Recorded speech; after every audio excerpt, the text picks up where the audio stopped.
Tantor Audio, a division of Recorded Books, presents Carbs and Cadavers by Ellery Adams, narrated by Karen White. Chapter 1. Cheese Puffs. James Henry wrapped a towel around his formidable stomach and stepped onto the bathroom scale. He hesitated before looking down. He hadn't weighed himself in over a year, but his new pants were growing tighter and tighter, and several of his belts no longer fit at all. Finally, he steeled himself for the results and peered down, but he couldn't see the numbers because the round, protruding flesh of his belly completely blocked his view. "This is what it must feel like to be 8 months pregnant," James thought glumly. He leaned forward, trying to read the scale without making the numbers on the dial jump around too much as he shifted his weight. When he was actually able to make out the results, James leapt backward off the scale as if it had suddenly caught fire. He frantically dried the bottoms of his wet feet and the sides of his calves, assuming that an extra 1,000,000 ounces of water must have been clinging to his body in order to produce such a number. Exhaling heavily, James stepped back onto the scale and once again examined the truth laid out in bold black and white digits. 275 pounds. He was more than 50 pounds overweight. James sat down on the toilet and put his face in his hands. Over the last few months, he felt like he had been laid out at the bottom of an open grave, while shovelfuls of dirt were thrown on top of him. First, his wife filed for divorce after a 3-year separation so that she could marry a hotshot lawyer. Then James's mother died, forcing him to move back home to care for his sour, reclusive father. And now, on top of everything else, James was fat. The two things he had loved most, his job teaching English literature at the College of William and Mary, and his wife, Jane, were both gone. Now he was an overweight, divorced, 35-year-old loser living with his father. "I've got to do something about myself," he moaned aloud. "I've got to go on a diet." After completing the traumatic task of weighing himself, James got dressed and trudged downstairs to make breakfast. He cracked 3 eggs into a bowl and mixed them vigorously with milk. The sound of the liquid slapping about in his mother's stainless steel mixing bowl gave him a small measure of comfort. Next, he poured the pale yellow mixture into a sizzling frying pan, and then sprinkled the cooking eggs with parsley and a dash of garlic salt. He popped 2 bagels into the toaster oven and poured 2 glasses of orange juice while keeping an eye on the frying pan. When the surface of the eggs began to look crinkled, resembling a piece of plastic wrap, James expertly flipped the omelet and then covered its surface with a thick layer of shredded cheddar cheese. The toaster oven beeped. James pulled out the perfectly browned bagels, spread a generous layer of cream cheese over each crisp half, and then slid them neatly onto 2 chipped plates.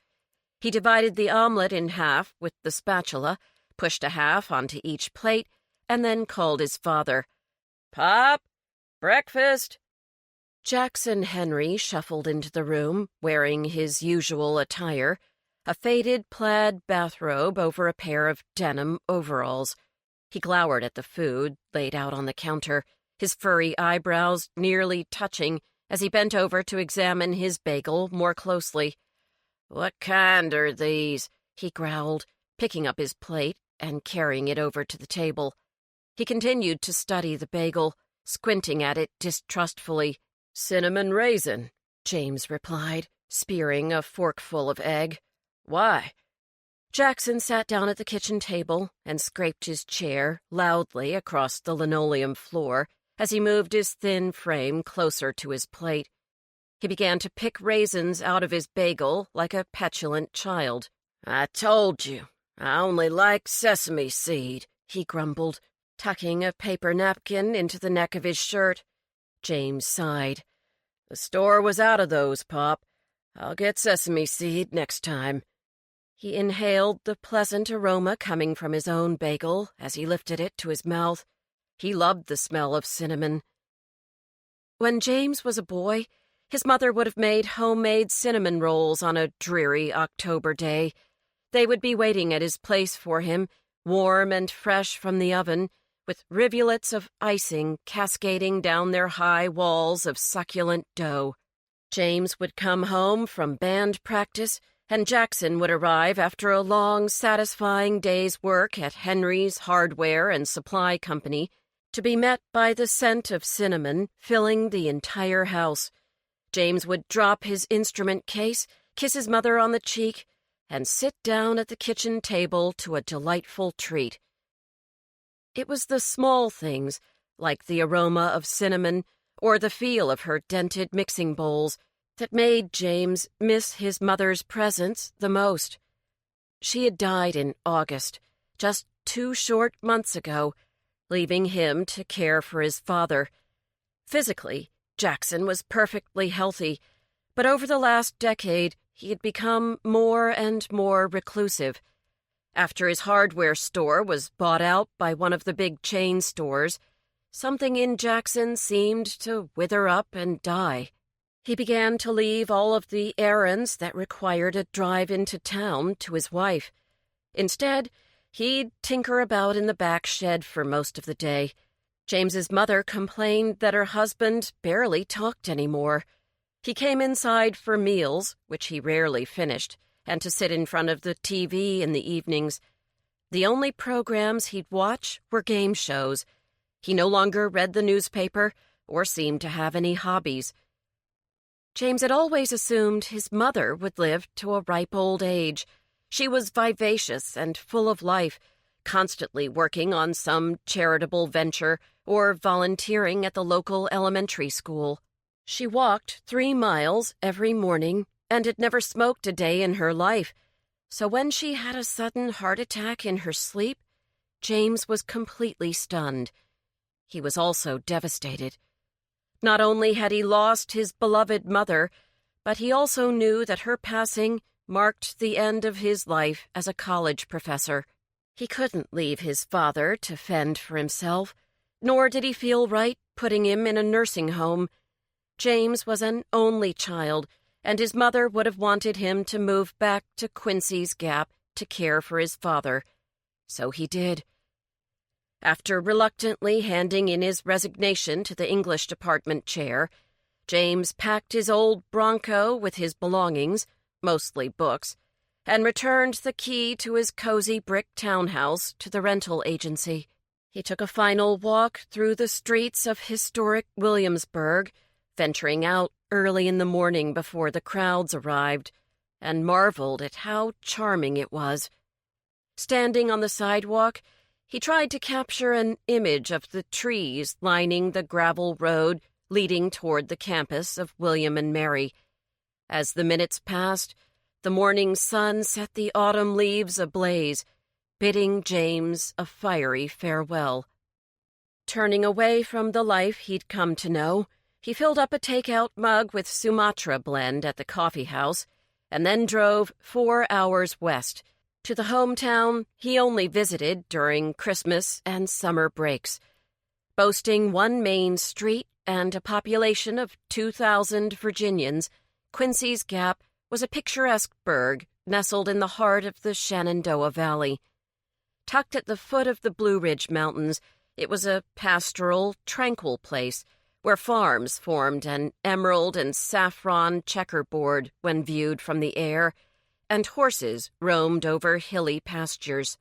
In the middle of these farms, the town sprouted. Quincy's Gap was a tidy square of historic clapboard and brick buildings. Beyond the town proper were 2 strip malls. One featured a home doctor, the Mammoth Hardware Store, and a Dollar General. The second housed the Winn-Dixie, the video rental store, a nail salon, pet groomers, and an Italian restaurant. Other than Dolly's Diner and the drive-in movie theater, which only operated during the spring and summer months, All of the shops and eateries were on Main Street. The tiny side streets housed the municipal buildings, lawyers and medical offices, and 3 homes listed on the National Register. James Henry had returned to Quincy's Gap just in time to fill the vacancy of head librarian for the county's main library branch. His salary was sharply reduced from what he had earned at William and Mary, but his living expenses were too. James moved into his old room, lovingly maintained by his late mother as a shrine to her only child. Every toy soldier, comic book, baseball glove, and even the tattered posters of various rock and roll icons were still scotch-taped to the walls, as if James were planning to bring a son of his own home to play in his childhood room. But James had no children. What he had instead was a lot of heavy baggage, both emotional and physical. His life-altering move had taken place almost 2 months ago, and James had come to believe that returning to Quincy's Gap signaled the end of any chance of happiness. He would grow old in a place where he had spent torturous years as an awkward boy, followed by 4 more years as a solitary, unpopular teenager, and finally as an unmemorable college student returning home during semester breaks. Staring at his half-eaten bagel, James snapped out of his self-pitying reverie. He shifted his weight on the uncomfortable metal chair with the cracked seat cushion and tried to read a newly released piece of historical fiction about a boy growing up in Afghanistan. He had a few minutes to spare before heading to work, and he desperately wanted to know if the boy would win the coveted kite contest so adeptly described by the author. As James read, Jackson scraped his chair noisily away from the table and shuffled back to the den, leaving half of his egg uneaten and a completely pulverized bagel on his plate. It began to rain just as James finished his breakfast. Licking globs of cream cheese from his fingers, he peered out at the gray skies, checked his watch, and then fixed himself a tuna sandwich for lunch. He carefully wrapped the sandwich in tinfoil, along with 2 dill pickle spears, grabbed an apple and a snack-sized bag of cheese puffs, and packed them all into his leather tote bag. Hesitating, he took a second bag of cheese puffs from the pantry and added that to the tote as well. James loved cheese puffs. They had been his favorite snack for as long as he could remember. As a boy, he ate them at the movies, in front of the TV, and while doing homework. At the library, he fed himself cheese puffs with his right hand so that his left would be clean enough to turn the pages of whatever library book he was reading during his lunch break. Even when he was a college professor, he liked to enjoy a treat while grading essays, and had often gotten the orange dust on his students' papers. James was well aware that he had earned the nickname of Professor Puff, and though he hated the idea that the moniker had a double meaning, the satisfaction he received from the cheesy, crispy crunchiness of cheese puffs far outweighed what his students called him behind his back. "Pop!" James called over the sounds of contestants screaming on The Price is Right. "There's some cold cuts in the fridge. You can fix yourself a sandwich for lunch. And there's a can of beef and barley soup in the pantry, too."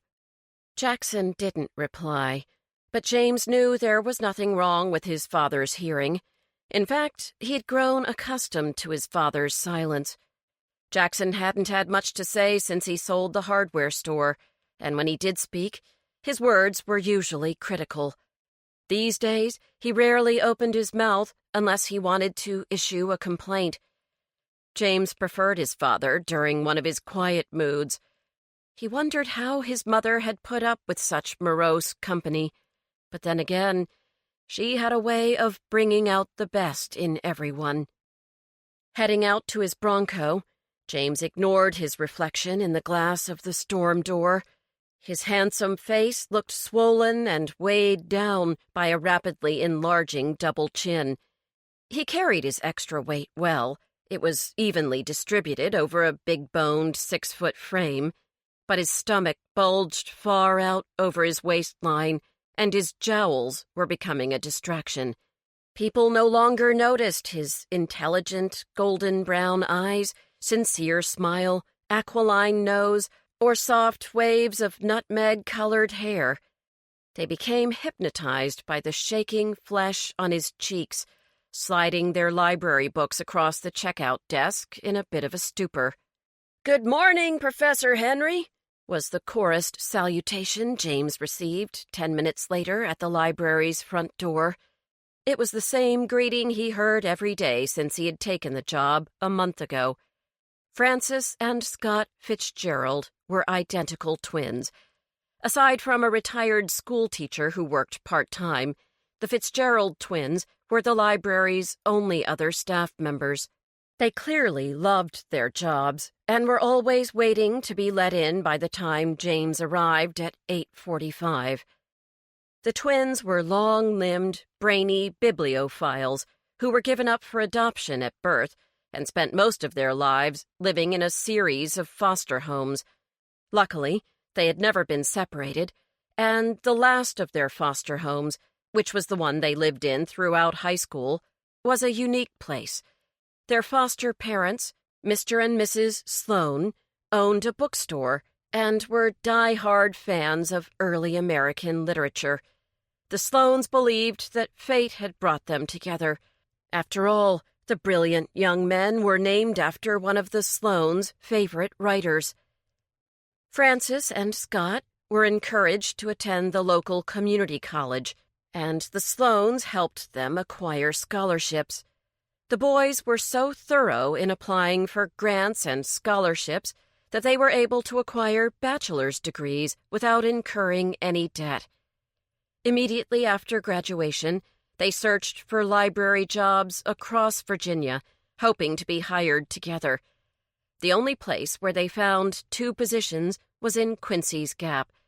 The former head librarian had hired them, and the twins had been happy ever since. Francis raised a lanky arm to hold the door open for James and then for his brother, who bobbed his head in gratitude, causing his curls of unkempt hair to bounce. The young men had attractive faces hidden behind thick glasses. When they weren't reshelving books or helping patrons, both of them would be peering intently at computer screens or rifling through the pages of books. James took an instant liking to Scott and Francis. He was amused by their quirkiness and admired their proficiency and punctuality. So far, things had run smoothly at the King Street branch.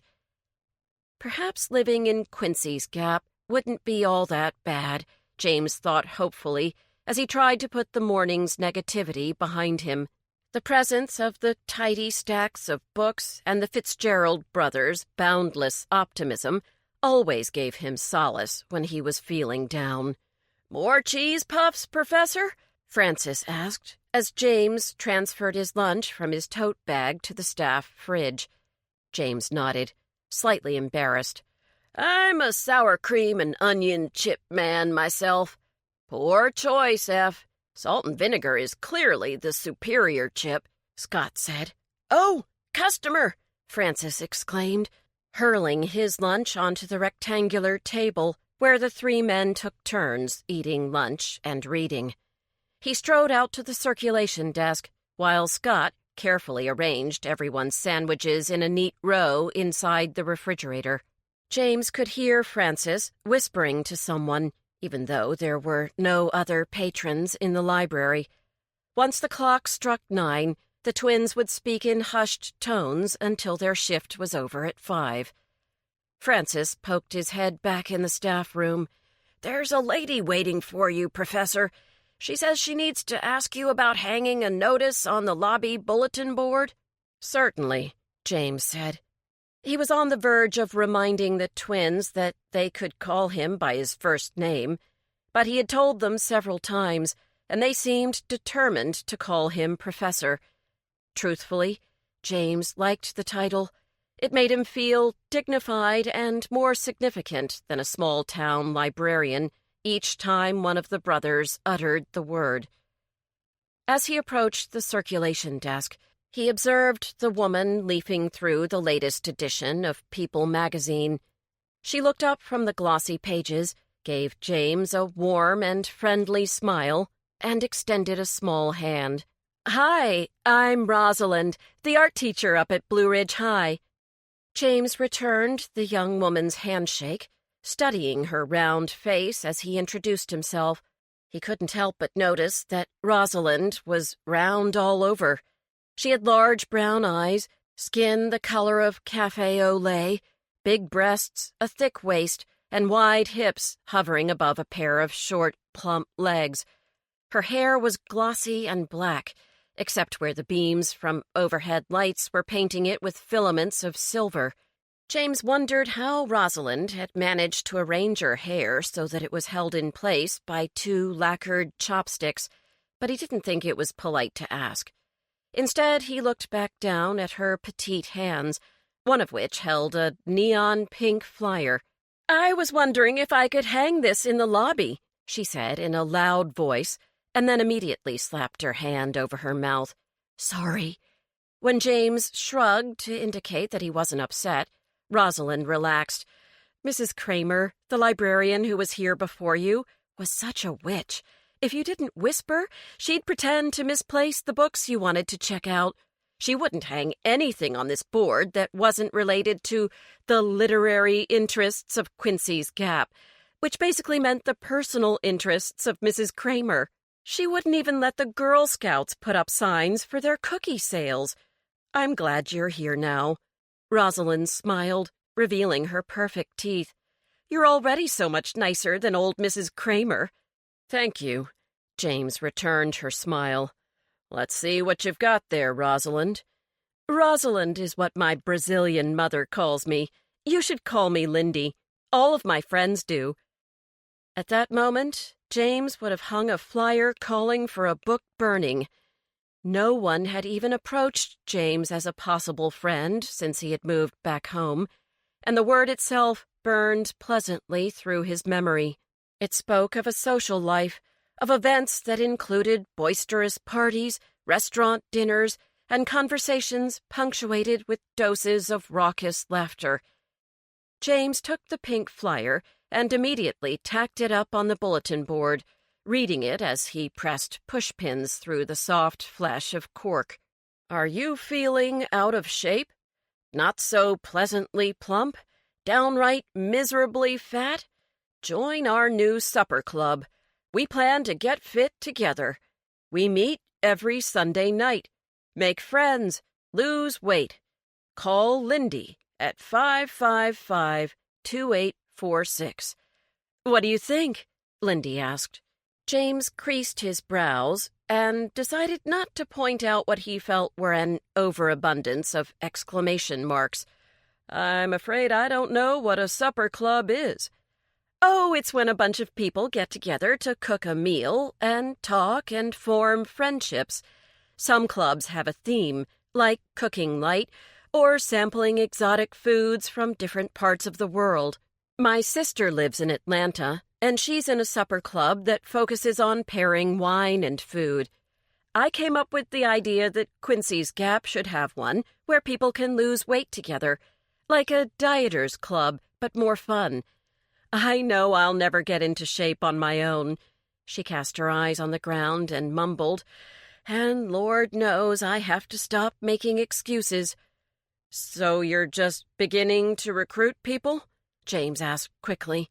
He didn't like the way in which Lindy had suddenly become deflated. No, Lindy perked back up. "We have 4 members already. Actually, we tried to meet last week to decide what kind of food we were going to eat. You know, like what our theme would be.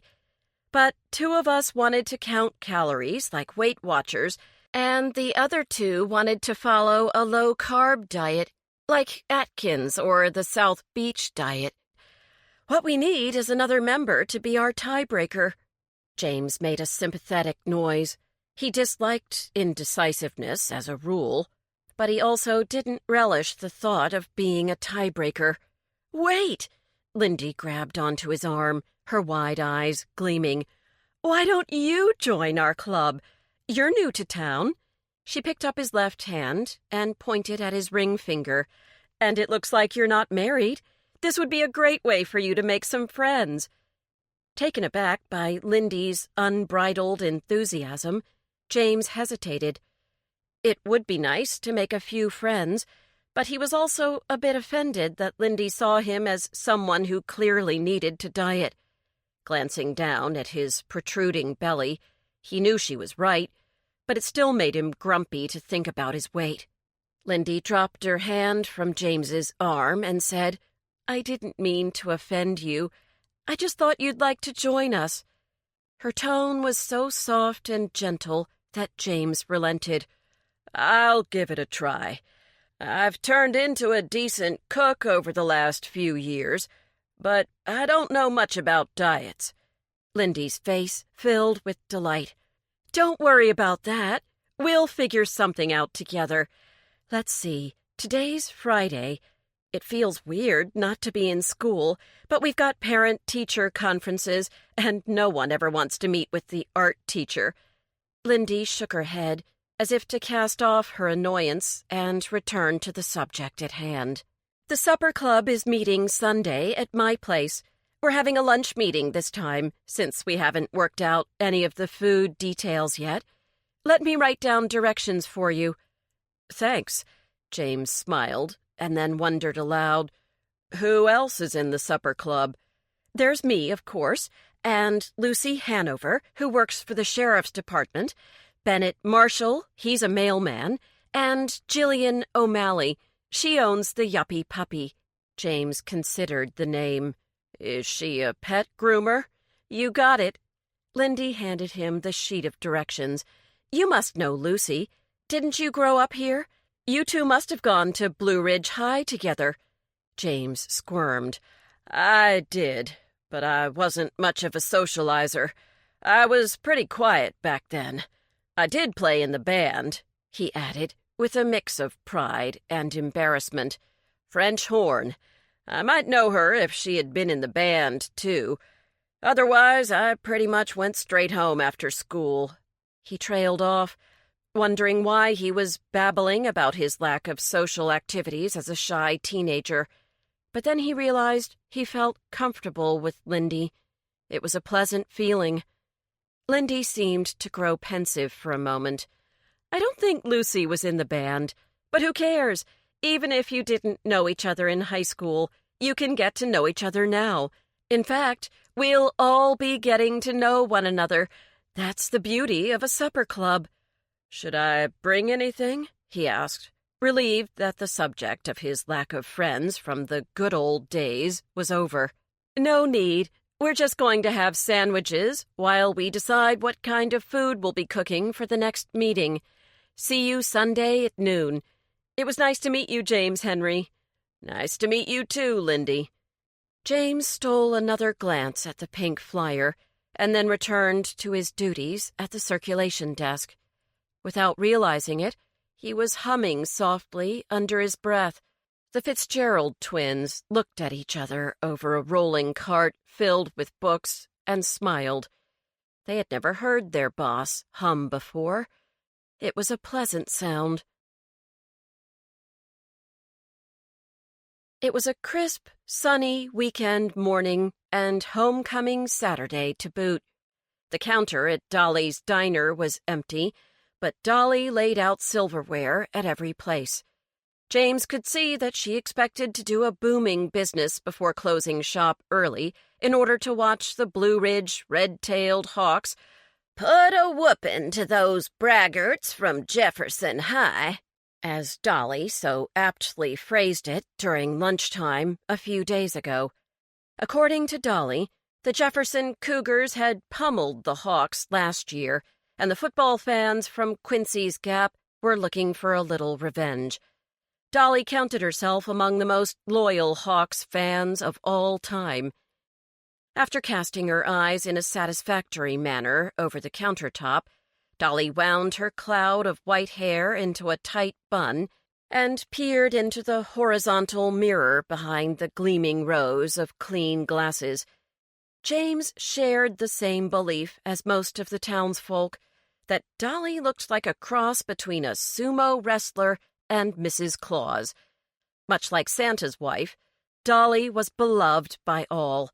She was the mistress of her own domain and treasured 3 things above all else: her business, her husband, and gossip, though not necessarily in that order. James could feel Dolly's eyes boring into his back as she stood behind the counter and waited for the coffee to finish. He sensed that Dolly had decided it was high time she learned something more interesting about the new head librarian.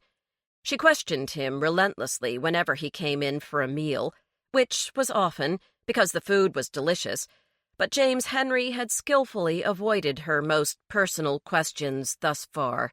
He was friendly and polite, of course, but close-lipped when it came to answering any queries outside the realm of work or food. Dolly was not so easily put off, however, and James steeled himself for another round of bluster and evade. Dolly ambled over to the booth where he sat, appearing to be deeply engrossed in a novel. "You want some more coffee, hon?" she asked, holding the steaming pot up in front of her ample bosom. James looked up, blinking, like someone who has just driven out of a dark tunnel into the bright daylight.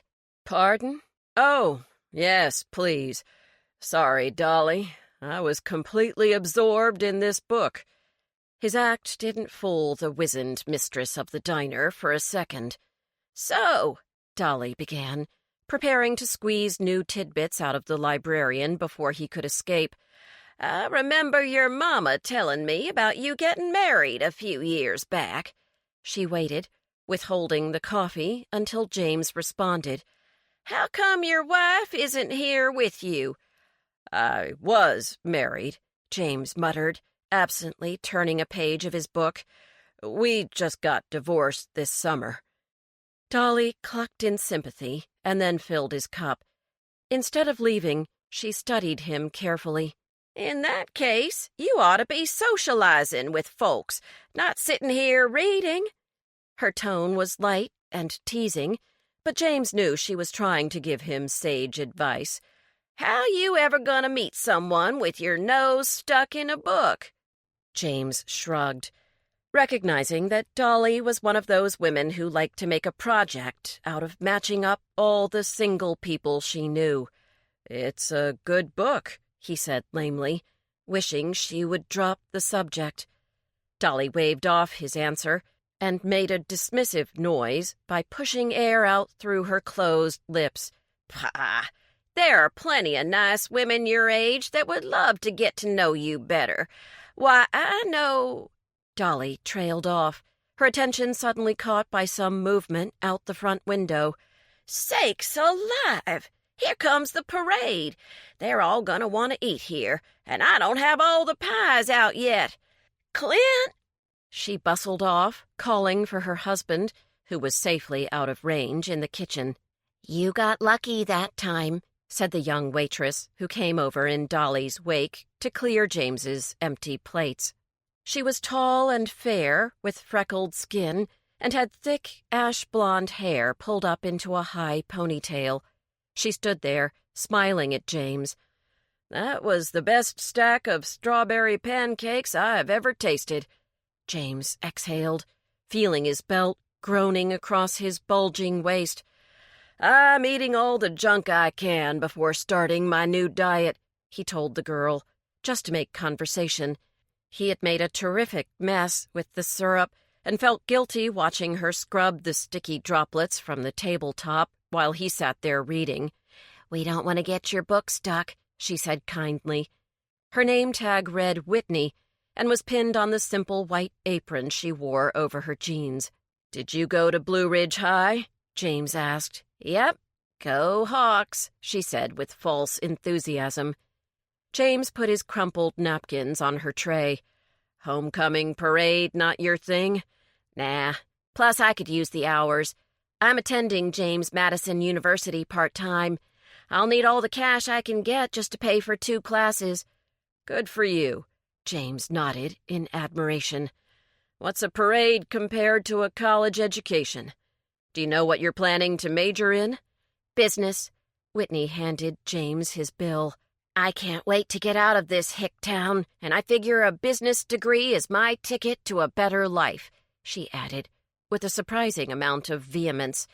"If I can ever afford to complete my degree, that is." "Whitney," Dolly called, "can you help Clint slice the meatloaf? I think we are about to be as packed as feathers on a rooster in a few minutes." James looked around the diner. Aside from him, there were only 2 other clients enjoying a late breakfast at Dolly's. The midday sun was making its way into the restaurant, glinting off the exotic souvenirs Dolly and Clint had brought home from their travels around the world. Dolly's husband, Clint, had been in the Coast Guard for almost 20 years. He'd been stationed in Guam, Honolulu, the Philippines, Alaska, and up and down both coasts of the United States.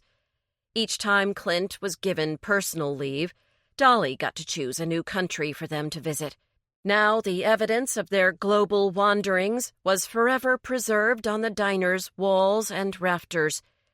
From his booth, James could reach out and touch an enormous sequined sombrero, a porcelain Mardi Gras mask, an African walking stick with a carved snake curling up the handle, a rusty tin sign reading banheiro, meaning bathroom in Portuguese, a cricket bat, a beautiful black silk kimono spread out to show off its embroidered green dragon with the forked tongue, and a corkboard covered with artistic labels from French wine bottles. James tried to sit in a different booth each time he visited in order to admire a fresh collection of treasures before he began his ritual of eating and reading. As he scanned the room, James noticed one of Lindy's neon pink flyers posted on the bulletin board by the front door. A young man in a rather ragged-looking leather jacket was examining it. As James watched, the man yanked the flyer off the board and held it out to Dolly, who was wiping an already gleaming countertop. "What's this?" he yelled across the quiet diner. "An ad for the Fat Loser Club?"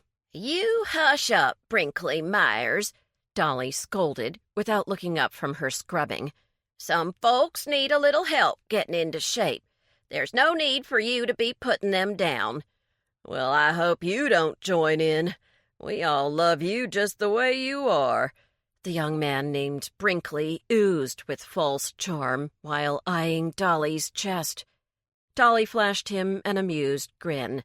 "Now you hang that back up on the board like a good boy," she gently ordered, and then disappeared into the kitchen.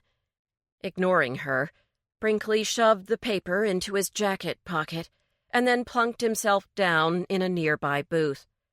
James studied the young man from behind his coffee cup. Brinkley was tall and muscular, except for the first hints of a promising beer gut, and looked to be in his mid-20s. James was unsure why he was still wearing a high school leather jacket, but assumed that he was a former high school jock who wanted to show his support for the football team. He had a square jaw covered with blonde stubble and a full head of curly, reddish-blonde hair. The unkempt hair, combined with deep-set dark eyes, gave him a roguish Hollywood look. Draining his tepid coffee, James wondered if Brinkley had kept the flyer because he was planning to join the supper club. James certainly hoped not. The young man seemed to possess a cocksure and slightly malicious aura. Turning away from Brinkley, James took a 20 out of his wallet and laid it on the table. Neither Whitney nor Dolly was anywhere to be seen, so he decided to finish the chapter he was reading while waiting for his change. Outside, the hum of a large group of people intensified as the front door of the diner burst open and the noise of the crowd erupted into the calm room. Dozens of people came streaming into the restaurant, laughing and cheering. All of them were wearing red and black hats, scarves, or sweatshirts. James recognized the two shades as the school colors of Blue Ridge High. Several boys wearing letter jackets crowded into the booth next to him, elbowing one another and yelling loudly at another group of boys sitting at the largest table across the aisle. They all seemed to pay homage to Brinkley before settling down in their seats. A great deal of backslapping and high fives were exchanged between the high school boys and the lone adult clad in a matching letter jacket. Dolly bustled over to the posse of boys with an enormous smile, beaming with pride at the rambunctious teens. "Well, gentlemen, I've made a special meatloaf to get y'all good and ready for tonight's game. What's needed today is meat and mashed potatoes and a bit of tail whooping. What do you have to say to that?" The boys let out a communal holler and banged their fists on the tabletops. "Just let me have your drink orders, and then I'll be back with your food. I think y'all should have milk, good for your bones, especially when you've got to stand up to some of those Jefferson linebackers. Of course, I know some of you are addicted to old Dr. Pepper, so I'll let you decide. But if I were your mama, I'd make you pick the milk." Dolly flipped open her pad and began scribbling down drink orders. James tried to catch her eye, but she was fussing over the football players like a mother hen, so he looked around for Whitney instead. However, Whitney clearly had her hands full taking care of the group at the counter, so James grabbed the bill and his money and maneuvered around the cluster of excited boys clotting the aisles between the booths. As he struggled to pass the 3 booths where the football players milled about, a middle-aged woman with hair bleached beyond blonde into a platinum white jabbed him in the side with her bony elbow. "Sorry," he said. The woman didn't say a word, but grudgingly stepped aside to let him pass. At the counter, Whitney was busy serving drinks. "I'd better pay up," James told her, handing her the money. "I think you're going to need my booth. Looks like you've got 1 or 2 football players here." "Damn right," exclaimed a man at the countertop as he butted into the conversation. "Those boys are going to play their hearts out tonight. Yes, sir. There's nothing better than a night game in October. Nothing better." He thumped the countertop with his palm in order to emphasize his point. James thought he detected a hint of whiskey on the man's breath. Other patrons at the counter nodded their agreement and then began discussing which game over the last several years had been the coldest. As Whitney handed James his change, Brinkley Myers suddenly appeared behind his right shoulder. "Hey, Whit," he greeted the pretty waitress as James pulled a $5 bill out of his pile of change and set it down in front of Whitney. Whitney politely thanked James for the tip and then pointedly turned away from Brinkley. She poured glasses of ice water and served them to 2 men at the other end of the counter without raising her eyes. Seemingly unfazed by her rudeness, Brinkley shrugged his shoulders and turned away. At that moment, James noticed Whitney throw Brinkley a menacing look as the younger man leaned over to chat with one of the customers at the counter. Her eyes blazed with anger for just a flash before she marched off toward the kitchen, her ponytail whipping back and forth like a rapid pendulum. "You gonna watch the rookies throw some touchdowns tonight, Brinkley?" one of the men asked the boy. "Think anyone's gonna break your record?" Brinkley puffed out his chest. "For most touchdown passes thrown in one game? No way. No one's going to do that. But hopefully some cougar necks will get broken." The men at the countertop applauded. The man sitting in front of James reached around and clapped him on the back, pinning him in place. James was content to be stuck in the midst of the townsfolk's enthusiastic camaraderie. Normally, he would be uncomfortable in the middle of such a raucous and unfamiliar crowd, but everyone seemed to accept his presence as natural. James smiled shyly at the men and women seated around him, Then Whitney returned, bearing plates of meatloaf with sides of mashed potatoes swimming in brown gravy. Brinkley once again tried to get her attention, but she continued to ignore him. "So you think we might win tonight?" a woman asked Brinkley as she waited for her food to cool. "Yes, ma'am." Brinkley nodded, and then smiled and raised his voice, his eyes, boring into Whitney's, turned back. "I've been looking forward to this game all season. I think we're due this game. Sometimes it's just time to get what you're owed. Do you all know what I mean?" The woman beamed at him. "So you think our boys are going to get lucky?" "Why not?" Brinkley shrugged. "I sure plan to get lucky pretty soon. Right, Whit?" He sniggered. The sexual implication was lost on the woman, but several of the men at the counter guffawed heartily and exchanged high fives with one another. The pleasant spell James had been under was instantly broken by the men's coarse response. He felt embarrassed for Whitney and gave Brinkley his most disapproving stare. The young man returned James's look with a flippant grin. As Brinkley moved to pass by James, he leaned over and whispered, "I bet you've never had a girl as fine as that. Maybe it's because you look like you swallowed a few watermelons. You need to hit the gym, old man, or people are going to start calling you Buddha and rubbing your belly for luck." Brinkley gave James a pat on the belly and strode off to the booth where the football players and his meatloaf were waiting. Trembling with anger, James watched as the boys held out a playbook for Brinkley to examine.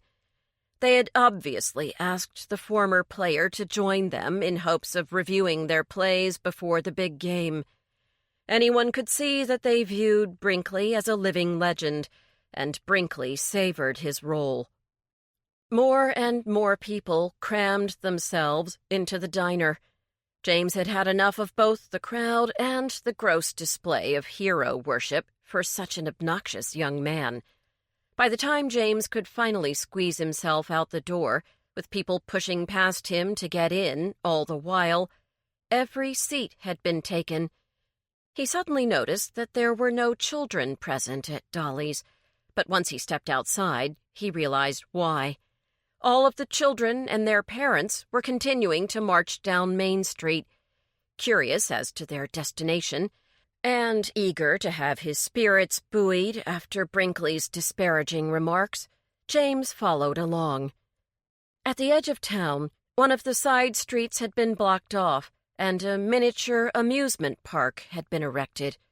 James spotted a petting zoo, pony rides, popcorn and cotton candy machines, as well as several thrill rides, including a tiny roller coaster and a spinning ride that was guaranteed to make the kids who had overindulged on cotton candy good and sick. There was also a row of carnival games where parents could spend inordinate amounts of money for their child to win a stuffed animal worth a fraction of the cost of the game. James watched a little girl run up to a female clown wearing an enormous blue and white polka-dotted bow tie and floppy pink shoes, and politely ask for a balloon animal. The clown smiled silently, and then made a grand show of blowing up and twisting a yellow balloon into the shape of a poodle. The little girl was thrilled, and James watched her run back into her parents' arms with a tinge of envy. He wondered if he would ever have the opportunity to experience fatherhood. James lingered around the children a bit longer, not wanting to return to the quiet of his house and the grumblings of his father. Finally, he strolled back down Main Street toward the parking lot where he had parked his truck. The street was littered with a variety of small trash, from bubblegum wrappers to cigarette butts, but James knew that the town's maintenance crew would restore cleanliness and order before the day was out. After all, weekends meant the arrival of horse people and tourists, the main source of revenue for the bucolic but isolated town of Quincy's Gap. The horse people would compete in local shows or purchase animals from one of the Quincy's Gap horse farms, while the tourists would visit the Civil War sites, historic homes, and apple orchards, or simply drive through the countryside in order to view the vibrant foliage. With the golden sunlight streaming through the pear trees and the carnival atmosphere pulsing in the air, James was feeling more at peace with his hometown than at any other time since his return. Back at home, James found that Jackson had locked himself in his shed and had closed all the shades, so that James had no idea what he was up to. James didn't even bother telling his father that he was home. He doubted the old man would even notice until dinner time. In the kitchen, he fixed himself some decaf, settled on the sofa to read, and then paused for a moment and briefly considered attending the football game. James wasn't very interested in sports, but it might be a topic of conversation at tomorrow's supper club lunch, and James didn't want to appear uninvolved in one of the autumn's biggest events. Then again, since he was nearing the book's thrilling conclusion, and it was bound to be uncomfortably cold at the game, he decided that he might as well stay put. After spending a peaceful afternoon reading and munching on cheese puffs, he easily polished off a jumbo-sized bag. James decided to cook a hearty pot of stew for dinner. As he was peeling carrots, his father opened the back door and shuffled wearily into the kitchen. Ignoring James, he fixed himself a cup of coffee and headed into the den. The sound of the television interrupted the tranquil silence. James heard his father channel surfing, but after a time, Jackson found a rerun of Family Feud. James sighed in annoyance. He was tired of listening to game shows and fed up with his father's moodiness. When the stew was ready, he brought a bowl into the den and placed it on a TV tray. Jackson never turned his face from the screen. His eyes were red and puffy, as if he had not slept well recently. "What were you doing out there all day, Pop?" James asked in concern. Instead of answering, Jackson pointed at James's shirt. "You got orange stuff all over you again. Ain't you ever heard of a napkin?" James looked down at the familiar orange dust. "It's from the cheese puffs. It was my last bag. I'm going to start a diet tomorrow." His father shook his head in disbelief, and then focused on the television once more. "Stupid, stupid," he muttered, and James didn't know whether he was referring to the contestants, who couldn't seem to get any of the answers right, or to his son, who never seemed to get anything right either. Chapter 2. Coffee Cake. James went to the early church service. He hadn't been to church in years and felt somewhat of an imposter sitting in the polished pews among the genuinely devout members of the congregation. But he was happy to be in the same church he'd gone to every Sunday when he was a boy. None of the other worshippers seemed to share James's tendency to become distracted during the sermon. As he had when he was little, James found himself staring at the scenes of the apostles depicted in the glorious stained-glass windows. It was difficult to hear the sermon in the first place because the man in the front pew kept coughing. It wasn't a subtle or brief cough, but a loud, wet, racking cough. James was certain that at any moment the man's entire lung would be deposited in the hand that he was coughing into. James wished he had a water bottle to pass to the poor soul. Sitting up, he tried to pay more attention to the minister. The sermon was entitled, "How You Can Be More Giving," and James thought he really should take the message to heart, but he had already given up so much in order to care for his father, and he felt that the level of gratitude being shown to him by his remaining parent was greatly wanting. As the sermon continued, the room felt warmer and warmer, and the roof of James's mouth grew exceedingly dry. He slid down the pew so that he could reach a hand into his pants pocket without attracting notice. Deep inside that pocket, nestled in a collection of loose change and keys, was a mint.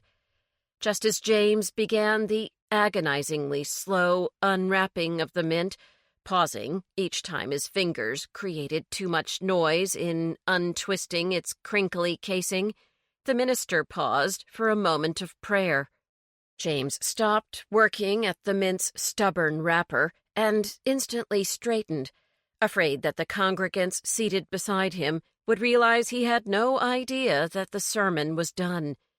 As he jerked his body upright, the loose coins in his pocket spilled out on the wood pew and rolled to the floor. James thought the reverberated tinkling of his falling coins could surely be heard in China. Several of the old ladies seated in front of him pivoted in their seats and gave him reproachful glances. Stooping to collect his change, not because he wanted the money, but because he wanted to hide the red flush of embarrassment that had crept up his neck and covered his fleshy cheeks, James was prevented from seeing that the collection plate had arrived at his pew. Just as he straightened, his fist closing around the wayward coins, his neighbor held out the large brass plate to him. "Here is my chance to redeem myself," James thought, smiling. He would put a generous contribution into the offering plate, and then no one would pay him any more attention. He pulled his wallet from his back pocket and opened it hastily, aware that his neighbor was still holding on to the heavy plate. Her friendly smile soon rearranged itself into an impatient frown, and would soon morph into an outright scowl if James did not produce some money quickly. To his horror, only 2 singles lay tucked in the folds of his wallet. James had forgotten to go to the bank, and, naturally, his checkbook was at home. Because he only used checks to pay bills, he never carried it on his person. Looking around wildly, he finally accepted the plate from his neighbor. The woman continued to pointedly stare at him, clearly waiting for him to place money in the plate. In fact, James had taken so long with his offering that everyone in his pew was looking at him. The hymn, which was usually repeated 3 times during the collection, had now begun its 4th repetition. Whispering began. In a panic, James pulled out the 2 singles and folded them into a roll, hoping that his neighbors would be fooled into believing there were bills of a higher denomination within the roll. At the last second, he unceremoniously plopped in his loose change as well. As he handed the plate to his neighbor, he felt as if the skin on his face had caught fire. The man he handed the plate to shook his head in what James felt was a very unchristian display of disgust, and the service mercifully continued. James was so flummoxed during the final hymn that he sang louder than usual and continued to attract odd glances from those seated around him. When the service finally ended, James decided to make a hasty break for the door and vowed to wait at least until Christmas or possibly until Easter before returning to church. Just when James thought he might safely reach the exit, Dolly appeared out of the blue and hooked her arm in his. "Why, Professor Henry," she exclaimed, as if she hadn't seen him in years. "I don't think I saw you at the game last night." "No, I didn't make it," James mumbled. He was probably the only person in Quincy's Gap to have missed the game, other than his father, that is. "You should have been there. Blue Ridge won, don't you know, and guess how close the score was." "I can't imagine." "1 touchdown?" James asked, looking longingly at the front door. It began to recede as Dolly tugged him in the opposite direction. "Not even. There was only 1 field goal separating us from defeat." Dolly continued to gush about the prowess of the home team, As she cut a swath through a group of parishioners with her protrusive bosom, she maneuvered James toward the refreshment table, where several ladies were removing coffee cakes from white bakery boxes and cutting them into neat squares. "Now, Professor, you've just got to try Megan's coffee cake. It is simply out of this world." Dolly collected a plate and fork and handed them over to James. "You know Megan owns the Sweet Tooth, the candy store and bakery. I don't think it was open yet when you were visiting last Christmas. And guess what?" She lowered her voice to a conspiratorial whisper. "She's single, but she's got a daughter." Dolly plowed on. "Not to worry. The girl's out of high school. Should be living on her own by now anyway. How do you feel about kids?" James cut off an enormous piece of coffee cake with his plastic fork and hastily shoveled it into his mouth, guaranteeing that he would be unable to reply without demonstrating bad manners. However, he was unprepared for the savory sensation of that bite of coffee cake. All at once, he tasted brown sugar, almonds, vanilla, and a powerfully strong jolt of sugary icing. Relishing every chew, he had to close and open his eyes a few times to be sure that he hadn't actually died and gone straight to coffee cake heaven. "Good, eh? I told you, honey." Dolly punched James playfully in the arm.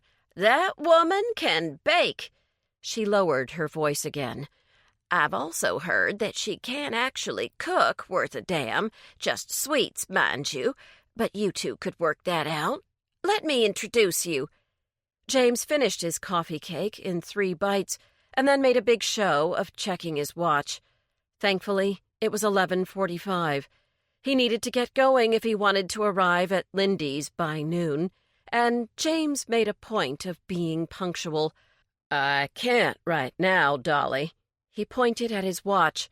"I'm actually supposed to meet someone in 15 minutes. Dolly didn't bother trying to mask her interest. "Oh, ho! And who is this someone?" she demanded, refusing to release his arm. James didn't want to offend Dolly, and he could hardly drag himself away while she was physically restraining him, so he looked around for a distraction. Not seeing any behavior worthy of repetition at the diner tomorrow, he was forced to fabricate something on the spot. "Is that Clint over there, talking to Luann Lovett?" he asked slyly. That did it. Dolly swiveled her head back and forth like an owl. Luann Lovett was a celebrated flirt. Having just divorced her 3rd husband, she was said to be on the prowl for number 4. With a Rubenesque body and a show of girlish naivete that women could instantly recognize as pretense, but men could not, Luann had become a threat to long-term marriages throughout the county. James hadn't actually seen either Clint or Luann, but he knew that Dolly would forget about her matchmaking goals the second she heard the vixen's name. As he'd expected, she elbowed her way through the crowd, leaving James free to make for the exit. Driving to Lindy's, he reflected that he was lucky to have eaten that wonderful coffee cake before officially starting his diet. From now on, he would stick to whatever foods his new friends decided they should eat. He was ready to do anything to lose some weight. At the next red light, he checked his reflection in the rearview mirror. Brushing coffee cake crumbs from the front of his shirt, he chuckled. He would never succeed in losing weight if he were involved with the woman Dolly had wanted him to meet. It would be impossible to turn down her baked goods, especially if they were as delicious as that cake. Lindy's house was a small gray bungalow within walking distance of Blue Ridge High. The yard consisted of a square of tidy green lawn, neatly trimmed shrubs, and a flower bed bursting with raspberry asters and the last of the summer salvia. Red ceramic pots filled with ochre-colored chrysanthemums flanked the front door. Several other cars were parked along the curb in front of Lindy's house, and the sight of a tan Jeep and a mail truck made James nervous for a moment. Lindy seemed nice enough, but what would the other members of the group be like? Would they warm to him? Would they want to befriend a divorced librarian who lived with his father?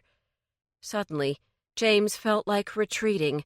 He'd never excelled at making new friends. In Williamsburg, he had left his social life in the hands of his capable wife.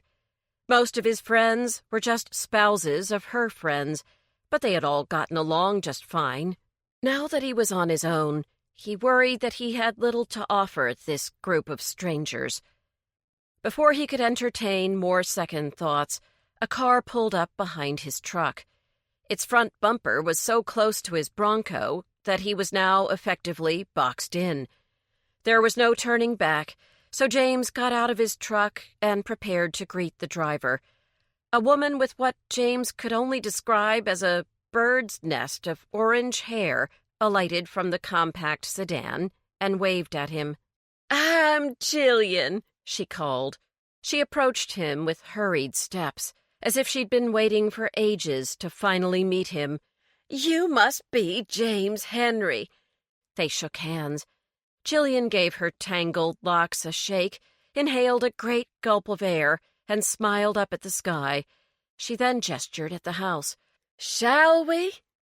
James followed closely behind Jillian, noting that she had a barrel-shaped torso supported by a pair of shapely, toned legs. Her billowy tent shirt and tight purple leggings emphasized the fact that she was as wide in the waist as she was in the hips. On top of the oversized shirt, Jillian had arranged 2 voluminous shawls in bright purple and blue, woven with strands of sparkling silver. The shawls hung down her back and followed in her wake like 2 kite tails. With her orange hair, aquamarine eyes, sapphire shirt, and purple leggings, Jillian was like a walking rainbow. James had never seen anyone like her before. She reminded him of pictures he had seen of hippies dancing at Woodstock, except that all those hippies were waif thin, and Jillian, with the exception of her legs, was not. Jillian rang the doorbell. Inside the house, Lindy called out, "Come on in!" So James and Jillian obeyed. Lindy met them in her tiny front hall, carrying a bowl of potato chips. James eyed them hungrily. "Chips?" Jillian immediately frowned. "I thought we were starting a diet." "These are baked, not fried. And anyway, we haven't decided which diet we're doing, so we're just having sandwiches for lunch." Lindy turned her friendly smile toward James. "Lucy and Bennett are already here. I've just laid out bread and lunch meat on the kitchen counter, so we'll fix ourselves sandwiches and then get down to brass tacks." As James walked into the kitchen, a short and stocky African-American man with a toothbrush mustache and close-cropped hair stopped spreading mayo on his bread and held out his hand to James. "Bennett Marshall, U.S. Postal Service carrier. Pleased to meet you." "You too. James Henry, librarian." Bennett cocked an eyebrow. "But some of your mail reads professor, doesn't it?" He cleared his throat.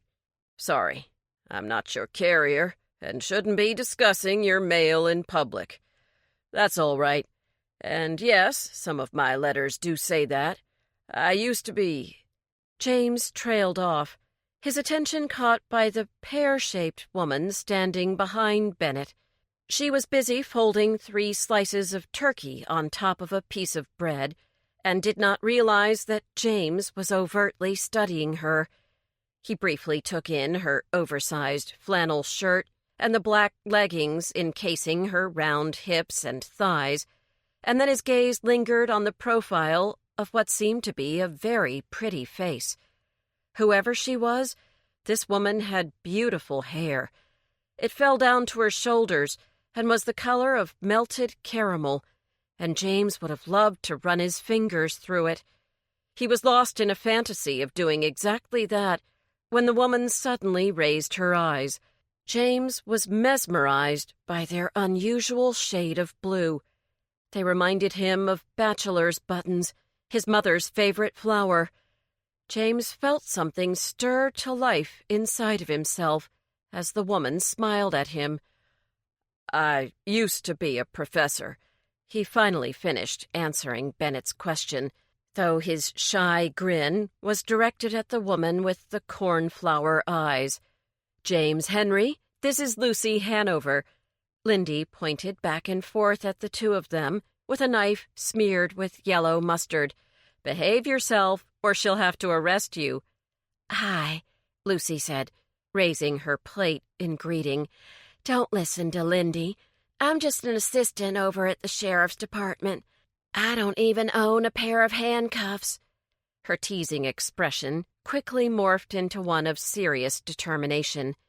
"It's a dream of mine to be a real deputy someday, but I've got an uphill road to climb before that can ever happen." She looked at the window as if seeing herself in the sheriff's brown and beige uniform, and then turned back to James with a dazzling smile. "But we all have goals to reach, don't we? That's why we're here, and we're glad you've joined our group, James." "Thanks." James made himself a ham and cheese sandwich and then sat down next to Bennett at the kitchen table. The space was small, but it gave the group's gathering an immediate feeling of intimacy and coziness. Jillian was the last to take a seat at the table. She folded her hands together in a namaste gesture and bowed at each of her dining companions. "This food is a gift from the universe. May we all be worthy of it." Then, taking an enormous bite of her sandwich, she released a rapturous moan. Flummoxed, James stole a glance at Lucy and saw her grinning wryly at her. Jillian swallowed her food and reached up for one of Lindy's pink flyers, which had been wadded into a tight ball and tossed next to a ceramic napkin dispenser. "What's with this?" she asked. "Looks like the result of hostile energy." Lindy shrugged. "I was angry. Someone decided to edit my flyer. Probably one of my students. I'm sure they thought it was funny, but I don't. I found it in my mailbox." Jillian smoothed out the crumpled sheet and read the revised version aloud. "Are you feeling like a total lard? Do you look like a bowling ball? How about a beached whale? Join our new Losers Club. We meet in the grocery store near the donuts. Make friends with other losers. Lose dignity with losers. Call Lardy Lindy at 1-800-EAT-MORE. Very creative. Jillian nonchalantly tossed the flyer into the garbage. "Though clearly not destined to be the next Shakespeare." "I saw that kid Brinkley Myers mowing the lawn across the street," Bennett said, gesticulating with his sandwich. "I bet it was him. He always looks like he's up to no good. He's just got one of those faces. And to think he was messing around with your mailbox. That's serious business." "It wouldn't surprise me if I found out he was the guilty party," Lindy said. "Brinkley was one of my worst students, ever. He thought he was so great at football that he didn't have to apply himself to any of his academic subjects. I was stuck being his academic advisor. What a nightmare. He barely graduated, and now he's mowing lawns. Guess he might be a little bitter." She shook her head. "He still wears that letter jacket all over town, and yet he thinks we're losers. Ha! Pass me the chips, please, Bennett."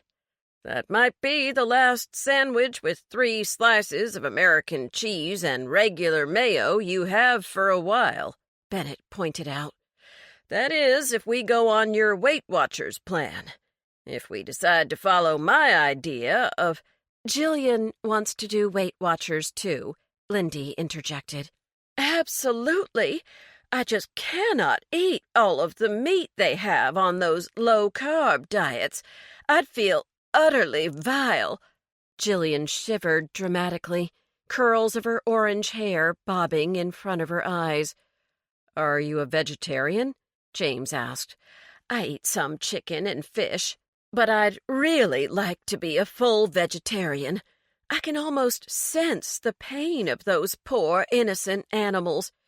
Jillian paused to compose herself and then continued. "My problem is that if I don't get enough meat in my diet, I end up eating too many heavy starches like bread and potatoes. It all sticks right to me.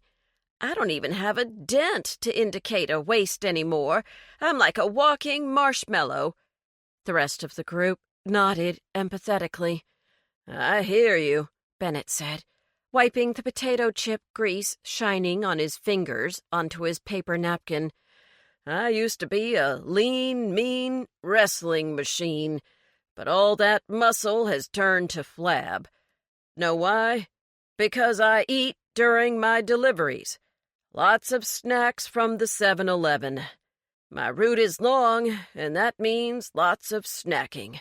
"What do you eat that's so bad?" Lucy asked. "Donut holes, mostly," Bennett answered. "You know, the little ones that come in a box. I just pop them right in. I eat a whole box every day, and I am not a tall man." He turned to James. "You can carry some extra weight pretty well. Me, I can't." Bennett's comment resonated with Lindy. She raised her hand in the air and waved it about. "I'm short, too. My deal is that I can't stop eating candy. I keep bite-sized pieces in my drawer at school as a reward for kids who help me with various jobs, tasks like unloading the kiln, cleaning the paintbrushes, etc. The problem is, I eat just as much of it as I give away." Lindy patted her stomach. "I've eaten myself out of all of the clothes in my closet. I've got to do something." She lowered her voice. "I have a confession to make. I'd love to catch the eye of our new principal. He's Latino and so handsome." She got a dreamy look in her eyes and then seemed to come back to reality. "But he looks right through me whenever we meet in the hall. I want to make him look twice, to see the Lindy I have inside me. She's beautiful and sexy and confident." "Hear, hear." Jillian raised her cup of water in salute to Lindy's declaration. Feeling safe enough to contribute, James decided to volunteer his particular food addiction. "I'm a cheese puff man. Once a bag is open, I just can't stop eating them. I like the flavor well enough, but I lose control when I get started. The truth is, and this is the real problem, is they actually make me feel good. They're an escape, and I need all the escapes I can get these days." Everyone was quiet for a moment, and James wondered if he had confessed too much with that last statement. Lucy looked at him kindly with those lovely blue eyes and nodded in understanding. He felt his heart pounding beneath his ribs. "I know exactly what you mean," she said. "For me, it's frosting. You know, like birthday cake or cupcake frosting. When I've had a really bad day, I'll actually eat it right out of the can. It's gross, I know, but that sweet taste just makes me forget about whatever is going wrong in my life. Until later, then I feel really terrible for eating like a pig. I keep saying that I want to become a deputy, and I know I have the brains to do the job, but until I can control myself, I'll never have the body for it.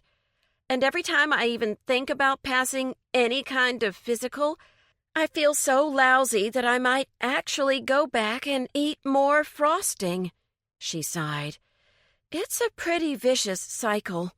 And even though I want to stop my behavior, I don't seem to have the power to put the brakes on my horrible habit." Everyone bobbed his or her head in agreement. They'd all experienced the intense feelings of pleasure, followed by the waves of powerful guilt Lucy had described. "I have an issue with peanut butter cups," Jillian whispered. I sit there trying to meditate, to enter a state of zen, but I can't. She turned to James. I do a lot of yoga, you see. Anyway, I attempt to reach a deep meditative trance, but instead of visualizing emptiness, I start picturing peanut butter cups. They literally float in front of my vision until I have to have one. I'll never achieve enlightenment at this rate. Jillian was being serious, but the other 4 people around the table chuckled and then tried to hide their amused grins. So now that we've shared our challenges, we have 2 other items to cover today. Clearly hoping to move along to a more proactive dialogue, Lindy said, we need to choose a diet plan and then decide where to meet for our first official supper club meal. Jillian and I want to follow Weight Watchers. Bennett and Lucy want to try a low-carb diet. I'm afraid it's up to you, James. You're the deciding vote. James shifted in his chair. He had been feeling completely comfortable a moment ago, but now he was being put on the spot. He really didn't have a preference as to which diet they followed. He just wanted to be involved with a group that he felt he could trust.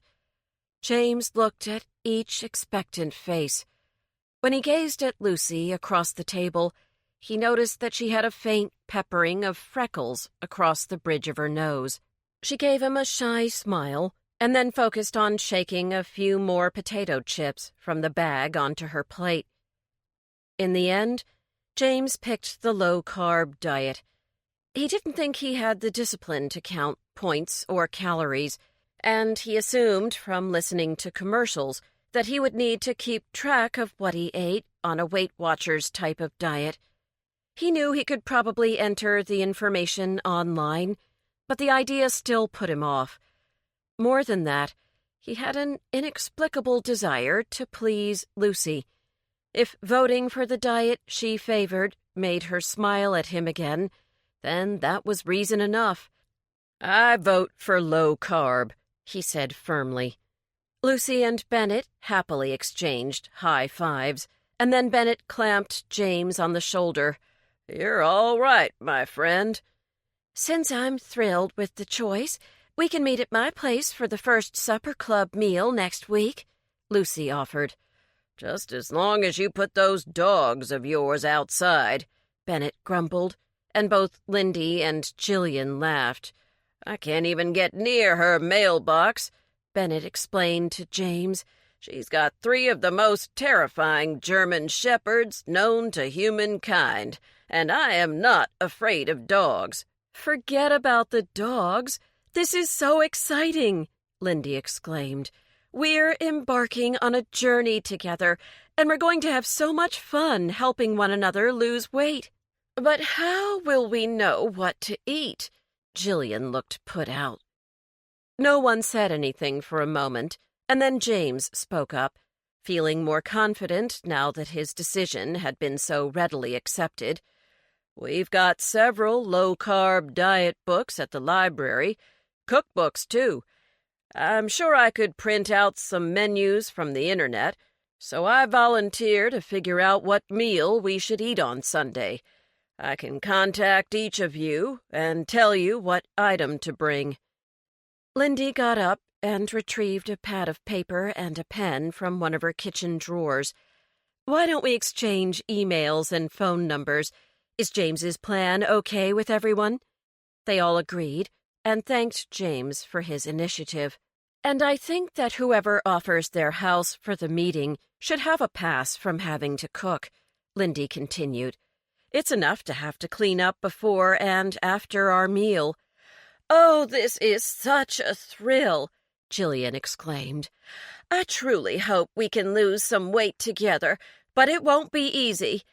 Do you think we need a slogan or a name or something to psych us up? Everyone grew silent as they tried to conjure a witty moniker for their supper club group. There are 5 of us. How about the Fab 5? Lindy offered. Lucy shook her head. That's taken. Besides, She spread her arms out to encompass everyone at the table. "We're not exactly fabulous. Not yet." "Yeah, more like flabulous," Bennett cackled. "So instead of the Fab Five, we're the Flab Five," James mumbled, grinning to himself. Everyone turned to stare at him, and then 4 round faces lit up with laughter. "That's it!" Lindy shrieked. "That's what we are, and when we've knocked off the flab, we'll change our name. We need to earn that name change, though. Really, seriously earn it. Together." Lindy put her hand in the middle of the table.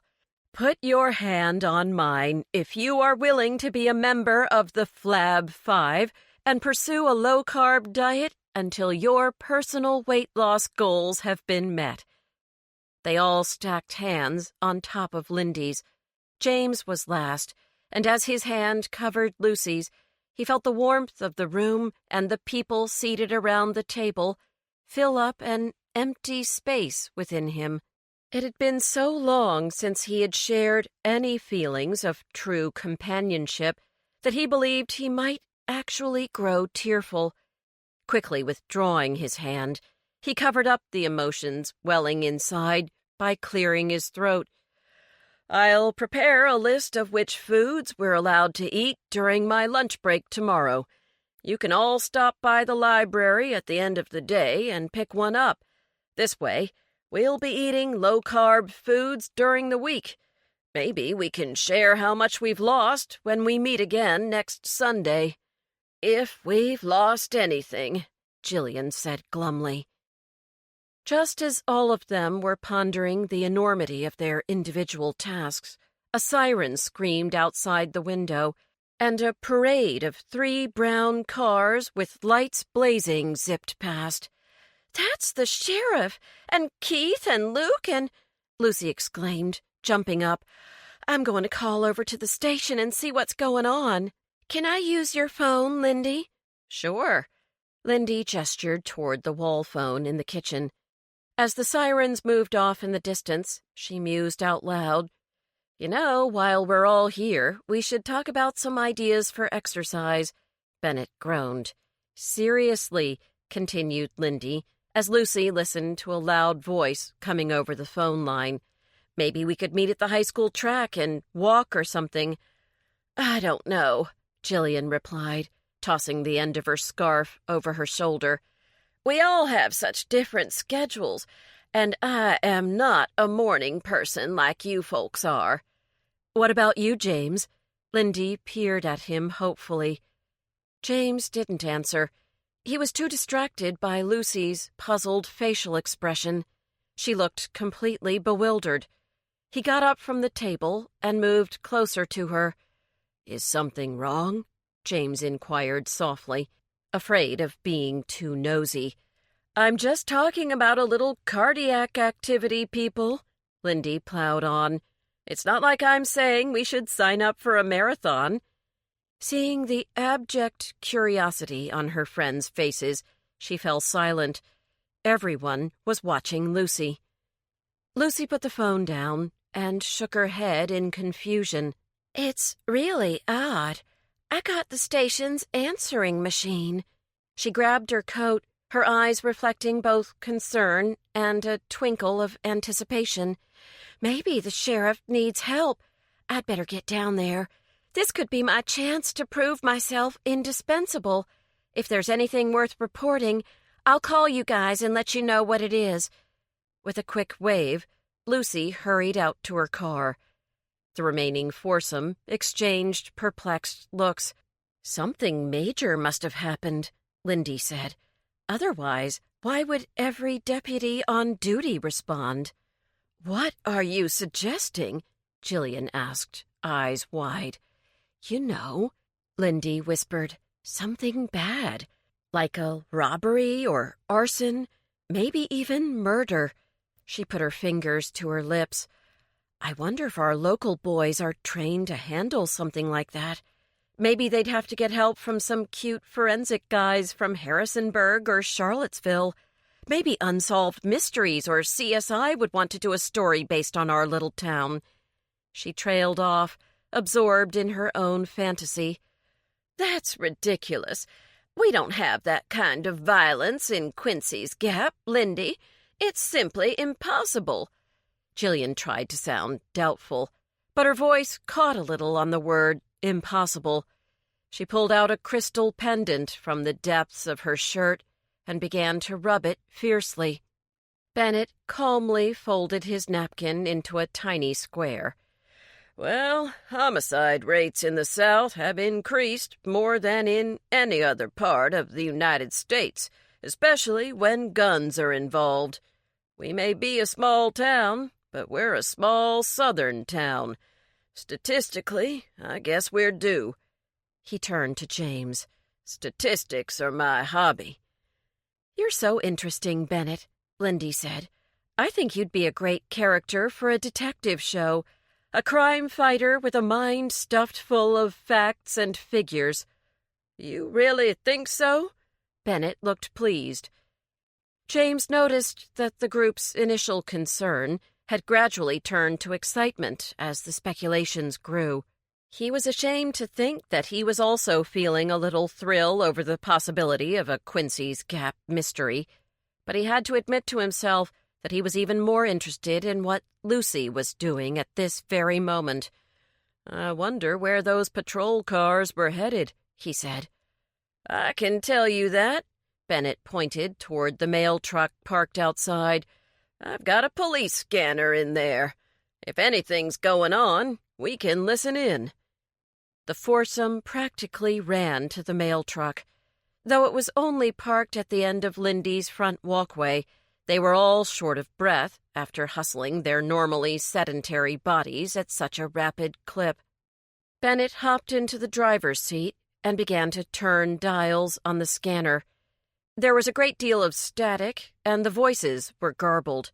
Eventually, the white noise disappeared long enough for them to make out the words Sweet Tooth and 901H. "A 901H," Bennett muttered darkly. "What? Is that bad?"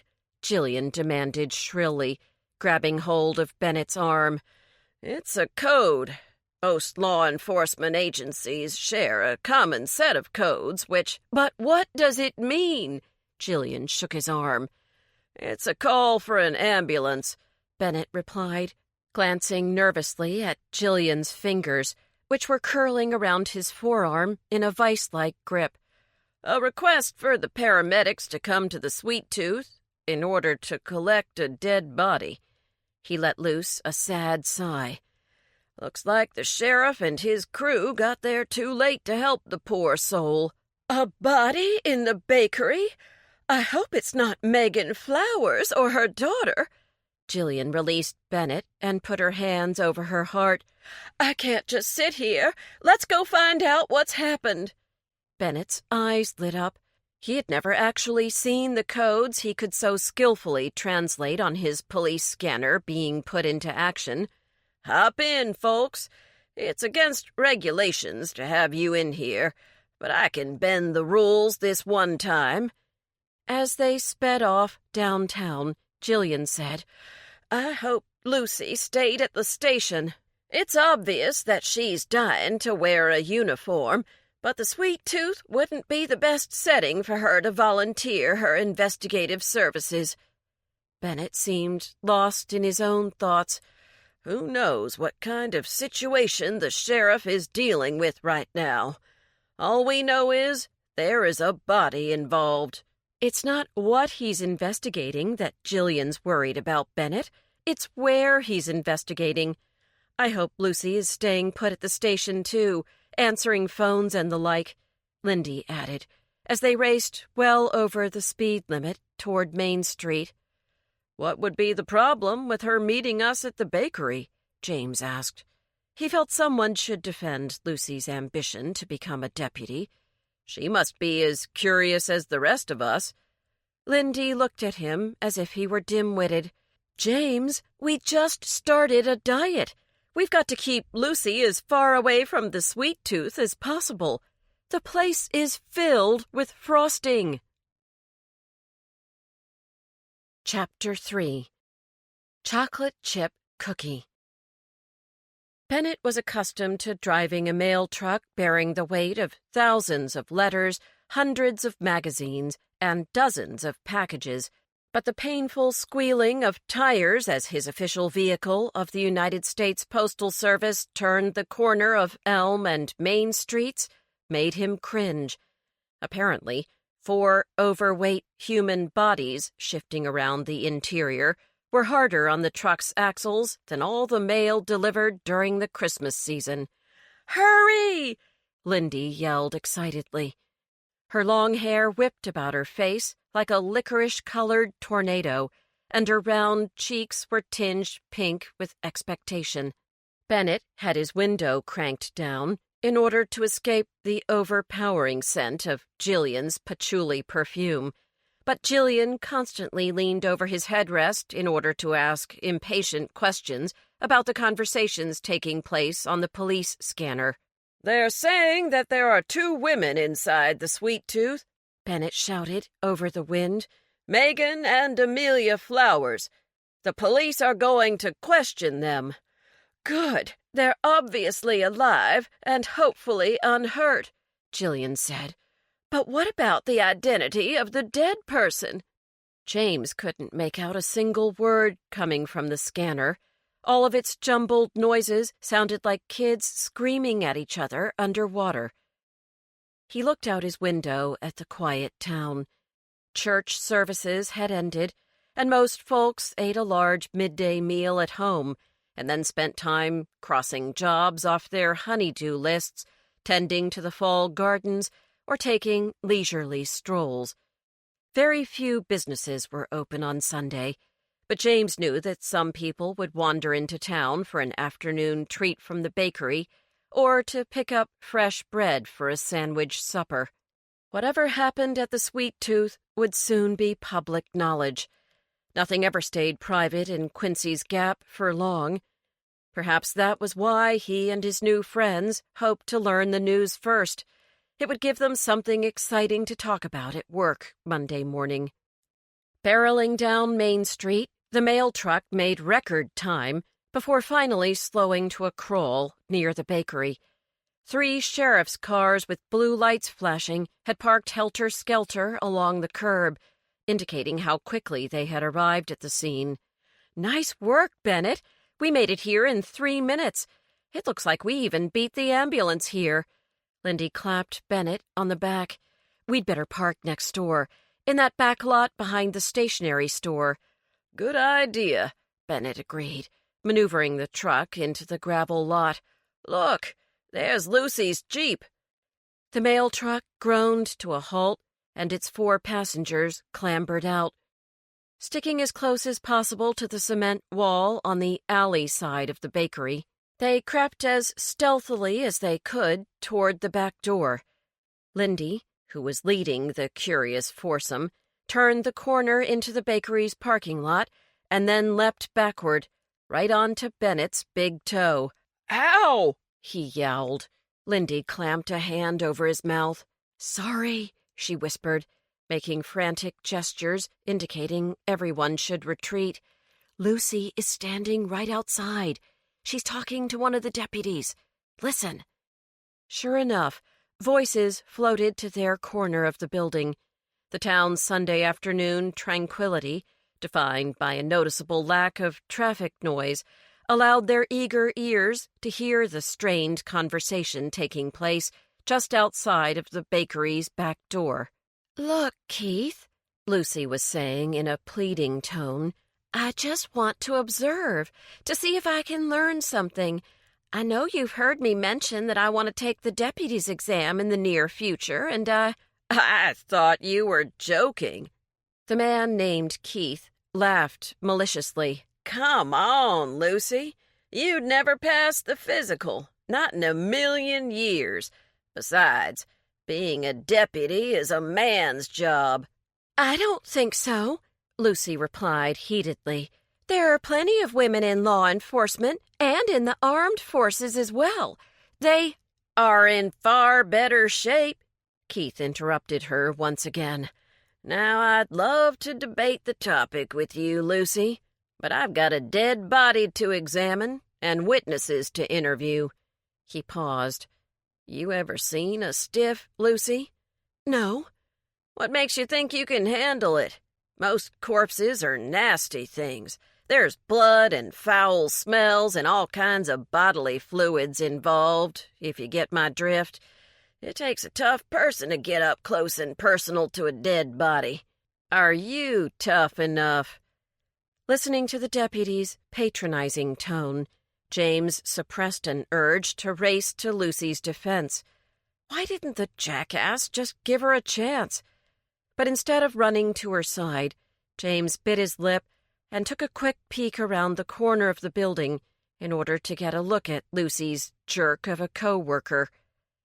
Keith stood with his hands on his hips and his legs drawn apart in a cowboy-like stance. His red hair glinted in the October sunlight, and even from a distance, James could see that his face was so obscured with tawny freckles that it was difficult to see the pallid skin underneath.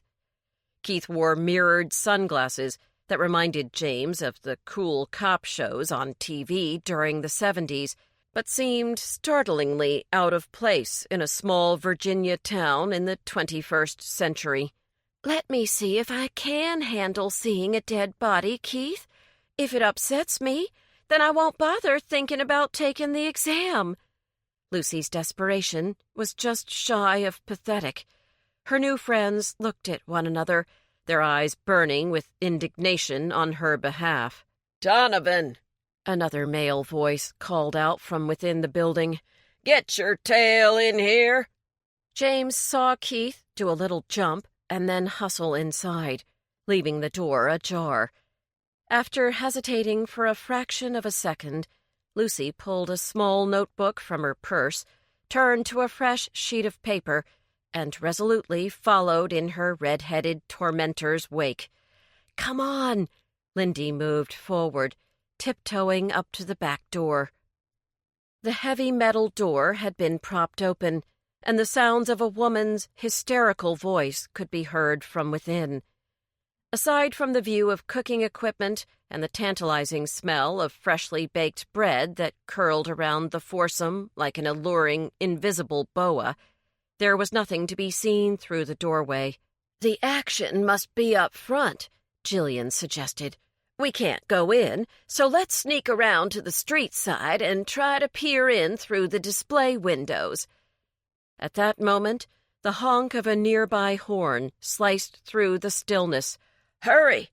That could be the paramedics," cried Bennett, as he led the group around the building. "It is! Look!" The yellow van from Quincy's Gap Fire and Rescue moved quietly but briskly past them into the bakery's small parking lot. The driver honked again, but the breathless group was too far away to see why he was making so much noise. The first window they reached took up most of the storefront. Megan Flowers always displayed examples of her decorated wedding cakes in that window, along with a sampling of items she planned to bake throughout the week. Today, her display shelves had been covered with black and orange crepe paper. Plastic pumpkins were brimming over with miniature banana nut and pumpkin spice muffins. A black cat with glowing purple eyes drew attention to a platter of donuts dripping with white icing and a hefty dose of orange sprinkles. Beneath the shadow of a friendly scarecrow, another platter featured Megan's latest creation, a variety of cookies in the shapes of various monsters. Every cookie looked like it had been slathered with an inch of homemade buttercream. James's eye was particularly drawn to the Dracula cookies. Each pale-faced vampire had 2 rivulets of bright ruby icing dripping down from fangs fashioned out of white sprinkles.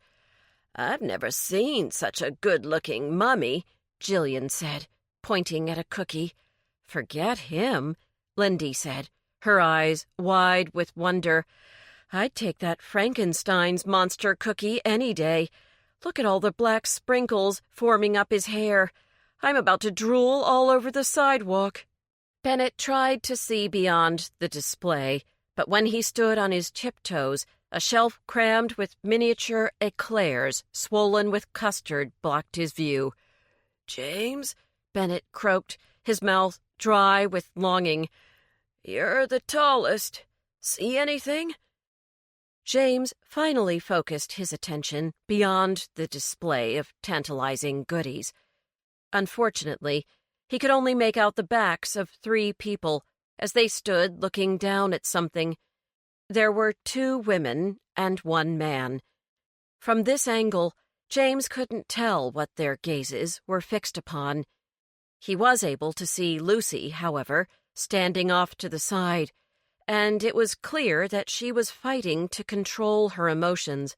Her lovely face had turned rather gray, and the hand that gripped her notebook was shaking. Someone must have spoken to her at that moment, for she wordlessly nodded and began writing notes with a tremulous hand.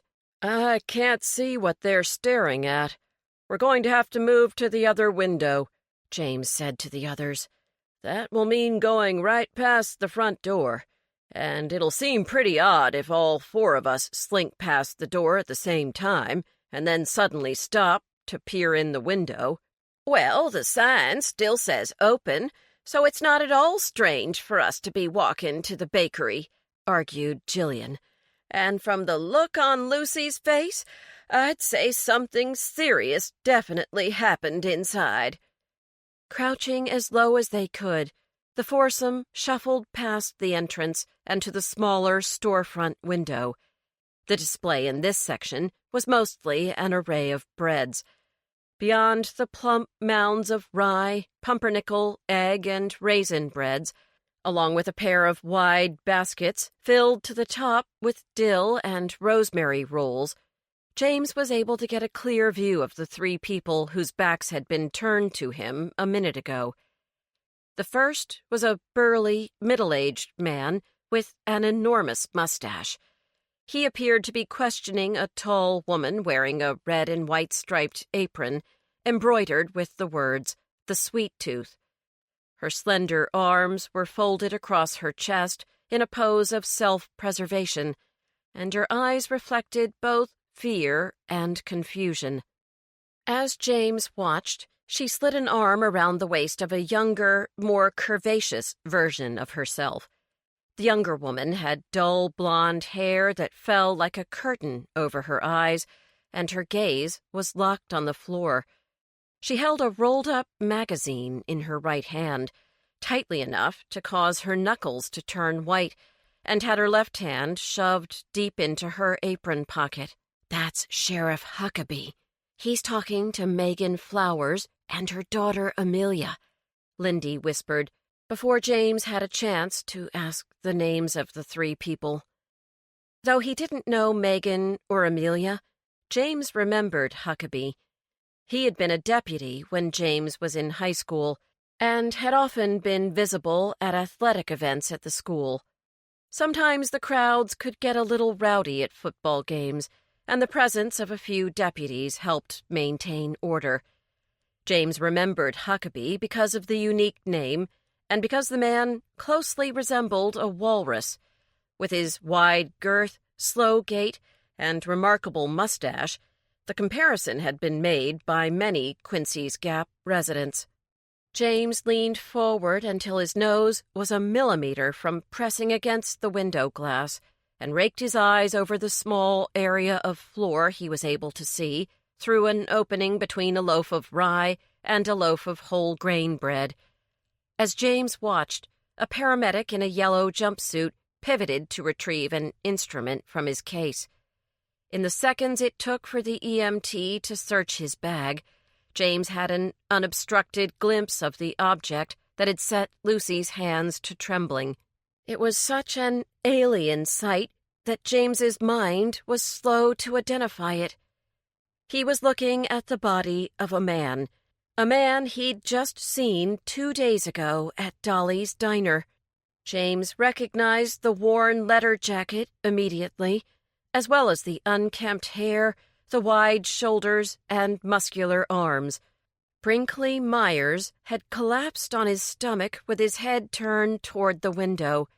His open eyes were glazed, and his nose and mouth were covered with smears of fresh, bright blood. Tiny droplets still leaked from his left nostril. The blood dripped slowly, like water from a leaking faucet. A pool of crimson had formed around his face and head, widening into an ellipse that contrasted with the black and white checkered linoleum. "I couldn't stop the bleeding," Megan cried, loud enough for all the supper club members to hear. She brandished a wad of blood-soaked dish towels. "I tried. I really tried." Beside her, Amelia's face crumpled, and she began to cry. As her mother tried to comfort her, Amelia hid her face in her hands. James had a hard time concentrating on anything other than the inordinate amount of blood on the floor, but then he spied what looked like a shattered cell phone near Amelia's foot. "That's Brinkley Myers," Lindy whispered. "I'd say that he's definitely dead." "From what?" asked Jillian. There was a noticeable quaver to her voice. "He's so young, and I've never seen so much blood." "Maybe it came from a wound on his head. There's no blood near his chest or legs. Point of fact, it seems like he had a nosebleed that just wouldn't quit." Bennett clucked his tongue in sympathy. "That'd be an awful way to go." The others remained silent as they checked Bennett's theory by casting their eyes once more on Brinkley's inert form. "What's that in his right hand?" James asked, unable to get an unobstructed view over the shoulders of the paramedic.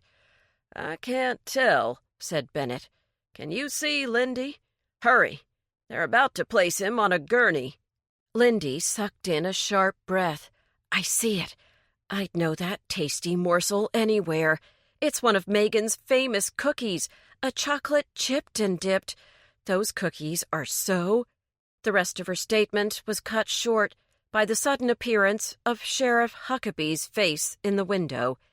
He did not look at all pleased to see 4 stunned civilians with their noses pressed against the glass. Waving them off with a brusque flick of his hand, Huckabee drew the green shades over both windows and then turned the store sign over from open to closed. James stepped back and turned to his dumbfounded companions. "Guess the show's over," he said. "I don't know about the rest of you, but I've just seen my first dead body, and I feel kind of weird. Pretty unnerved, actually." "Yeah, me too," Bennett muttered. They all stood on the sidewalk in motionless silence. "Let's go back to my place and have some coffee," Lindy suggested. "I don't think I'll be able to settle down without talking this out. It would be nice to have some company." Nodding in silent agreement, the foursome walked back to the mail truck like a troop of automatons. James's mind was buzzing with all that it had just absorbed. "Fine time for us to start a diet." Jillian let loose a crazed little laugh. She twisted the rings on her fingers around and around. "In a few days, we're all going to wish we had one of those cookies." Lindy cast an uneasy glance at Jillian. "Stress is making you talk like that. It's okay. We're all feeling out of sorts. Who wouldn't after seeing what we just saw?" She patted Jillian's arm and then sank back against the seat of the mail truck. "I never liked Brinkley Myers," she said with a drawn-out sigh. "But at least his last meal was a good one."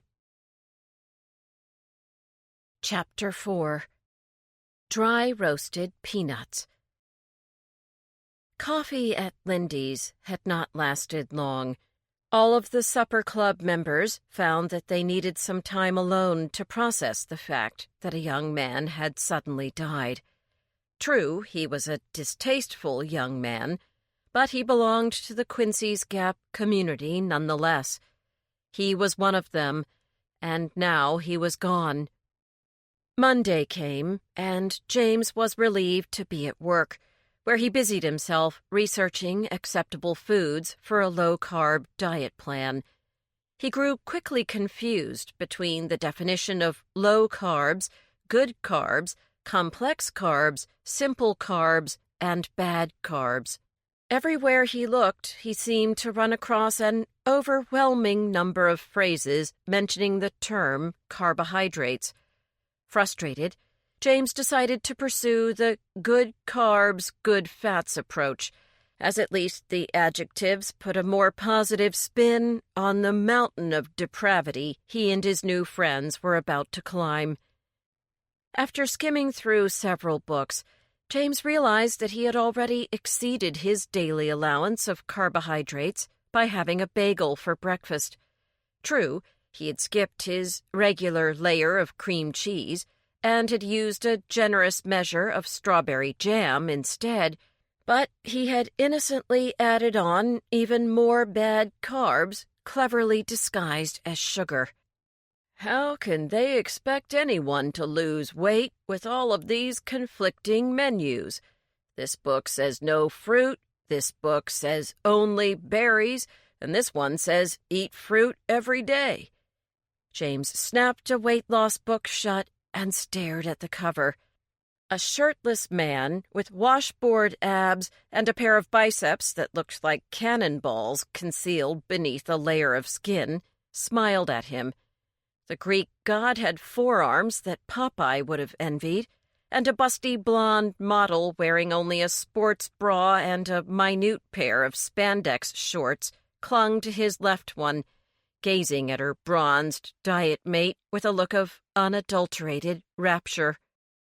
In order to keep his fingers occupied during his lunch break, so that they would not be tempted to buy a package of cheese puffs from the lobby snack machine, James surfed the internet. He was able to obtain a vague idea of which foods the supper club should be eating.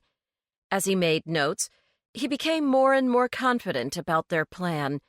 Energized, he had just begun to type up a complete shopping list, followed by a catalog of acceptable snacks, when Lucy entered the library. Unbeknownst to James, Francis and Scott had already left for the day. Their boss had been so preoccupied with his computer research that when the twins called out, "Until tomorrow, Professor," before leaving for the day, he only grunted in reply, being completely absorbed viewing yet another website for low-carb dieters. Normally, James would have recognized that the workday had come to an end by telling the twins that they'd done good work and wishing them a pleasant night. Even when Mrs. Waxman, the part-time librarian in charge of the evening shift, arrived and began to assist a group of boisterous high school students at the reference desk, James remained engrossed in his task. So it was Mrs. Waxman who greeted Lucy. "Hello, Lucy," Mrs. Waxman whispered. "Haven't seen you in here for a few weeks. What true crime books are you reading these days?" Mrs. Waxman had taught 8th grade English at the Thomas Jefferson Middle School for so many years now that no one could remember who had occupied the position before she moved to town. She'd taught both Lucy and James and remembered the names of every one of her students, as well as the reading habits of every library patron within a 3-county radius. "Hi, Mrs. Waxman," Lucy smiled. "I'm still working on that Anne Rule paperback. I bet you finished those M.C. Beaton novels, though," Mrs. Waxman chuckled. "I think you have a crush on that fictional detective." "Hamish Macbeth?" Lucy shrugged. "He is a dog lover, but he's too tall and skinny for me. Plus, I'm not really attracted to redheads. My, aren't we particular?" Mrs. Waxman clicked her tongue in disapproval. "How old are you now, Lucy?" she asked. Lucy blushed. She knew where this conversation was headed, and she did not want to admit that she was 35 and had never come close to walking down the aisle, not even as a bridesmaid. "Actually, I haven't come to check out books this time, Mrs. Waxman. I'm here to see, Professor Henry." "James is in his office." Mrs. Waxman called everyone by his or her first name, regardless of title or occupation. Dr. Morris, the town vet, was still Emily, and Reverend Beasley of the First Baptist Church was, and always would be, Mike Jr. "He's doing something on the computer. Go on back." Lucy tapped lightly on the door separating James's tiny office from the shelving area behind the circulation desk. James started in his chair. "You startled me." He put his hand over his heart. "Sorry." Lucy offered a shy grin, pointing at the wad of papers James clutched in his hand. "Is the diet already making you a bit tense?" she teased. James looked down at his hand and then put the pile of papers on his desk. Smoothing the wrinkled edges with his fingers, he said, "Actually, I was so busy this afternoon that I kind of forgot about being hungry. Of course, I've had about 5 diet sodas, and none of them were decaffeinated, so I'm a little jittery." Lucy sat in one of the office's uncomfortable wooden chairs. "This chair reminds me of school," she said, thinking glumly of the advice Mrs. Waxman had been on the verge of doling out. Lucy had heard it many times before from the older women in Quincy's Gap. They all told her that she shouldn't set her sights so high when looking for a man, but Lucy wasn't going to settle. She wanted an amazing man, and she didn't want to defend her decision to Mrs. Waxman or anyone else. Realizing that James was staring at her, she smiled again. "How did the research go? Are we going to survive this diet, or will we be eating carrot sticks and Swiss cheese for the rest of our lives?" "Actually, it's not that bland. There are a lot of foods on our list that are pretty good. Of course, it helps if you like any vegetable known to man, which I don't." Lucy shrugged. "I like potatoes." "Yeah, who doesn't?" James laughed. "Fried, scalloped, baked with cheese, chili, and sour cream, hash browns with ketchup, tater tots." "Stop! You're killing me," Lucy begged. "All I had for lunch was a Caesar salad with grilled chicken, and I'm starving." "I know. Right now I could eat a miniature pony. I had a tuna salad sandwich without the bread. Man, I already missed not sinking my teeth into a piece of toasty bread." James consulted his food sheet and grinned approvingly at Lucy. "At least what you had for lunch was good." He paused. "Did you eat the croutons?" "Yes," Lucy admitted sheepishly. "I wasn't supposed to, though, was I?" "No, but you didn't know that. Next time you'll pick them off." He handed her a stapled packet of menu ideas. She flipped through some of the meals and groaned. "There are so many fish dishes on here. I'm not a big seafood fan." "That's okay," James said, coming to sit down next to her. "You can make the same recipes using chicken." "You did all this today? That is so wonderful, James. Thank you." Lucy looked into his eyes, and he held her lovely gaze for a long moment. Feeling a small spark pass between them, they both became slightly flustered and suddenly feigned great interest in a crumb or speck of lint on their shirts. James scrambled to think of something to say to restore a sense of normalcy. They were saved from any further awkwardness by the appearance of Lindy and Bennett. As they came into the office, chattering away about the coolness in the air and what they had eaten for lunch, James dragged 2 of the plastic chairs from the kitchen area into his office. When Jillian arrived a few minutes later, James gallantly offered his own chair. Everyone seemed genuinely impressed with his work. "Why, James, You've done so much," Lindy gushed. "You've made this incredibly organized. We won't have any excuses not to succeed now, except that we all have to start cooking. That's going to use up a great deal of my precious reflection time," Jillian sighed dramatically, curling a strand of orange hair around her finger, and then suddenly brightened. "Still, I'm getting a really powerful vibe that we're all heading toward a more positive place." Bennett cleared his throat. "I see some menus here, but what can we snack on? Scientific data has me believing that a diet including 5 smaller meals is more successful than a diet of 3 large meals." James was so busy basking in the joy of having 4 friends gathered around his little desk that he almost didn't hear Bennett. When the words finally sank in, he leapt up and grabbed a sheaf of paper from his printer tray. "I almost forgot. Here's a list of suggested snacks. The Flab 5's Good Carb Snack List.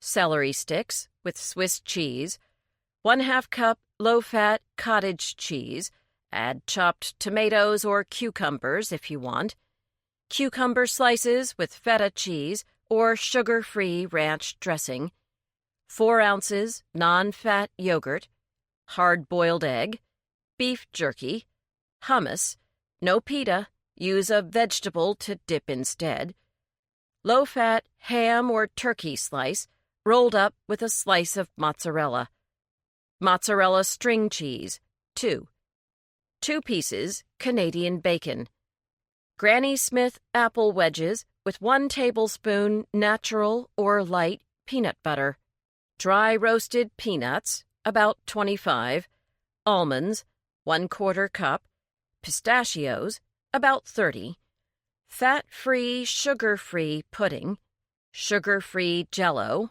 1 cup, sugar-free popsicles, sugar-free gum, sugar-free hard candy, diet soda, coffee with fat-free half and half, artificial sweeteners. "What about all those low-carb bars I've seen at the grocery store?" Lindy asked. "They look delicious, like a nice, tasty candy bar." "You'd have to check the calories," James said. "Any bar with more than 150 calories isn't going to help us. Plus, they're pretty expensive." "Where in Buddha's name is all the fruit?" Jillian demanded, shaking her list. "I think we're supposed to go light on fruit until we lose some weight," James said. "This is kind of our put-it-in-high-gear snack list. We can add more foods once we've lost some weight." "I don't think sugar-free gum is going to get me through an afternoon of art class with 25 hormonally imbalanced seniors." Lindy rubbed her temples and moaned. "And not many of these are good for eating in my truck." Bennett frowned.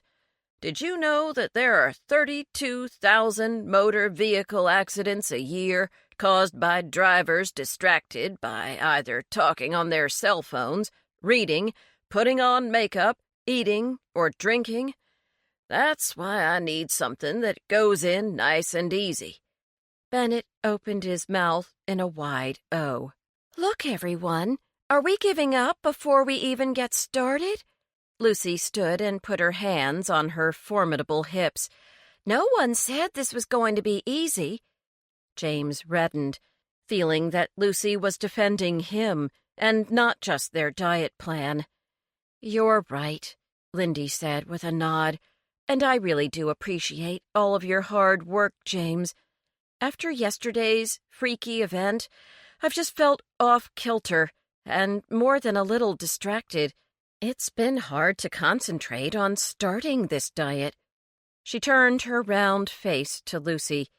"Is there any word on what happened to Brinkley?" Lucy relaxed and sat back down in her chair. "After you guys left, we had to wait for the medical examiner to make his way to us from Rockingham County. Sheriff Huckabee went on home and left Keith, Deputy Donovan, and Deputy Truitt to wait with the body. They interviewed Megan and Amelia, too. I was there for everything. Lucy sounded proud. I know I was only taking notes, but they've never let me remain at a scene before. Jillian shuddered dramatically. The poor Flowers women. I should bring them some homemade chamomile tea. It's very soothing, you know. How are they holding up? Fine, I guess. Lucy hesitated. Though there's one thing Amelia did when she thought no one was looking that I keep turning over in my head. Something that just doesn't sit right. Which was? Lindy asked, leaning forward in her chair.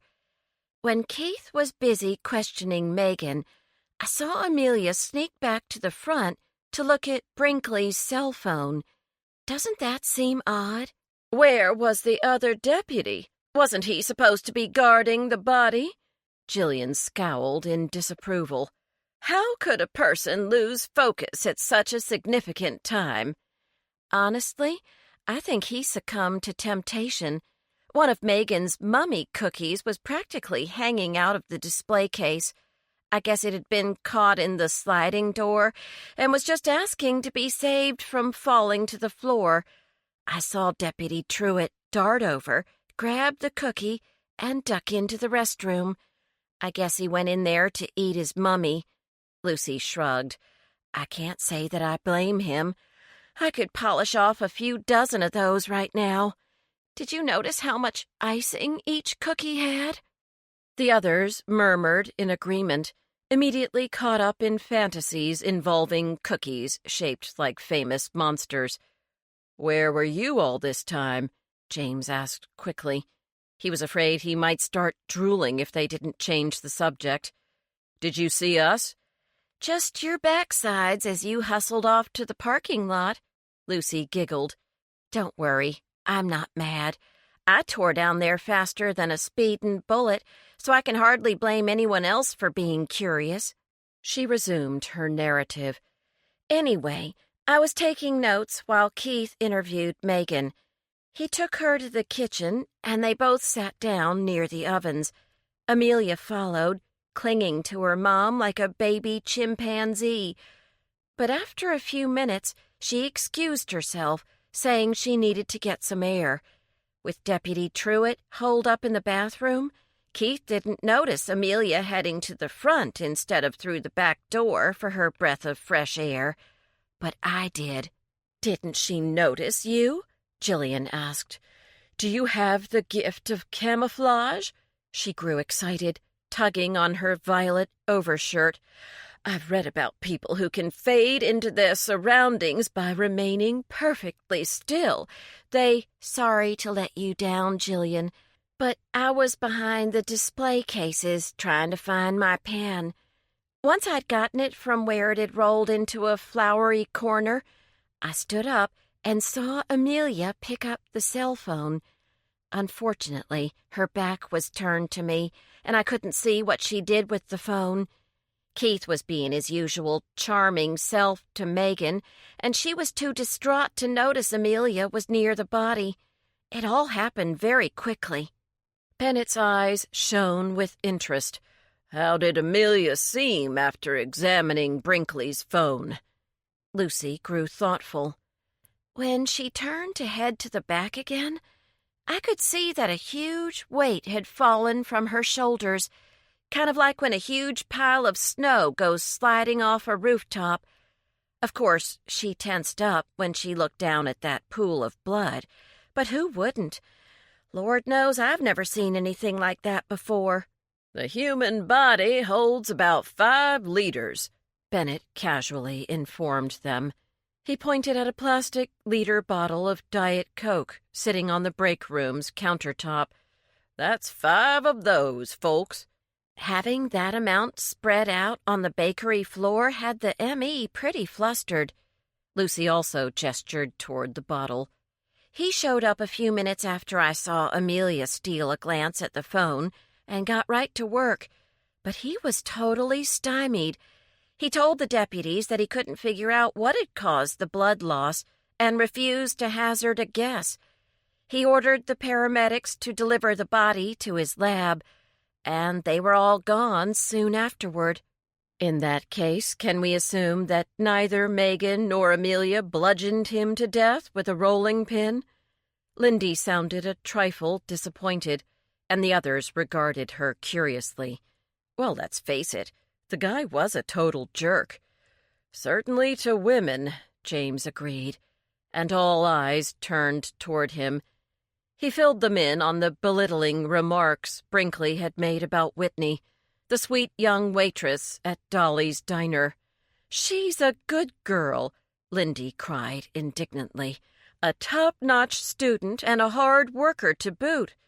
Her daddy had to quit his job last year because of health issues, so Whitney stopped going to college full-time and started taking shifts at Dolly's in order to help out with household expenses. I always chat with her when I'm there. How many kids these days would be so selfless? None that I've seen. They're far too entitled." Jillian sniffed in disapproval. "That's why I work with animals. They're as loving and spiritual and selfless as you can get." "I don't know if I'd call Lucy's 3 hounds of hell loving. I could think of several other adjectives for them," Bennett mumbled, and then his stomach growled so loudly that everyone stared at him. "No donut holes today," Bennett said, looking embarrassed. "See? My gizzard is staging a revolt." His friends laughed in sympathy. Their own stomachs were also complaining over not having received their daily doses of fatty carbohydrates and sugary treats. "So there's no indication of what caused Brinkley's death?" James asked Lucy, once the room had grown quiet again. She shook her head with an air of regret. "Besides one powerful nosebleed, it's a mystery. The ME did send a blood sample to the lab in Charlottesville, but it could take a week or longer for them to send him the results. They have to go with their priority cases first, and I doubt Brinkley Myers will qualify as a priority." "What kind of case does qualify?" Lindy asked. "This one seems pretty unusual to me.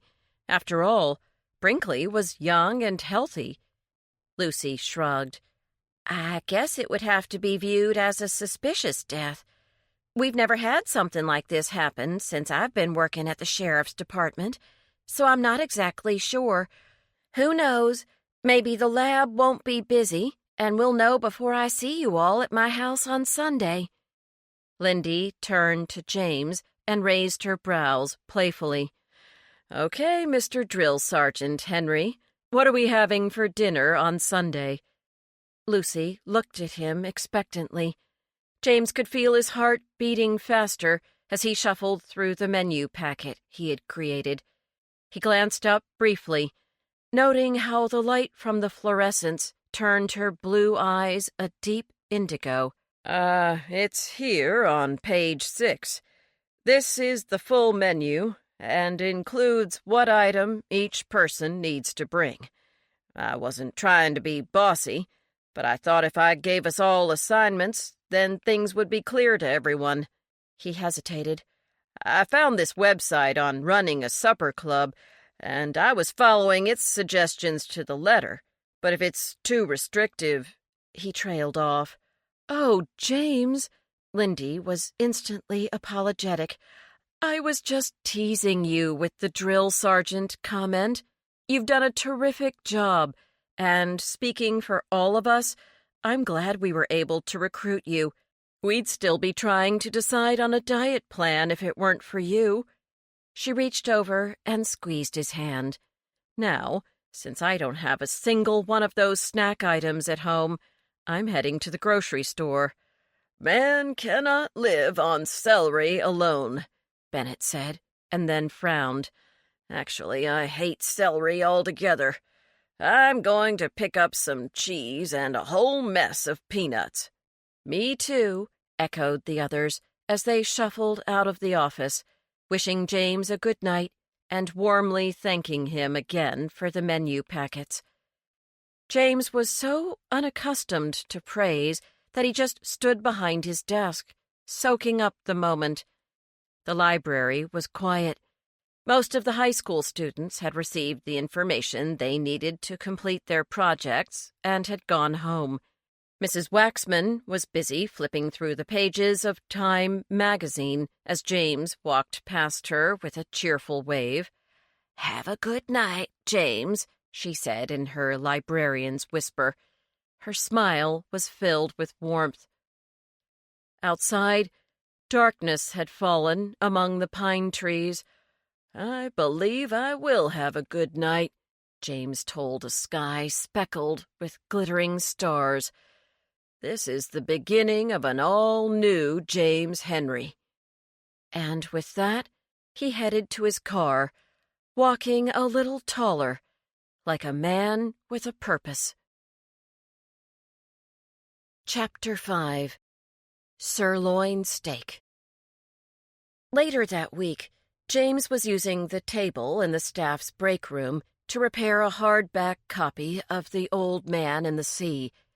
He lovingly applied a thin line of glue along the inside gutter and then carefully replaced the page that had fallen out the day before.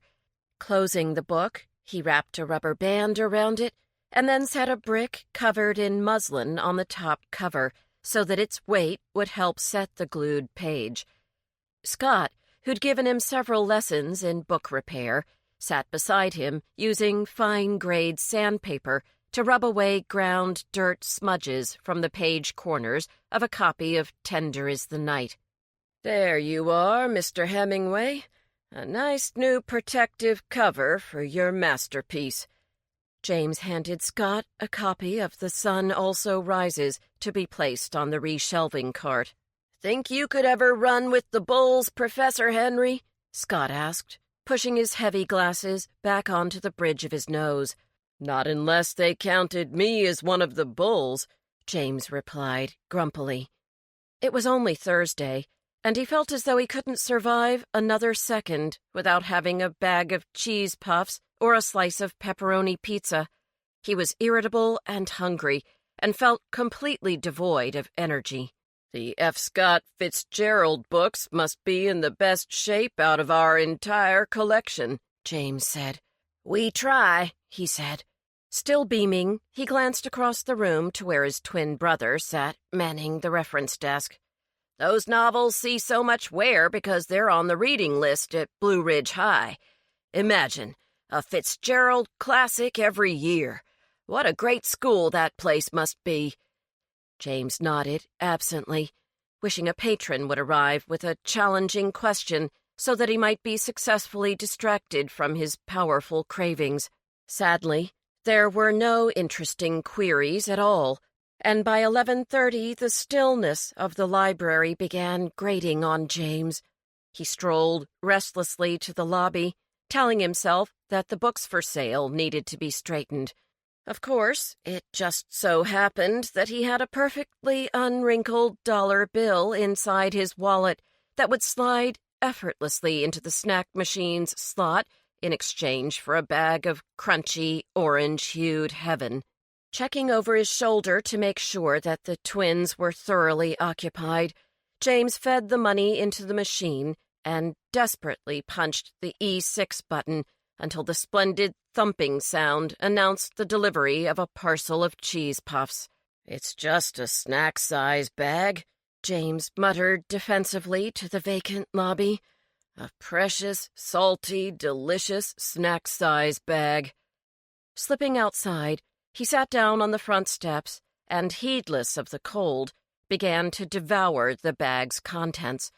He crunched blissfully, examining the blazing red, orange, and gold leaves on the maple and oak trees dotting the library parking lot. James felt an incredible sense of elation from having permitted himself to indulge in his favorite treat, but the contents of the bag disappeared all too soon. He stared longingly at the bottom of the bag, probing in the creases for any remnants.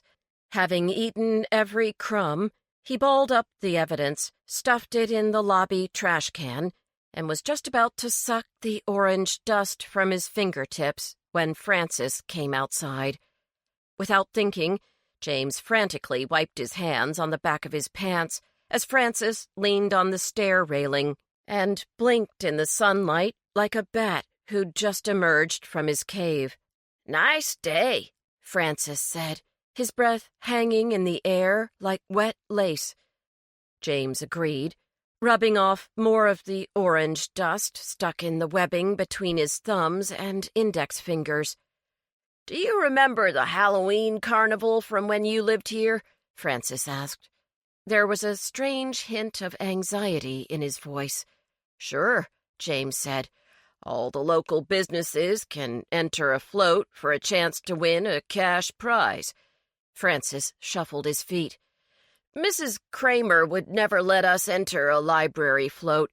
She said we didn't have the necessary funds in our budget, even though Scott and I came up with a design that would only cost $300 to build." Sensing where the conversation was heading, James smiled. "So you two want to enter a float in this year's parade?" "Yes, Professor, we sure do." "Let me review the budget for this month, but I'm sure we can come up with a few $100s. I think it would be great to have the library represented. We're an important part of this community." "I suspected you'd be more open-minded. In fact, Scott and I have already prepared a drawing to show you." Francis proffered a roll of paper. James unfurled the drawing and examined it carefully. He was impressed by what he saw. "This is terrific. Really terrific, Francis. Are you certain that you and Scott can build this on your own? It's not too adventurous?" Francis looked sheepish. "Actually, we started construction last year in hopes of changing Mrs. Kramer's mind. We just need to add some final touches, like special effects, and if we had the money, we could finish it off in no time. Thanks, Professor. I can't wait to tell Scott the good news." Francis bounded up the steps and went inside. A few seconds later, James followed. At lunch, he stared at his chef salad, suddenly feeling very guilty about cheating on his diet. His favorite snack would definitely fall in the category of a high-carb, high-calorie no-no. "You're really sticking to your plan, Professor," Francis said as he entered the kitchen. He folded his long, lanky form into the chair opposite James and began to eat one of his 3 peanut butter and banana sandwiches while reading the latest paperback release by Piers Anthony. James was still unenthusiastically picking at his salad when Scott arrived and switched places with Francis, who had consumed his entire meal within 5 or 6 minutes. Scott ate 2 salami and cheese sandwiches, a bag of pretzel twists, and a jelly donut while speed-reading the October issue of Popular Mechanics. Midway through his donut, Scott wiped his sugar-speckled lips with a napkin and shot a nervous glance at his boss. "Sorry, Professor Henry. I guess it's kind of mean to be eating this kind of stuff in front of you." "Don't worry, Scott," James sighed. "Just be glad you have the metabolism of a goat." Scott guffawed heartily. "Because their stomachs have 4 chambers? Good one, Professor." He cocked his head to the side. "But did you know that hummingbirds have the fastest metabolism of all animals? I wouldn't want that. If we were like that, we'd have no time to do anything except eat. No reading, no video games, no nothing. Just food, food, food." At that moment, the phone in James's office began to ring. James was still hypnotized by Scott's last phrase, but finally he bestirred himself, muttered, "The life of a hummingbird sounds pretty good to me," and got up to answer the phone. "James, do you have a second?" Lucy asked after they'd exchanged greetings. The black cloud that had been orbiting James's head disappeared with a poof. "Of course," he said brightly. "What can I do for you?" "The lab results came back." Lucy paused and took a deep breath. I kind of eavesdropped on Sheriff Huckabee while he talked to the M.E. in Rockingham. All I heard was the sheriff repeat the word— Hold on. James heard the rustle of paper. Sorry. Here it is. Coumadin. Do you know what that is? No idea. Well, I can't look it up from work or they'll wonder what I'm doing. Plus, I have to type up the incident report and all of the interviews, even though Keith is supposed to do his own. James could almost feel Lucy shrug at the other end of the line. Guess it's better this way, because I get to stay in the loop. Do you have time to conduct a quick internet search? I don't want to keep you from— No problem. The library is quieter than usual today, James assured her. And though I'm not positive, Coumadin sounds like the name of a drug. Give me a sec and I'll grab a PDR. A what? It's a 100-pound book called The Physician's Desk Reference. Stay here. I'll be right back. James set the receiver on the desk as gently as if he were placing a bird's egg back in its nest. He grabbed the blue tome from the reference section and returned to his desk, his lethargy completely dissipated. Glancing through the index, he spotted Coumadin under the heading Blood Modifiers. He picked up the phone again. Lucy? Looks like it's a kind of blood thinner. He scanned the microscopic font describing Coumadin's uses. Comes in tablet form or can be injected. Let's see here. If I'm translating this medical speak correctly, it looks like people are mostly given Coumadin after they've had heart valve replacement or after suffering a heart attack. I believe that's what myocardial infarction means. Lucy absorbed the information. Weird, she said after a moment. I doubt Brinkley had heart problems. He was a football star in high school, and after graduation, he mowed lawns all day long. Doesn't sound like someone with a heart condition to me. What would Coumadin have to do with his sudden death? I don't know. It doesn't make much sense to me either. Lucy seemed to be lost in thought. After a pause, she sighed. I'll just have to wait and see, I guess. Continue to sit here and answer phone calls about lost pets or flat tires until one of the real deputies gives me a report to type or something. Her voice trembled a little, as if she might begin to cry out of sheer frustration. When James failed to respond, she said, Thanks for your help. See you Sunday, and was gone. James held the receiver aloft until a recording blared from the earpiece suggesting that, should he like to make a call, he should hang up and try again. James put the phone down and thought back to the many times when his wife had been upset about something that had happened at work and how he'd never succeeded in comforting her. He'd tried. He'd listened to her complain and offered suggestions and sympathy. But if she started to cry, he'd go mute. He always seemed to shut down in the face of a woman's tears. James didn't know whether Lucy had been on the verge of crying or not, but he knew his knee-jerk reaction of stunned silence had taken a hold of him when Lucy most needed to hear him speak. His inability to think of the perfect thing to say to her upset him.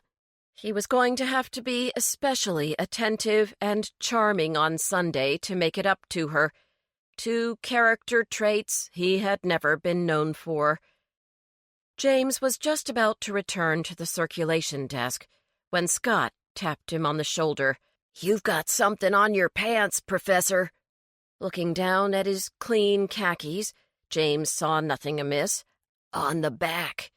Scott pointed at his own flat derriere. James craned his neck over his shoulder and still saw nothing.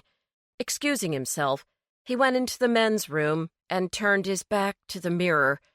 There, on his wide bottom, were two perfect handprints made of orange dust. James sighed and dampened a paper towel with water. Rubbing at his pants while watching himself in the mirror, He noted that tiny dots of white paper towel were now sticking to his pants, along with the orange dust. He moved closer and closer to the mirror above the sink until his rear end was practically hanging in the bowl.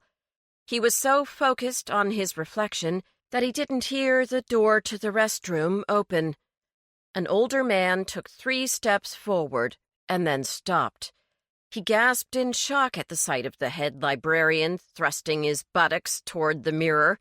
The man mumbled something about weirdos and perverts, turned on his heel, and exited with haste. James groaned. He'd never be able to look that patron in the face again.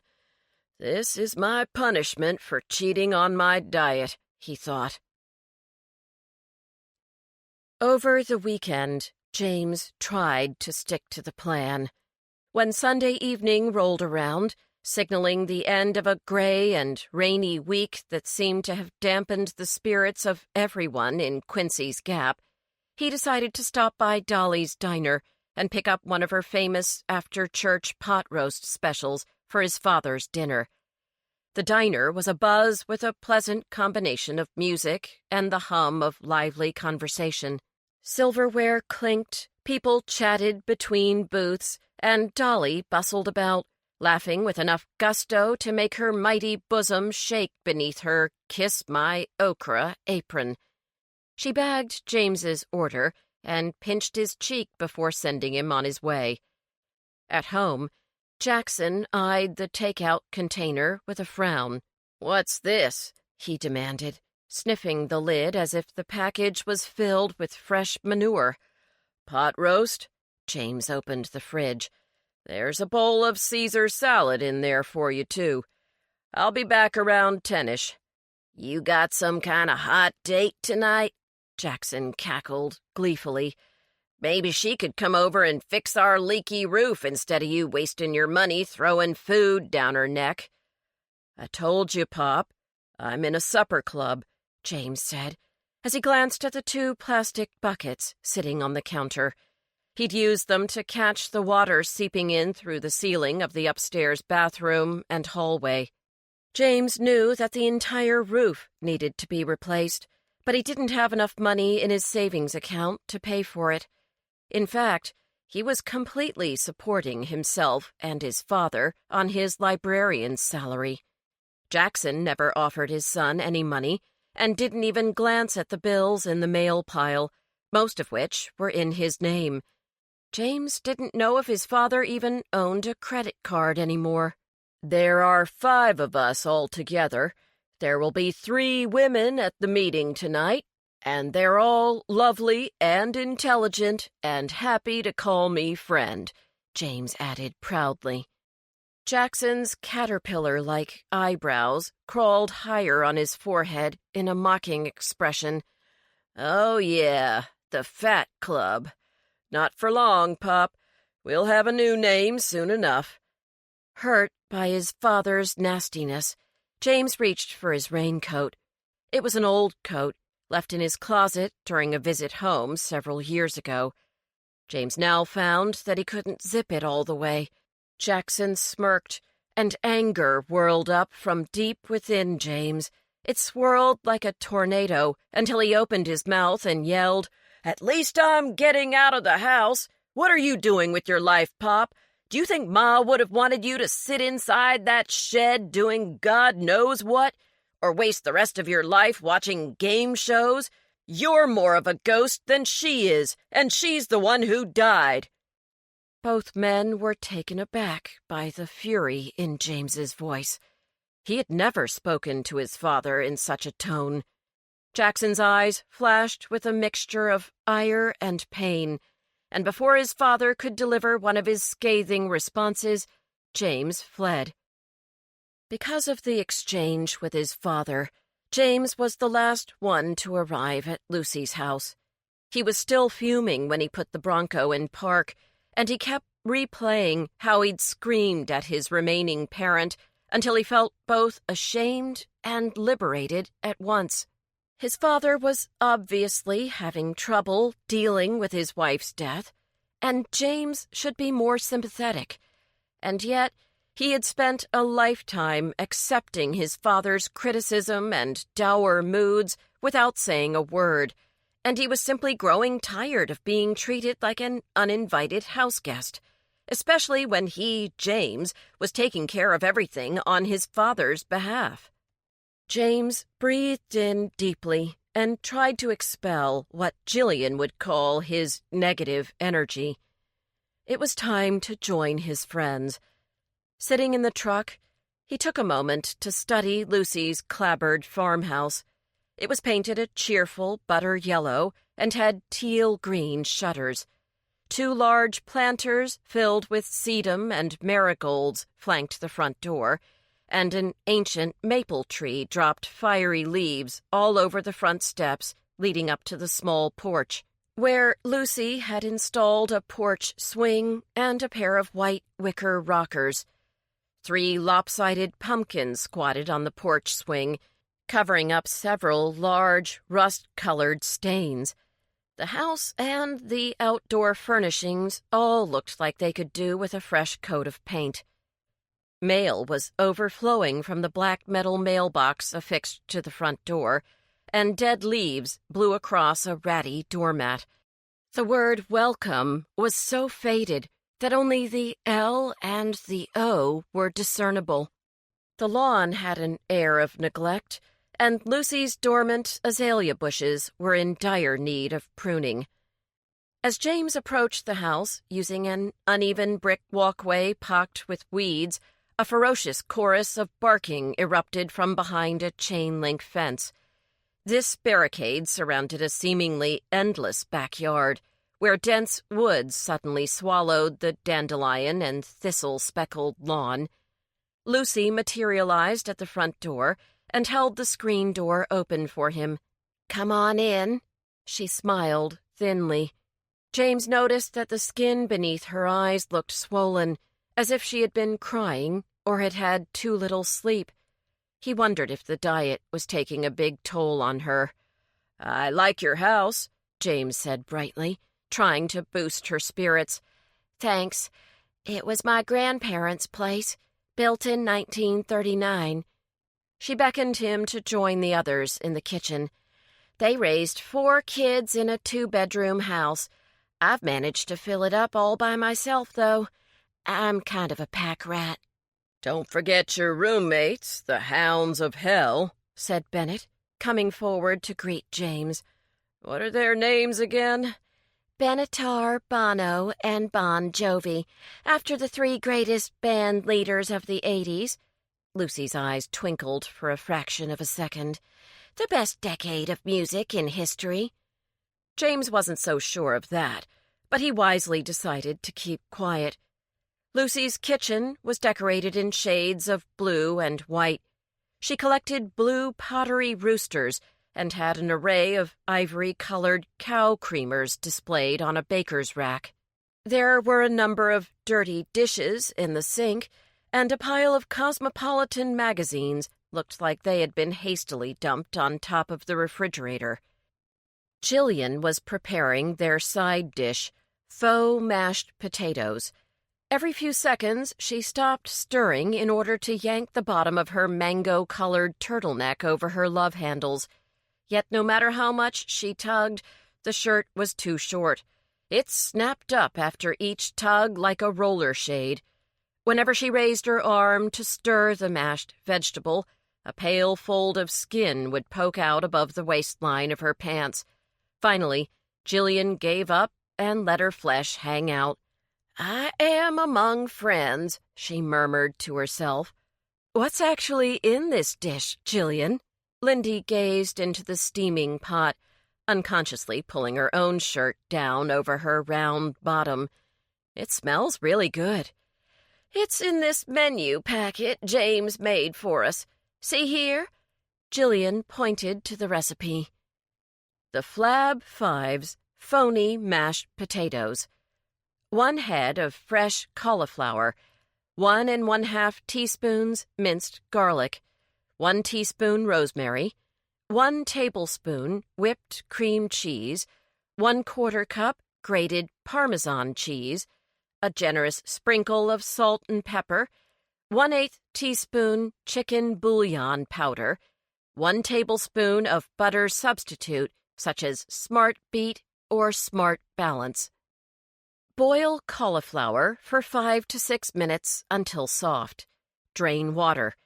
Using a potato masher or large spoon, mash the cauliflower while slowly adding in the rest of the ingredients. Don't use an electric mixer or food processor. It won't taste as good. Plus, mashing by hand burns calories. Makes 4 servings. Jillian paused in her mixing. I was only supposed to use 1 tablespoon of butter substitute, but I used 2. I really like the flavor of butter. Bennett placed 2 bottles of diet soda on the counter. You look like you could make this in your sleep. Jillian beamed. I actually did a trial run last night because I was feeling a little anxious about cooking for others. She cast a sideways glance at the packages of red meat sitting in the sink. In fact, I doubled this recipe. I will not be partaking in the shameful consumption of innocent animals this evening, she added theatrically. Super. James and I will split the extra steak. Bennett nudged James in the arm. Right? Lindy scowled at Bennett for being insensitive and patted Jillian's shoulder. Looks like you've done a great job with our side dish. Bennett and I shared the cost of the meat, but I was in charge of prepping the steaks. I just coated them with a Southwestern meat rub, and now they're ready for the grill. I picked the ones with the least amount of fat. Bennett, did you bring the herb butter? Bennett bowed with a toothy grin. I surely did, ma'am. 1/2 cup butter substitute, 1 teaspoon rosemary, 1 teaspoon parsley, and a sprinkle of garlic salt. I then rolled them into balls with a spoon. They'll melt nice and fast on those hot steaks. That is, if the dogs don't attack me on the way to the grill. Bennett eyed Lucy warily. Don't worry, I'll protect you. Grab those tongs and let's get out there. I'm starving. Lucy led Bennett to the deck, where her grill was warmed and ready to cook their sirloin steaks. A few minutes later, the supper club toasted their first meal together with glasses of diet soda. They agreed to put off the discussion of their weight loss progress, or lack thereof, until after the meal. As they ate Caesar salad, cauliflower mashed potatoes, and steak with herb butter, the conversation naturally drifted toward the most interesting event of everyone's week, Brinkley's death. So what's new with the case of the has-been football star, Ms. Sheriff? Lindy asked Lucy. Without warning, Lucy's lip began to quiver. She looked utterly miserable and was clearly trying to get a handle on her emotions. A pregnant silence descended over the table as the 4 friends stared at Lucy and then at each other. Lindy put an arm around Lucy's shoulders. Lucy, honey, what is it? Lucy sniffed and tucked a strand of lustrous hair behind her ear. I'm sorry. I really don't mean to ruin our time together. I've been trying to act normal all night, but, I might as well tell you. The sheriff plans to arrest Whitney Livingstone tomorrow on suspicion of murder. What? Jillian squeaked, dropping her fork onto her empty plate with a clatter. The only reason she's not in jail right now is that the sheriff is hosting a family reunion tonight. First thing tomorrow, though, he's going to pick her up. That's absurd. Lindy banged her fists on the table. That girl wouldn't hurt a soul. Are you saying that Huckabee actually believes that Whitney is Brinkley Meyer's killer? That man must be suffering from delusions, Jillian said. James looked at Lucy. Do the sheriff's suspicions have anything to do with Coumadin? Isn't that a drug? Bennett asked, and then frowned at James. What do you know about this that we don't? James hastily explained Lucy's telephone call on Thursday and gave a brief definition of Coumadin and its uses. Lucy released a mournful sigh. "The problem is, Whitney's daddy is the only person in Quincy's Gap currently taking Coumadin. He had a massive heart attack earlier this year and needed emergency surgery.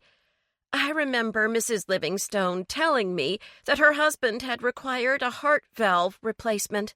According to Donovan's interview with the pharmacist, Mr. Livingstone was prescribed Coumadin following that surgery.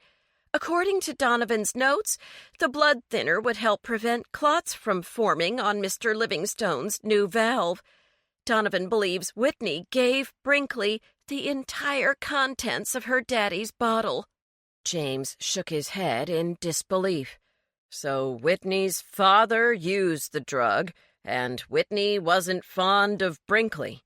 Those are pretty circumstantial pieces of evidence. There were no eyewitnesses, right?" Lucy shook her head. "How can an arrest be made on such insubstantial facts?" "There's more," Lucy said, clearly reluctant to continue. "Let me hazard a guess," Bennett said.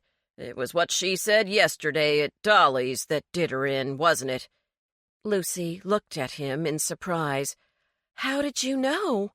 "I was there," Bennett said. Seeing the perplexed expressions of his table mates, Bennett hurried to explain. "I only work until noon on Saturdays, and I always go to Dolly's for lunch after my shift. I had a package to deliver to Clint, so I went in through the kitchen door. I could see Whitney working behind the counter. She was waiting on 3 customers. 2 of them were football players who were apparently loading up on huge cheeseburgers before last night's game, and the 3rd was Lucy's favorite person since Milli Vanilli, Deputy Keith Donovan." "Who in this strange and wonderful world is Milli Vanilli?" asked Jillian, momentarily distracted from the main narrative. Pseudo-rock star brothers from the 80s. They had cool hair, hot bods, and got busted for lip-syncing during a live show, Lindy replied. "Go on, Bennett." Bennett took a swallow of Diet Dr. Pepper and continued. "As Whitney was handing a check to the football players, one of them asked if she missed Brinkley. She looked as though she wanted to shoot missiles from her eyeballs, but she kept her cool and said, 'No, why should I?' and then got busy brewing a fresh pot of coffee. From what I gathered from the rest of their conversation, those boys thought Whitney was one of Brinkley's girlfriends." "Ha! Whitney is way too good for a jerk like Brinkley," Lindy exclaimed. "That's about what she said, in slightly cruder terms," Bennett said.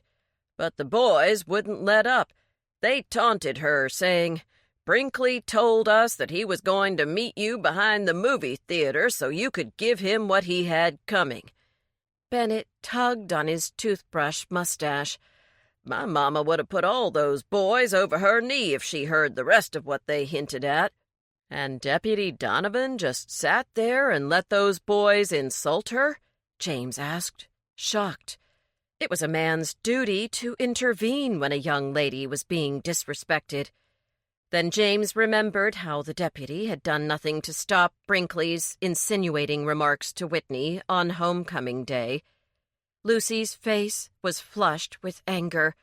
"The man is a walking toad. As the town's foremost chauvinist, Donovan was probably enjoying every minute of it. He loves to see any woman put down." "If we could all just learn to love one another," Jillian wailed. Ignoring this outburst, Bennett turned to Lucy. "He did seem to be wearing a sheep-eating grin. So is that what prompted the sheriff to target Whitney?" James asked. "A bunch of boys gossiping about their buddy and his supposed love life?" "No," Lucy said very softly. Whitney leaned over the counter and grabbed one of the boys' shirts. She practically pulled him out of his chair, she was so spitting mad. She yelled, "I'm glad that son of a bitch is dead. I hope it was slow and painful and bloody as hell." There was a long stretch of silence. "She said all that right in front of Donovan." Lucy gave her friends a mournful look. "And then he finds out about her daddy's Coumadin, and, well, Whitney's in a heap of trouble." So she hated Brinkley for how he treated her. Lindy threw her hands in the air. Who wouldn't? That doesn't mean she killed the boy. "I've got to find a way to help her." Lucy cast a desperate glance around the table. "Any ideas?" "Do you have access to the prison cells? Could you talk with her privately after she's brought in?" James asked. Lucy raised an eyebrow. "I think so. Why?" "The more we all know about Whitney and her relationship to Brinkley, whatever it was, the more we'll be able to form a clear picture about them. I don't think we'll be of much use without knowing the real story." "That's true," Bennett agreed. "But aside from trying to clear this little lady's name, we need to put our sights on who could have given Brinkley the Coumadin instead of Whitney." "Exactly," Lindy cried. "Do you know when someone supposedly slipped him blood thinners, Lucy?" "Yes, sometime during his meal Saturday at Dolly's Diner. I read the ME's report. It was just sitting on Donovan's desk, and while he was out for one of his 2-hour lunch breaks, I had a chance to take notes on all the important points." Lucy smiled a little at the memory. "I'll ask Dolly if she noticed anyone near Brinkley's food after Clint plated it. You never know," Bennett said. "And I'll discreetly question a few of my current students to find out who Brinkley's enemies were," Lindy said. "And who he hung out with," Jillian added. "I know the mamas of these high school boys come into my shop. The yuppie puppy is a hotbed for gossip.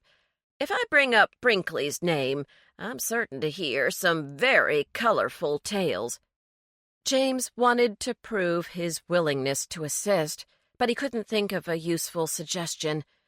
"Do you want me to come with you to see Whitney? I could bring her some books and magazines to read."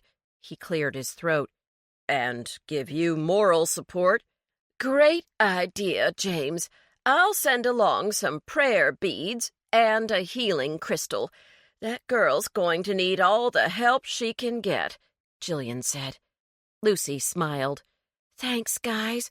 I feel so lucky to be in your company tonight. I may have only lost 2 pounds this week, but look what I've gained. 4 amazing friends." 2 pounds is wonderful," Lindy shouted. "I lost 4. Make that 3 for me," Jillian added. "Me too," said James. "Bennett?" Bennett's dark eyes twinkled. 5 big ones. "Good for you, Bennett. Though truth be told, I guess I was expecting a more dramatic loss," Lindy said. "Still, I cheated once or twice this week. Being on a low-carb diet is much harder than I thought it would be." James listened as his friends admitted to having cheated on their food plans by eating their favorite treats at least once. "What about you, James? Any cheese puffs?" 4 snack bags, he confessed with a groan. "I felt really hungry in the middle of the afternoon, and I didn't want celery or an egg or whatever I was supposed to have.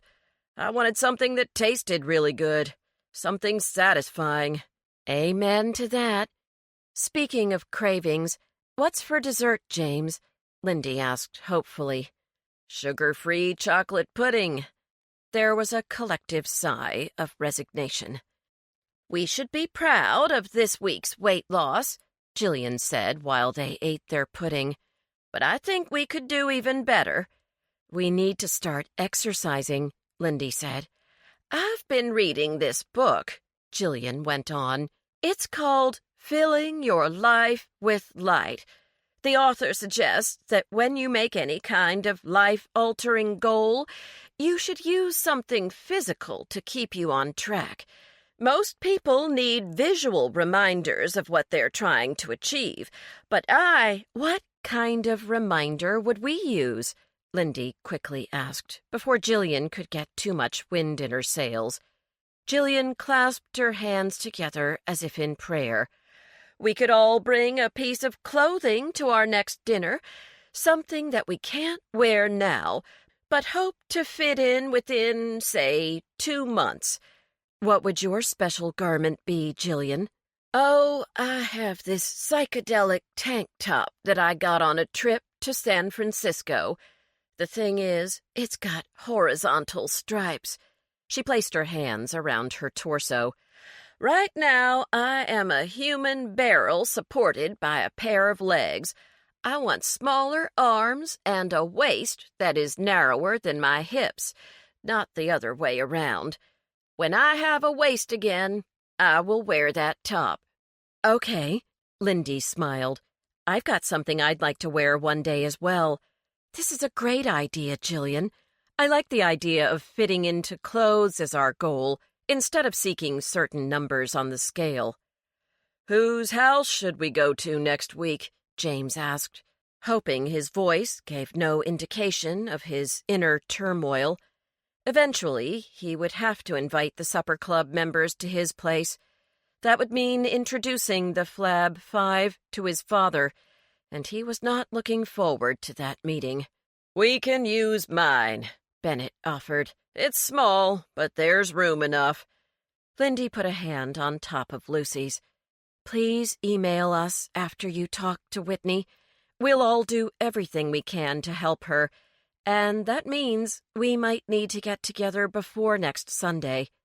After James and I visit her tomorrow, I'm hoping to have something new to share with Sheriff Huckabee, something that will prove Whitney's innocence.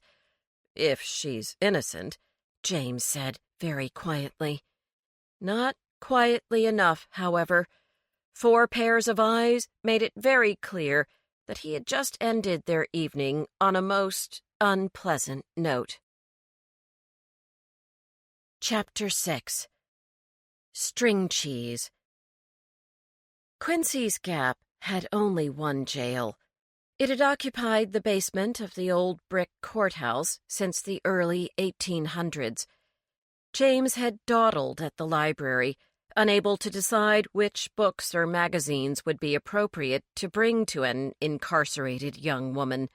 Finally, he'd appealed to the twins for help, and now carried a paper grocery bag filled with beauty and celebrity magazines, as well as a copy of Mitch Albom's The 5 People You Meet in Heaven.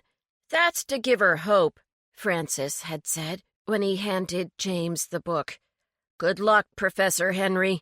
Scott had bobbed his head gravely, as if his boss were headed off to war. We've known Whitney for years. He'd wiggled the arms of his glasses back and forth anxiously.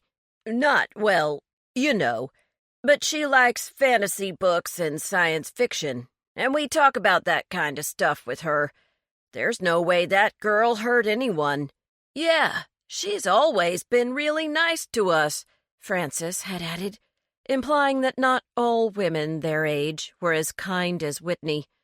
I'll make sure to send her your regards, James had said before leaving the library. At 12:30, Lucy appeared at the top of the white slate steps leading up to the courthouse.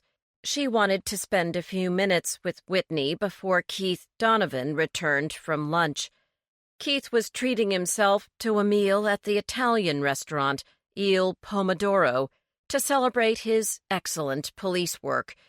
If Keith returned to discover that Lucy wasn't seated at her desk, ready to answer the phone or attend to Donovan's smallest whim, he might discover that she was visiting Whitney. For now, Lucy wanted to keep her investigation hidden from Keith. Being head librarian has a distinct advantage over my old job, James said, as he and Lucy stepped into the courthouse lobby. I can take an extra long lunch break if I want, without having to rush back. My teaching schedule at William and Mary wasn't that onerous, but my office hours and the endless number of department and staff meetings often made me feel so trapped. Here I can take a 2-hour lunch if I want, and make up that hour later in the afternoon. And it's nice to leave knowing the library is in good hands with the Fitzgerald twins. I wish I had some of that freedom, Lucy said wistfully. But let's worry about getting Whitney hers first. James followed Lucy down a dimly lit stairwell leading to the basement. There were storerooms, filing areas, and holding cells in the chilly space. A sleepy deputy sat at a wooden desk, guarding the entrance to the cells. "Good morning, Glenn," Lucy offered the man a dazzling smile. "I brought you some Krispy Kremes from the Winn-Dixie. You been here all night?" "Yep." The young deputy sat up straighter and examined the box of donuts. "Chocolate frosted. Thank you kindly." "Professor Henry, this is Deputy Glenn Truitt. Glenn, Professor Henry has brought Whitney some magazines and library books. We'd like to take them to her and see how she's doing. That okay?" Glenn was already happily occupied with his breakfast. Wiping his hands on a paper napkin, he did his duty by taking a quick glance through the bag of books and magazines. He paused for a long moment to admire a photo of Angelina Jolie in a low-cut dress on the cover of Cosmopolitan, then led Lucy and James to Whitney's cell. She was in the third cell to the right. The other cells were empty, save one. A middle-aged man splayed on a narrow cot occupied the last cell to the left. He was snoring like a locomotive, and a rank smell of stale beer and body odor snuck out from between the bars of his cell. "Wilbur's sleeping off another one?" Lucy asked in a conspiratorial whisper. "Yep. Gotta keep him away from his old lady when he gets like this. How's 10 minutes, Lucy? It's not officially visiting hours yet." Glenn unlocked Whitney's cell. The young woman had her face buried in her hands and did not even look up as the barred door slid open with a squeak. 10 minutes will be just fine, thanks."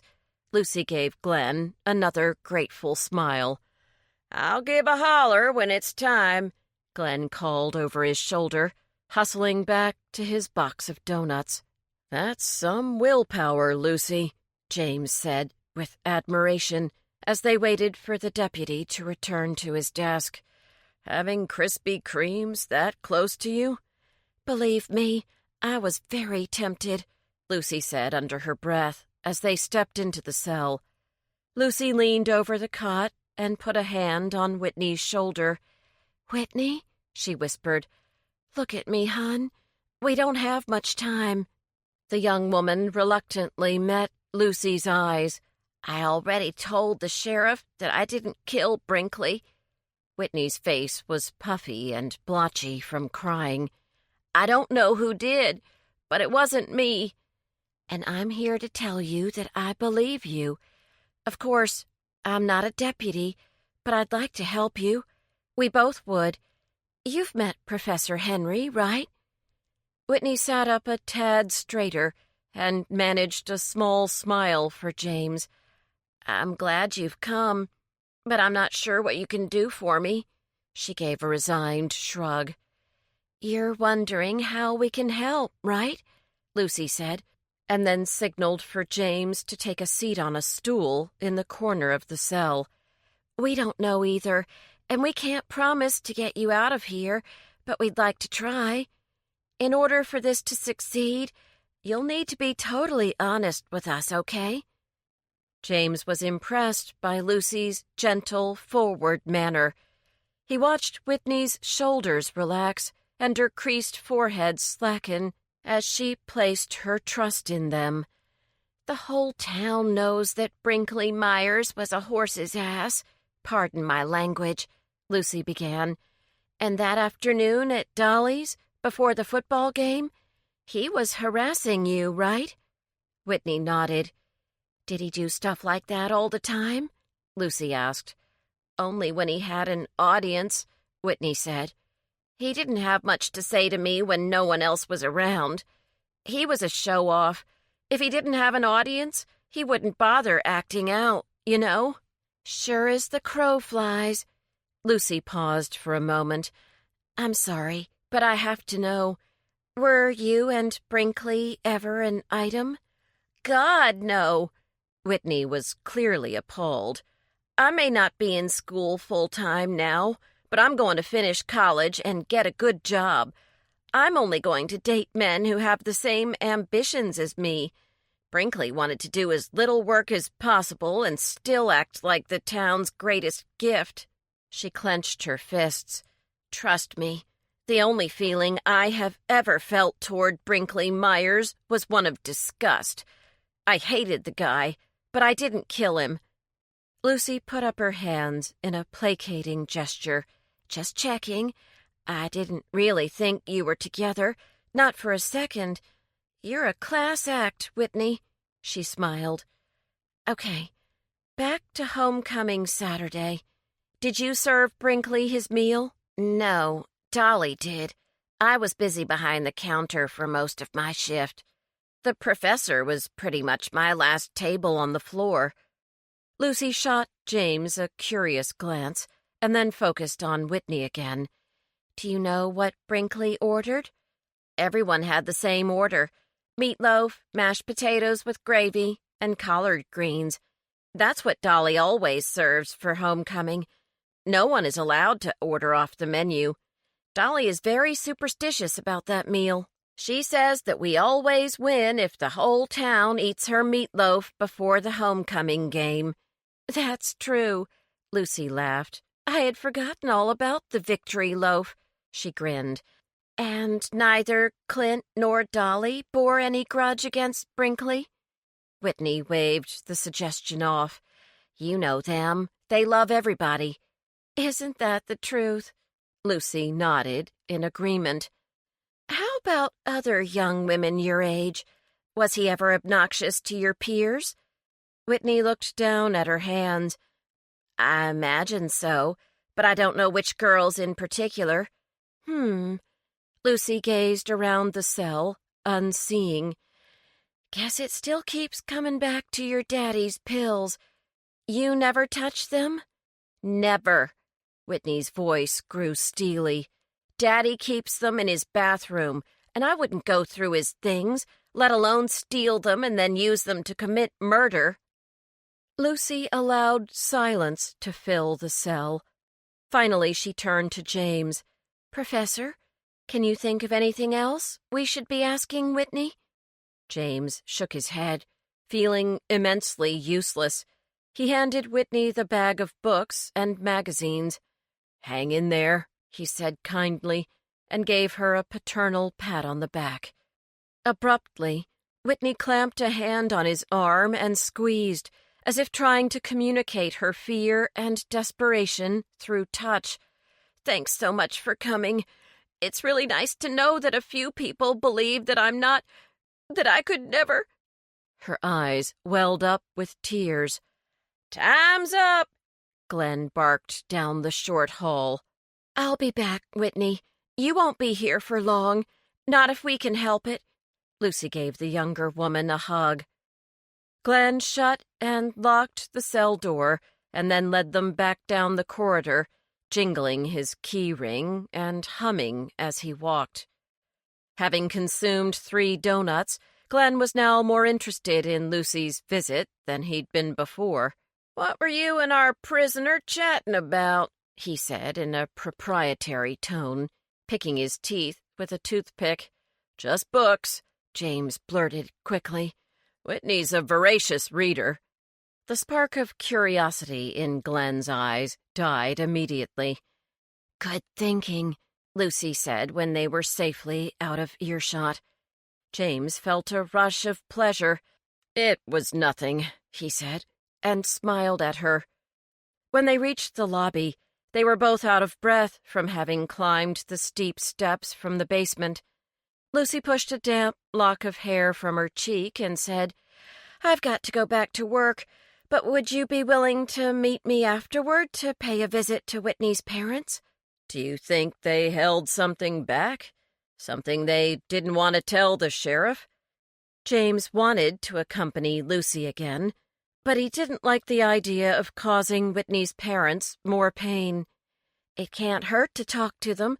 We've got to learn every detail if we want to have a complete picture of what happened," she said, her face pink with exertion.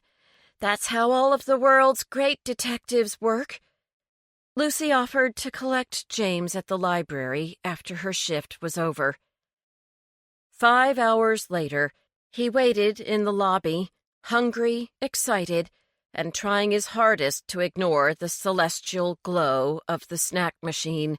He'd forgotten to pack the green apple and Tupperware of peanut butter meant for his afternoon snack, and his stomach was complaining loudly. James pictured himself inserting a dollar bill into the snack machine over and over again, but he didn't act on his fantasy. Lucy's imminent arrival prevented him from indulging in another bag of cheese puffs.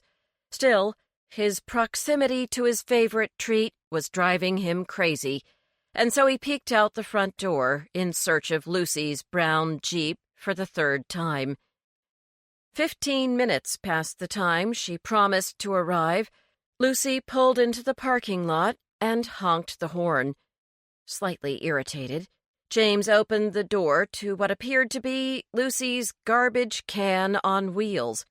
Empty paper cups covered the floor mat, and a pile of papers, fast food bags, and receipts prevented him from even seeing the surface of the passenger seat.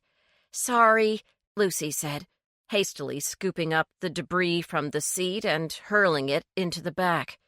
Reluctantly, James climbed in. He was a man who cherished neatness and order. He cast a sideways glance at Lucy. Her caramel hair was pulled back in an untidy ponytail, and her turquoise blouse, which was so tight that James could see glimpses of skin in between the straining buttons, had several stains along the neckline. Her fingernails were even, but were polished with a shade of garish red that had been chipped or been chewed off. Studying her from the corner of his eye, James began to wonder if he was really compatible with someone as sloppy as Lucy. They pulled up in front of the Livingstones' brick house a few minutes later. Lucy had thoughtfully brought some pumpkin muffin tops from the Sweet Tooth as a gift for Whitney's troubled parents.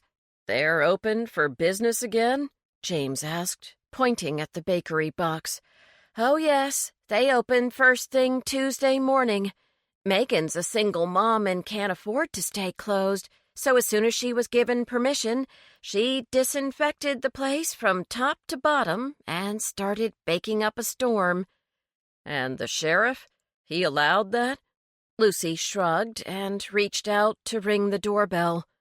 "Guess he felt there was no more evidence to be found once the paramedics had removed the body." James was about to ask what had happened to Brinkley's cell phone when a woman in her late 40s, with Whitney's ash-blonde hair and heart-shaped face, opened the front door. Wringing her hands, she took a step back and invited them inside. "We sure appreciate you visiting our gal this morning, Miss Hanover. Not many folks are willing to call us friends right now." "Please, call me Lucy. This is James Henry, our new librarian. He's also interested in Whitney's welfare." She handed Mrs. Livingstone the box of muffin tops. "Thank you kindly." She offered James her hand. "I'm Caroline. Sorry we haven't met yet, Mr. Henry, but I'm not much of a reader." She smiled apologetically and led them to a living room that seemed to belong to an earlier decade. The floral fabric on the sofa, chairs, throw pillows, and curtains was worn, but the room was clean and had a comfortable lived-in air. This is my husband, Beau." A middle-aged man with receding hair and a beer belly pushed himself out of a faded leather recliner and switched off the TV. He gave James a powerfully firm handshake and thanked Lucy profusely for the muffins. "We told the deputy everything we know, which is basically nothing." Caroline shrugged to illustrate her confusion. "But feel free to ask us anything you want. We'd rather talk than sit here feeling guilty. If only we had the bail money, but we just couldn't raise it." She trailed off, embarrassed. "We're trying to borrow some cash from my sister, but she's got her own share of troubles." Beau cleared his throat and touched his chest. "We just don't have a nest egg anymore after all of the medical bills." Lucy clucked her tongue in sympathy. "This might seem like going back a ways, but could you tell us about your surgery? I want to understand every nuance about Coumadin and its uses." Beau nodded. "Absolutely. It's easier to talk to you two anyway. That Keith Donovan fella came in here and started acting like he owned the place. He strutted around like a big shot, trying to scare us into making a confession. We didn't have anything to confess." He stopped to collect himself. "Me getting mad won't help my little girl. So let me answer your question. As you probably know, I was a roofer. Ran my own business for over 20 years, he added proudly. Things were going along just swell. We had enough put by to send Whitney to James Madison, and we're saving up more for my retirement. I wanted to quit early enough to take Caroline to some real nice places. She's always wanted to travel." James could see Caroline smiling at her husband with a mixture of pride and sorrow. "One day last spring, I'd just come down off the ladder, thank the Lord, when this pain shot up my left arm like an electric shock. Don't remember a thing until I woke up in the hospital the next day, and the doctor told me I'd had a heart attack. He said he gave me a new heart valve, the mechanical kind, and that he had to tell me some bad news." Beau paused, no doubt recalling the exact conversation. His eyes went to his lap, and James could feel the painful memory coursing through the older man. His heart went out to him, but once again he had no idea what to say or how to gently coax the difficult narrative along. "It's all right, Beau. I'll take it from here." Caroline put her hand on top of her husband's. "The doc told us that Beau had suffered a stroke during the surgery. His heart was going to be fine, but his balance would never be the same again. They said he could never go up on another roof. They don't even want him to drive. So he sold his business to George Dundee, his right-hand man, and now Beau's working real hard doing odd jobs, anything to keep us fed and pay the mortgage." James filled the silence following Caroline's explanation with his first question. "And you've been taking the Coumadin since the spring?" 5 milligrams a day, Beau said. "That's a bottle per month?" Lucy asked. When Beau nodded, she frowned. "Is there any chance that you lost one or purchased an extra bottle by accident?" Caroline laughed at the suggestion. "Mr. Goodby would have your head if he heard you say that in his drugstore." "I know he would," Lucy grinned. "Still, you never lost one?"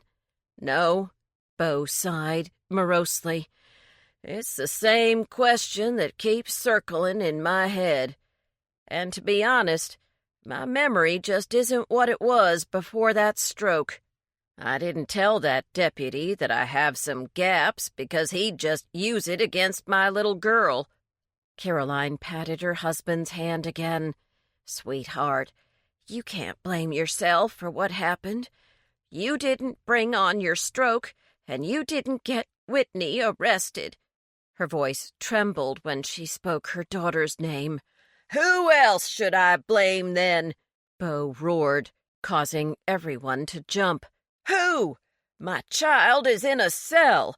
I'm here, comfy as you please, while my daughter is in jail." His anger subsided as quickly as it had flared. He collapsed into his chair and rubbed his face with calloused hands. "I'm sorry. I know you folks are trying to help." "Why don't I make us all some coffee?" Caroline said softly. "A friend of mine went to New Orleans and brought me back a can of the good stuff." Suddenly, Lucy's eyes lit up. "Wait a minute, Mrs. Livingstone. Did you and your husband go anywhere after Bo was released from the hospital? Any trips out of town?" Caroline pursed her lips and considered. "I don't think so." She seemed to vanish into the past for a moment, and then she snapped her fingers. "Yes, we did go out of town. We went to Baltimore for the weekend for my sister's anniversary party. Remember, Bo?" Bo shot out of his chair like a rocket. "That's right. I forgot to bring my pills along that weekend. I never packed them." His excitement was contagious. He turned to his wife. "Do you remember? You reminded me so many times, and I still left them in our bathroom." He grabbed James enthusiastically by the shoulder, his hand squeezing like a vice. "Oh, my stars, I certainly do. We had to go to one of those 24-hour pharmacies to get you a refill." James could feel the energy flowing through the room. It was as if tiny streaks of lightning were filling every person with the radiance of hope. "Was Whitney home alone?" Lucy asked, doing her best to sound calm. "Yes, it was Labor Day weekend, a little over a month ago. Whitney had to work most of the weekend, poor darlin', but she didn't want to go to that old folks' party anyway." Caroline sank down on the sofa, the coffee forgotten. James was riveted. He was also thankful for all the noise, because it covered up the sounds his stomach was making. It was nearly dinner time, and since he hadn't had a snack, he was starting to get so hungry that he was having trouble focusing on the conversation. "I didn't want to go to that party either," Bo muttered. "I wish we'd all stayed home. Maybe none of this would have happened." "Do you know if Whitney had anyone over that weekend?" James asked. He had to think of something other than the snack machine at the library and its contents of crunchy, savory cheese puffs. "I never thought to ask," Caroline said. "She's such a responsible girl. If she wanted to have one of her girlfriends over, she could have done so without checking with us first. We've had to demand so much from her as it is." Caroline's eyes filled with unshed tears. "Do you think this discovery could help?" "I'll talk to Whitney first thing tomorrow morning. Find out if anyone else was in your house that weekend. At least this takes some of the heat off her," Lucy assured the Livingstones.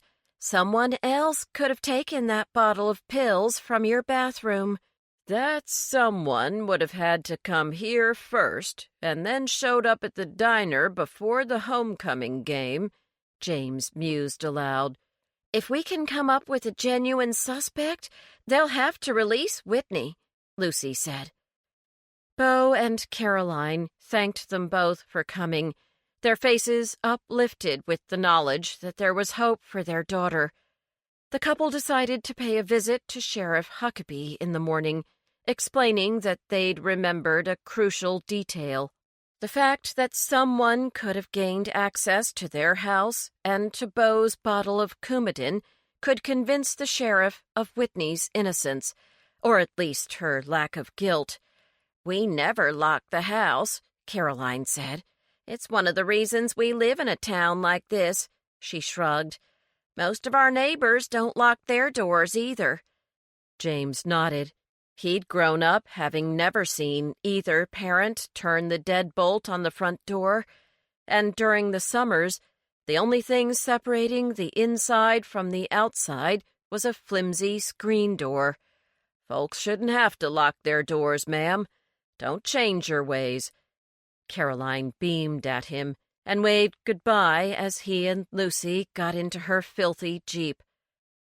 On the way back to the library, Lucy handed James 2 sticks of mozzarella string cheese. "Thought you might like a snack." "Would I? I'm dying." James devoured one immediately. Lucy did the same. "You know, you're really good at talking to people," he said as she pulled up next to James's old Bronco.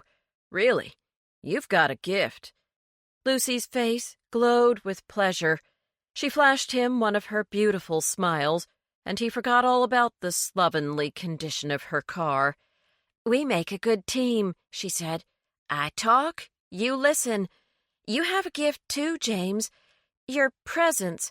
You don't even need to say anything. It's like your humbleness or something. Everyone feels comfortable around you, safe. It's a nice feeling." James was completely tongue-tied. After all, his wife had always told him that he was a dull conversationalist, that he needed to pipe up more at social events. He'd always preferred listening, but Jane claimed that he was too much of a wallflower. She even went so far as to say that no one noticed when he left to go home and she stayed behind. Now, Lucy was actually complimenting him for simply being himself. He was so stunned by how amazing this made him feel that if Lucy had been standing in front of him at that moment, he might have taken her in his arms and kissed her. But she was in her car, and night had fallen as he stood motionless, the passenger door ajar, trying to think of the perfect response to her compliment. And then, just like that, the moment passed him by. "Let me know what Whitney says," he murmured to fill the silence. "Give me a call at work." Lucy assured him that she would. She gave James another smile, but he noticed that it lacked the brightness of her previous smile. Not only that, but her eyes were no longer shining with happiness. With a brief wave, Lucy drove away without looking back. Chapter 7. Candy Corn.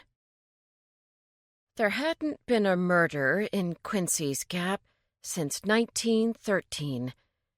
A few days before Christmas, Barnaby Forrester lost his entire fortune in a high-stakes poker game to one Robbie McDougal. The game took place at the town's only tavern, and may not have culminated with Forrester shooting McDougal in the chest with his shotgun, had the other man not laughed in his face and called him a fool. Forrester, who had pumped himself full of whiskey for hours, had nothing left to lose, so he grabbed the innkeeper's gun and stopped McDougal's winning streak for good. The Shenandoah Star-Ledger printed the story of Forrester's crime on the front page for a week straight. It had taken 93 years for another murder headline to occupy that prominent position in the county's only daily paper.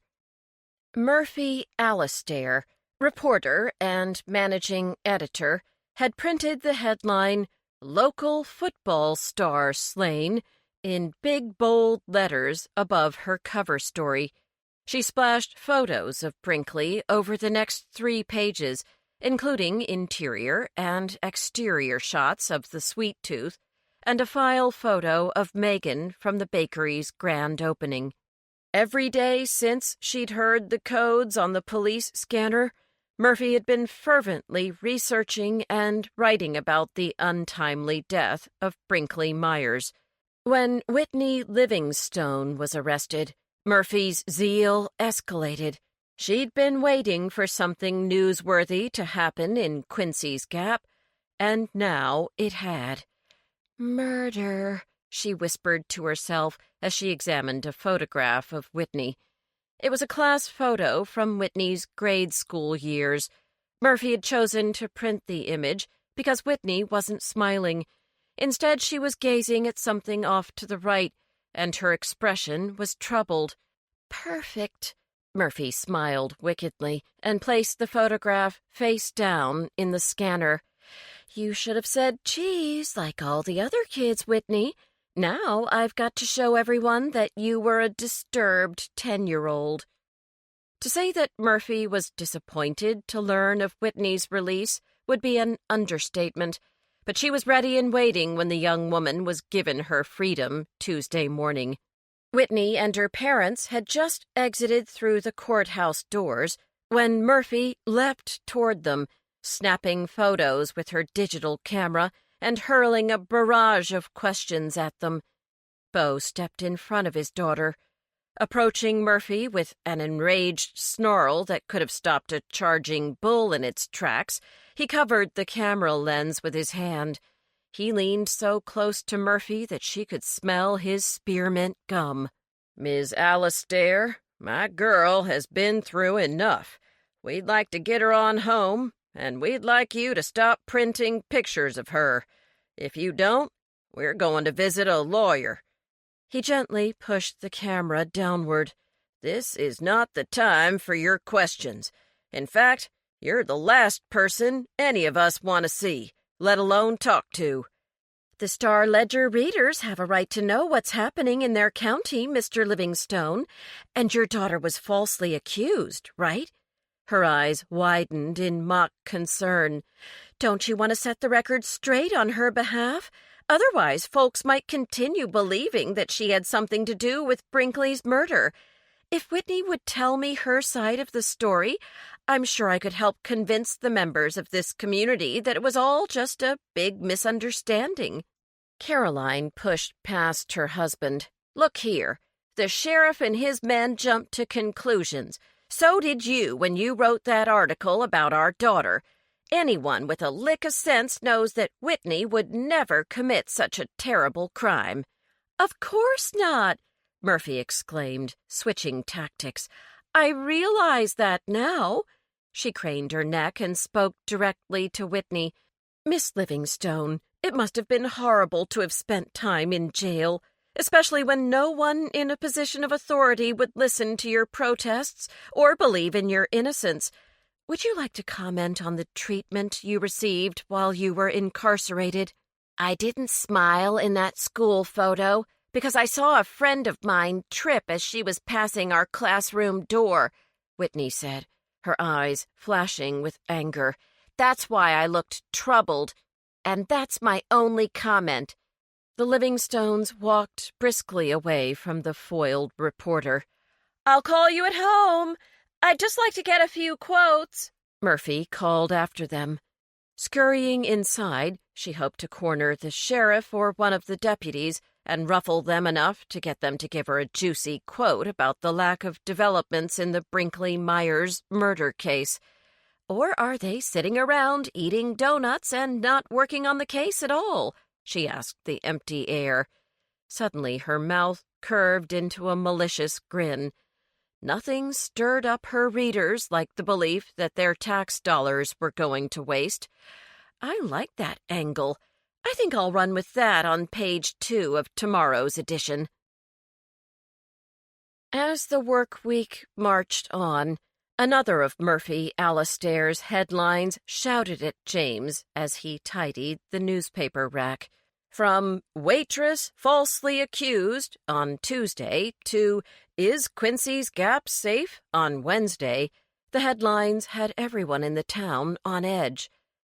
Emails among the Flab 5 flew back and forth like witches on brooms. The first was from Lucy, describing her brief visit to Whitney's cell prior to her release. "Dear fellow Flabs, I saw Whitney this morning and was able to ask if she was alone in her house the entire time her parents were away. She said she worked most of that weekend, which is what her parents said, too. Still, I asked her again if she'd had any friends over. She denied it, but there was something in the way she said no that makes me believe she's hiding something. I don't know why she'd lie about that to me, but my gut, and it's big enough to know, feels that something's not right about her story. I got the sense she was protecting someone. A friend? A boyfriend? Lindy, do you remember who Whitney was close to back in high school? It's only been 2 years since she graduated. Maybe she hangs out with the same crowd. Hope to see you all at the Halloween parade Saturday night. Should we meet somewhere and watch it together? Lucy. Lucy's reference to the Halloween parade reminded James that the twins had filled out the paperwork and were officially entering a float in the parade contest.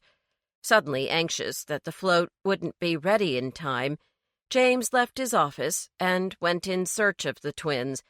He found Scott dusting shelves in the audio-video section. "We seriously need to update these audiobooks, Professor." Scott pointed at the scant number of plastic book boxes with his duster. "We haven't added a new release to this section since the late 90s. Mrs. Kramer didn't believe in patrons listening to books instead of reading them, and we only have this many because people donated them." James looked at the scant number of titles and nodded in agreement. "We have several elderly patrons who prefer to listen to books, especially if they've suffered vision loss, and our large print section isn't much better. Moms like audiobooks, too," Scott added, nudging his glasses back onto the bridge of his nose. "Sometimes it's hard for them to sit down and read a book aloud to their kids. With a book on tape, their kids can work on their listening skills while the moms get stuff done around the house, like folding laundry or cooking dinner." "You have amazing insight into the habits of our patrons." James gave Scott a fatherly pat on his scrawny back. "How's the float coming along?" "Things are going according to schedule, Professor," Scott said, beaming with pride. "We've been working on it until late at night." James noticed telltale shadows beneath Scott's Coke bottle glasses. "Listen, why don't you and Francis work half days for the rest of the week? I think the float is great publicity for the library, and you two shouldn't be spending all of your free time building it." "Really?" Scott blinked in surprise. "But how would that affect our—" He looked down at his boat-like feet, clearly trying to phrase his question delicately. "Your paycheck won't change. I can handle a few solo afternoons. Tell Francis that you can both take off after lunch." James lowered his voice even more than his typical library murmur. "It'll be our secret." "Yes, sir," Scott saluted, his face aglow with happiness. As he dusted the top shelf on his tiptoes, James heard him whisper to the empty space surrounding the audiobooks, "We're going to win that money. Then we'll get more audiobooks, more videos, and maybe, just maybe, a few decent computers." On the way back to his office, James surveyed his domain. He loved every inch of the library, but Scott was right. Some of the sections were in desperate need of new titles, and the computers and printers had to be updated. The budget wouldn't allow for any of those things, but if the library float attracted new patrons, perhaps more people would join the Friends group, and then the donations would start trickling in. Lost in dreams of transforming the library, James returned to his desk. He sat down, thinking of how fortunate he was to work with the talented and kind-hearted Fitzgerald twins, and then saw that a new email had appeared in his inbox. "Dear Diet Mates, if we can help Lucy discover the identity of the person Whitney is covering for, then those good old boys down at the sheriff's office might just treat her with respect.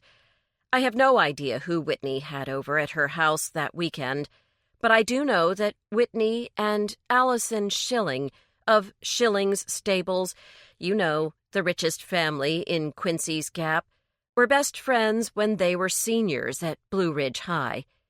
Speaking of friends, it seems like Brinkley had a bunch of girlfriends, but really only hung out with one guy.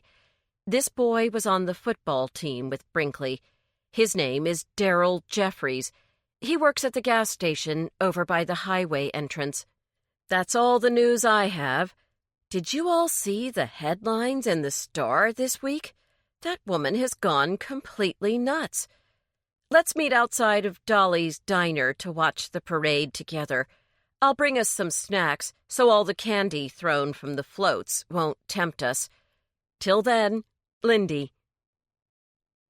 By the time Saturday arrived, James was worn out. Covering for the twins had been harder than he'd expected. For the first time, he'd had to lead the children's story times. On Wednesday, reading The Square Pumpkin to a dozen costumed children under the age of 5 had been easy. Helping them create and decorate their own square pumpkin trick-or-treat bags had been a huge challenge. Cutting and gluing seemed to be Herculean tasks for his pint-sized audience, and James had never conceived the mess a small child could create when handed a bottle of Elmer's and a bowl of glitter.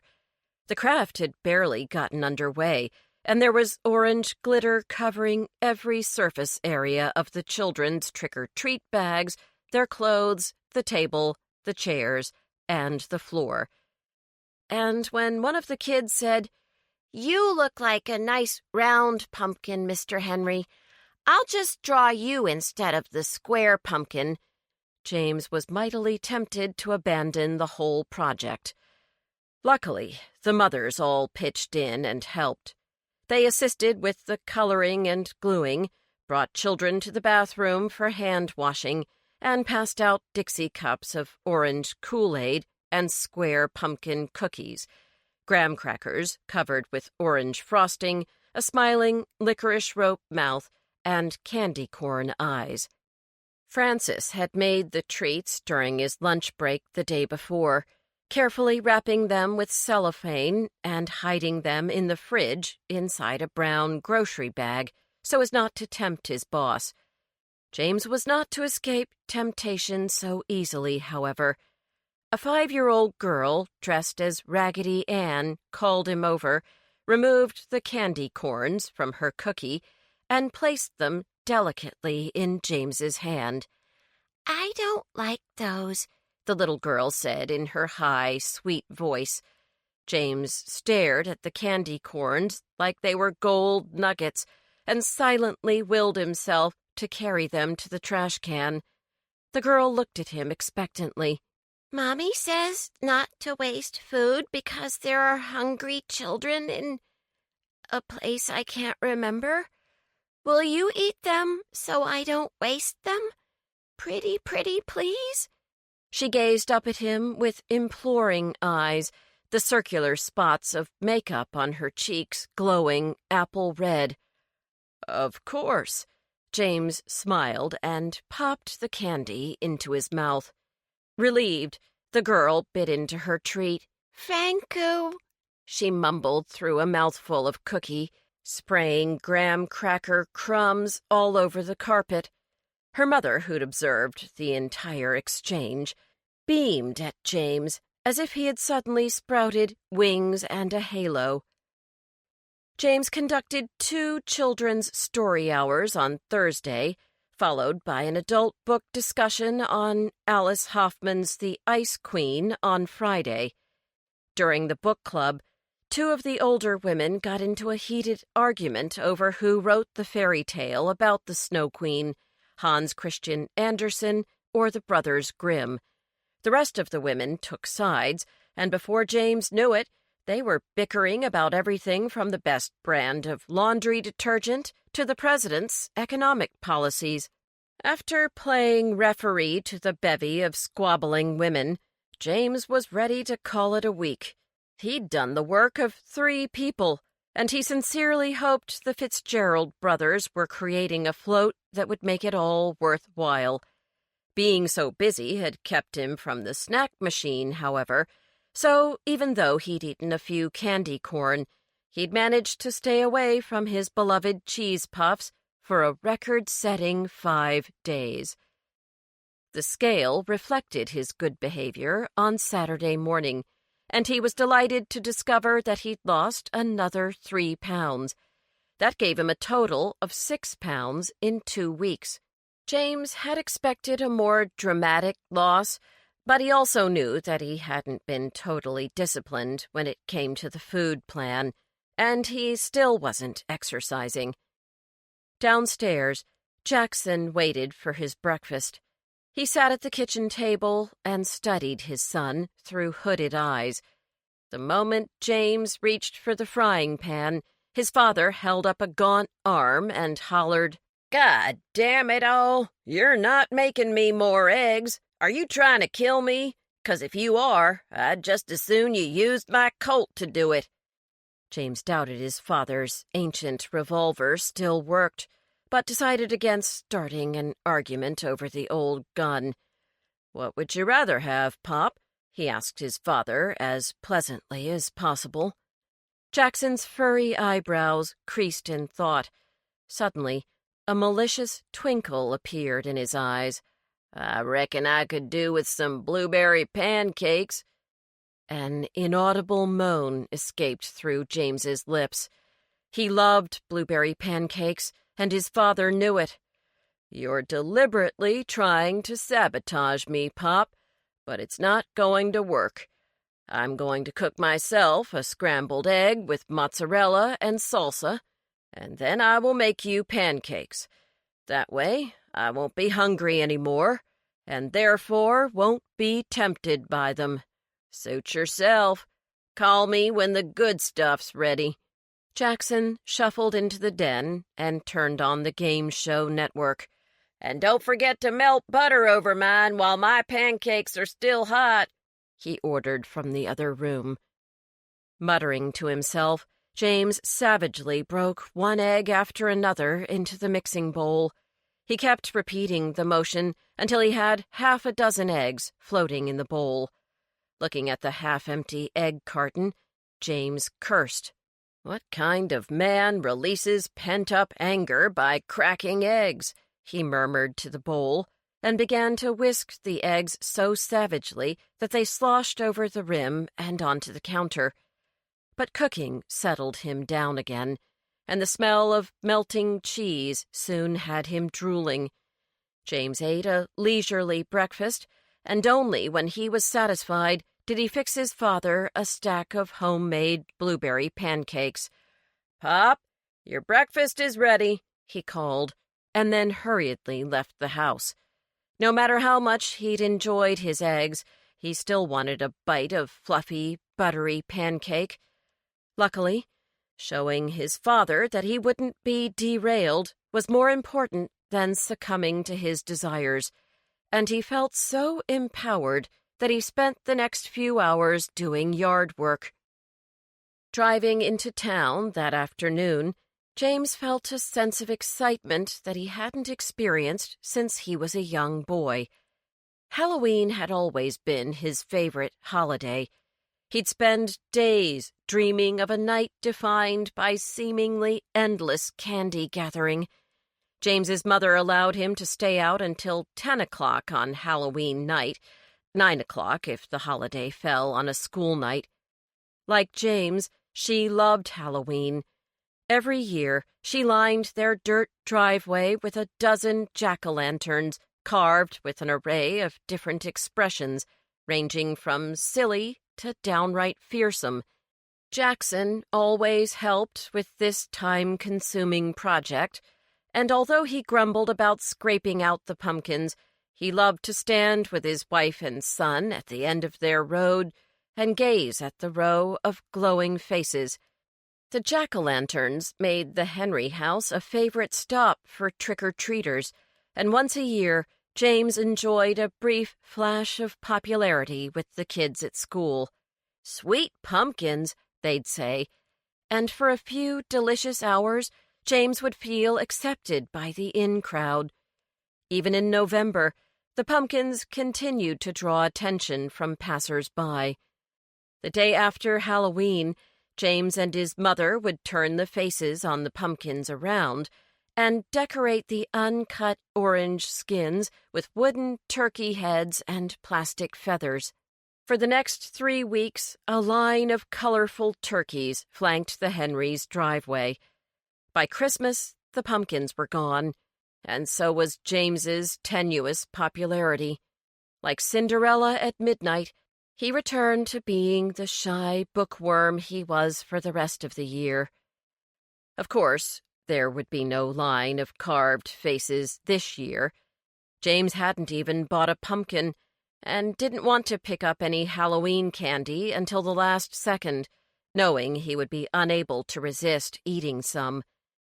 As he got closer to town, he slowed down to admire the decorations adorning the houses bordering Main Street. He saw skeletons swinging from low tree branches, cardboard tombstones with glow-in-the-dark epitaphs, figures of witches on broomsticks flattened against tree trunks as if the two had collided, electric eyes peering from the bushes, hairy black spiders creeping along picket fences, and strings of purple lights shaped like bats spiraling up lampposts. Every storefront in town was decorated for Halloween. Paper ghosts announced special sales in the window of the stationery store, while a line of motorized vampires asked for blood donations as they popped out of their coffins in the bay window of Goodby's drugstore. James slowed down to about 10 miles per hour as he pulled up next to the Sweet Tooth, so he could get a good look at the delectable things he wouldn't be eating this holiday. Fortunately for him, traffic was practically at a standstill as drivers cast about for parking spots before the parade got underway. Megan Flowers always did an exemplary job decorating her window for each and every holiday. In honor of Halloween, she'd draped a row of shoeboxes with orange crepe paper so that a variety of bugs made out of chocolate cakes with licorice stick legs could crawl across the line of sight of even the smallest child. Black Widow spider cakes with red-hot markings headed the line, followed by a millipede with gumdrop legs. James almost crashed into the car in front of him as he spied the troop of chocolate ant cakes covered with chocolate sprinkles. Each ant carried one of Megan's famous meringue bones on its back, destined for a hive made of mounded brown sugar. Every Halloween, Megan made trays of skeleton bones out of meringue, and to the children's delight, spattered them with cocoa powder dirt. It wasn't truly the Halloween season until the bones were piled up inside Megan's giant plastic cauldron. James met Lindy and Bennett at their designated spot in front of Dolly's diner. As soon as everyone settled into their folding chairs, Lindy showed them Murphy Alastair's latest headline, "Is the Halloween parade safe?" Jillian would say that this woman is spreading too much negative energy with this kind of writing. Lindy slapped at the paper. "And she's having the time of her life doing it," Bennett laughed. "That reporter hasn't had an event this exciting since Trent Rigsby's sow bit the judge's finger off at the state fair a few years back." "I remember that," Lindy squealed like the pig in question. "Oh, here comes Lucy. Scoot over a bit, will you?" she asked James, indicating the tiny space between their chairs. "Lucy hasn't lost that much weight yet." "Hey!" Lucy greeted her friends and placed her chair in the spot created by Lindy and James. "Where's Jillian?" James asked.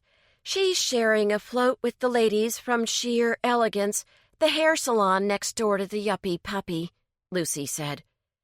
James searched Lucy's face for a trace of what she might be feeling after their awkward goodbye the other evening, but she seemed to be her usual sunny self. "Well, we've got the best seats in the house," he said, smiling at her. He was incredibly relieved when she returned his smile. At the far end of Main Street, the band from Blue Ridge High began playing the Monster Mash. The Halloween parade had officially begun. "Look! Here comes the first float!" Lindy shouted happily. As was the tradition, the Dolly's Diner float came first. Shaped like a giant pumpkin pie, the float lumbered down the street. Dolly, dressed up to resemble a generous dollop of whipped cream, shouted and waved to the crowd, while Clint, who was zipped into a giant fork costume, tossed out coupons wrapped in rubber bands. James unwrapped his to discover a coupon for $1 off the price of any item. Lindy groaned when she saw that hers was for a free dessert with the purchase of an entree. As the float went by, they all clapped and cheered. Bennett jumped up and down, hoping to get Clint to toss him a coupon. "I feel like I'm 10 years old," Bennett yelled when he caught one and zealously unwrapped his prize. "Free coffee with breakfast. Perfect." He tucked the coupon into an empty mailbag. "Free stuff brings out the kid in everyone," Lucy said, pointing at the next float. "Here comes Jillian." Like most of the floats, the one Jillian shared was a decorated flatbed trailer. These were drawn by either car or tractor, and Jillian's float was being pulled by a black pickup truck bearing the sign, "Beauty Queens on Halloween," in glittering purple. The float's platform was populated by a coven of witches and their dogs. Steaming cauldrons, bird baths filled with neon potions, and dogs with purple-tinted fur sat at the feet of women with hooked noses and waist-long black hair. Each witch had lime-green talons that she used to throw out pieces of Mary Janes to the noisy crowd. "Why Mary Janes? Most kids hate these." James watched the yellow and red candy wrappers zipping through the crisp air. "Mary Jane Pulaski owns Sheer Elegance. I guess this is her way of telling everyone her name." Lucy picked one up off the street in front of her feet. "I'm kind of glad I don't like them. I'm not tempted by this one bit." "I do." Lindy held out her hand. "I may as well tell you, I'm going to eat some candy today. It's a celebration, after all." "Me too," James agreed heartily. The next float was sponsored by Blunt Realty. It featured a 2-story miniature Victorian with patches of gray paint and purple trim. The house, which had a faded "For Sale" sign posted near the cracked front steps, was clearly haunted. Bare trees with spiky branches led up to a crooked door and cracked glass windows. Ghosts flitted back and forth around the graveyard in back of the house, and spooky noises such as high-pierced screams and boards creaking emanated from within. A woman dressed as a dead Victorian bride tossed marshmallow and peanut butter ghosts to the throng. Troy Motors followed the haunted house. Instead of a float, their entry was an antique black car. It looked just like the bizarre vehicle used in the Munsters TV show. The car was complete with a curtained coach section where Lily and Marilyn Munster sat waving, while the show's theme song played from speakers hidden inside. The car even had the red leather jump seat in the back for Eddie and Grandpa Munster. The pair hurled chocolate vampires to the furthest rows of bystanders and reminded people to shop Troy Motors. The owner of the dealership, Bradford Troy, was Herman Munster. He drove the hodgepodge on wheels, blasting a comical horn and pretending to drive off the road as he turned around to blow kisses at Mrs. Munster. Right behind the Troy Motors vehicle was the Sweet Tooth float, designed by Megan and Amelia Flowers. Gasps and exclamations of delight from the children preceded the float well before it came into view. The entire float was a mammoth trick-or-treat bag, which had been turned on its side so that its contents spilled across the float's platform. The treats were giant-sized in scale. Candy bars as big as step ladders stood on end, sticks of gum as large as mailboxes littered the floor, and, with the help of invisible wire, candy corns the size of beach balls dangled in space. Every piece of candy looked good enough to eat. Megan Flowers, who wore an angel costume, stood on one side of the float, throwing out toothbrushes and dental floss to a chorus of boos. Amelia, dressed as a sexy devil in a skin-tight lycra suit, tossed out fireballs and swung her tail in a flirtatious circle. Every motion she made charged the air with sexual electricity. She coyly posed with her pitchfork and blew playful kisses to the young men watching her with slack-jawed expressions. "Get a load of Amelia!" Lindy exclaimed. "She always turned the boys' heads in school. You can all see why." James and Lucy both stared at Amelia's long, shapely legs, tiny waist, and high, firm breasts. Her form-fitting suit showed off her perfectly rounded rump as she reached into a papier-mâché fire pit to grab another handful of fireballs. "And she works in a bakery, too. It's just not fair," Lucy muttered under her breath. But she didn't stay dejected for long. By the time the Sweet Tooth float had moved farther down the street, her face was aglow with anticipation again. The floats continued to pass by. Goodby's drugstore featured a mad scientist with bubbling potions and a group of children modeling the Halloween costumes for sale at the store.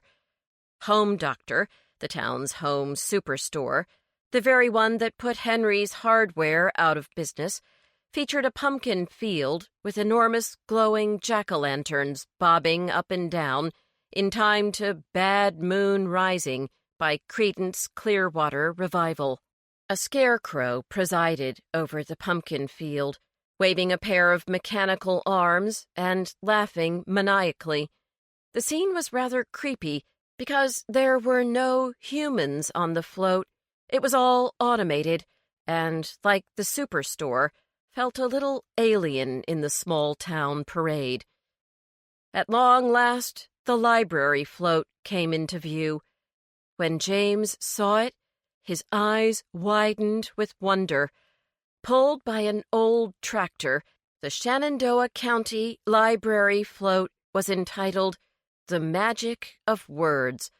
The Fitzgerald brothers had built several books the size of small cars out of plywood. Standing on top of one of the open books was the headless horseman from the legend of Sleepy Hollow.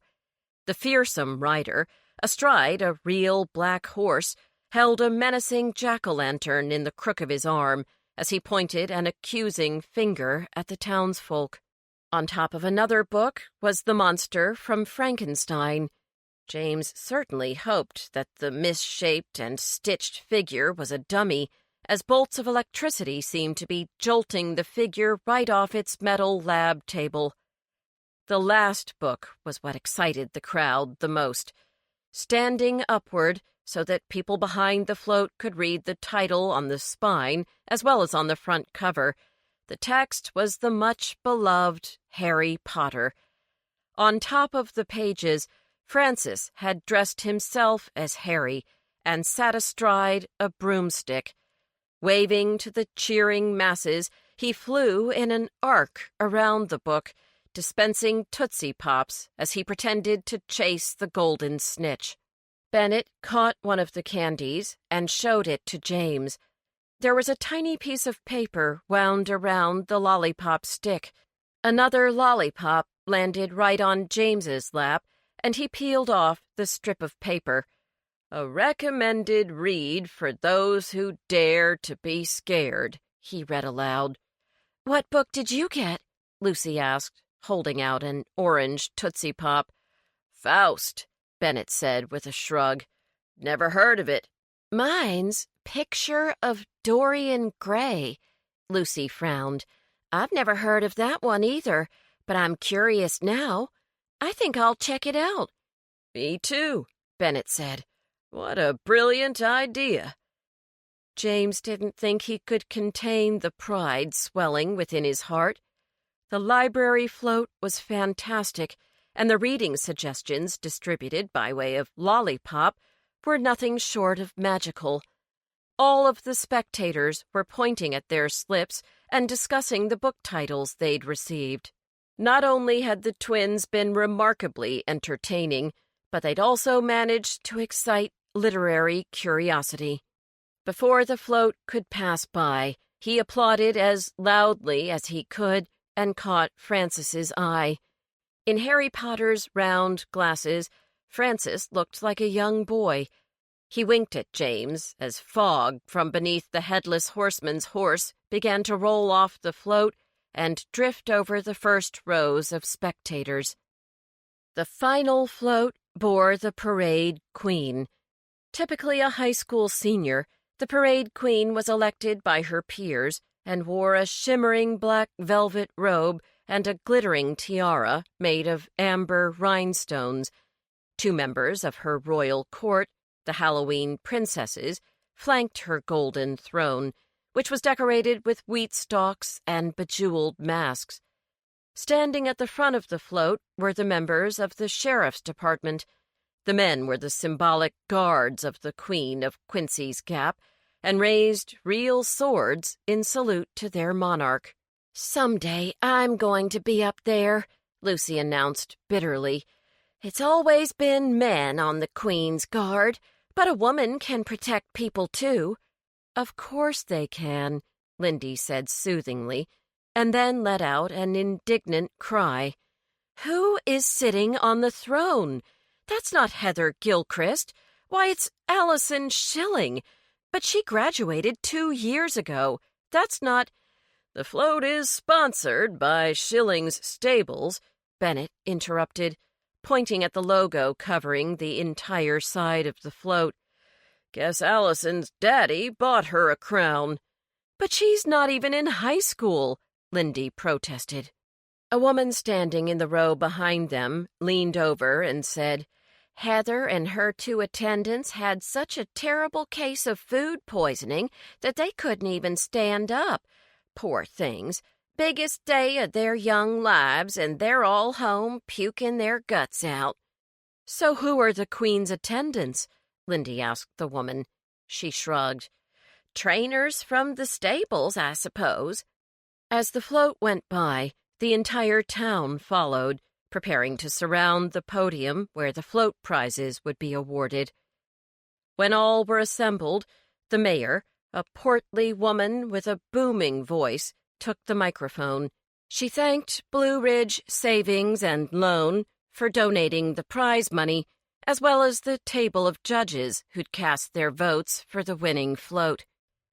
The runner-up prize, a check for $1,000, went to the Sweet Tooth. Megan came forward in her angel costume, thanked the mayor and the people of Quincy's Gap, and then locked her gaze on Murphy Alastair, her face darkening with anger. "I don't give a hoot what you print in your paper," Megan said, while Murphy snapped her picture. "This is the most wonderful town in the whole world, and I can't think of a better, safer place to spend my Halloween." She then waved at the crowd. "Come see us at the Sweet Tooth tomorrow. I'll have a whole new batch of bones for you all." After the applause died away, the mayor stepped forward again, holding up an oversized cardboard check for $5,000. "And this year's winner, by unanimous vote, is our very own Shenandoah County Library float." James let loose a joyful "Hooray!" and Lucy and Lindy gave him celebratory hugs. Scott, who had managed to extricate himself from his headless horseman's garb, bounded up the podium's makeshift stairs to accept the check. He took the microphone from the mayor's outstretched hand and said, "We promise to use this money to create the kind of library this fine town deserves. Come by next month and see all of the new things we're going to have for you folks to do. And don't forget to check out your lollipops for some real magic. Francis and I want to thank Professor Henry for letting us build this float. He is the best boss in the world." Scott held the check high in the air and waved at James. "That's a ton of money," Lucy yelled over the cheers of the throng. "You must be so proud." James popped a chocolate vampire into his mouth. "You know, I don't think I've ever been happier." He smiled as he chewed, the liquid sweetness spreading over his tongue like ambrosia. And that's not just the chocolate talking. Chapter 8. Herb-roasted chicken breasts. "I think Whitney made a bargain with the devil," Jillian declared with her usual dramatic flair during the Sunday night supper club meeting. In honor of Halloween, Bennett had covered his glass dining table with black vinyl cloth and placed paper napkins covered with flying ghosts on top of 5 orange placemats. He'd also lit 2 human-size skull candles to add to the spooky but festive atmosphere. The candles' wicks were located inside the eye sockets, and their flickering light created an illusion of animation within the waxen orbs. After dining on lettuce wedges drizzled with blue cheese crumbles, bacon bits, fresh ground pepper, and balsamic vinaigrette, the supper club moved on to their main course. Lucy had volunteered to cook the chicken. Boneless breasts seasoned with garlic cloves, olive oil, rosemary, parsley, salt, pepper, and lemon juice. And James was pleasantly surprised by how flavorful and tender the entree turned out. "I thought this would be like eating a dry rubber band," Lindy confessed, "but this is delicious. Any secrets from the chef on how to prepare this on our own?" Lucy dabbed at her lips with a napkin and said, "Honestly, I called my mom for a bit of advice. She told me to use fresh herbs instead of the stuff in the jars. She said the closer the food is to the farm, the better it'll taste. As usual, she was right." Lindy laughed dryly. "I've got one of those mamas, too." "Wait a minute. Jillian was talking about devils, not angels like our mamas," Bennett said. "What did you mean about Whitney?" Jillian stared at her forkful of chicken, and then, looking as though she were about to swallow a cyanide capsule, laid her fork down. "No offense, Lucy. I'm sure it's really tasty. I just need to apologize to the spirit of the chicken for eating its flesh before I begin." "I told you that I bought Amish chicken," Lucy said, clearly miffed. "They're fed an all-organic diet and are completely free-range. Shoot, they're probably treated better than my dogs." "They probably deserve better treatment than those horrid hounds," Bennett sniggered under his breath. "At least those chickens have never tried to attack innocent civil servants." "Back to Whitney," James prompted, after taking a gulp of Diet Sunkist.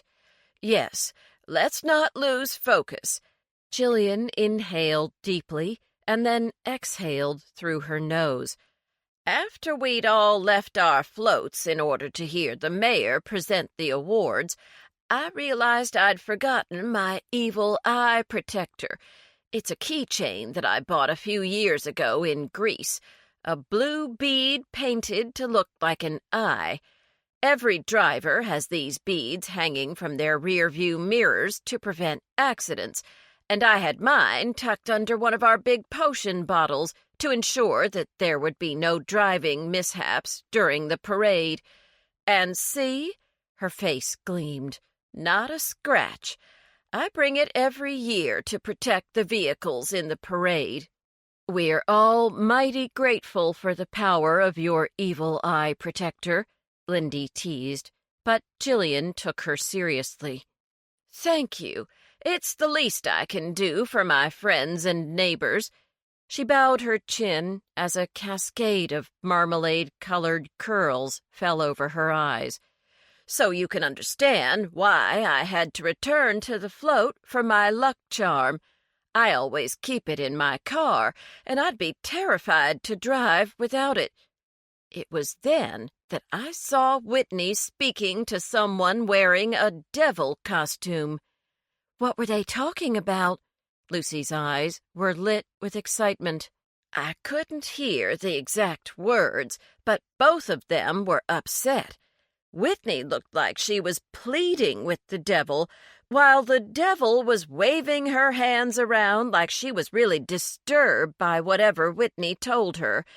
Of course, I have no idea who the devil was because she had a mask on. How do you know it was a she? Bennett asked. She had the body of a Sports Illustrated swimsuit model, for starters. She wore that lycra suit like it was her second skin. Not an ounce of flab on that woman. Jillian frowned. Like I said, I couldn't hear exactly what was being said, but I could tell the voices belonged to women. James sprinkled salt over the remainder of his chicken. The devil was Amelia Flowers. Yes, sir. Hard to forget that outfit. Bennett cackled. Man, she can take me to the fiery pits of hell any old time. The women at the table glared at Bennett. So Amelia and Whitney might be friends, James quickly suggested, before any of the female supper club members could respond to Bennett's comment. They are the same age. Lindy stroked her round chin pensively. I don't remember them hanging out in high school, but maybe Amelia was the unidentified person at Whitney's house Labor Day weekend. James stood up and carried his plate to Bennett's sink. A tenuous connection between Amelia and Brinkley was tickling at his mind, but he couldn't think what it was. Clearing his head with a small shake, he said, We need to find out if Amelia was at Dolly's on homecoming Saturday. But what would her motive be for killing Brinkley Myers? Jillian asked, exasperated. Why are we even considering pointing the finger at another young woman? Why can't some desperate and crazy stranger have broken into the Livingstones' house and stolen the drugs? Because it's not very likely, Lucy sighed. I wish it were, but according to my law enforcement textbook, most small-town homicides are committed by people who know the victim and have a motive. Still, out of all the nation's homicides, only 10% are committed by women, Bennett said, just playing devil's advocate. Lucy looked over at him with a scowl of irritation. How do you know this stuff, Bennett? Bennett shrugged. I like statistics. In my spare time, I read books that contain nothing but facts. One day, I'd really like to be a contestant on Jeopardy. I think I could give those lawyers and stockbrokers a run for their money. He patted the bulge of his belly and laughed. One goal at a time, though, right? Right, James said with an encouraging nod. Listen, I'll go to the bakery this week and find a way to ask Amelia whether she's friends with Whitney or not, Lindy offered. It would seem a natural line of conversation since I used to be her teacher. She and I always have a good chat whenever I'm at the Sweet Tooth. Of course, ever since we started this diet, I've been trying to stay as far away from that place as possible. She gestured toward the bowl of candy Bennett had set aside for trick-or-treaters. It's bad enough to have to be in the same room with that collection of beautiful candy. My biggest weakness. Never fear. Jillian rose, her lemon-colored shirt floating behind her as she marched into the kitchen. "I've made us a special holiday dessert, and don't worry, this treat still adheres to our diet plan." "Wow," James exclaimed as Jillian came out of the kitchen carrying a tray. "What exactly is that?" "Dessert pizza," Jillian replied proudly. "Halloween style. I used low-carb baked mix, cinnamon, and artificial sweetener to make the crust, and sugar-free vanilla pudding with sugar-free candies to make the tombstones." James could feel his mouth watering as he examined his tombstone. The letters R.I.P. had been created using chocolate chips, and his name was spelled out with red shoestring licorice. Tiny gumdrops formed a floral design on the top of the vanilla grave marker. Without waiting for anyone else, James took an enormous bite of his pizza. As he chewed, his tongue was immediately accosted by the strange flavor of the crust. In his mind, he had prepared for the taste of a sugary dough like that of a donut, or at the very least, the satisfying richness of French toast. This dough was dry, crumbly, and carried a strange and unidentifiable tang to his dejected taste buds. "Too many chemicals," Jillian grimaced as she bit into her own dessert. "That's why real sugar tastes so much better. It's a real plant, a real part of nature. I think we're supposed to eat things grown from our Mother Earth." Her shoulders slumped. "I can't even pronounce half the ingredients in that baked mix. No wonder it tastes awful." "You did a great job with these, Jillian." Lindy pointed at her own tombstone. "You've saved us from eating a bunch of empty calories, and you displayed creative artistry in decorating these. Thank you for your effort." "You must be a fabulous teacher," Jillian said, a slow smile igniting her freckled cheeks. "You're a hell of a good cheerleader when any of us is feeling down." "Well, let's put our minds on something more positive." Lindy smacked her dainty hands together. "I brought the item of clothing I want to fit into in a few weeks. I'm going to assume the rest of you didn't chicken out on me." "I hope this means you're going first," James said gloomily. Lindy grinned. "Sure, I'll go. You men will probably be more embarrassed by what I brought than I will." "Bring it on, sister," Bennett said, and finished clearing off the table. Before Lindy could speak, the doorbell rang. "Your turn, James," Lucy sang out, thrusting the candy bowl into his hands. James opened the door to a pair of teenage boys who were about 5 years too old to be going door to door asking for candy. "Give us a shitload of candy or we'll egg your mailbox," the one vaguely dressed as a punk rocker threatened. "And I'll toilet paper your trees." The second boy bared a pair of plastic fangs.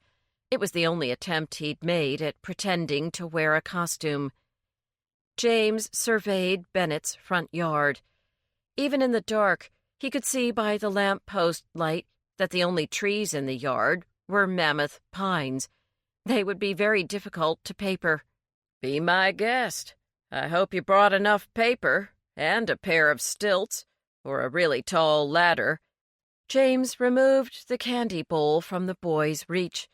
"I should also warn you that the man who lives in this house works for the United States Post Office.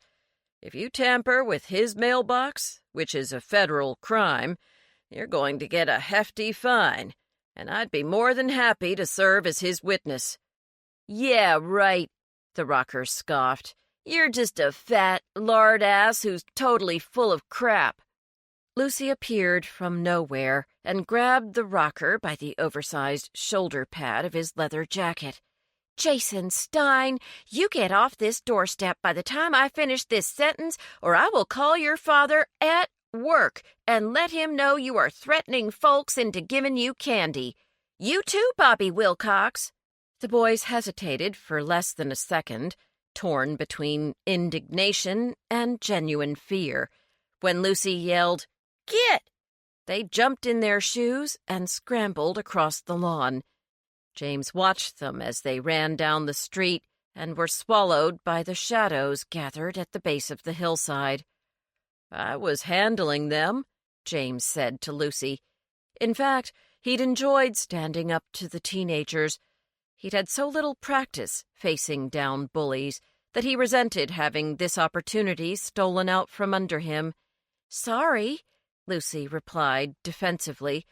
"I just thought we could get rid of them faster so we could get back to business." "Fine, let's go."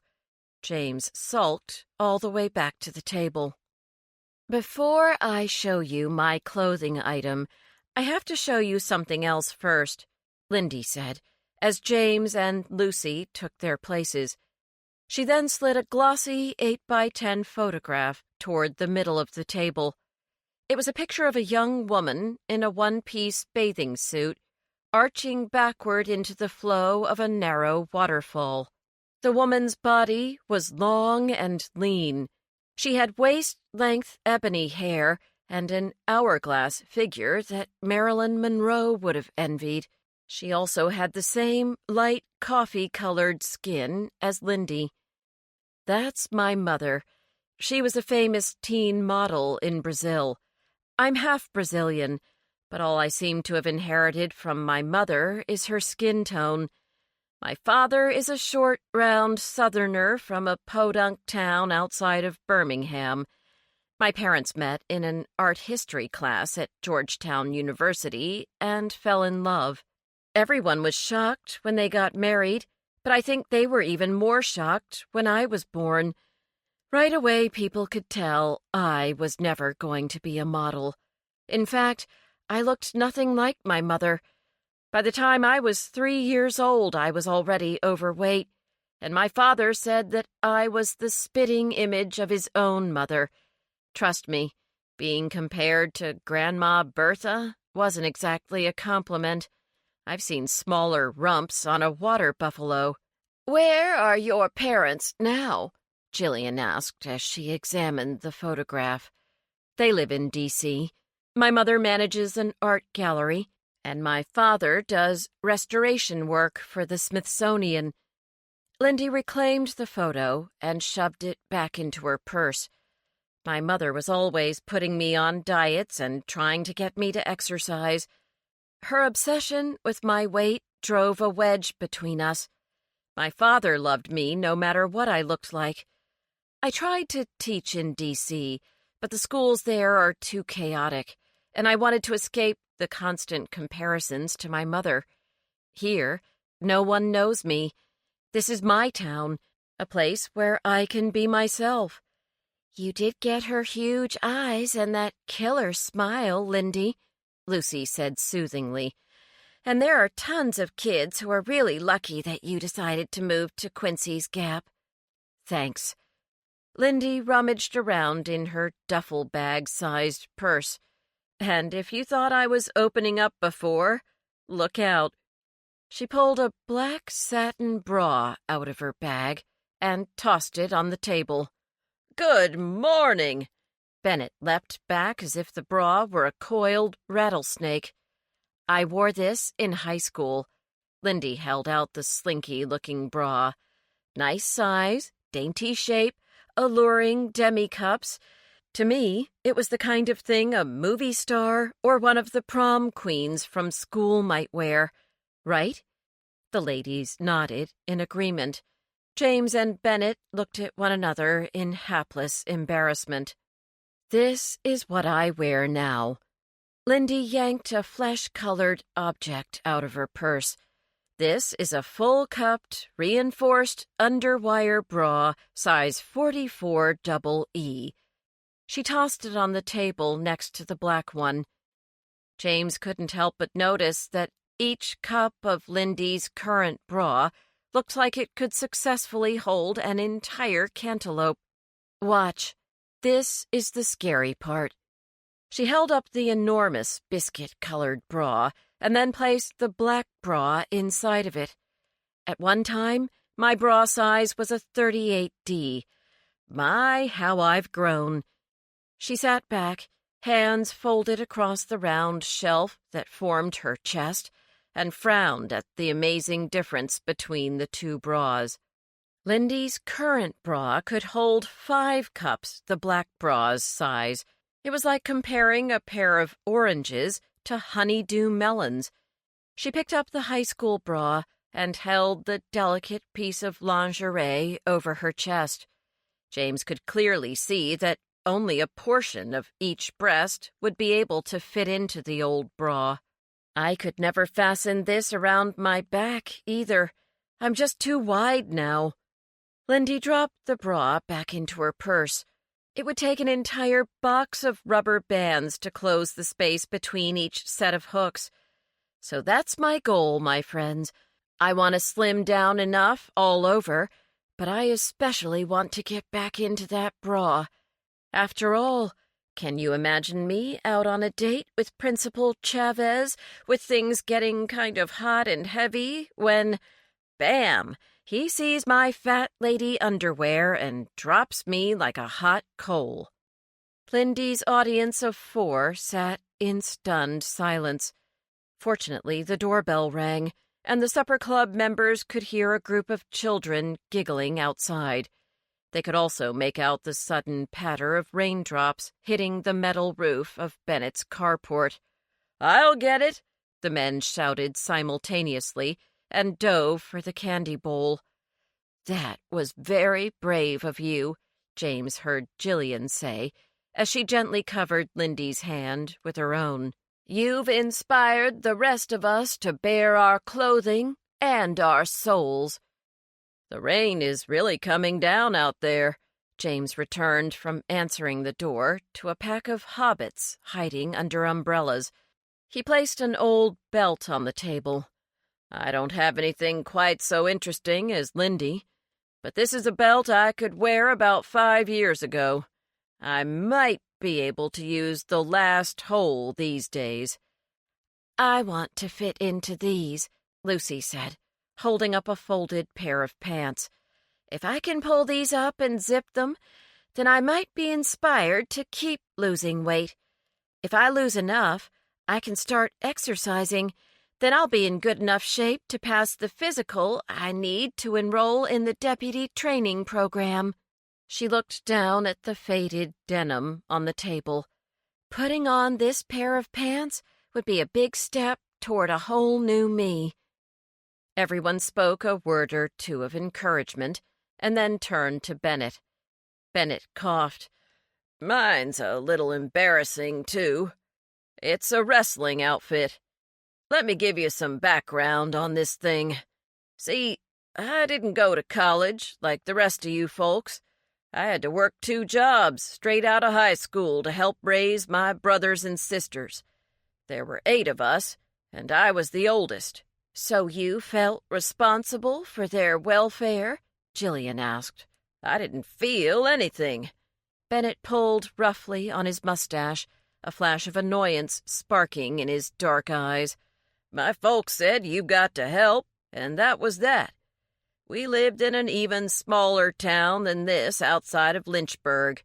My folks scratched out a living working on other people's farms. White people's, mostly.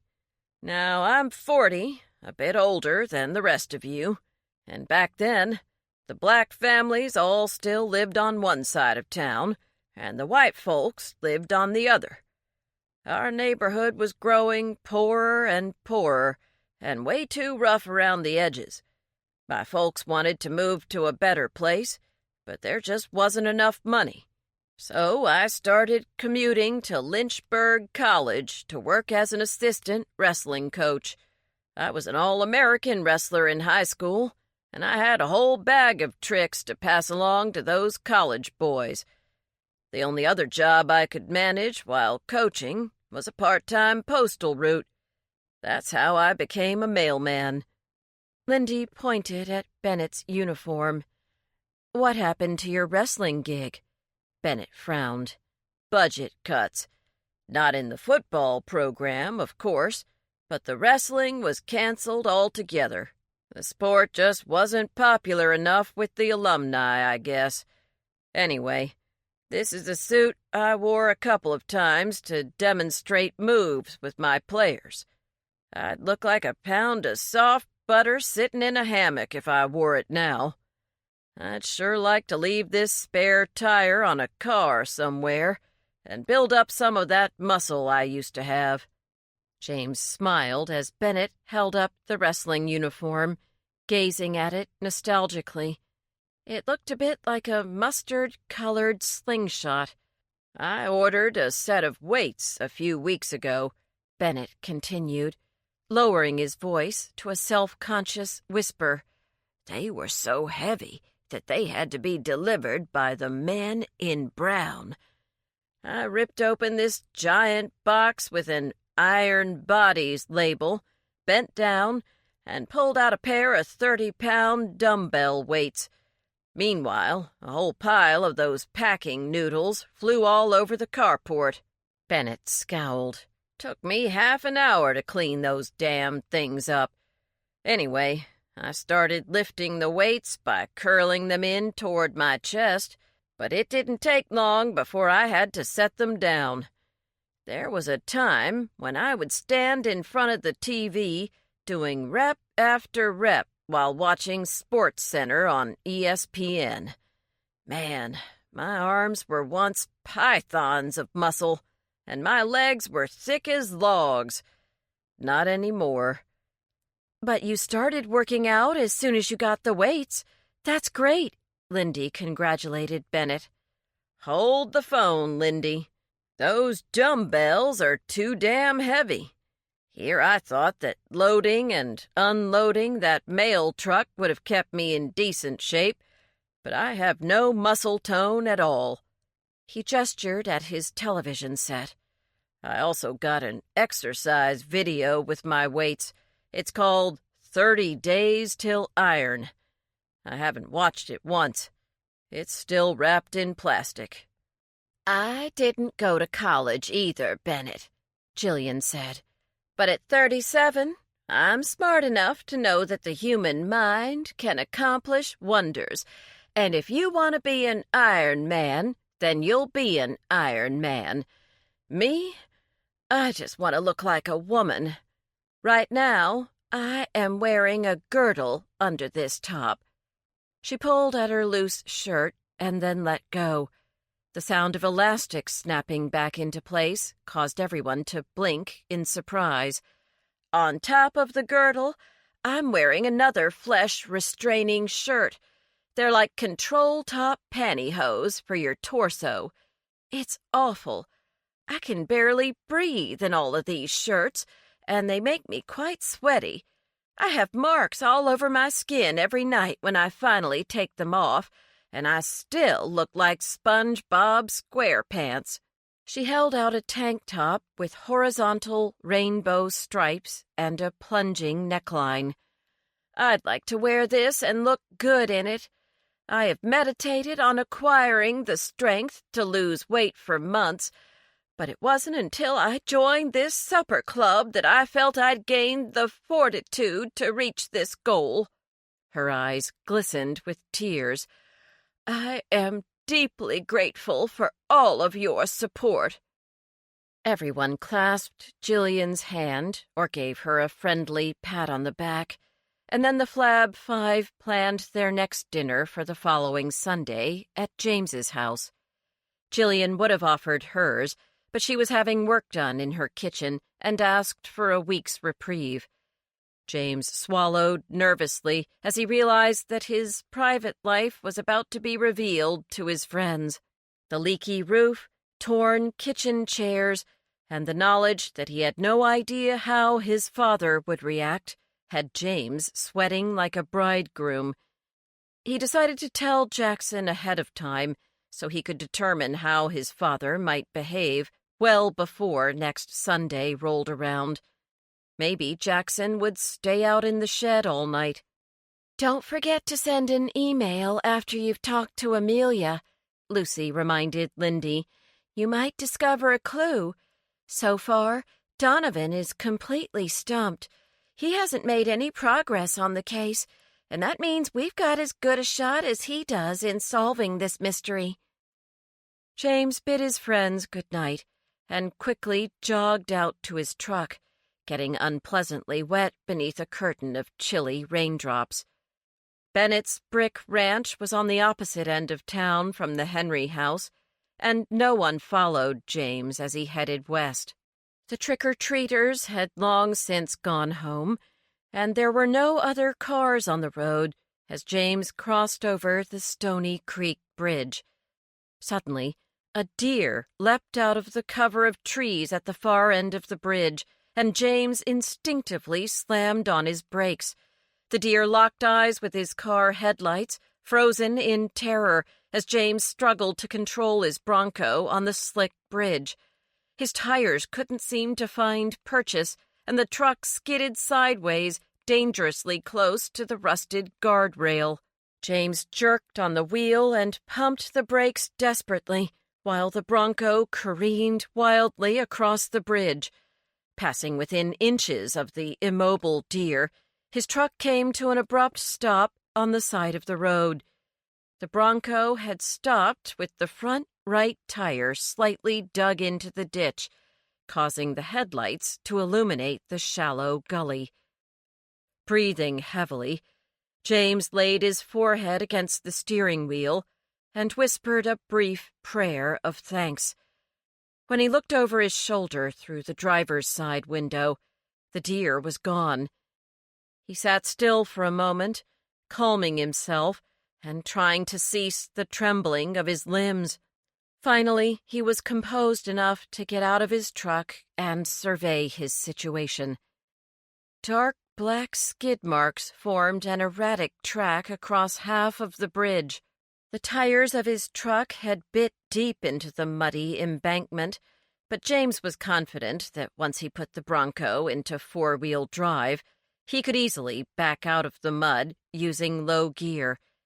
He couldn't help gazing down into the gully, which was destined to fill with water if the rain continued at its current pace. The rain was sharp on his skin as he bent to examine his front tire.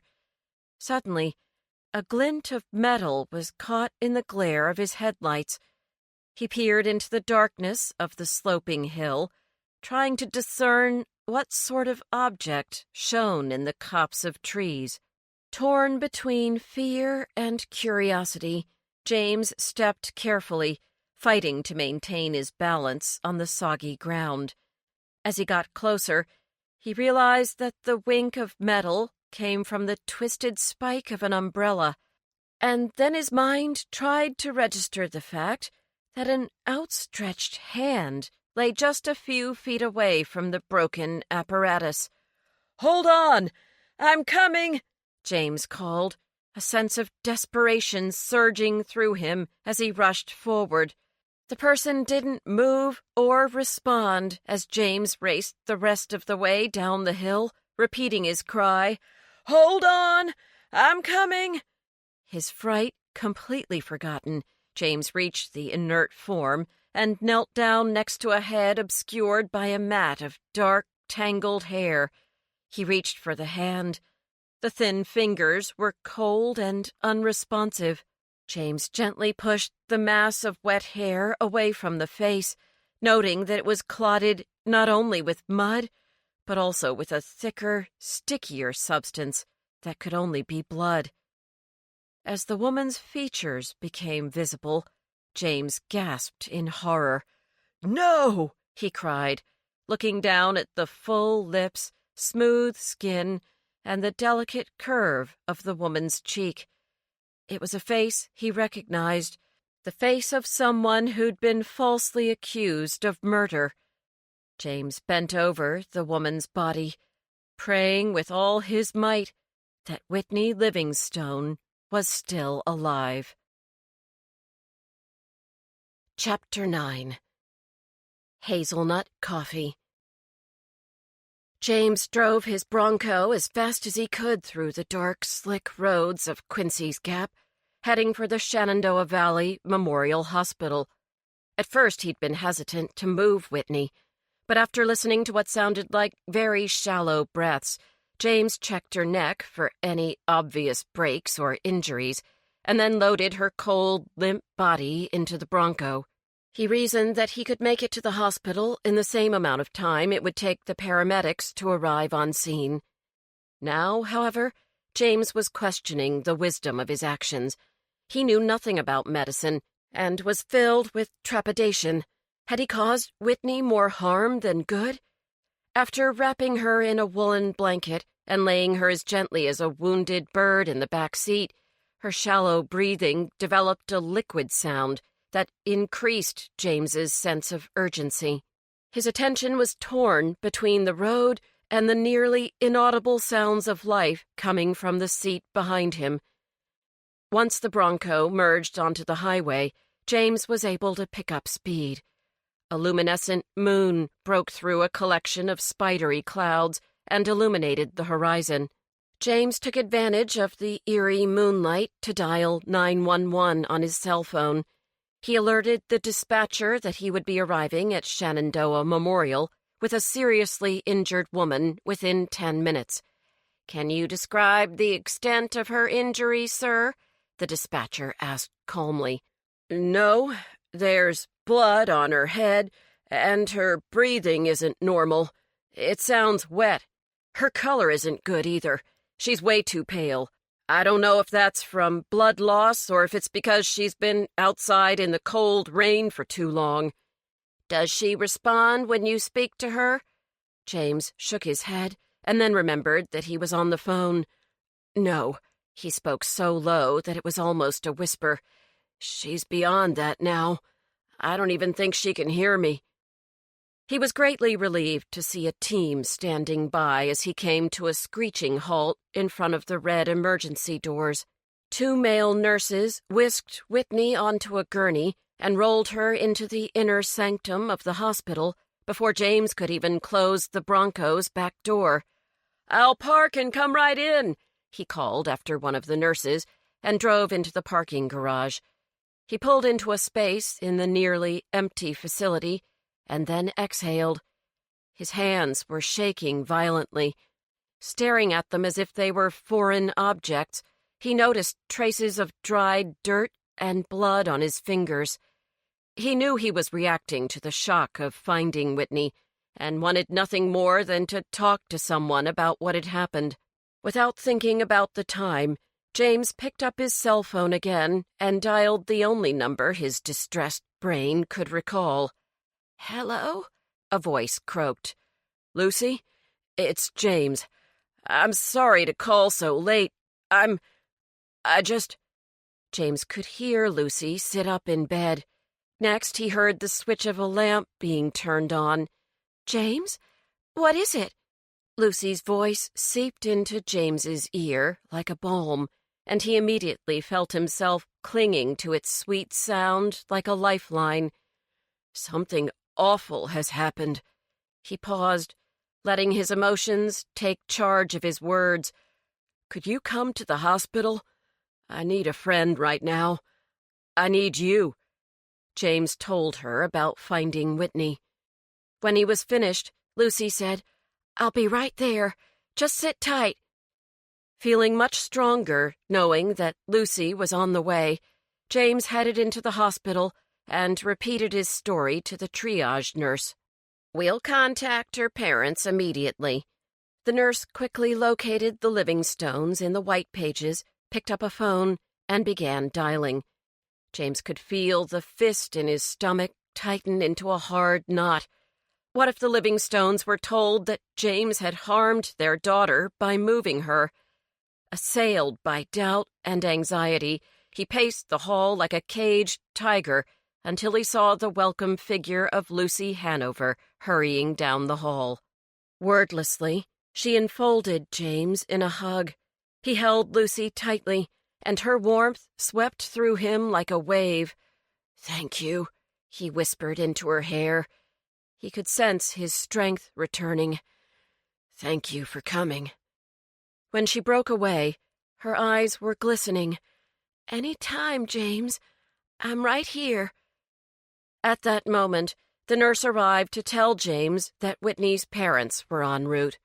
James sighed heavily and expressed his concerns to Lucy.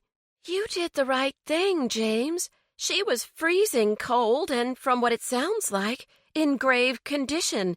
If you'd left her out there another moment, who knows what would have become of her?" She tugged his damp sleeve. "Look, you're soaked to the bone yourself.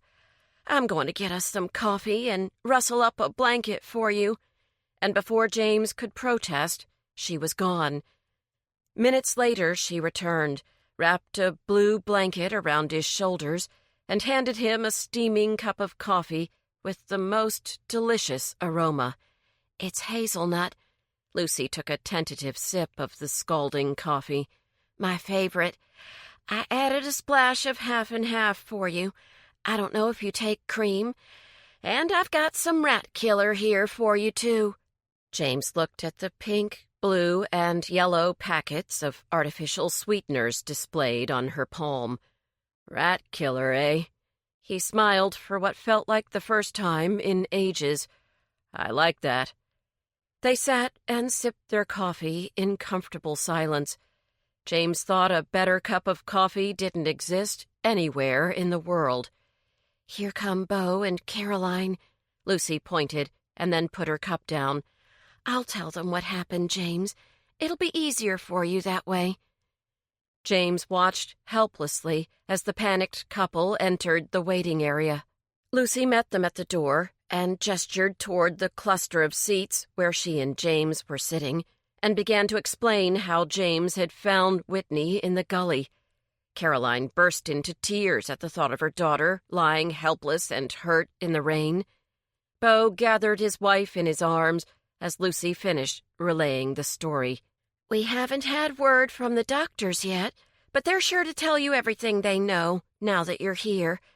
Lucy got the couple settled in the waiting room's uncomfortable plastic chairs and handed Caroline a tissue. James leaned forward and said, "I am deeply sorry that your daughter's been injured. I hope I did the right thing in moving her. I'd never forgive myself if I made things worse." Beau reached across the empty space between the seats and clasped James's hand. "My friend, my little girl would still be lying there if it weren't for you. No matter what happens, we sure are grateful that you got spooked by that deer." For a moment, Beau's words stuck in his throat. "We're just thanking the good Lord that you were out there when you were." He turned to Lucy. "And thanks to you, too, for being here for our family." Caroline nodded her head in tearful agreement, and then Lucy left to fetch 2 more coffees. While she was gone, James asked Whitney's parents what their daughter had been doing out on a rainy night. "She worked the dinner shift tonight," Caroline said. "She usually rides her bike home afterward. We're only 10 minutes away, and she's ridden into town since she was 7. If it's raining real hard, I'll go pick her up, or she'll get a ride home from Dolly or Clint. I guess the rain just caught her by surprise tonight." James frowned. "I didn't see a bike." The Livingstones exchanged startled looks. "That's strange."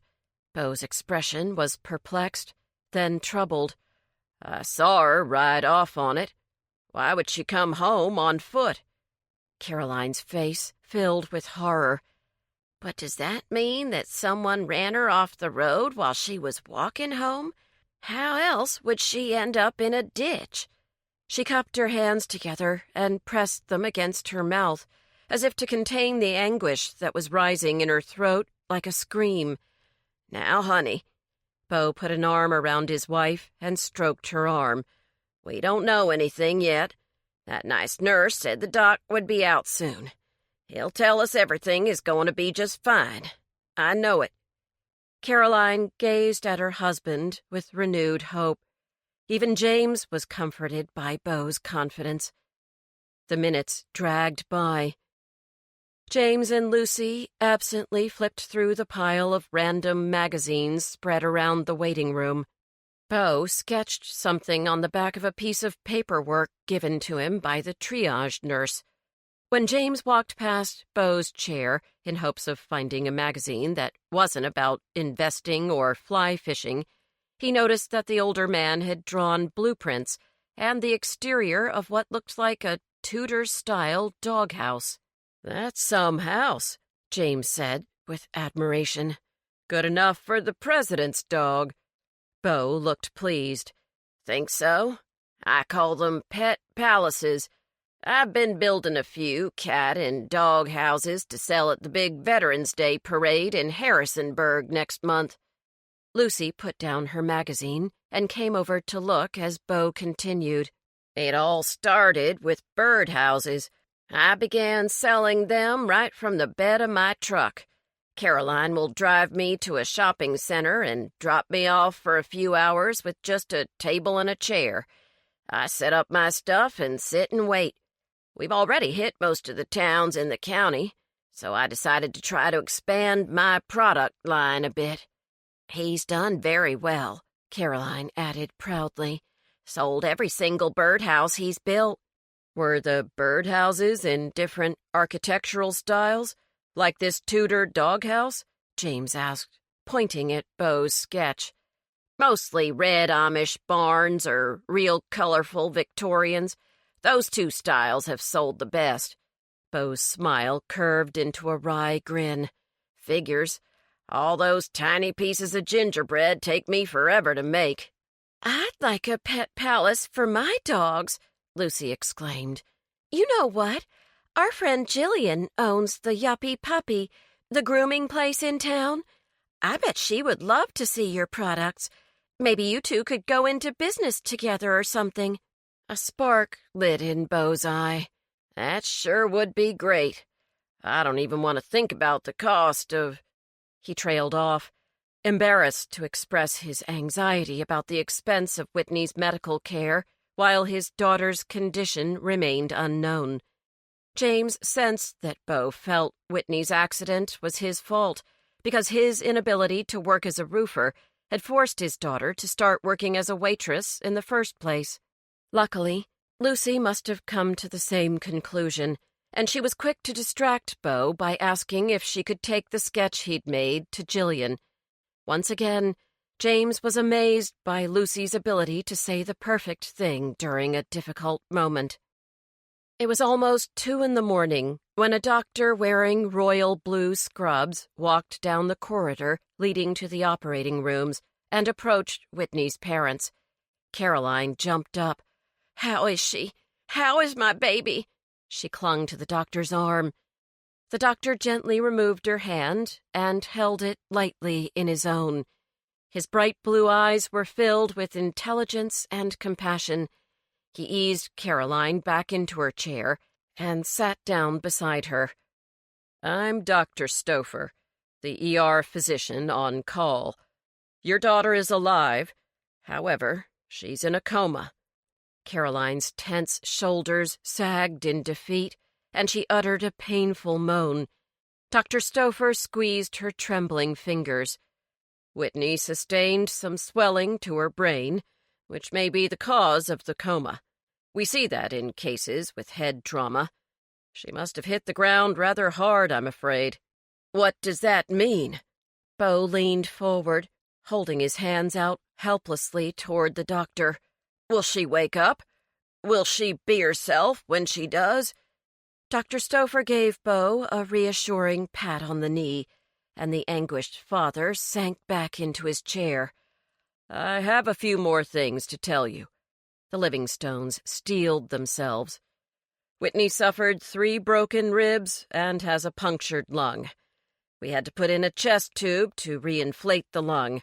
She has also sustained a broken arm. I've got an orthopedic surgeon coming in to take a look at that arm." "Can we see her?" Caroline asked numbly, her eyes glazed in shock. "Of course," Dr. Stouffer said sympathetically. "The good news is that your daughter is both young and strong.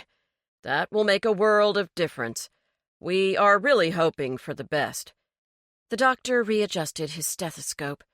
I hate to use this phrase as it seems like a cliché, but only time will tell what will happen next." The Livingstones both responded with nearly imperceptible nods. "I'll take you to see your daughter now," the doctor added softly, steering the stunned parents to Whitney's room in the intensive care unit. James and Lucy stared after them. "This sounds pretty bad," James said, feeling a twisting inside his stomach as he thought about Whitney's blood-encrusted hair and chilled limbs. "She's a strong young woman, a fighter." Lucy sounded as though she were talking more to herself than to James. "If anyone can pull through this, she can." "But who would hit a girl walking home in the rain and then just drive away?" James asked, his voice tight with anger. "No one would unless—" Lucy gazed into the middle distance. "Unless the hit-and-run has something to do with Brinkley's murder. If Whitney lied to us when she said she didn't invite a friend to her house over Labor Day weekend, then that person must see her as a threat. Someone stole that Coumadin, James, and that someone may have tried to kill Whitney tonight. I wish she would have told me the truth." She looked at him with frightened eyes. "If the driver was gunning for Whitney, that was no warning tap they gave her. That car ran her down. You heard the doctor. She's lucky to be alive." Lucy glanced around wildly. "Do you think she's even safe here?" James longed to put his arm around Lucy's shoulders, to comfort her and show her how grateful he was for her presence. He was moving to close the distance between them when he heard the sound of a familiar voice. "Looks like they sent the cavalry." James jerked his head in the direction of the entrance doors. Keith Donovan and Glenn Truitt were marching double time in their direction. "Should have known you had your nose stuck into this mess, Lucy Hanover," Keith said, smoothing his red hair. James didn't care for his tone or the way he sneered at Lucy. He stepped forward so that he was partially shielding Lucy from Donovan's line of sight. Before she could speak, James said, "Actually, this is my mess, so you probably want to talk to me." Keith blinked at James in surprise, but his stunned expression quickly turned hostile. "I didn't realize librarians kept such late hours." Behind Keith, Glenn smirked. "Isn't there something more important you'd care to discuss other than my work hours?" James crossed his arms over his chest and waited. Keith stared hard at James, clearly torn between continuing his bullying act and acquiring the necessary information. Flipping to an open page in a small spiral notebook, he uncapped a pen and gestured toward a group of chairs. "I'd like to hear your version of tonight's events, Professor Henry." James ignored the deputy's churlishness. He recounted the scene in which he avoided the deer and how the wink of metal from Whitney's umbrella drew him to her side. He provided as much detail as possible, but was unable to provide any clues regarding the actual hit and run. "So you saw no other cars near you, just the deer?" Though Keith was obviously seeking clarification, he asked his question in such an accusing tone that James felt guilty over not having seen Whitney's attacker drive by. "Sorry, but no." Glenn had been silent during the interview, watching James intently. Finally, he let loose a sigh and said, "Hey, man, at least you found the girl. She probably owes you her life. If she's not brain damaged." Keith abruptly shut his notebook. "I'm going to talk to her folks. After that, I'd like you to lead me to the exact spot where you found Whitney. Can you find it again?" James struggled to ignore Keith's patronizing tone. "Of course I can. I'd do anything in my power to find out who did this to Whitney." He watched the deputy swagger down the hall, his hand caressing his gun holster. "Don't mind him," Glenn whispered to James so that Lucy couldn't hear. He always acts like a big shot whenever a woman is around. He thinks they're all in love with him, including Lucy." When Keith returned, Bo Livingstone was with him. Bo shook James's hand, thanked him again, and promised to call with any updates on Whitney's condition. "Don't you focus on anything but your daughter," Lucy said, grasping the harried father's arm. "I'm going to talk to my friend Jillian, and we'll find some way to help your family out with all this."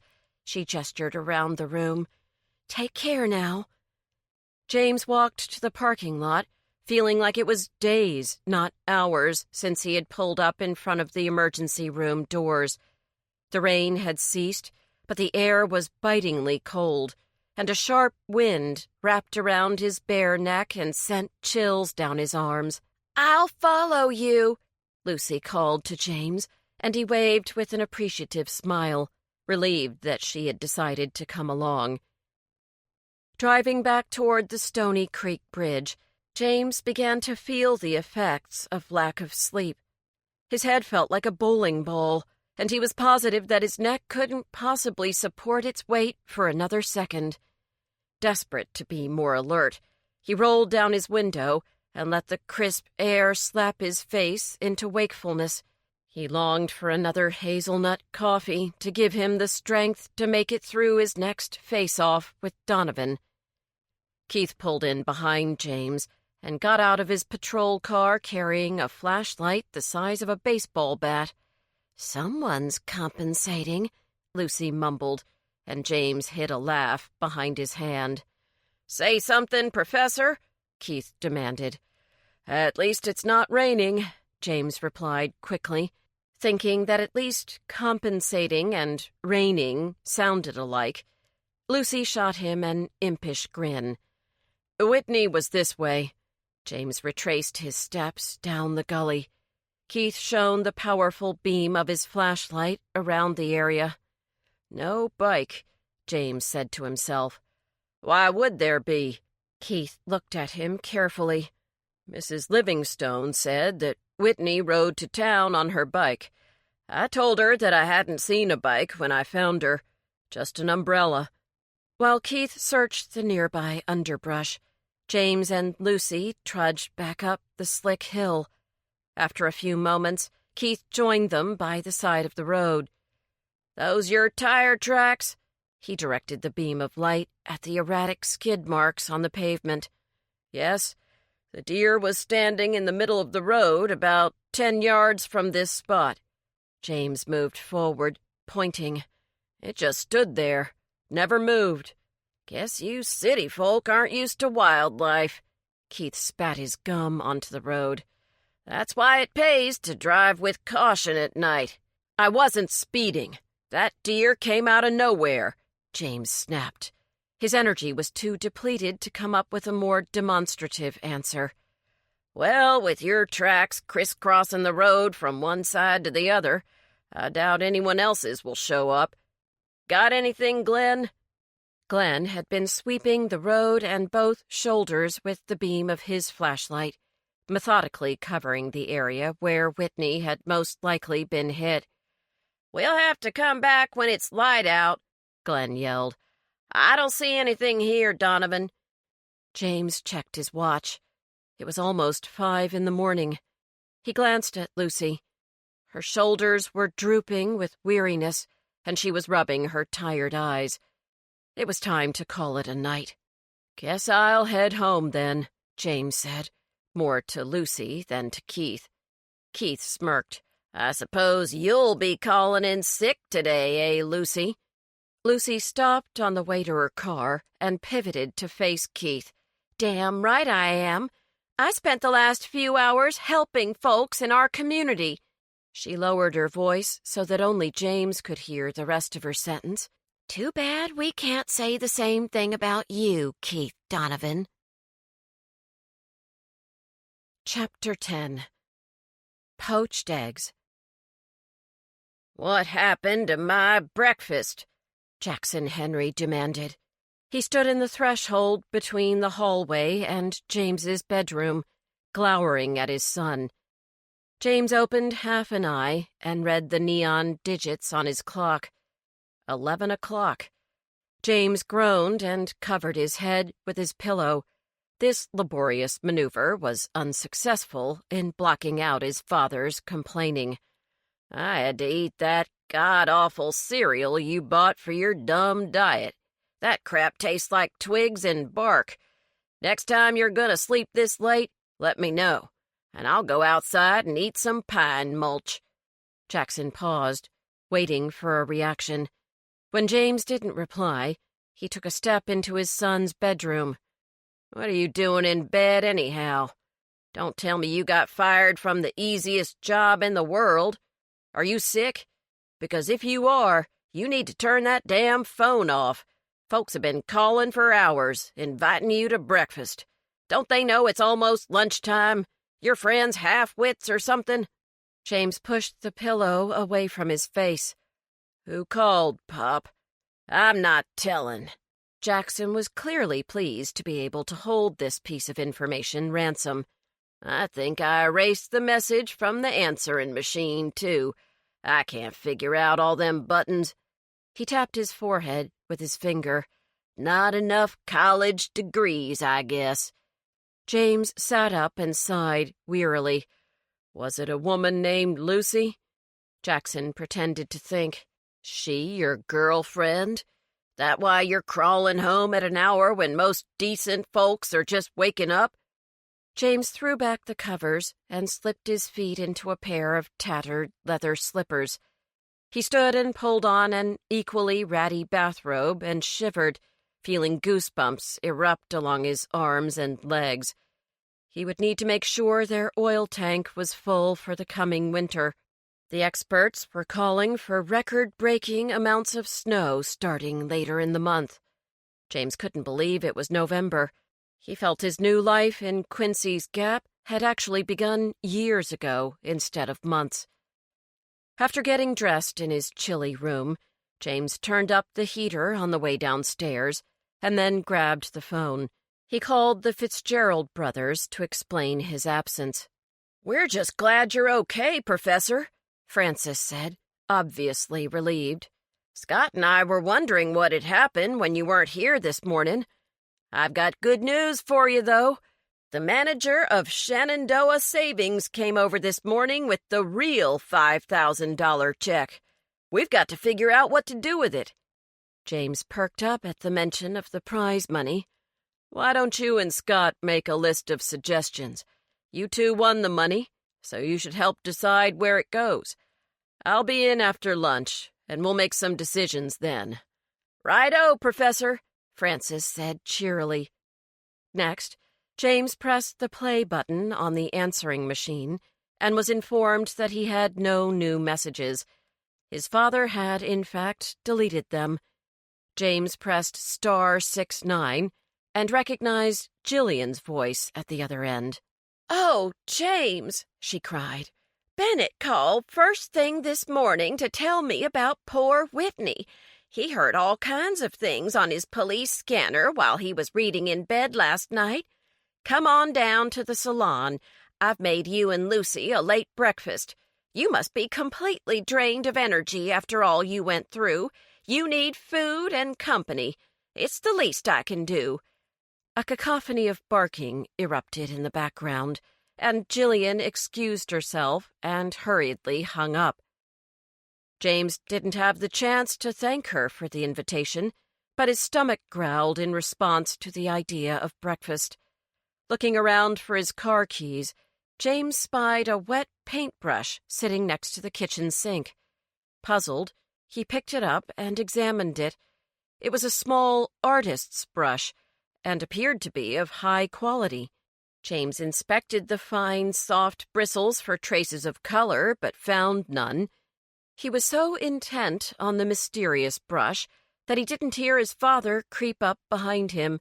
In the blink of an eye, Jackson snatched the brush from his hand, stuffed it in the front pocket of his overalls, and marched out the back door in the direction of the shed. James followed close behind, but by the time he reached the shed door, the deadbolt was already sliding into place. We can't go on like this, Pop. You've got to rejoin society at some point, he shouted. But the only sound he heard in return was Jackson's battery-powered television set being switched on. It was belting out the theme music to Wheel of Fortune as loud as its tiny speakers would allow. Shaking his head, James returned to the house, shrugged into his coat, and drove to town. A buxom brunette wearing skin-tight pink pants and a low-cut black sweater was carrying a newly perfumed and beribboned Pomeranian out the front door of the Yuppie Puppy as James arrived. "You're a genius, Jillian. See you next week," the customer called over her shoulder while receiving a series of doggy licks from her grateful pet. Yes, Sophia Loren. Mommy thinks you are so beautiful." "Who is beautiful? You are. Yes. Give Mommy kisses." James could barely squeeze past the affectionate duo, but he finally managed to enter the toasty interior of Jillian's grooming salon. "James," Jillian gushed, holding a hand over her heart, "I've got a pot of herbal tea waiting for you. It's made from peppermint, eucalyptus, and licorice root. The very things you need to calm your nerves and exorcise all of last night's negative feelings from your subconscious." Lucy was already perched on a purple bar stool back in the Yuppie Puppy's kitchen area. While the storefront and grooming areas seemed rather clinical in their clean whites and chromes, the kitchen was an explosion of purple, yellow, and orange hues. James spied a handmade pottery platter containing an artistic display of bacon strips and what looked like poached eggs. A jar of Tabasco sauce and salt and pepper shakers sat next to the platter. "Help yourself," Lucy smiled and beckoned at the food. "These eggs are delicious." She turned to Jillian. "I'm so sick of frying and scrambling eggs for breakfast. This is a nice treat. You told us that you couldn't cook, but I beg to differ. I can cook. I just got out of the habit. That's turkey bacon next to the eggs. I've heard that it tastes just like the real stuff, so don't worry." She eyed the bacon. "Poor little pigs." Jillian's face turned mournful as she poured tea from a porcelain kettle into a mud-colored pottery mug decorated with pink cherry blossoms. The mug's handle was so hot that James couldn't wrap his fingers around it. "It's Japanese. They're the world's tea masters. The pottery is so thin that it retains the water's heat better." Jillian pointed at the scalding mug. "Now, Lucy, tell me more about these pet palaces. My next client doesn't come in until 2, and I'm not looking forward to the experience. I have to declaw a cat, and I so hate going against nature in that way. It would be nice to have something else to think about during the appointment, especially a new business venture." Lucy slid Beau's drawing across the marigold tabletop. Jillian examined it with keen interest. "This is really splendid."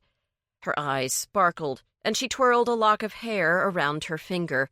James thought Jillian's hair was an entirely different shade than it had been on Halloween night. In fact, it bore an uncanny resemblance to the Tabasco sauce he'd just splashed on his egg. "I could put these for sale on the internet and make a killing. Do you know how many pet owners would treat their pets to something like this?" "Beau uses indoor-outdoor carpeting. Do you see this?" Lucy pointed to a contraption inside the house. "That's an automatic feeding and watering system. This is a place for a raised bed, and this is a toy bin that the animal can access by pressing on this lever with its paw. And check this out. There's even a spot for a framed photo of the pet's family." "So it looks like the cat houses get scratching posts on their front porches, and the dog houses get chew ties on strings. I love it." Jillian suddenly frowned. Still, these can't be cheap to build, especially if Beau's using vinyl siding and other all-weather materials. We'd have to charge a bundle to have enough profit to split and cover shipping costs, marketing costs. Whoa! Lucy raised her hands. I just thought you might like to talk things over with Beau. Maybe sell a few for him from here in exchange for a small commission. They'd look great in your front window. Her tone grew more somber. This is the only way I can think of to help the Livingstones. We need to do more than sell a few houses for them. Jillian's eyes were lit with a fierce determination. They have really suffered. Like you told us a few days ago, Beau is already swamped with medical bills. With Whitney's hospital stay, they're about to face a whole new stack of bills. But we live in Quincy's Gap, Shenandoah County, Virginia. This whole state is filled with good-hearted and generous people. If we could bring them together somehow— You mean put on a benefit or something? James asked. Jillian thumped him on the back. Exactly! A Help Your Neighbor Day. Her face shone with fervor.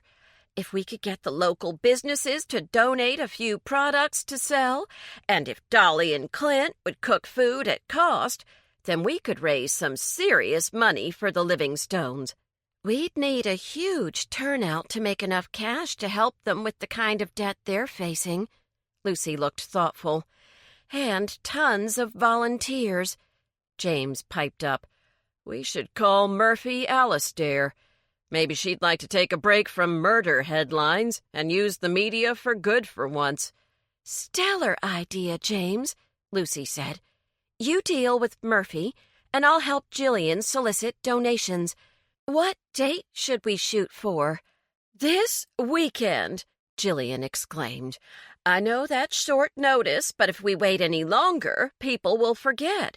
After all, one of their own has been injured and left for dead. People's hearts are overflowing with good intentions right now after reading about Whitney's injuries in the Star, and we need to take advantage of those warm feelings. We can use the field right behind this strip mall. There's plenty of parking out front. I knew you'd be able to help.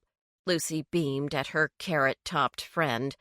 I'll make some calls from work. I'd like to ask the Shillings if they'd let us borrow some of their ponies for kid rides. We need baked goods, too. I'll see if Lindy can round up some parents, and we'll get students and teachers to organize other concession stands. James, do you have time to see Murphy before you go into work? We need her to start printing an ad right away. James glanced at his watch. He'd promised the twins that he'd be in after lunch, so technically he could take a few minutes to visit the meddlesome reporter.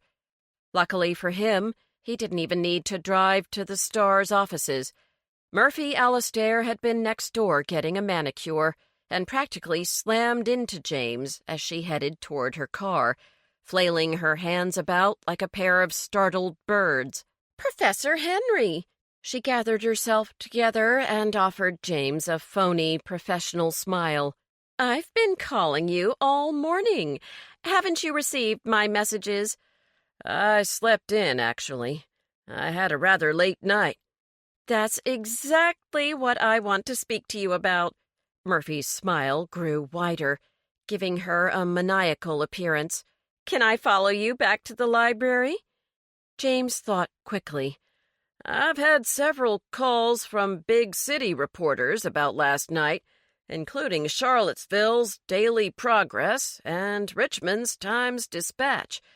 I guess they see me as some kind of hero librarian, he lied, watching as Murphy's eyes grew round in alarm. So far, I haven't talked to anyone, and I'm willing to give you the exclusive on one condition. Murphy's eyes narrowed in suspicion. What's that? I'd like you to write another story to be included in tomorrow's edition. James opened the passenger door to the Bronco and gestured for the reporter to get in. One of them is about this weekend's, Neighbor Aid Festival. Murphy gave him a blank look. Trust me, it's breaking news. I'll explain on the way. James pointed at her glistening mauve nail polish. Watch out for your nails. Murphy slid carefully into the car, her fingers wriggling like a pair of pale spiders weaving a web. She was uncharacteristically taciturn. Jackson Henry threw the Star on the table with a snort of disgust. That woman spreads poison faster than a nest of water moccasins. James looked up in surprise. He hadn't seen his father read the daily paper for ages. Reaching across the table, he took the crumpled pages from Jackson and examined the latest headline. Parents of hit and run live in fear. Murphy, James muttered and shook his head.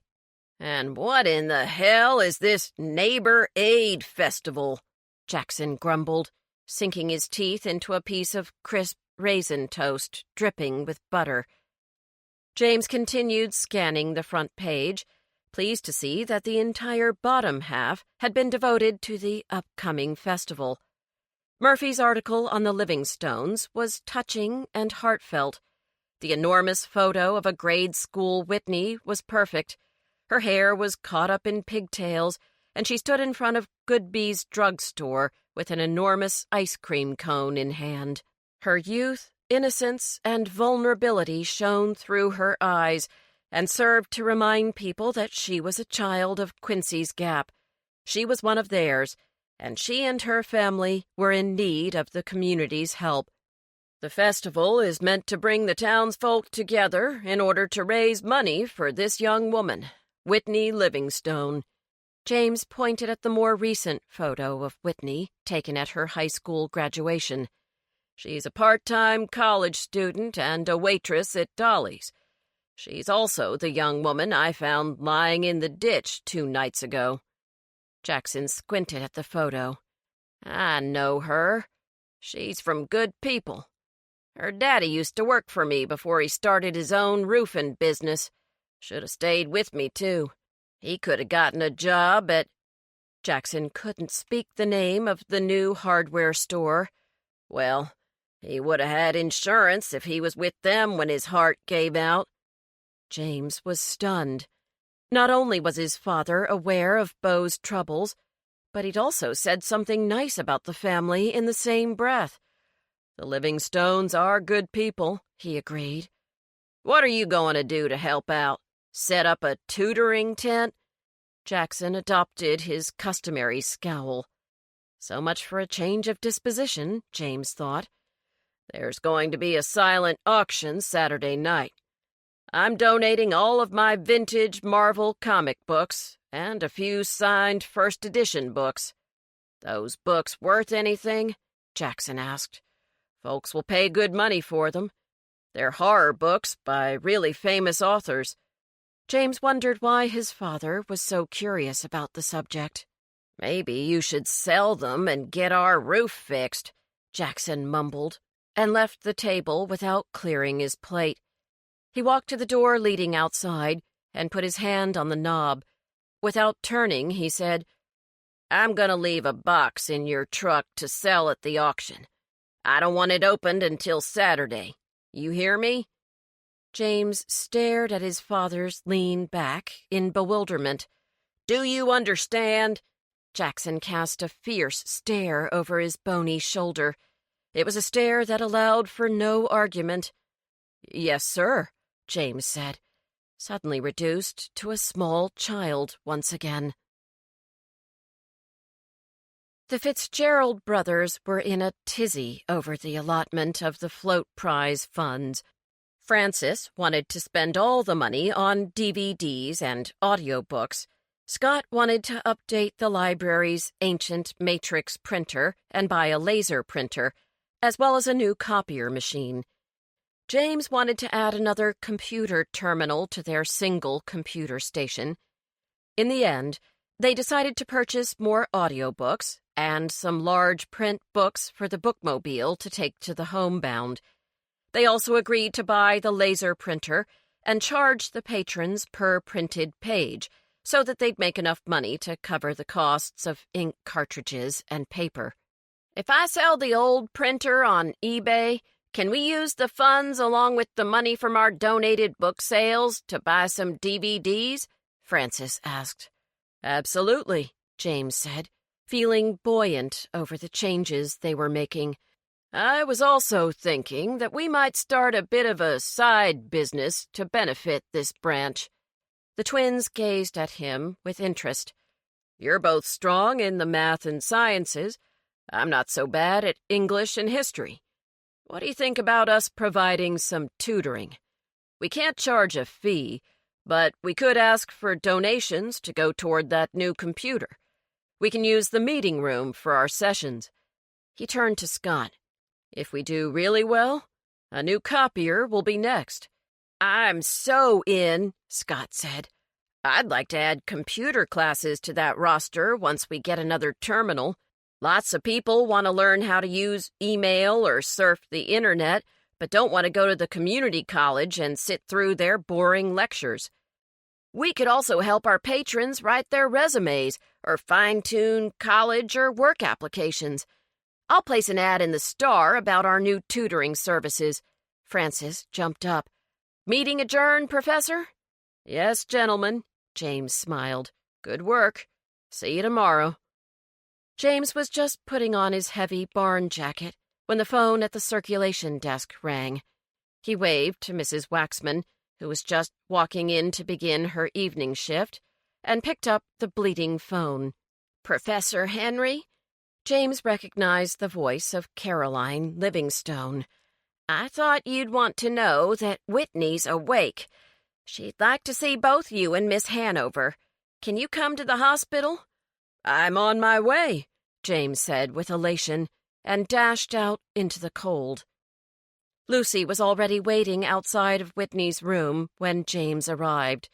She held a plate of oatmeal cookies in her hands and greeted him with a warm smile. "I only ate 2 spoonfuls of this cookie dough. Believe me, that's major." "You're definitely looking thinner, Lucy." James glanced at her and then eyed the cookies hungrily.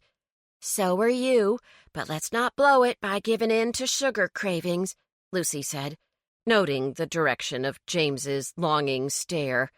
"And I bet Whitney's parents have hardly eaten since they got here." She knocked on the closed door. Caroline opened it a crack and was clearly relieved to find James and Lucy on the other side. "Sorry to be so cagey," she said, "but reporters from all over Virginia have been trying to get in here.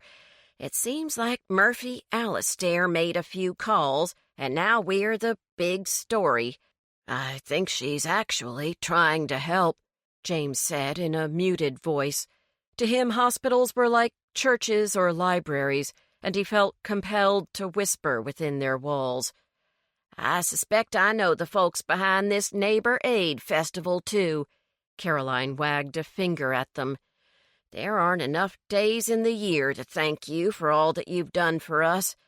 Bo raced home to finish the pet palace he'd started before the accident." Her smile wavered. "Well, come on in." Whitney was propped up in her hospital bed, an IV tube in her left arm and a cast on her right. Her face was swollen and bruised, but she managed a crooked grin when they entered. Lucy pulled up a chair and took Whitney's hand. "I'll wait outside," Caroline said, but Whitney shook her head. "Mom," she croaked, her voice sounding scratchy and unused. "You need to hear this, too." Warily, Caroline sat in a faded red recliner by the window. As there were no more chairs, James remained standing. "First of all, thank you." She gazed at James and attempted another smile. "I hear I owe you my life."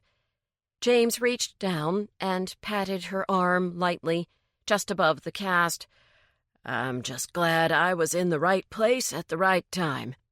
"And I owe you an apology," Whitney continued, turning to Lucy. You've been so kind to me, and I lied to you. Lucy nodded silently. I know, sweetheart. We'll make it right, okay? Whitney nodded weakly. Mom, when you and Dad went to that anniversary party, I had some friends over. Actually, they're not even friends. We just had something in common to talk about. Brinkley Myers? Lucy guessed. Yes. Whitney released a deep sigh. Brinkley asked me for money. He asked all of us for money. Caroline's face crumpled. What for, darling? Because he knew secrets about all of us, Mom. I'm going to tell you mine. It's been eating me up inside for months anyway. Go ahead, Lucy prompted when Caroline didn't speak. I'm a horrible writer. When I had to write those 3 essays to apply to James Madison, I knew I would never get in, so I paid another girl to write them for me. Brinkley found out and threatened to call the dean of admissions and tell them what I'd done. A tear trickled down her cheek. I'm not a liar. I'm really not. But if JMU ever saw my terrible grammar, they'd know I cheated, and I'd be kicked out. I've avoided that so far by not taking any English courses. She cast James an apologetic look. The thing is, I had no money to give Brinkley. With JMU's tuition and helping out at home, I was flat broke. Honey, couldn't one of your teachers have helped you with those essays? Caroline asked with surprising gentleness. Yeah, sure they would have. I took the easy route. That was before Dad's accident. I didn't see things like I do now. I was in a rush to move on, to get out of town and become a career woman. I was in a hurry to be on my way toward making the big bucks and living a life of shallow, stupid dreams. I'm real sorry, Mom. I know what's important now. So Brinkley was blackmailing all of you? Lucy asked. I managed to pay him a few $100s, but he kept at me. I'd have to quit school to keep up with his demands, and then what would be the point? I was going to call his bluff the next time he bugged me about money, but then, well, he died. Lucy locked eyes with her. And you had nothing to do with that, right? Whitney shook her head. No, I really didn't, Miss Hanover. Swear to God. I believe you, Lucy assured her. The room fell silent. Do you remember what happened last night? James finally asked, changing topics. Whitney closed her eyes. I was walking home from Dolly's. Some jerk stole my bike. She looked angry, and then her face cleared again. The rain came out of nowhere, so I walked on the road to keep my sneakers from getting soaked. Next thing I know, I woke up here. So you never saw the car? I saw headlights, so I moved off to the side. And I remember the car made an odd noise, and I think I turned around, but only for a second. I feel like I saw something, too. Something weird, but I can't remember what. James and Lucy exchanged perplexed glances. So who else was at your house the night your parents were away? Lucy asked. It's time to tell me their names now, honey. Whitney didn't answer. Amelia Flowers was there, James said. You might as well admit that. How did you know? Whitney was obviously stunned. The day Brinkley died, he was probably going to ask Amelia for money, too. What did he have on her, Whitney? The young woman sighed. It's not for me to spill her secrets, Professor. I'm sorry. I know I owe you more than that, but I just can't. Even though James could see that Lucy was frustrated, he couldn't help but respect Whitney's sense of honor. The sheriff will ask you the same questions soon enough. Lucy's tone had taken on a hard edge. He's not going to let you off this easily. Someone tried to kill you, Whitney. This isn't over, because there's a murderer running loose in our town." Whitney began to cry, and Caroline hustled from her seat to stand protectively at her daughter's side. "That's enough for now. Please, I'll try talking to her later, but I think she's been through enough for one afternoon." Lucy bowed her head in shame. "Of course, I apologize. I just want to make sure no one else gets hurt. I'm very concerned about Whitney's safety." Caroline nodded, and then turned to enfold her daughter tenderly in her arms. She began to hum softly in between, pressing light kisses on Whitney's forehead. "Mama's here," they heard her croon as they closed the door. "No one is going to hurt my baby ever again." Chapter 11. Chili Cheese Fries. The spectacle that had become Neighbor Aid was one James Henry would remember for the rest of his life.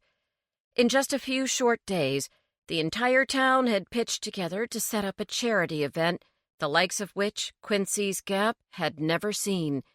It took place in the unused field behind the strip mall housing the Yuppie Puppy, and far outlasted its 3-hour window. People gathered during the early morning hours and stayed until dusk. The work had begun at dawn on Wednesday. Several farmers had driven their industrial tractors into town at a laborious pace in order to mow the field. Next, the county's only party rental store, Party like it's 1999, had erected their entire supply of large tents. Volunteers from the neighboring town of Elkton had helped the party store put up the tents. Next, they'd lined the interiors with long tables. Area merchants had plenty of space to display goods, and the largest tent had been reserved as a dining area for those who wanted to sit and have a meal. Dolly and Clint had posted a sign on the diner door that they would be closed all day Saturday, and that should patrons wish to eat, they should visit the Dolly's Diner booth at Neighbor Aid. Il Pomodoro, the local Italian restaurant, had done the same. These eateries were joined by the Sweet Tooth, an ice cream parlor called Cups and Cones from the town of Alma, and Adam's Ribs, a barbecue joint all the way from Kesey Town.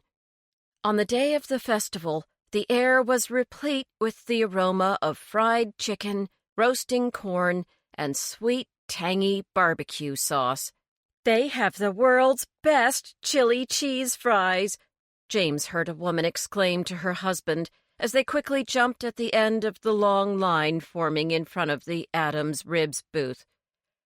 Farther down the row of tents, James spied Jillian and her assistant beneath a hand-painted banner reading, "On the Spot." The two women were giving baths and nail clippings to a queue of dogs. Jillian and her mole neighbor, Marianne Pulaski of sheer elegance, had bought extra-long hoses and extension cords in order to provide their customers with shampoos and rinses. They were offering a parent and pooch special in which dogs and their owners could receive their beauty treatments at the same time.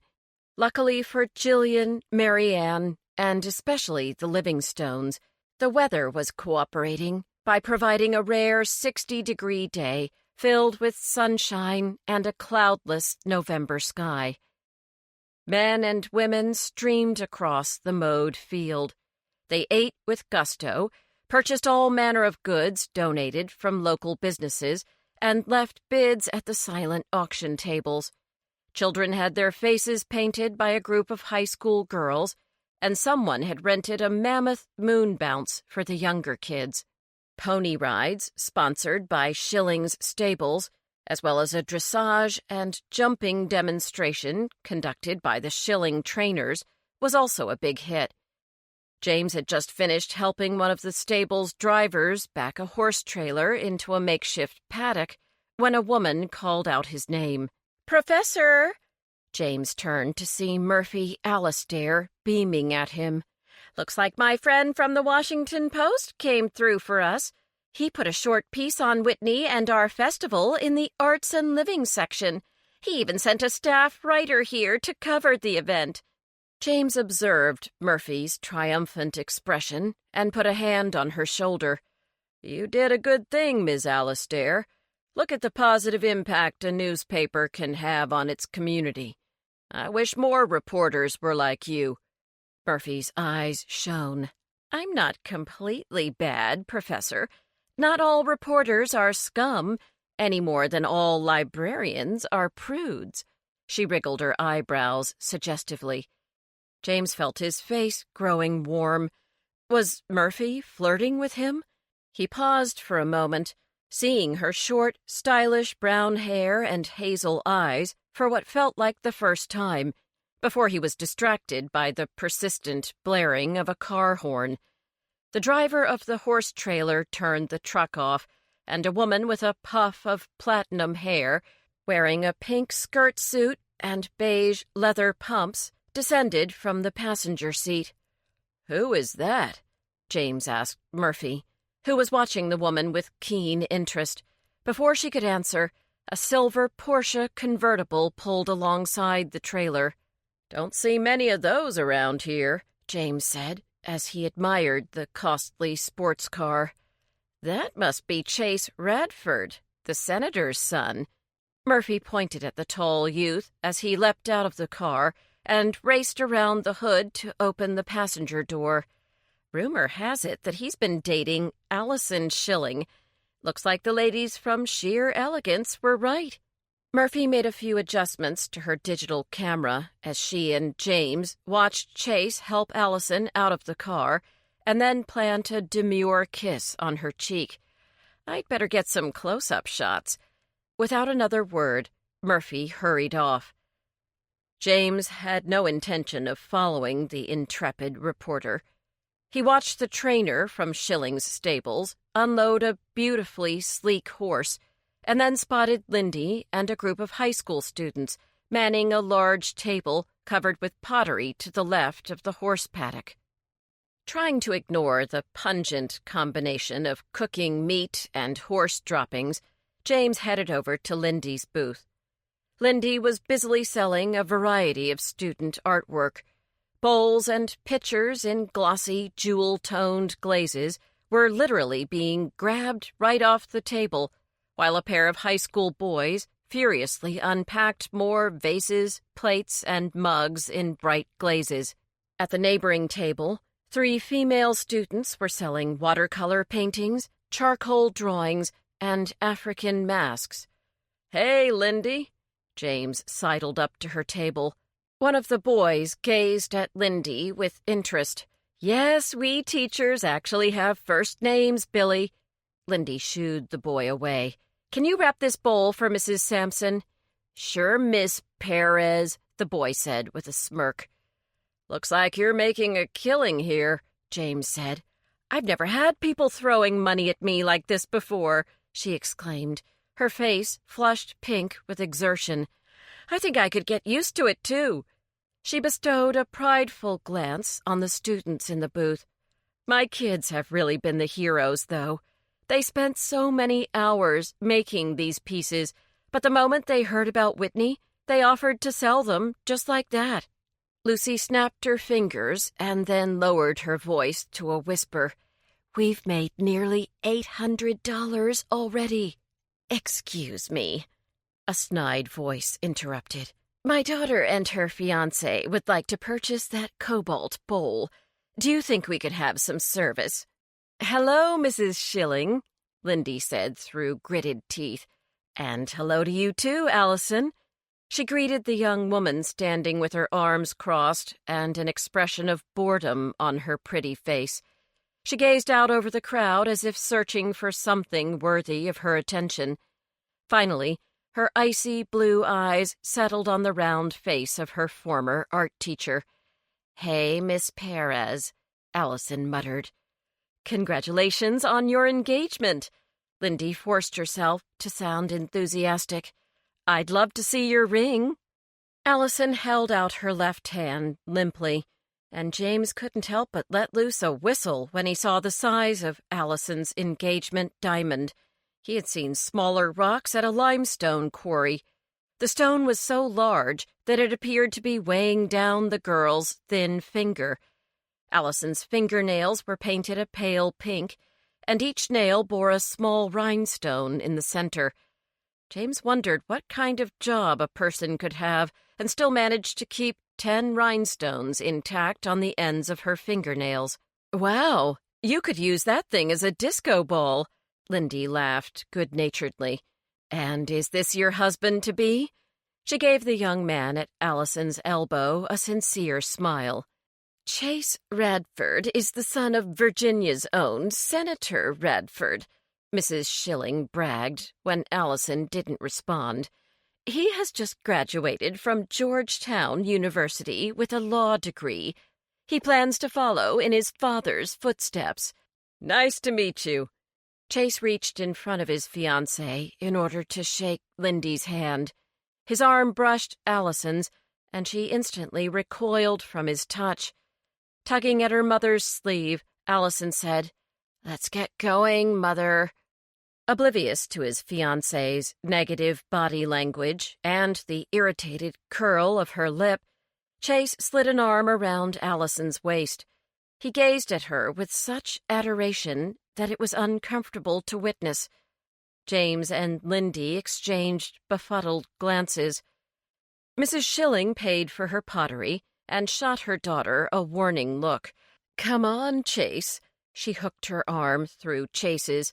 "Let's find out how we can donate our fine horse to the silent auction. We Schillings have always been devoted to helping our neighbors." "Good luck today, ma'am." Chase gestured at the artwork as he was being led away.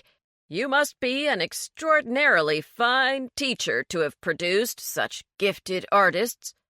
"Well," Lindy exhaled, "what is that darling boy thinking, getting himself involved with that pair of shrews?"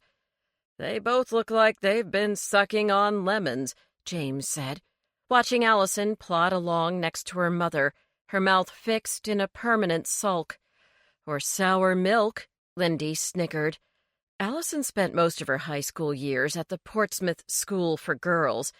Not to be catty, but I heard the Schilling princess left in disgrace at the end of her junior year. She now goes to Sweetbriar, where she's in the equine studies program. I guess she's on her midterm break.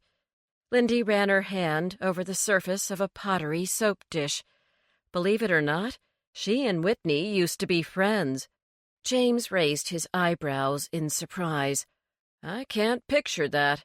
Lindy shrugged. "Whitney grew up and matured, while Allison didn't. Whitney has had to pitch in to help her parents make ends meet, and Allison just puts her hand out, receives a pile of cash, and then goes out shopping. Must be nice." "She certainly doesn't look happy," James said. "No joke. I've never seen such a miserable bride-to-be. Chase is clearly nuts about her, too, but Allison acts like she'd rather have a cavity drilled than hang out with him." Lindy paused to hand a customer a coffee mug. "Have you seen any of the other Flab Fives?" "Just Jillian. She's washing dogs like crazy. You?" "I had a quick chat with Bennett earlier," Lindy said. "He and the other county postal workers put together a row of carnival games. Bennett is running the balloon toss booth, the ones where kids can pop balloons with a dart." She giggled. "He looked absolutely terrified watching those darts fly all over the place. I think kids might actually scare him more than Lucy's dogs." "Did I hear my name?" Lucy appeared from behind a pack of boys, holding boxes of popcorn and sticks of pink and blue cotton candy. "Lindy, your booth is wonderful. Hi, James. What are you up to?" James smiled at her. "I'm heading over to the silent auction tent. I've got some comic books and stuff to donate, and my pop gave me a mystery box for the auction as well." "I'll walk you over. I've been given an unofficial job by Sheriff Huckabee to keep an eye on things. She held up a walkie-talkie. "Check it out. I even have one of the boys' toys." "What, no gun?" Lindy teased. "Some kid might get high off too many caramel apples and turn Bennett into a pincushion." Lucy laughed so hard she had to put a hand on the table to steady herself. "I saw him. He's standing in the far corner of his booth, cowering like a little girl who's seen a really big spider." "I'd better give my young artists a hand," Lindy said, noting the growing line in front of the table of paintings and masks. "Though I don't know how I'm going to get out of here today without a funnel cake. You guys bring any duct tape? You might need to restrain me when I walk by that booth." James and Lucy were in high spirits as they headed to the silent auction tent. Lucy carried one of the boxes of comic books, while James struggled beneath the weight of a box of books and his father's box. It was big and long, and firmly sealed with brown packaging tape. The members of the Shenandoah County Historical Society had offered to run the silent auction booth, and James was amazed at the quality of goods they had managed to solicit within a few days. Jewelry, gift certificates, baskets of Virginia-made wine and gourmet foods, plane tickets, weekend getaways, and antique silver and glassware were tastefully arranged on maroon tablecloths. James was suddenly nervous about presenting them with his Marvel comics and signed horror novels, but one of the volunteers in the booth thanked him heartily for donating such valuable items. "You've got quite a collection of items here. Very impressive," James praised the volunteer and left bids for the handyman service and for dinner for two at a steak restaurant in Harrisonburg. "They are great," the woman agreed, "but Schilling's Staples has just donated our most amazing item yet. They've given us one of their thoroughbreds, and a writer from the Washington Post took a picture of me accepting the horse. My goodness, can you believe the generosity of Mrs. Schilling?"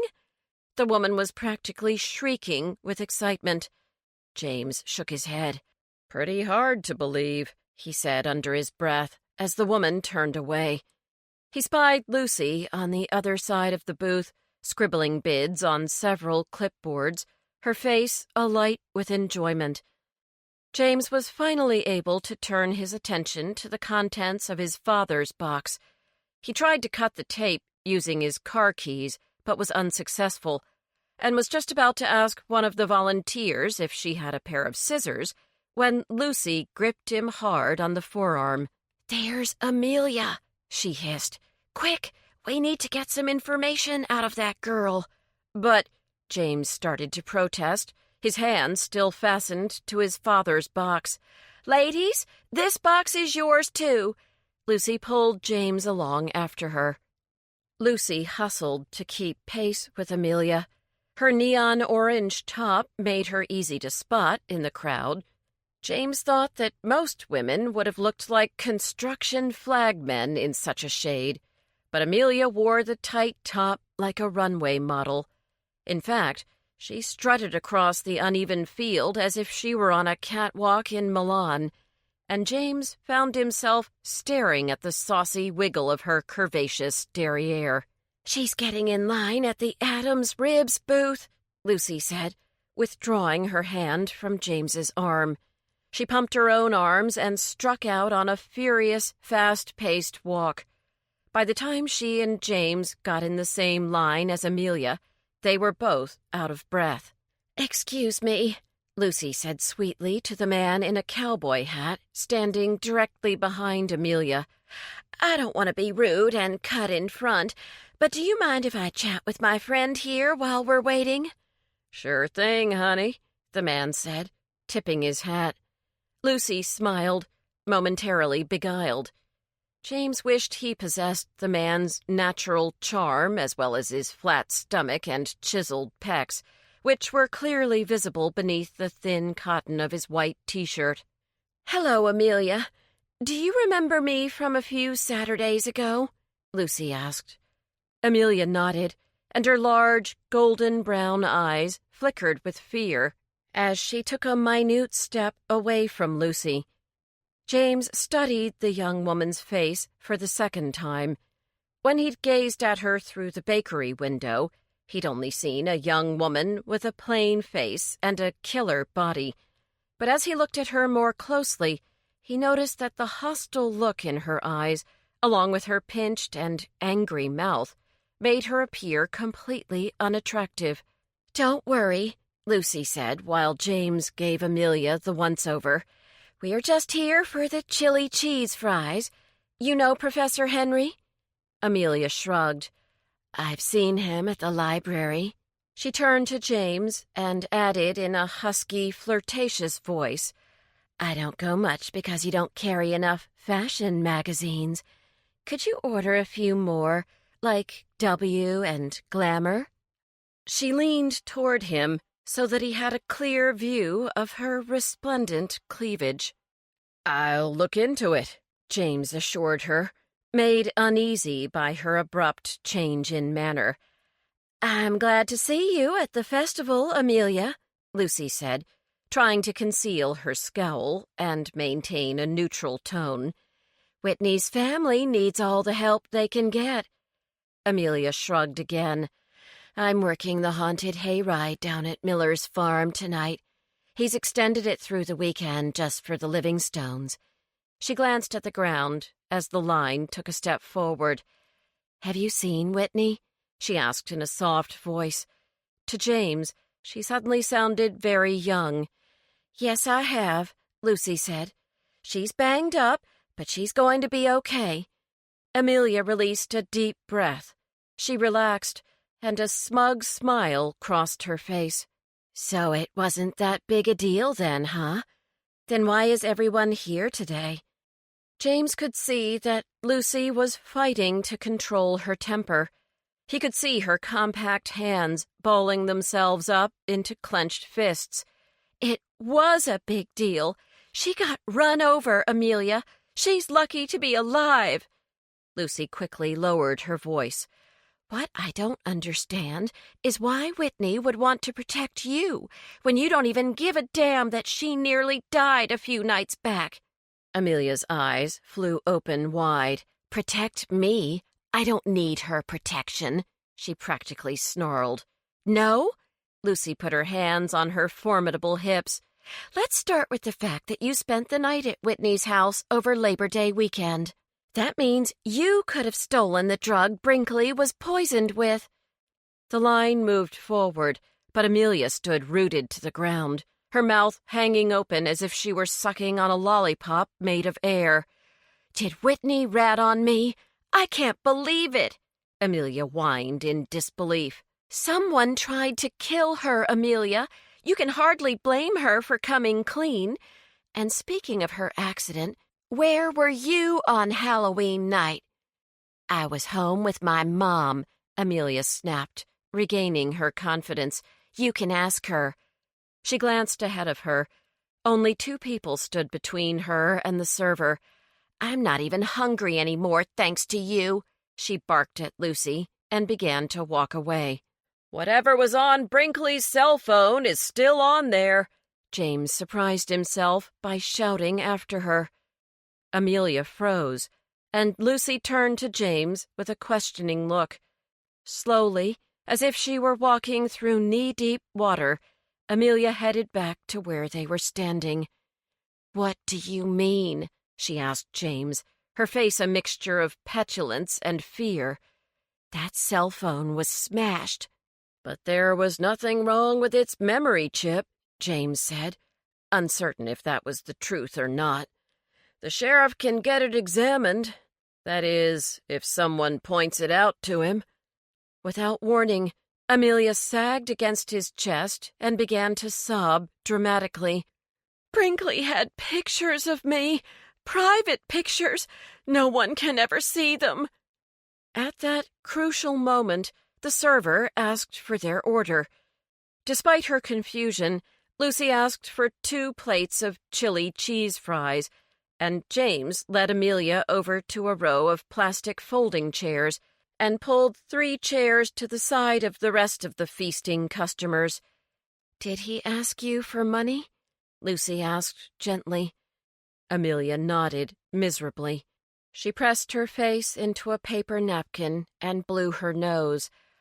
"I had a modeling job last year. It was my first one. Some guy put an ad in the Charlottesville paper, and I read it while I was getting a haircut at Sheer Elegance. $500 guaranteed. The photographer was looking for swimsuit models. I knew I had to get that gig. I've wanted to be a model my whole life." Amelia picked up a cheese-laden fry and twirled it around until it resembled a limp noodle. "Everything seemed fine at first. I was there with 3 other girls who were chosen out of 200 or something. We put on these string bikinis, which were skin-colored and almost see-through, but not totally." She paused. "Things got a little weird when we had to do poses with each other. We had to act well, you know." She blushed in embarrassment. "Like you were attracted to the other girls?" Lucy guessed. "Yeah." Amelia popped a fry into her mouth. "We had to sign a bunch of papers at the beginning. The print was so small that I didn't bother reading it. Besides, we got our money right up front, and in cash. That was awesome, because I wanted to have a portfolio made, and my mom said we couldn't afford it." She grimaced. "We can never afford anything. It's no picnic having a drunk for a daddy. He took everything when he left that last time, and Mom and I have had to work like dogs ever since." She glared at James and Lucy fiercely. "I hope that bastard's rotting in a gutter someplace." "So what happened to the pictures?" Lucy asked. "They ended up on this Girls Loving Girls website. Brinkley found it, probably while he searched for nasty sites like he did all the time." Her eyes dropped to her plate of fries. "I never knew the pictures were for a site like that. We all looked totally naked in them. My modeling career would be over for sure if a real agent ever saw those. Once you do something like that, you get a reputation. And my mom would flip if she ever found out." Lucy bit into a fry. "She doesn't know?" "No way!" Amelia yelped. "Brinkley came into the store to ask for more money the day after homecoming. He had the pictures on his phone. You can download all kinds of things to cell phones now. And he threatened to show them to my mom." "That made you angry, didn't it?" James asked and reached for a fry. "Of course it did." Amelia's eyes were blazing with fury. "Brinkley was a total scumbag." James thought this was an accurate assessment of Brinkley Myers's character. He remembered the rolled-up magazine Amelia had been holding so tightly at the crime scene. "So you hit him with a magazine," he said, while trying not to moan as the spicy chili, creamy cheese, and crisp, salty fries coated his mouth with an ambrosia-like flavor. His taste buds cried out in sheer bliss. Lucy paused mid-chew and stared at James. "That's what started Brinkley's nosebleed." Amelia began to cry again. "I didn't mean to kill him. I was just so mad. I already gave him the whole $500 from that horrible job, and he still asked for more." Tears ran down her cheeks, and she suddenly looked very much younger than her 20 years. "I don't know anything about those drugs the paper talked about, though. I swear it."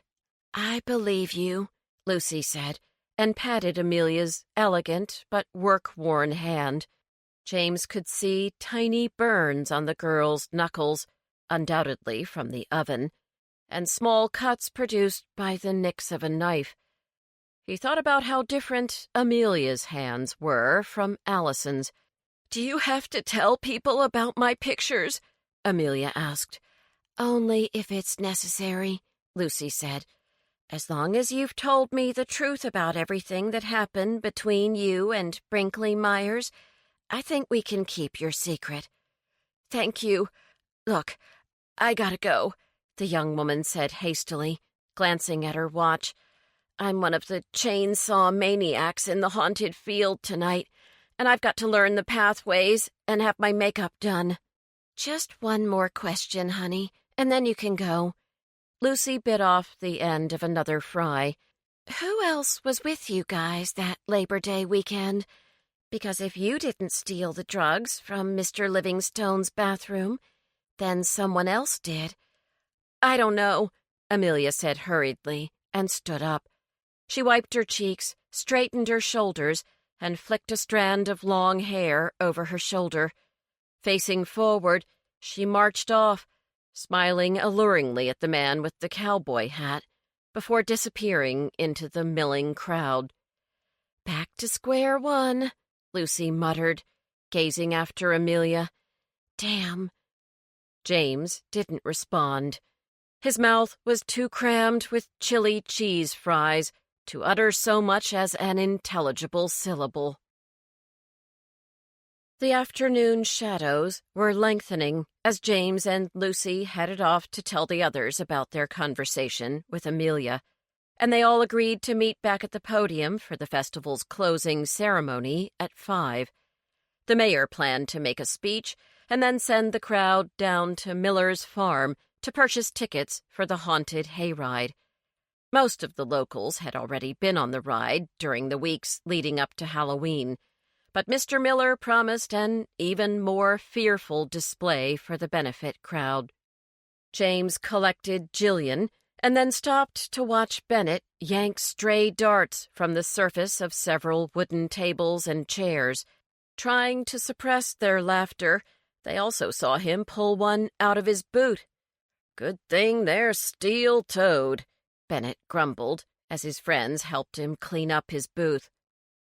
The Flab Five gathered to one side of the platform erected for the mayor's speech. As an assistant tested the acoustics of the sound system, Lucy quickly filled the rest of the supper club members in on what she and James had learned from Amelia.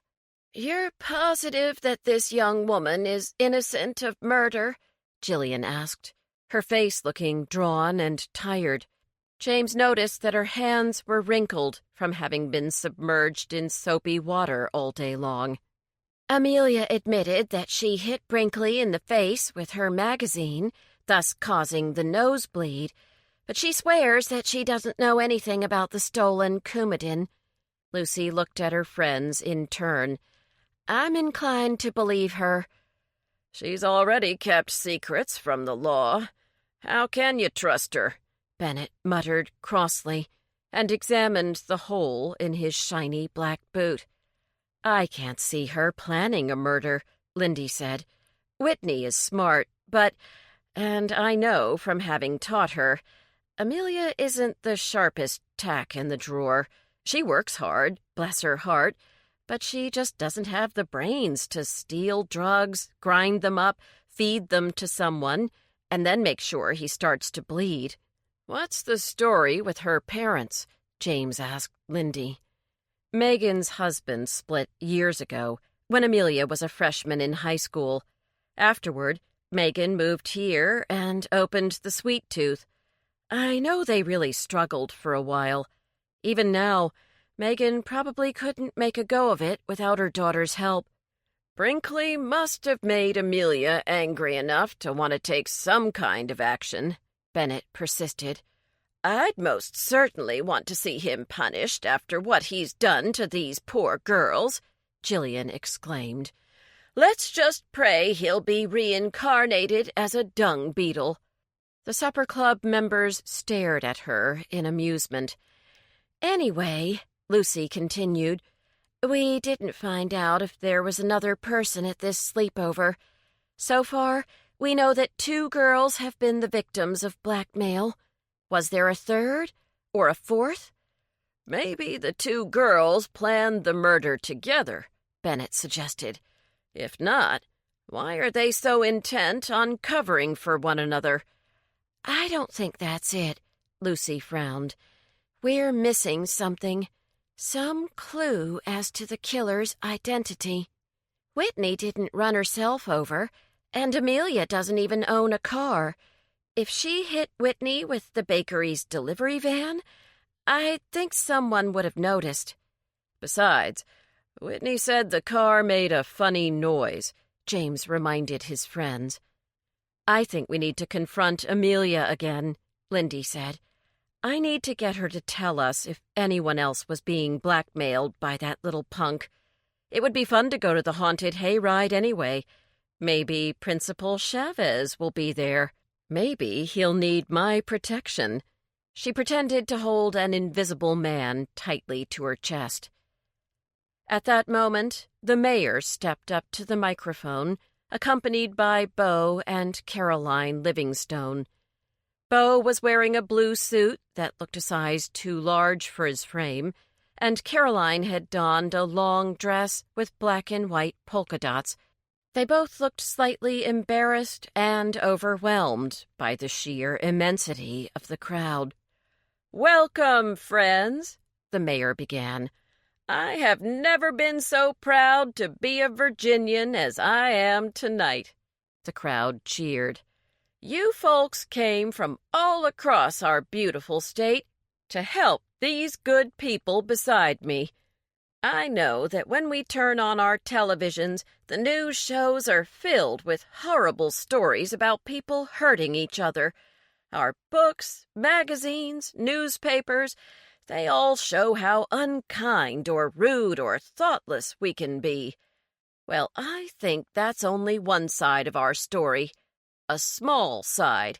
I believe that most people are good. And tonight, you've proved me right." Roars erupted from around the podium. The mayor held up her arms to shush the audience.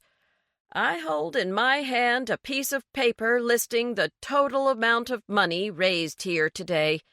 Donations are still coming in, and I'm sure the fine men and women of our postal service will be delivering hundreds of letters to the Livingstones over the next week." The mayor turned to Beau and Caroline, and she unfolded the piece of paper. "Tonight, through the generosity of your fellow Virginians, neighbors reaching out from the Blue Ridge Mountains to the Chesapeake Bay, I am pleased to present you with donations totaling a little over $35,000. Caroline's hand flew to her mouth as Beau reeled in shock. Two reporters, Murphy Alastair and a suave-looking young man holding a mini-recorder, began snapping pictures. "We owe a special debt of gratitude to Schilling's Stables for the donation of their fine, thoroughbred colt. It brought the highest bid at our silent auction at $10,000. Thank you all for your heartfelt contributions."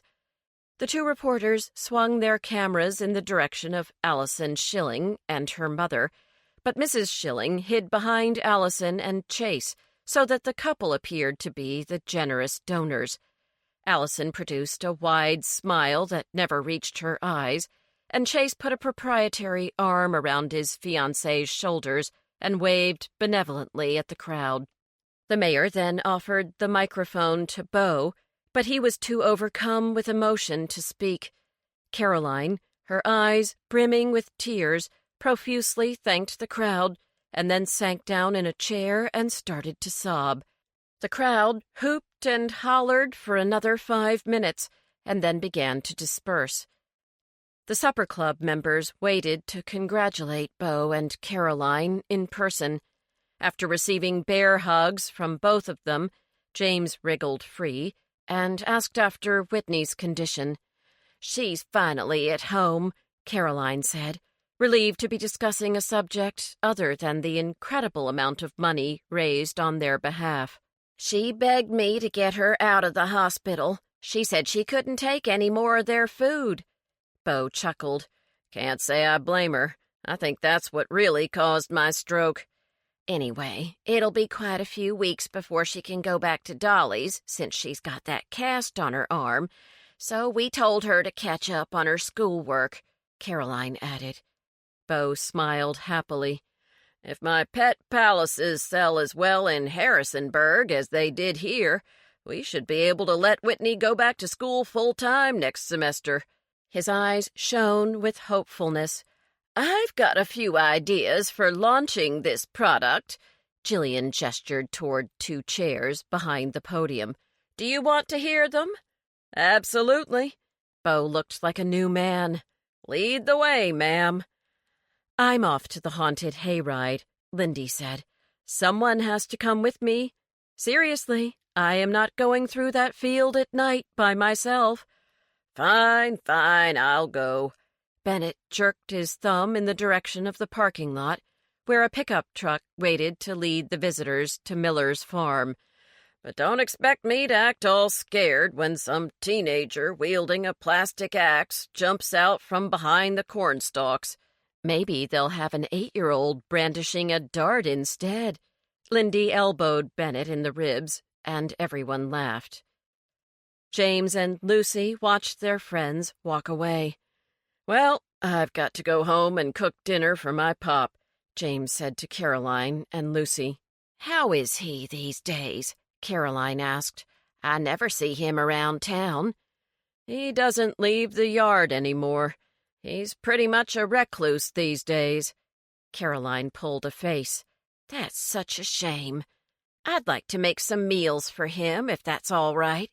You and your friends have done so much for us, and I'd like to be able to show our gratitude somehow." "Sure." James brightened at the thought of not having to cook separate meals for himself and his father all the time. Jackson never seemed to want what James was eating. He deliberately demanded pasta dishes, casseroles, potatoes, and sweets like brownies and chocolate cake, hoping to get his son to cheat. But so far, James hadn't succumbed to temptation. Until today. Remembering how he and Lucy had wolfed down the chili cheese fries, James flushed. He was about to return to the silent auction booth in an attempt to finally discover what was inside the box his father had donated, when Caroline thrust an arm out to block his path. "I almost forgot," she said excitedly. "When Whitney first woke up this morning, she told me that she recalled something about the hit and run. Now that she's feeling better, a few details are coming back to her." "What did she remember?" Lucy asked, her blue eyes sparkling with curiosity. "She said that she thought the driver was wearing a mask. She only got a quick look, like a flash, but she swears she saw a mask."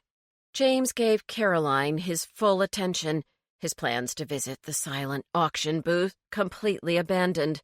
"What kind of mask?" Caroline paused in doubt for a moment, but then she lowered her voice to a whisper. "Whitney says it was a dog mask. It sounds crazy, but she thought the dog was a poodle." Chapter 12. Bombay Catfish. On Sunday evening, Lucy was the first to arrive at the Henry residence. Instead of ringing the doorbell, she knocked timidly at the front door. When James opened it with a mighty creak, he noticed that Lucy's hands, which were holding a glass casserole dish, were shaking slightly. "You okay?" he asked her. She released her breath and smiled as she glanced down at her hands. "To tell you the truth, I was half expecting your daddy to come barreling out with a sawed-off shotgun, screaming at me to get off his land. I heard that he doesn't care for visitors much." "No chance of him coming after you." James choked out a forced laugh. "He's still holed up in his shed. I told him this morning that I had friends coming over for supper, and he pretended not to be listening to me. So who knows how he'll act when his dinner time rolls around." He stepped back into the house. "Come on in." James led Lucy into the kitchen and followed her glance as she took in the sad state of the space that had once served as the heart of the Henry home. The floral wallpaper had yellowed with age, and little cracks had sprung up around the edges, especially near the stove and refrigerator. The beige linoleum floor was stained and peeling in the corners, and though James had spent all morning cleaning, the overall impression was that of a tired and neglected room. "You can tell men live here," Lucy teased, clearly searching for something to say. He nodded without smiling and led her to the dining room. Unused since his mother's death, this was the only space that time had treated gently. There was a warm patina to the dark pieces of antique furniture, the sage-green oriental rug, and the framed botanical prints gracing all four walls. James had dug out some green candles from the sideboard and placed them throughout the room. The chandelier had been turned to a low light setting, and a cluster of deep red chrysanthemums set in a simple glass vase in the middle of the polished table created an intimate, old-world atmosphere. Lucy seemed to grow a little nervous being alone in the candle-lit space with James. Her eyes kept darting to and fro, as if Jackson Henry was in hiding somewhere, spying on the two of them from behind the sideboard or the potted palm. "So," she began, "I'd better preheat the oven. I'm serving fish tonight." James grimaced involuntarily. "Ick." "Don't worry." Lucy punched him playfully on the arm. "It's so well disguised with spices you'll think you're eating chicken." James raised his hand to give her a flirtatious poke in return, and then the doorbell chimed.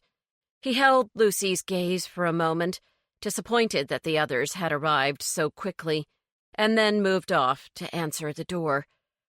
All three of the other supper club members stood huddled on the front stoop, shivering in the chilly November night air. "Here we are," Lindy exclaimed, rubbing her hands together. "Oh, I can't wait to meet the mysterious father of our own Professor Henry. You know, I saw him on a regular basis when he owned the hardware store, but I don't remember ever talking to him much." "That's because he's never been much for talking. Don't expect him to sit down and join us for dinner, either. He may never leave the shed while you guys are here." James draped their coats over one of the ladder-back chairs in the living room. "Come on into the kitchen. Does anyone need pans or pot holders or anything?" Bennett held out a pie plate covered with aluminum foil. "I've created my own low-carb dessert, and it is really, really good. So good that I ate a whole one by myself last week." "What kind of pie is it?" Jillian asked, a hungry gleam in her eyes. "May the Buddha provide that it is better than those awful tombstones I forced you all to eat last week." "I'm not telling you until it's time to serve it," Bennett said stubbornly, placing the pie in the fridge.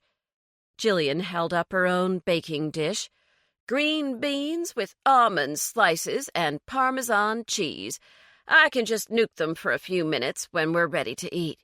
"I've got spinach salad with homemade bacon dressing." Lindy plunked a heavy ceramic bowl down on the dining room table. "James, you've made this room so pretty for us. What a warm and inviting space." "Thanks." James felt himself relaxing. If his father stayed in the shed, there was a chance the supper club members could spend a pleasant evening together. Smiling optimistically, James began taking drink orders for diet soda or water. "When can we start having wine or other adult beverages?" Lucy demanded. "I'm sick of all this caffeine-free diet, chemical-filled, brown, bubbly crap." Her friends laughed. "When you model your genes for us, then we'll have a glass of wine to celebrate," Lindy said. "Deal?" Lucy's cheeks flushed a deep pink, as if fresh raspberries had been rubbed all over them. "Deal. In fact, I think I'm not far away from fitting in them. In 2 weeks, we're back at my house, and I'll try them on when you're all there to see if I can get into them. Who'll bring the wine just in case I manage to zip them?" James raised his hand high in the air like a kindergarten student, anxious to share his show-and-tell item. "I have a great bottle of Merlot that I bought a few years ago. I set it aside for a special occasion, but it's just been sitting in the back of my closet since. By now, it's perfectly aged and ready to be opened and shared." "What kind of special occasion? Like an anniversary or something?" Jillian asked, sipping a glass of water. "Yeah, Jane wasn't much for celebrating our anniversary." James turned to Lucy, his warm brown eyes filled with hope and a hint of sadness.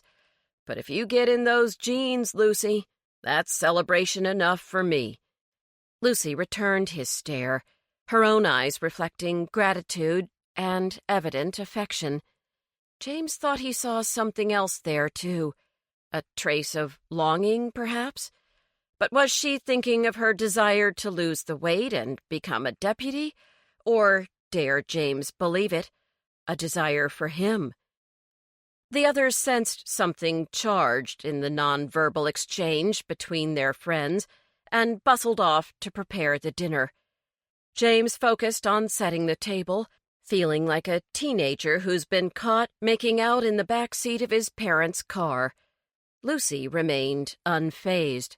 Completely at ease in the Henry kitchen, she checked on her catfish and chatted away about the success of Neighbor Aid. "Dinner is served," Lucy said, and they all took their places at the table. She placed a plate of fish in front of James with a flourish. "All right, James, taste this. I dare you to tell me that you don't like fish afterward."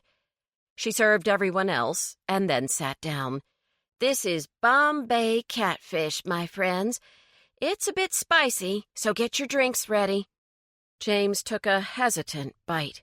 He loved Indian food, but was positive that the taste of fish would overpower the flavor of any of the other ingredients in the dish. Therefore, he was pleasantly surprised by the curry, paprika, and yogurt that Lucy had added to both sides of the tender fish fillet. James still wasn't fond of the entree's flaky texture, but he wasn't about to mention that to Lucy. "Well?" Lucy looked at him expectantly. "It's good. Really. What's in it?" James said, once his mouth was empty.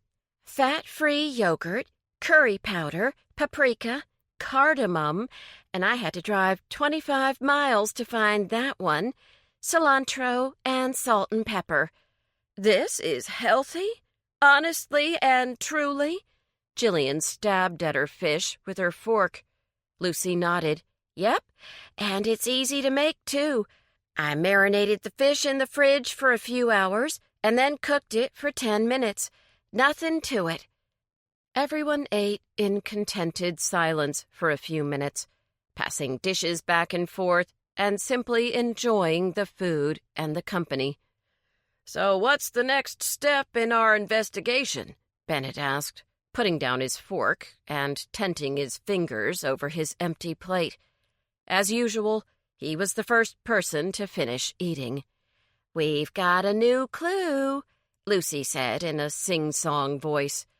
Lindy swatted at Lucy across the table with her napkin. "Don't hold out on us. Spill it." "Children! Children!" Jillian waved a warning finger at the other women. "Behave. Otherwise, I'll be forced to illustrate some of my fiercer jujitsu moves on the two of you." James laughed. Jillian had definitely loosened up since he had first met her a few weeks ago. "Whitney remembered an odd detail about the driver who hit her," Lucy said, quickly growing serious. "She says he or she was wearing a dog mask. She's pretty sure it was a poodle." "A poodle?" Lindy frowned. "How bizarre. And kind of silly." Bennett cleared his throat.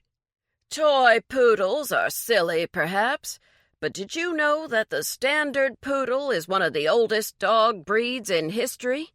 In fact, there are carvings on Roman tombs closely resembling the contemporary poodle. A noble and loyal dog, I would say." Lindy scowled. "I just mean it's a ridiculous mask for a killer to wear, Mr. Representative of the Standard Poodle Association of America." She turned a pair of inquisitive eyes on the rest of her friends. "Does Goodby's drugstore sell poodle masks?" No one knew. "Do you regularly groom anyone who owns a poodle?" James asked Jillian.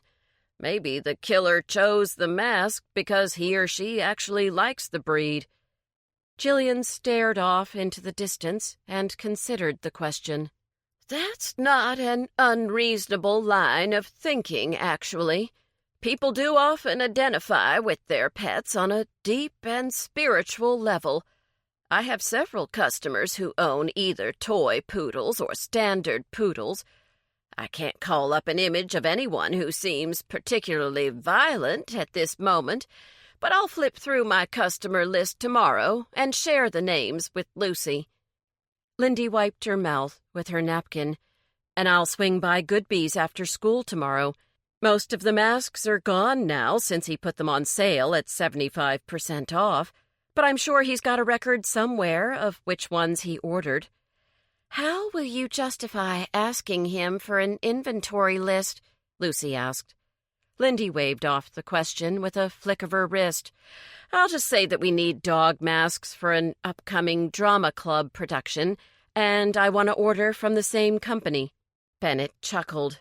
"Remind me never to play poker against you, Lindy." "That's the only lead James and I were able to discover for now." Lucy turned to Lindy. "Did you get a chance to talk to Amelia last night?" "Ha!" Bennett snorted. "That girl was too busy shoving her tongue down the throat of that boy Darrell Jeffries to even bother trying to scare us. Some haunted hayride. The only scary part was watching the two of them go at it." Lucy leaned forward on her elbows. "Amelia was kissing Darrell Jeffries? Brinkley's friend?" "The same," Bennett grimaced. "Doesn't say much about Amelia's taste in men." "Wait a minute," Lucy yelled, startling her companions. "What if Darrell killed Brinkley in a fit of revenge? If Amelia is Darrell's girlfriend, he must have been pretty ticked about Brinkley's blackmail attempts." She twisted a lock of caramel hair around her forefinger. "James, can you stop by the Amico where Darrell works and try to get a read on him? Fill up your truck and have a nice chat? I'd better not, because I complained about the patch he put on my tire over the summer, and his boss reamed him out about it. I don't think I'm on his list of favorite customers." "Sure," James said, though he had no earthly idea how he was supposed to initiate a conversation with the young man. "Anything to keep us in the game." Just then, the group heard the slamming of the back door and the sound of shuffling footsteps in the kitchen. No one spoke. No one moved. James held his breath as his friends listened closely, their eyes round with anticipation. It was as if a ravenous grizzly bear was prowling around the next room instead of an irascible old man in a pair of worn overalls and slippers. "What in the hell?" they heard Jackson holler on the other side of the door leading into the kitchen. "Where's the goddamn crust on this pie?" Who'd like coffee?" James asked, jumping out of his chair so quickly that it scraped against the wood floor. "Decaf all around?" His friends nodded mutely, and James hustled into the kitchen. His father sat at the table, chewing on a pile of green beans and a slice of buttered bread. He was reading the paper with an air of complete absorption, and didn't give his son the slightest glance as James collected the coffee pot and 5 dessert plates.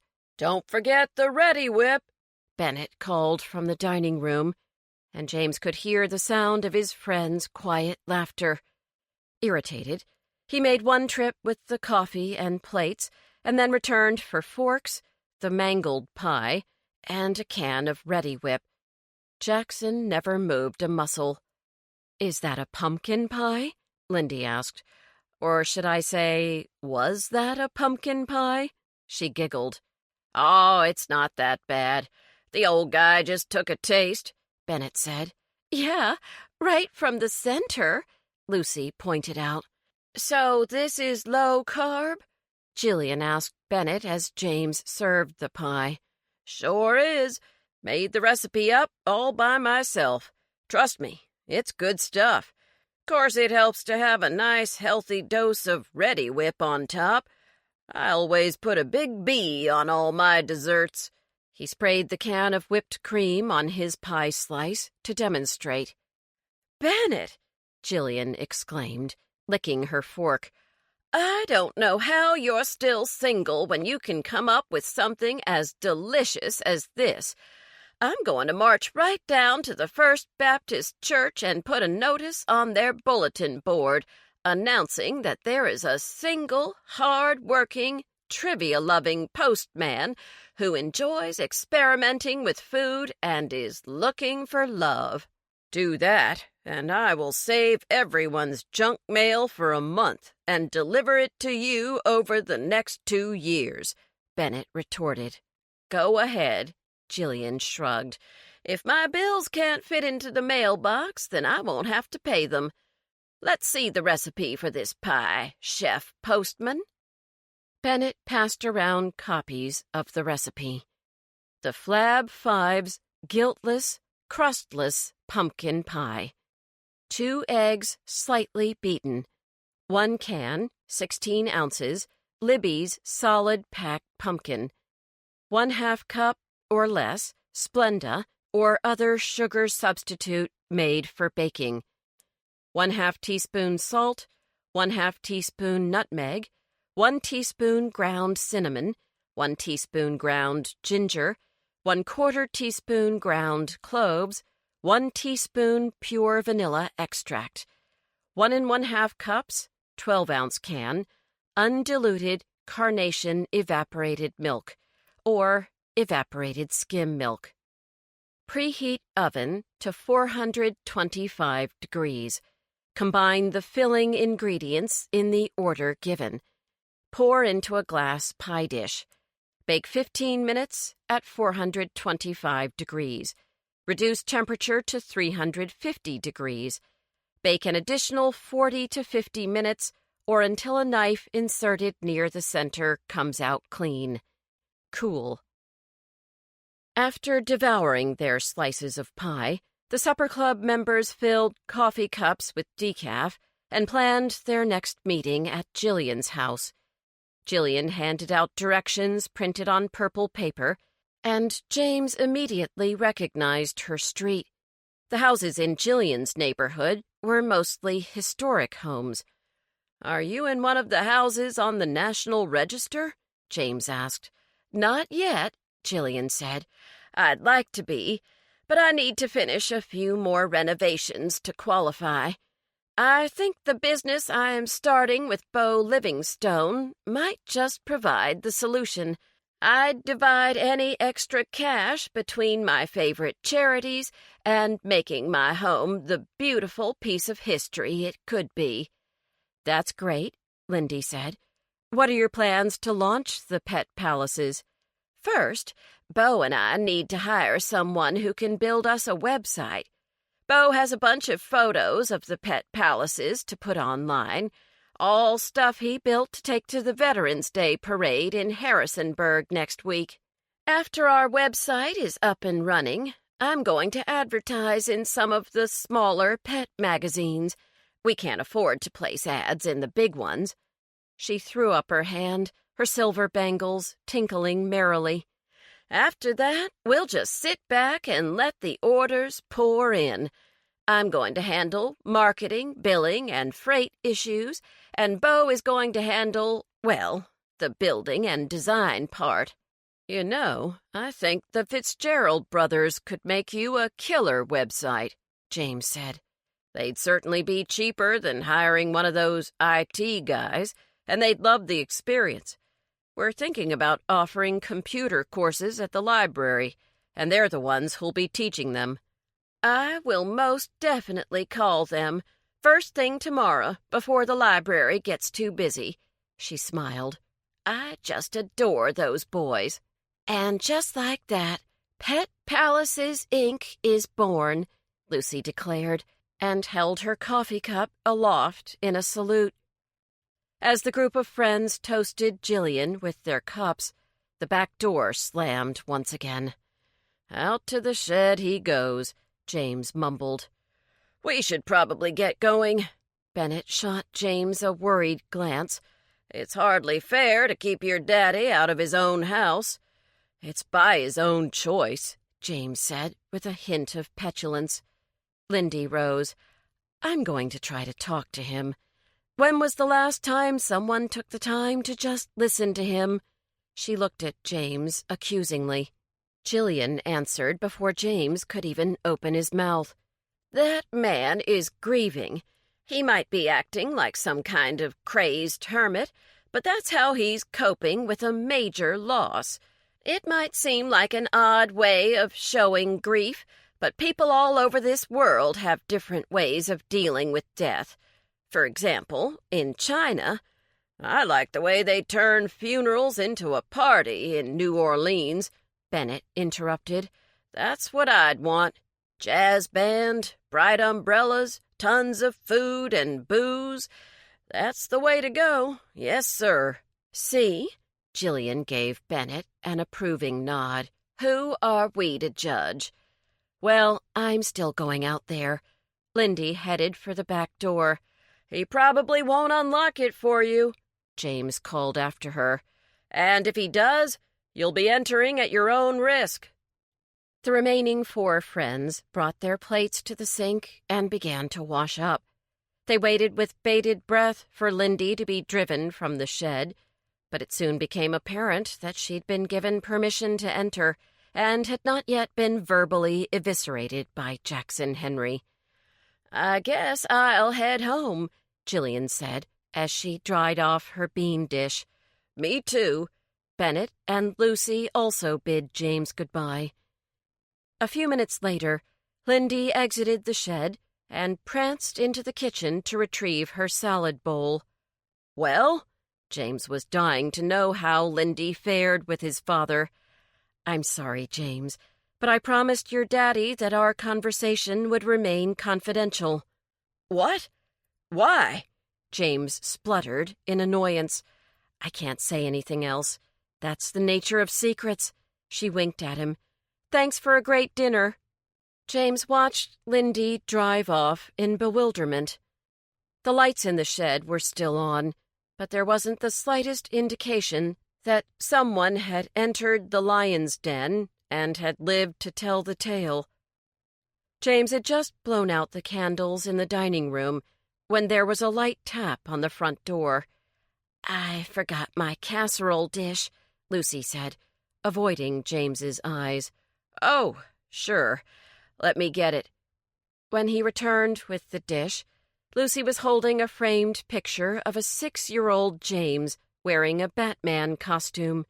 She'd taken it from the hall table and was studying it closely, a smile playing around the corners of her mouth. Do you remember this Halloween? James looked down at the photo. I sure do. I loved that costume. You were really cute. Lucy returned the frame to the table and accepted her glass dish. Thanks. She turned to go, hesitated, and then swung around to face James again. Actually, I left it here on purpose. James could feel his heart thumping against his rib cage. As if from a great distance, he saw himself reaching out to caress her hair, brushing it tenderly from her soft cheek. Lucy took a step toward him. He could smell her fruity perfume and the coconut scent of her shampoo. Sliding his arm behind her back, he gently brought her body close enough to his so that their lips could meet. Lucy tasted of coffee. James kissed her once, cautiously, and then again, with more hunger. Just as he was about to tell her how much he cared about her, The unmistakable sounds of Jackson entering the house through the kitchen reverberated through the hall. James and Lucy jumped apart, wiping their wet lips and straightening their tousled hair. "Good night," Lucy whispered, flashed him a crooked grin, and dashed out the front door. James stared after her, wearing a goofy smile and waving goodbye until her Jeep's taillights grew smaller and smaller, like two red stars winking through the dense row of trees. "Christ, are they finally gone?" Jackson demanded, sneaking up behind James. "Yes, Pop. We won't be meeting here again until December." Jackson closed and locked the front door. "Guess I should say a prayer for small favors," he muttered sarcastically. "So what did you talk about with Lindy?" James asked, his curiosity temporarily overcoming his desire to dwell on his romantic moment with Lucy. Jackson raised his caterpillar eyebrows and smirked. "Lindy? Was that her name?" "Come on, Pop," James prompted gently, thinking about what Jillian had said about Jackson still working through his grief. "It's okay to talk to people. Mom would have wanted you to." For a second, James thought his father would erupt like a boiling tea kettle, but Jackson seemed to be digesting the words without spitting out the first flippant reply that came into his mind. "The best parts of me, and I know there weren't many, died with your mother. I've got nothing left to offer," Jackson said in a low voice, and then turned away. James held him back by placing a hand on his shoulder. "No, Pop." He reached over from behind Jackson's back and tapped in the center of his father's chest, above his heart. "The best parts of Mom are living right here. She's in your heart, and she's in mine. She'll never leave us, Pop. Not ever." Jackson pulled away, slowly, as if uncomfortable over being touched. Halfway up the stairs, he pivoted to look directly at James. It was the first time he'd met his son's eyes for more than a few seconds since James had moved home.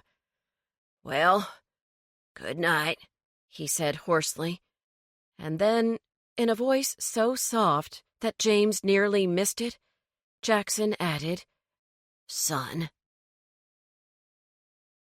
Chapter 13. Buttercream Frosting. The next day, James woke with a start. He'd tossed and turned the night before, wondering how to begin a casual conversation with a young man he had never laid eyes on before. Even thoughts of the kiss he'd shared with Lucy hadn't eased his anxiety over worming information out of Darrell Jeffries. James didn't pass the Cabin Creek Amico station during his short commute home, so he drove there during his lunch hour. Seeing how it had only taken him 5 minutes to gulp down the filling of 2 tacos and a beef and cheese burrito from the Quickie Mart, he had plenty of time left for investigative work. In fact, after he dumped the tortilla shells in the trash, he went back inside the convenience store to buy 2 hot dogs without buns. He then gulped down a bottle of water, frowned over the absurd cost of his lunch, and prepared to conduct his inaugural interview with a potential murder suspect. Wishing for Lucy's guidance, James pulled next to one of the pumps and began to fill the Bronco with gas. He noticed that the gas prices were 5 cents lower than they were in town. No wonder the station was busy. The other 3 pumps were occupied, and there were 2 cars up on lifts inside the garage bays. James topped off his tank and entered the small checkout area. A short line of customers waited to pay for gas or to purchase sundries. It only took one glance for James to realize that the cashier wasn't Darrell, but a woman in her mid-50s who had a lollipop stuffed into one cheek while she cheerfully nattered with customers and zipped credit cards through a machine. James peered through the glass door connecting the food mart to the garage. He could see the shiny dome of a bald head sticking out from the undercarriage of a Honda Accord, but he couldn't tell who was working on the classic Camaro coming down from the lift in the far bay. James paid for his gas, walked around the front of the garage, and approached the man operating the lift.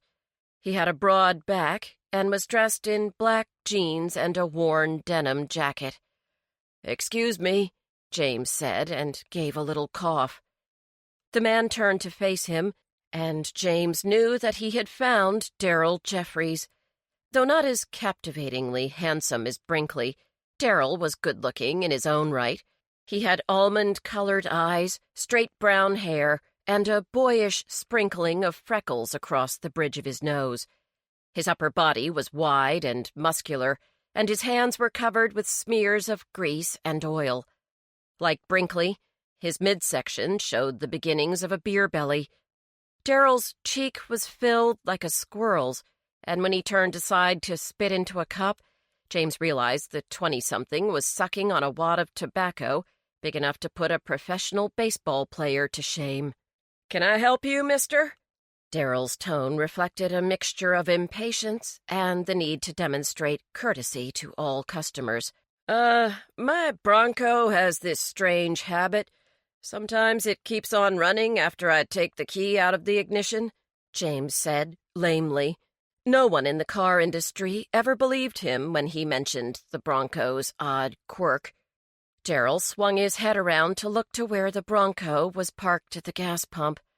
"That yours?" he pointed, a spark of interest lighting in his eyes. "Yep, it's an '85. An oldie but a goodie." Forgetting all about the car on the lift, Darrell walked to the Bronco and patted the white hood as if he was greeting an old friend. "I've got a classic like this one at home. It's a '68 that I'm fixing up in my spare time. I've even got a bikini top for her." James had a vague mental image of a Bronco from that era. It was a true outdoorsman's truck, exposed steel frames and giant wheels crying out to be driven through the mud. He decided to act supremely impressed. "That'll be a heck of a truck when you're done. You can tear all over these mountains with a powerful machine like that. What kind of work does she need?" Darrell chortled. "Just a minor engine overhaul. Now, how long has your girl been making trouble for you?" "Ever since I drove it off the lot." The irritating habit had existed since James owned the truck. It had happened to him several times, but never in the presence of any mechanic. Even after James explained the problem to the servicemen at the dealership, they'd examined the Bronco from top to bottom. Finding nothing amiss, they'd thrown up their hands in defeat. The problem only occurred when James was alone in his truck.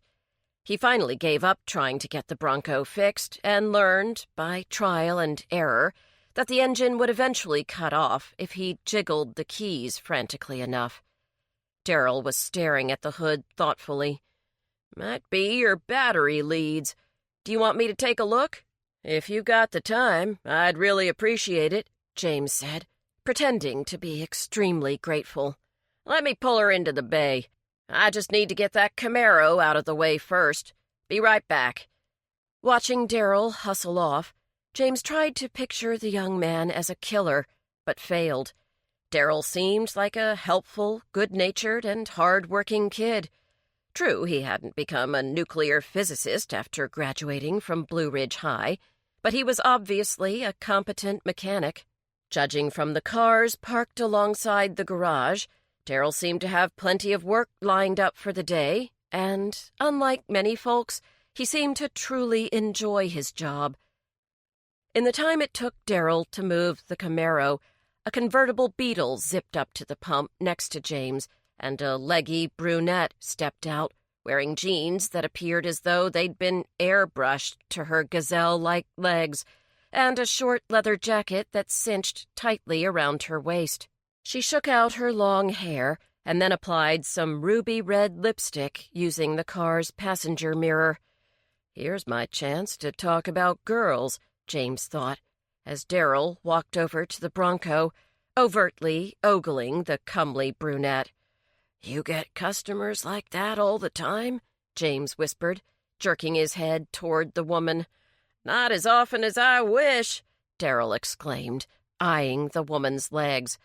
But his professionalism overcame his interest in the woman, and he got into the Bronco and drove it into the bay. As he popped the hood, he cast one more glance at the brunette as she sauntered from the food mart back to her car. "Man, I love a chick in cowboy boots. Who doesn't? I hope your girlfriend owns a pair," James joked. "Tch," Darryl made a sound through the mound of tobacco. "She doesn't wear boots, but she's pretty hot." "Like model hot?" James prodded, feeling idiotically transparent. "Yes, sir," Darryl said offhandedly, absorbed in his examination of the Bronco. "Lucky man." James glanced around the garage. Behind him was a cluttered desk bearing a half-empty liter bottle of Mountain Dew and a soiled Atlanta Braves baseball cap. Above the desk was a bulletin board covered with phone numbers, parts diagrams, and a poster of a blonde in a bikini draped over the hood of a black Ferrari. Darryl lifted his gaze from the Bronco's engine, noticed what had caught James's attention, and laughed. "That's not my girlfriend." He gestured at the poster. "She did one modeling job, but decided it just wasn't her thing. You've probably seen her around. Her mama owns the Sweet Tooth, and she works there. Works real hard." Darryl was clearly proud that his girlfriend held a steady job. "I love that place," James said. It was nice to be honest for a chance. "I'm sure your girlfriend has helped me there before. She's a sweetheart. Her name's Amelia, right?" "Yep, that's her." Darryl climbed inside the Bronco and began tinkering around inside the steering column. "I bet Amelia's had a rough time lately, eh? What with that ex-football player dying in her shop and all? She doing okay?" "Yeah, she's a tough nut." Darryl scowled at the steering wheel and then turned the engine over. He removed the key, and to James's astonishment, the engine kept running. Other than the frown he wore over the mechanical puzzle before him, Darryl seemed completely unperturbed by much, including the mention of Brinkley's death. "You look like you might have played some ball yourself," James said admiringly. "I was on defense. Not the same kind of glory as guys like Brinkley get." He paused and then added, "Got." "Were you two friends?" James hoped he wasn't pushing it too hard. "We hung out now and then after we graduated, but he started acting funny a few months ago, and I started spending more time with my girl. You know how it goes. Once a woman's got her hooks in you, look out. There goes your free time." Darryl sounded delighted to be able to complain about his relationship. James was stumped. Not only was it evident that Darryl felt no animosity toward his one-time friend, but he gave no indication that he was aware of Brinkley's blackmail scheme.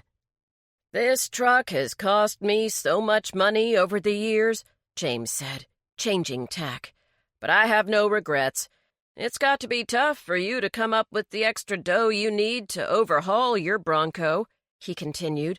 "All the long hours here, and then I'm sure you have to spend money on your girlfriend. I don't know how guys like you work so hard."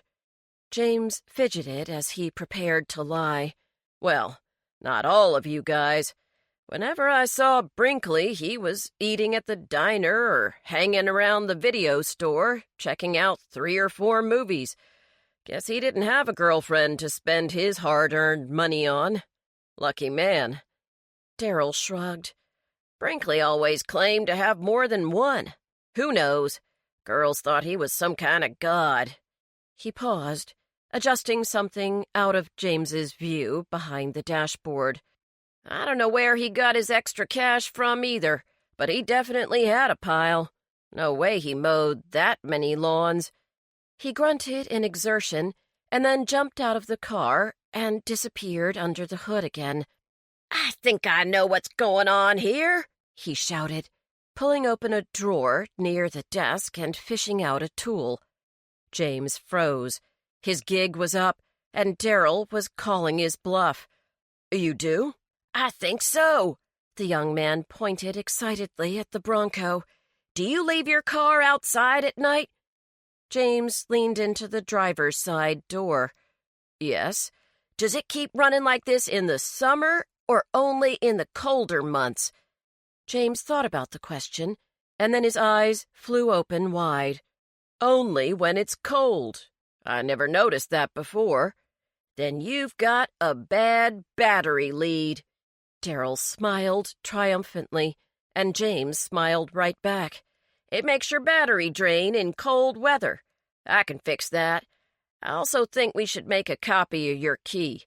I think the original, the one that the dealer gave you, is messed up." He pointed at the ignition. "The tumblers connect to the ignition switch, and my guess is that this key pushes the tumblers on its way out. It's only supposed to hit them on the way in. I can file your new key down a bit, and then your problem should be solved. Can you leave it with me for the day?" James stared at Darrell in amazement. "Man, you're a magician." "I can't because I've got to get back to work, but I can drop it off first thing in the morning and catch a ride from a friend." "Sounds like a plan. I'll put you down for tomorrow. I didn't catch your name." James introduced himself and shook the young man's hand. Pleased to have solved a customer's riddle, Darrell jotted a note in his appointment book. While he was writing James's phone number, the sound of police sirens broke the midday stillness. 2 brown Sheriff's Department cruisers pulled in front of the garage and came to a grinding halt directly behind James's truck. "What the hell?"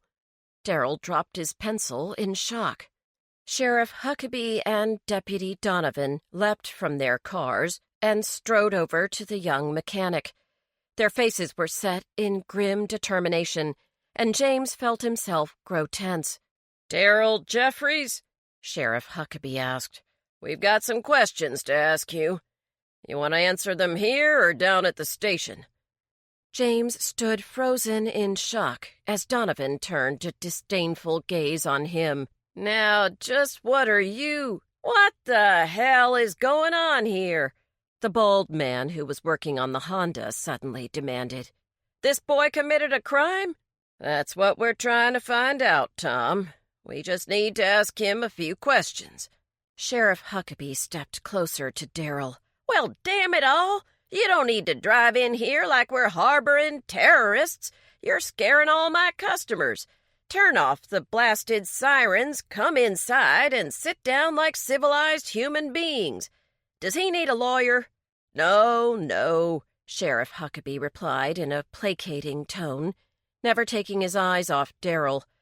"We've got a girl missing, and we need to know if your assistant has any information on her whereabouts." The man named Tom, who James assumed was Darrell's boss, seemed satisfied with the sheriff's answer. "What girl? What are you talking about?" Darrell asked angrily. "Calm down, boy," Donovan said in his patronizing tone. "You sass me and I will drag you downtown." James thought Donovan sounded like a complete hack, like some cheesy cop from a B movie reciting his lines in front of the mirror. Donovan was such an incredibly disagreeable person that James wished he could think of something to say to take him down a notch, but felt this was not the right time. "When did you last see Amelia Flowers?" Huckabee asked.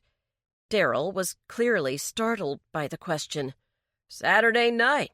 We worked Miller's haunted hayride. Why? What's going on? What's happening?"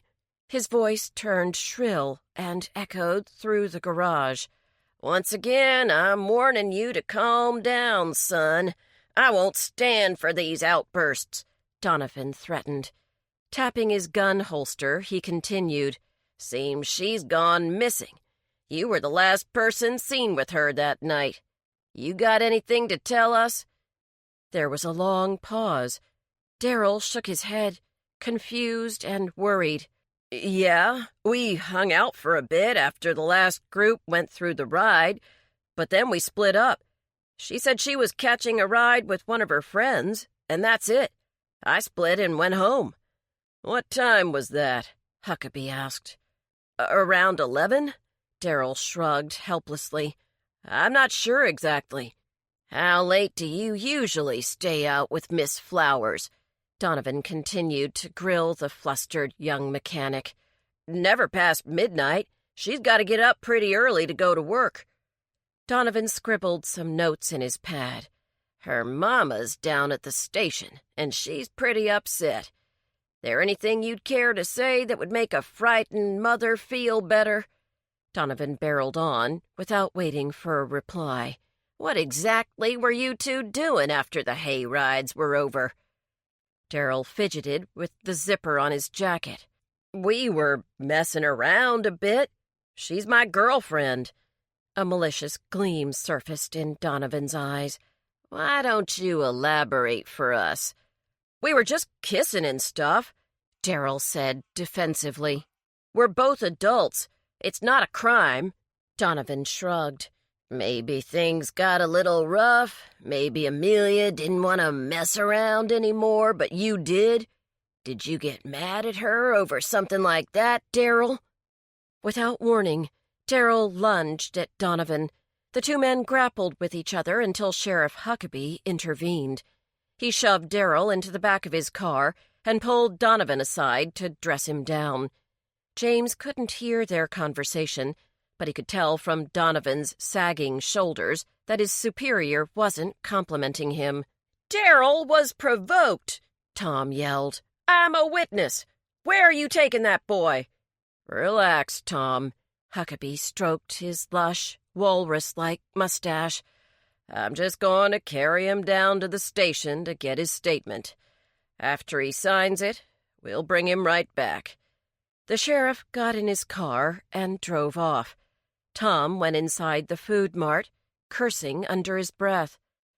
Donovan ran a hand through his hair, which was fiery red beneath the November sunlight, and swung around. He practically spat at James, his voice a vehement hiss. Don't you have some library cards to stamp, Professor? James waited until the second brown car had pulled out of the lot before carefully backing the Bronco out of the garage bay. He broke at least 4 traffic laws driving to the library, but he figured that every member of the sheriff's department was busy with something far more important, namely, the disappearance of Amelia Flowers. You've got mail, James's computer announced as he raced to check his email upon returning from the most dramatic lunch break of his life. Lucy had written the supper club members about the morning's events at the sheriff's department. Dear FFs, I'm writing this at work because I can't call you guys right now, but I had to tell you what's going on. I feel terrible. I think that by questioning Amelia, James and I accidentally triggered a horrible event. Megan Flowers came to the station this morning to report that her daughter never came home after an overnight visit to a friend's lake house. When Megan called to speak to Amelia's friend Cindy, she was told that Amelia was never expected at their house at all. Megan showed Sheriff Huckabee the note that Amelia had left under her van's windshield wiper. Amelia had written saying that she was heading up to Cindy's lake house and would stay there Sunday night. Since the bakery is closed on Monday, Megan had no objection, though she thought it a bit odd that Amelia left a note on the van instead of inside the Sweet Tooth. Now that Megan's had time to really examine the note, she also believes the handwriting might not be Amelia's. Do you realize what this means? Brinkley's killer and the person who ran Whitney down must have seen Amelia talking to James and me. Now that person has taken her. What if he plans to kill her too? We need to call an emergency meeting to figure out how we can help. Lindy, I hope you track down that poodle mask. It's our only hope of finding out who's responsible for bringing all of this violence to Quincy's Gap. I have to go. Murphy Alistair is here demanding to know what's happened to Amelia. Apparently Daryl Jeffries has just been brought in for questioning. James, can we come to the library after work? This is serious, and it's gone way beyond my playing at being a deputy. We've got to put our heads together and help this young woman. Yours, a worried Lucy. James immediately wrote back to his 4 friends, inviting them to meet at the library as soon as they were able. He also summarized his conversation with Daryl and shared how he didn't believe the young man capable of murder. James knew he would need to repeat the entire exchange so his friends could listen to Daryl's responses verbatim, but since he was the only person who'd been there to see the fear and shock on Daryl's face when he'd heard about Amelia's disappearance, it was up to James to convince the others that the young man was either a superb actor or had nothing to do with his girlfriend's kidnapping. Around 4 o'clock, James told the twins to mind the fort and slipped out to the Quickie Mart to buy a snack for the meeting. Truth be told, he was too restless to spend another second in the hushed library.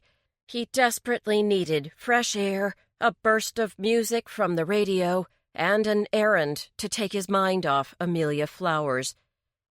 As he pulled into a parking space, he noticed a beige Jeep a few spots over.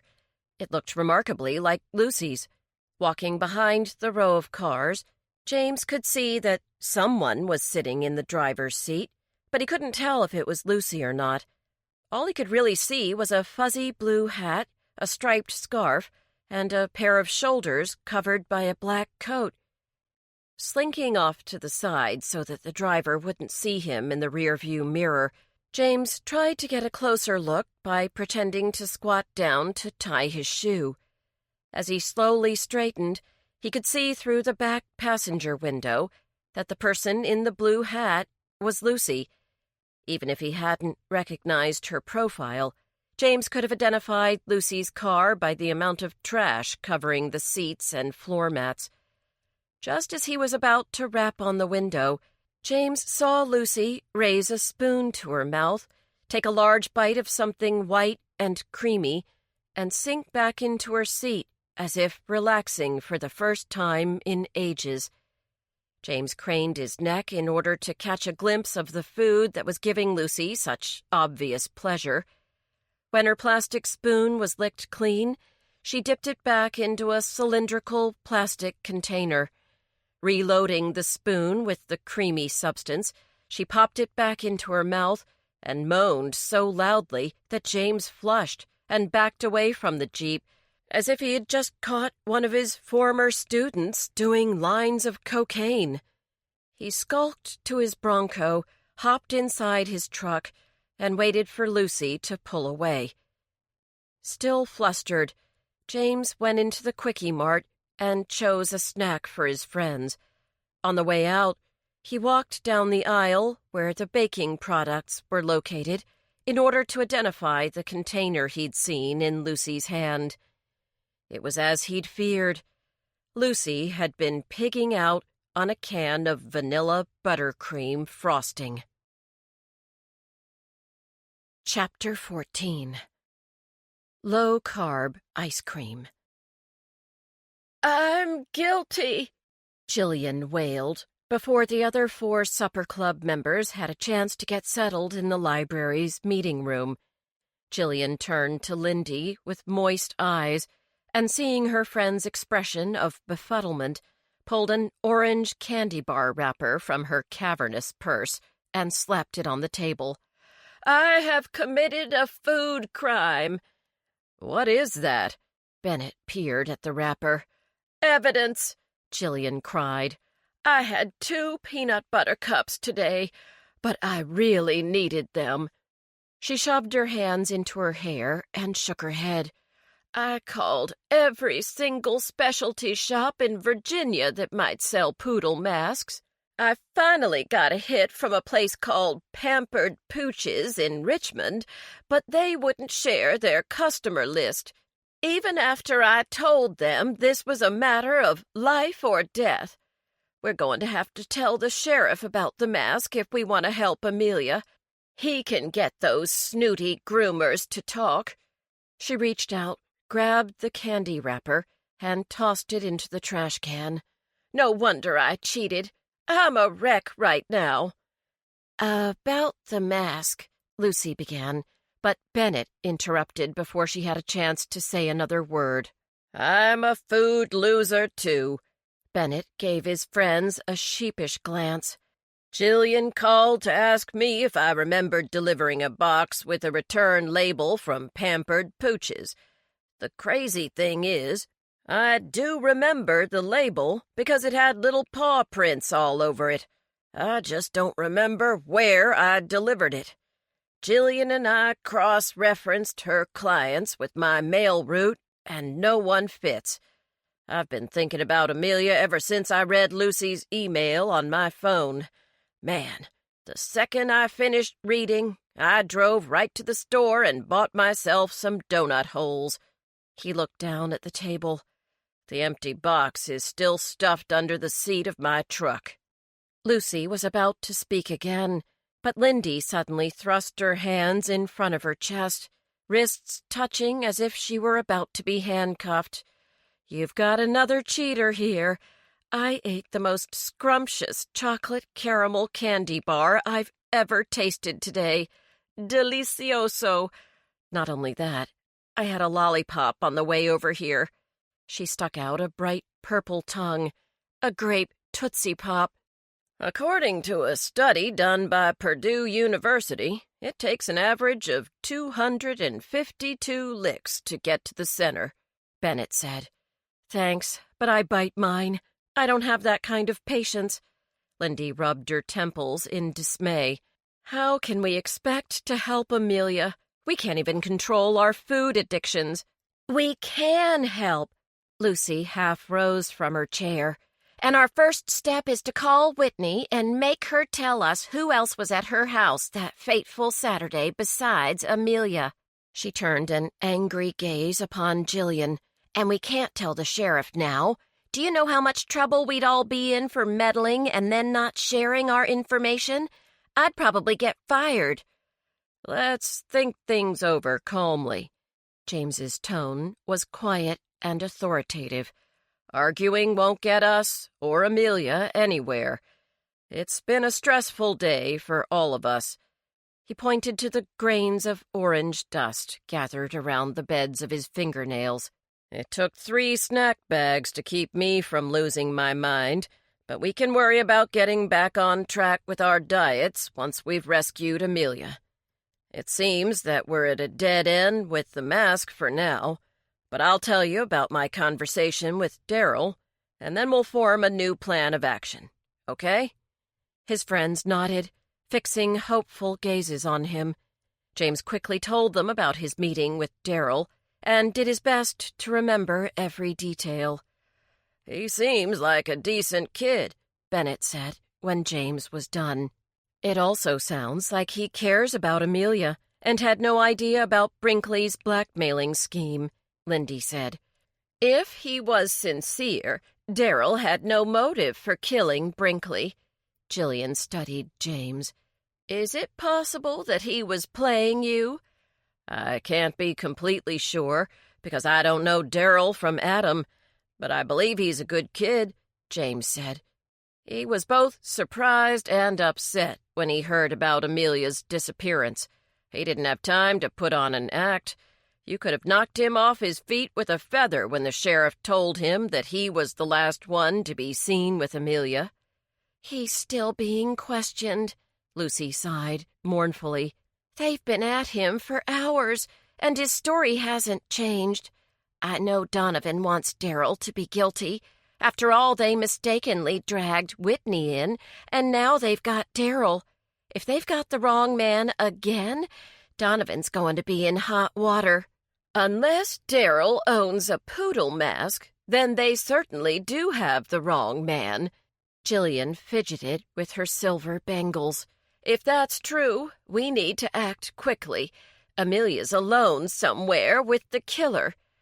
I tried to tell you about this earlier, but then I got distracted. Caroline Livingstone called the sheriff this morning and told him about the mask," Lucy said. "Glenn and another deputy are searching Daryl's house as we speak. But you're right, Jillian. I think that mask belongs to someone else." "If I could just remember where I delivered that package, we'd have our answer." Bennett tugged roughly on his mustache. "How is it that I can recite the capital of every country in the world, but I can't recall the shipping address on that box?" Lindy grabbed Bennett's hand. "Don't be so rough on yourself. You deliver hundreds of pounds of mail every day, and that package came through weeks ago." She looked around at her friends. "Let's all remember that there is an evil person out there doing these terrible things. We're not responsible for his actions, and we're trying to make things right. James, you saved Whitney's life. Now we have a chance to save Amelia's. We can't give up hope. That girl needs us to be strong and clear-headed." "You're right, Lindy. I'll start by calling Whitney." Lucy jumped up. "Can I use the phone in your office, James?" "Of course." When Lucy left the room, the others fell silent, lost in thought.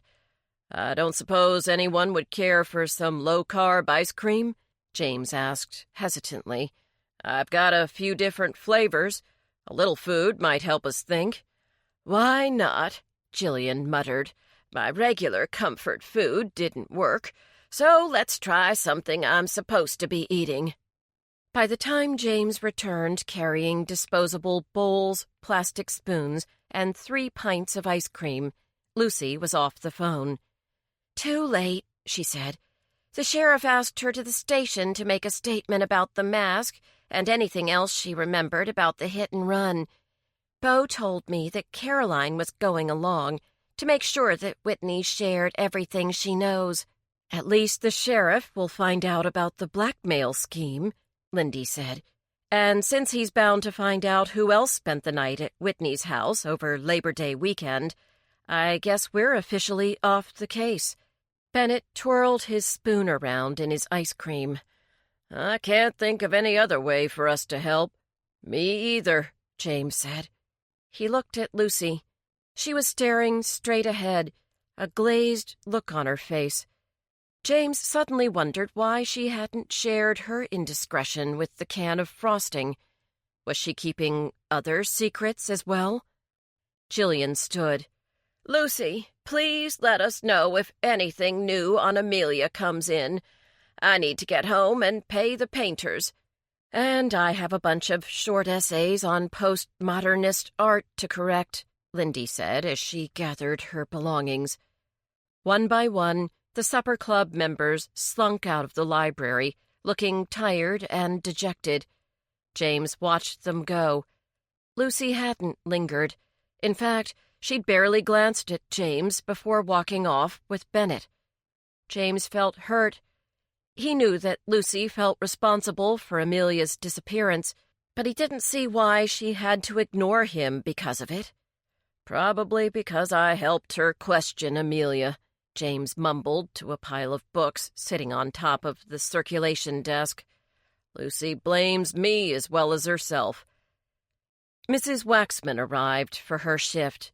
She said hello and then headed over to the children's section, where a toddler was busy pulling all of the Dr. Seuss books off the shelf with great peals of laughter. James sighed and started to load the reshelving cart with the strays he had collected from the reading tables. "Excuse me," said a woman's voice. James turned around to face Allison Schilling. The young woman looked as cheerless as she had at the festival. "Hello, Allison. Nice to see you again." James mustered a courteous smile. Without returning the greeting, Allison removed a library card from her tiny pink suede purse. "I'm supposed to pick up some books for my mother." She said the last word as if she were chewing on her least favorite vegetable. "She said they'd be on hold." Sure thing. James grabbed a bundle of books marked shilling from the back counter and took the card from Allison's limp hand. He noticed that she was not wearing her engagement ring. He also noted that every book Mrs. Rachel Shilling had ordered from the neighboring branches was a wedding resource book. "Someone is certainly excited about your wedding," James said, trying to lighten the mood. "It's all my mother thinks about. You'd think she was the one getting hitched to—" Allison abruptly stopped talking. She accepted the books with a mumbled thanks and left the library. To spare Mrs. Waxman the trouble, James decided to empty the book drop in front of the library before heading home. Brandishing the small key that opened the book bin, which was actually a full-sized blue mailbox painted green with the words, "Books only, no trash or mail," stenciled in white block letters, James opened the back of the box and paused. Allison Shilling was backing out of her parking spot, and the noise coming from her car was slightly unusual. She drove an older model Mercedes, and, judging from the knocking sounds, the sedan had a diesel engine. James was struck by a sudden thought. What if the strange car noise Whitney heard came from a diesel engine? As the car pulled out of the lot, James stood up and stared after it, his mind racing. Allison was the same age as Whitney and Amelia, and hadn't Lindy said that Allison and Whitney were good friends during their senior year of high school? "It was you." James pointed an accusing finger at the receding car. "You were the other person at Whitney's house. I'd bet a case of cheese puffs on it. You stole the Coumadin. But why?" James dashed back into the library, grabbed his coat, and drove straight to Lucy's. He ran up the walkway leading to her front door, his stomach bouncing with every step, and had nearly reached the steps when Lucy's 3 German shepherds came racing around from the backyard. 3 sets of teeth were bared, and they were barking wildly. Terrified, James jerked open the screen door and used it as a shield as he pounded desperately on the front door. Lucy jerked it open, and he practically fell inside, the dogs nipping at his heels. Lucy pushed their noses back outside using the ball of her foot and told them to hush up. She held a phone up to her ear and winced as she tried to concentrate on what the person on the other end was saying above the braying of her dogs. Finally, she managed to close the door and motioned for James to follow her into the kitchen. James positioned himself next to her kitchen table, which was covered with junk mail, plastic grocery store bags, and paper napkins. "Just sit tight," Lucy said to the caller. "I'm going to tell James what you said. Call you right back." Pressing the phone against her chest, Lucy blurted, "Bennett remembers where he delivered the package. He'd switched routes with a friend over a month ago, and that's why the address wasn't familiar." "Because Shilling's Stables isn't on his regular route," James said. Lucy's mouth fell open. "How did you know?" "I don't have any hard evidence, but I think Allison's involved in Brinkley's death, and possibly Amelia's kidnapping, too. She came to the library this afternoon, and I was outside when she was leaving. Her car's a diesel, and its engine makes a unique noise. If I could replay the noise for Whitney, she could tell us if that's the sound she heard before she was hit." "Allison must be the killer," Lucy cried, tossing the cordless phone onto the table. "But what's her motive?" James mused aloud. Lucy flicked her wrist in impatience. "I'm sure Brinkley had some hold over Allison, too. It must be something pretty serious, because not only did she commit murder, she was willing to do whatever needed to be done to silence Whitney. Which means Amelia is in grave danger. Come on." Lucy headed for the door. "We'd better get out to the stables." "Hold on." James grabbed her arm. "We can't just bust in and demand to see Amelia. We need a plan. Lucy paused. But we can't waste any time. James, Amelia's life is at stake. We need to call the sheriff before we go. James sat down and gestured to the chair opposite him. Take a minute to think this through, Lucy. Huckabee knows about the mask now, so just tell him where it was delivered.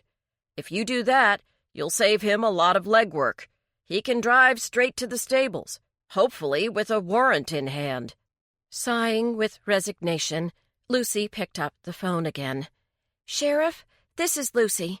Listen, that poodle mask Whitney saw was delivered to Schilling's stables. My friend is a mail carrier. I also think Allison Schilling might be responsible for Brinkley's death. Please call me back so I can explain. Thank you. Lucy left her home and cell numbers. Voicemail. He must still be talking to Whitney. At least she's safe. James watched Lucy dial another number. Now who are you calling? I'm going to leave a message with the second shift assistant. She can tell Sheriff Huckabee that I have an urgent need to reach him. As Lucy was dictating her message to the assistant, she hurriedly finished up by saying, I need to go, Cheryl. I've got another call coming in. She pressed a button. Lindy? Yes, I do have news, but I only have a second to talk. Lucy summarized the information she had received from both James and Bennett.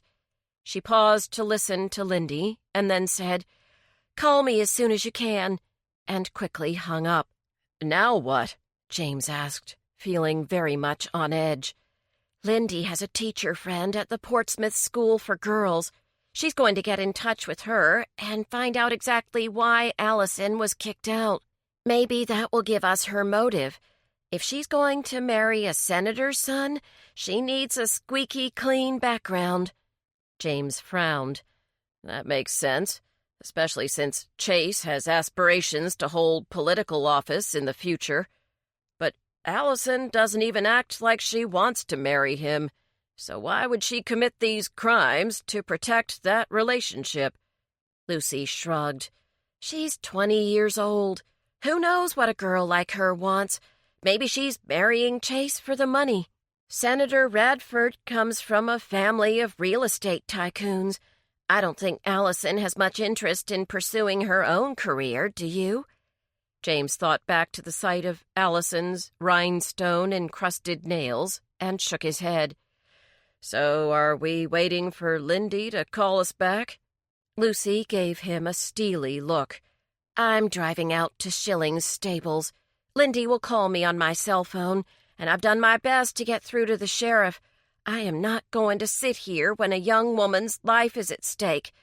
And with that, she swiped her keys off the cluttered counter and headed for the door. I'm coming with you, James shouted. Lucy had become so unpredictable since Amelia's disappearance that he had no idea how to read her or how to talk to her. Without responding, Lucy called her dogs and hastily locked them in the backyard. She then turned to her Jeep. I'll drive, James yelled, thinking of the trash littering the seats and floor. That way you can answer the phone. Okay. Lucy climbed into the Bronco.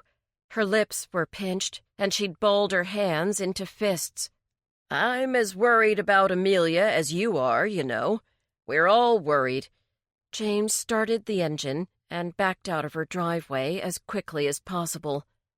Lucy was silent for a moment. I'm sorry. I feel like I'm going crazy, like this is all my fault. I feel guilty, too, James said, softening his tone. When we get to the stables, let's just park the truck nearby and check out the grounds.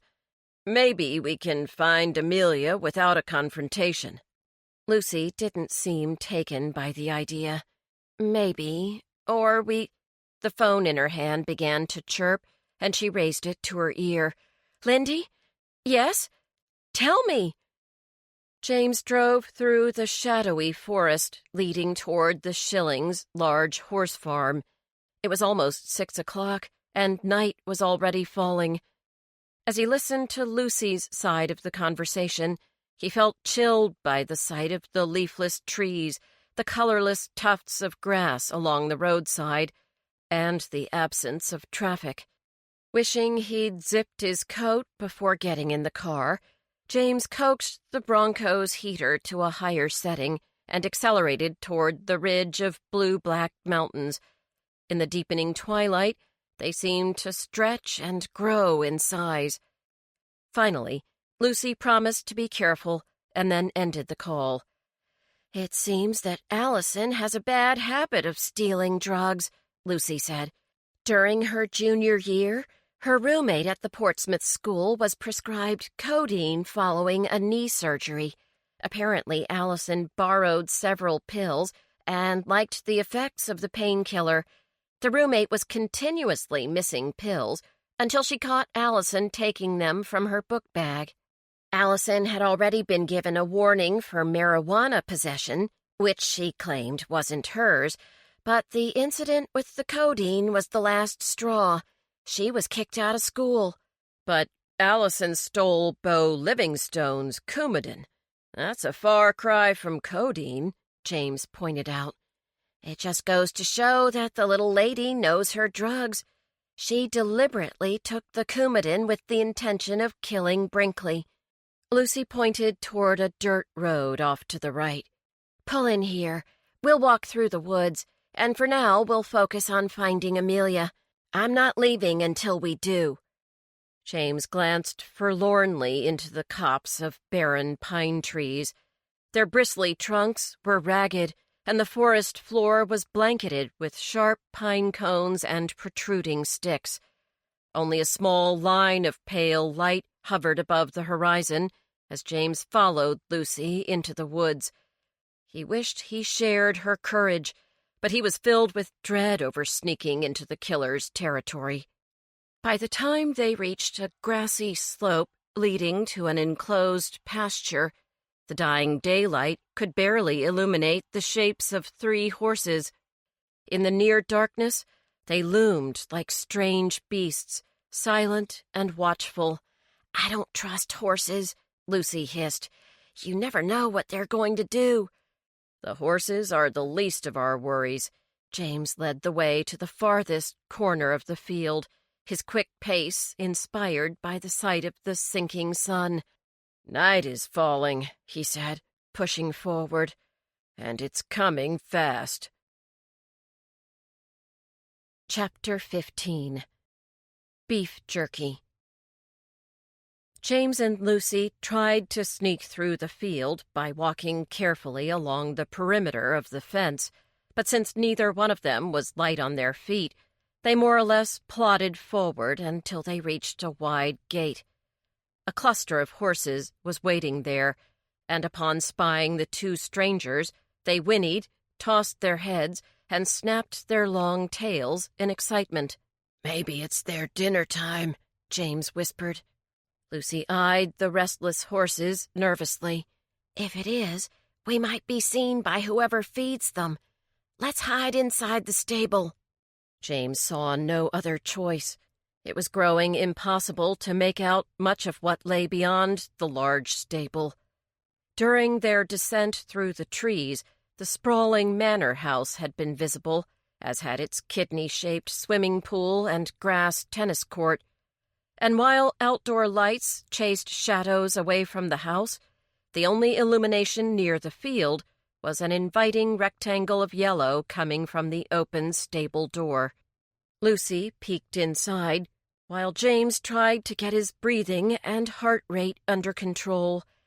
"Someone's in a stall at the far end of the building," Lucy whispered. "A woman." Walking as softly as possible over strewn bits of hay, James and Lucy made their way toward the sing-song cooing coming from the stall closest to the stable's main entrance.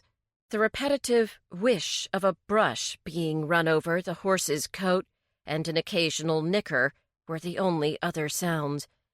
James motioned for Lucy to stop, and using the open stall door as cover, took a quick look within.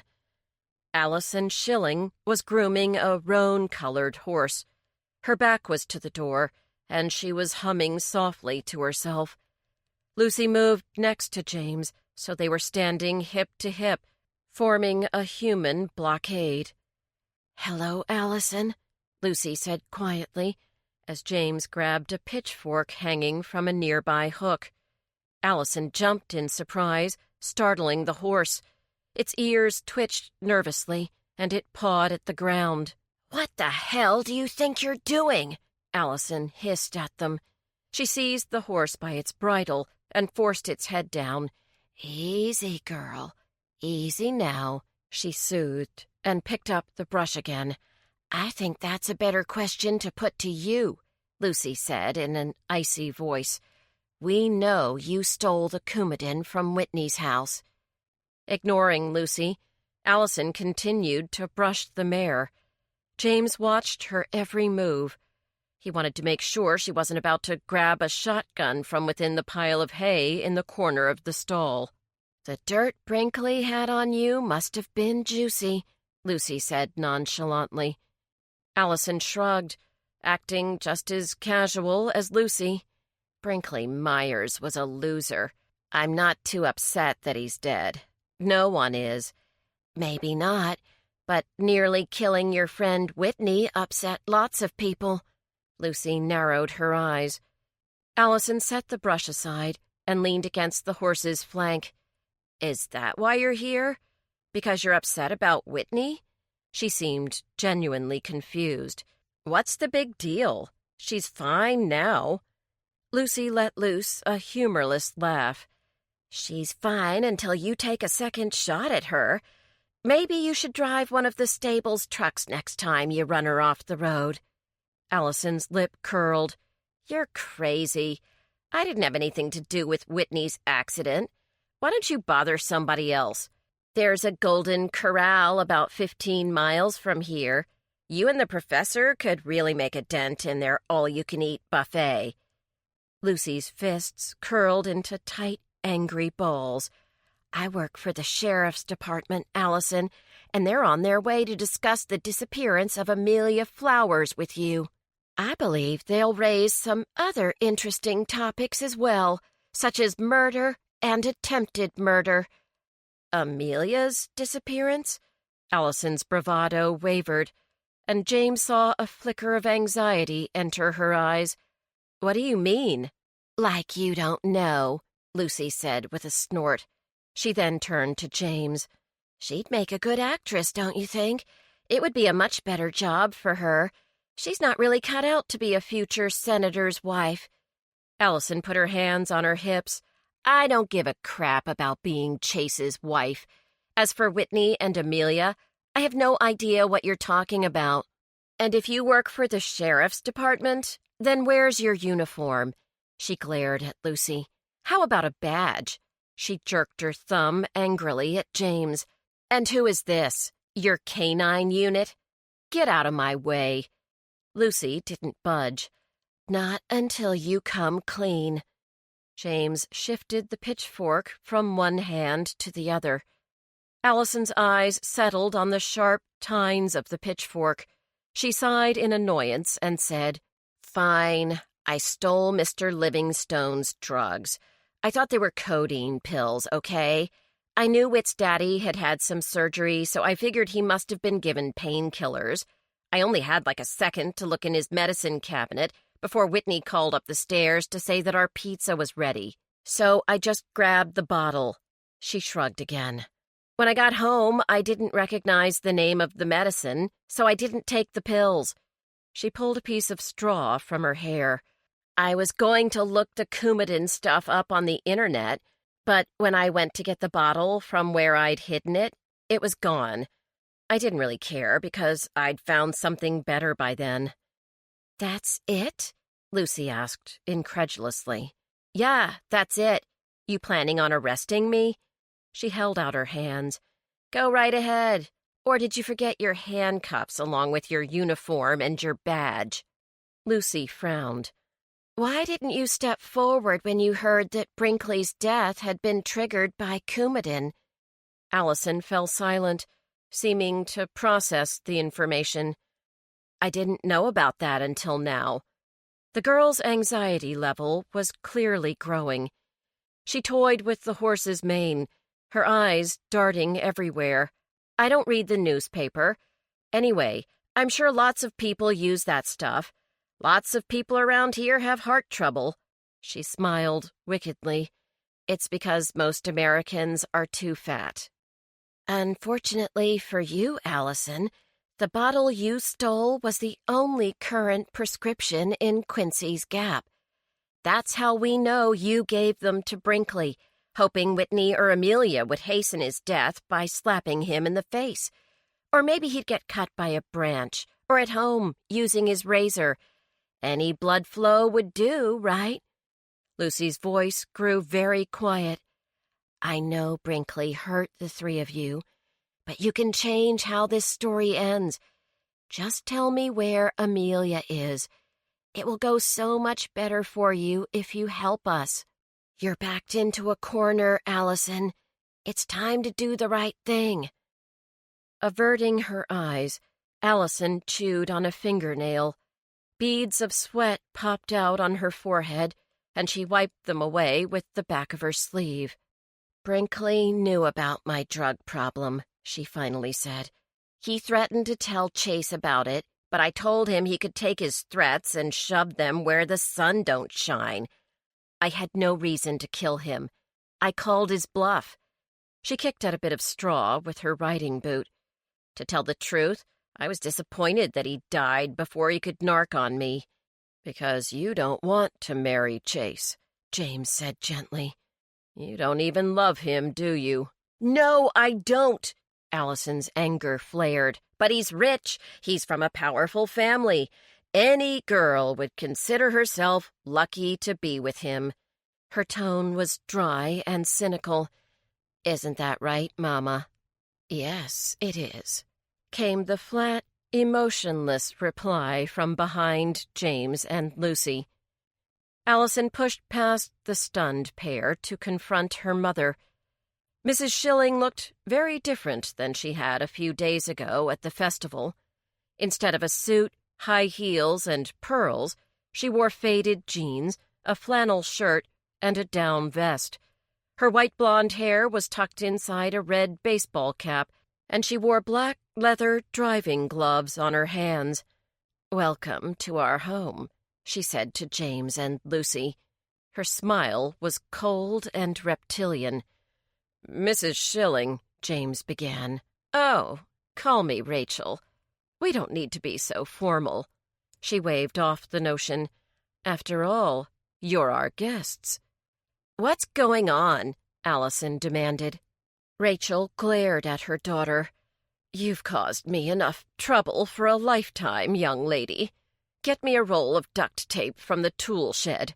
And hurry. Allison looked at her mother strangely. But now! Rachel roared, and Allison leapt to obey.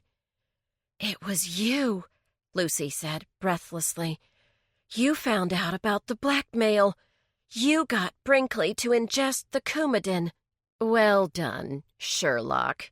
Rachel clapped her hands without making a sound. Yes, rid this town of a pest. Nothing is going to stop this wedding from taking place. Not some stupid, greedy boy. Not the two of you. None of Allison's nitwit friends. No one. My daughter is checking into a private rehab clinic this week, and her little problem will be taken care of for good. She took a revolver from the front pocket of her vest. Now I'd rather not have Allison see this, as she has no idea of the sacrifices I've made to ensure that she marries Chase Radford, but I will shoot you in front of her if necessary. Do we understand one another? James and Lucy nodded miserably. Allison returned with the duct tape. Seeing the gun, she started pleading with her mother. Rachel dismissed her daughter's protests and pointed at the stable's back door. Go lock that, she ordered, but Allison refused. We should have waited for Sheriff Huckabee, James muttered under his breath. I don't think our plan has gone so well. Lucy touched his arm. I'm sorry, James. I was really foolish. I have no experience confronting suspects, and I had no business asking you to come with me." "Your heart was in the right place," James said, "and you didn't force me. We both wanted to rescue Amelia." During their exchange, Allison had closed and locked the back door and was now standing off to the side. "No, I am not going to tie them up," she told her mother. Rachel grabbed her by the shoulders. "You will. These people have done terrible things, and I'm going to stop them." "What things? I don't get it." Allison started to cry. Her mother gave her a quick hug. "Don't worry, honey. Mama knows how to fix things. Just do what I say, okay?" Allison walked toward them, holding a roll of duct tape, tears glistening on both cheeks, and James knew that he had to act now, before it was too late. "You don't want to do this, Rachel." He sounded perfectly calm and reasonable. "You're putting your family's reputation in serious danger. The sheriff knows all that we know. We called him before coming here. This is your only chance to redeem yourself. Let Amelia go and turn yourself in." Rachel took a step closer to them and barked, "Put your chubby hands behind your chubby backs. I overheard everything you said to Allison. You were merely fumbling in the dark when you came here. For all we know, you're the killers." She moved even closer to them, her blue eyes burning with feverish intensity. "I have to protect my daughter from people like you, and from blabbermouths like Amelia." Lucy jerked away. "Is she still alive?" "Hush up." Rachel walked around them as Allison bound their hands with duct tape. "Make it tighter," she commanded. "I don't want them climbing out of the trailer in the middle of Highway 33. "What are you going to do with them?" Allison's voice was shrill. "Nothing you need to worry about. Now go into the house and tell your father that I've gone to the lake overnight. If he asks why, say that I'm stressed and in need of some alone time." Rachel removed one of her gloves and examined an uneven edge on one of her manicured nails. "He won't bat an eyelash at that. And if anyone else comes snooping around here, call the police. We've got nothing to hide." "Aren't you going to wear your poodle mask, Rachel?" Lucy asked derisively, while tugging at her bound hands. James also tried to free himself, but Allison had bound his wrists quite efficiently. Rachel took another step closer, a dangerous rage flaring in her eyes. "I'd be quiet if I were you." "Allison, your mother is the killer!" Lucy quickly shouted as the girl reached to open the front door. Allison hesitated, and Rachel immediately positioned herself so that she could press the barrel of her gun into Lucy's back. "One more peep out of you, and she'll see someone die right before her eyes. She'll figure out what you've done," James said to Rachel in a hushed tone. "Maybe, but she'll be married soon, and that's all that matters." "Go on, honey," Rachel called to her daughter with false sweetness, and the girl reluctantly obeyed. "She'll never forgive you," James said. "She'll never want to see you or talk to you again."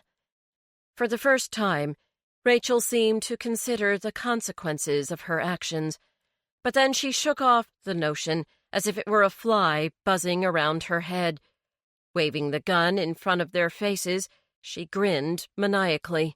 "Mothers know what's best for their children." She jerked the weapon toward the back door.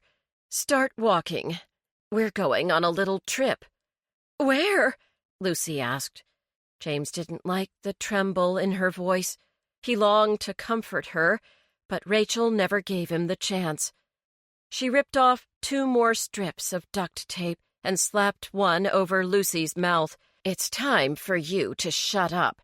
She then slapped the second piece over James's mouth and gestured at the back door with her gun. Outside, She ordered them to walk to the horse trailer parked alongside the stable. She slid a key into the padlock, unwound a linked chain, and threw open the metal double doors. Inside, sitting on a pile of straw, was Amelia Flowers. She shifted in alarm at the sight of Rachel Schilling and whimpered, and then she saw James and Lucy and dropped her head in resignation. Rachel secured her new captives to the wall hooks using trailer ties. Thus restrained, they were unable to reach one another. Lucy and Amelia were tied to chest rails on opposite sides of the trailer, and James was fastened to the padded butt bar in the back. The bars were made of sturdy aluminum, and James had no hope of breaking the metal. In the darkness, the trailer began to move. The 3 unwilling passengers were roughly jostled as the pickup towing them accelerated. James looked through the narrow window, willing the sheriff's car to appear on the secluded road, but all he saw was a sickle moon. For the next 20 minutes, he rubbed the end of the duct tape covering his mouth against his shoulder in an attempt to push it free. He'd made some headway, but each time he regained his balance and began working on the tape, the trailer lurched and he'd be forced to his knees. Finally, he felt the tape give way. He sucked in a deep breath and then turned to his fellow captives. "Lucy! Amelia!" he said over the vehicle noise. "Rub the end of the tape on your shoulder. If we can talk, we can yell for help." James heard his companions grunt in assent and begin working on the tape. While they did, he probed the floor with his feet, but found only bits of scattered hay. Kicking the back door in frustration, he then explored the side walls. Again, he found nothing that would help them escape. "Got it!" Lucy suddenly cried. "Oh, when I get my hands on that psychotic—" She stopped abruptly. "Are you okay?" James asked. "I'm just out of breath and really mad. You?" James swallowed. "I'm fine. I've been trying to feel around with my feet, but there's nothing sharp near me. Can you try searching your spot? And Amelia, keep working at that tape." Amelia spat a minute later.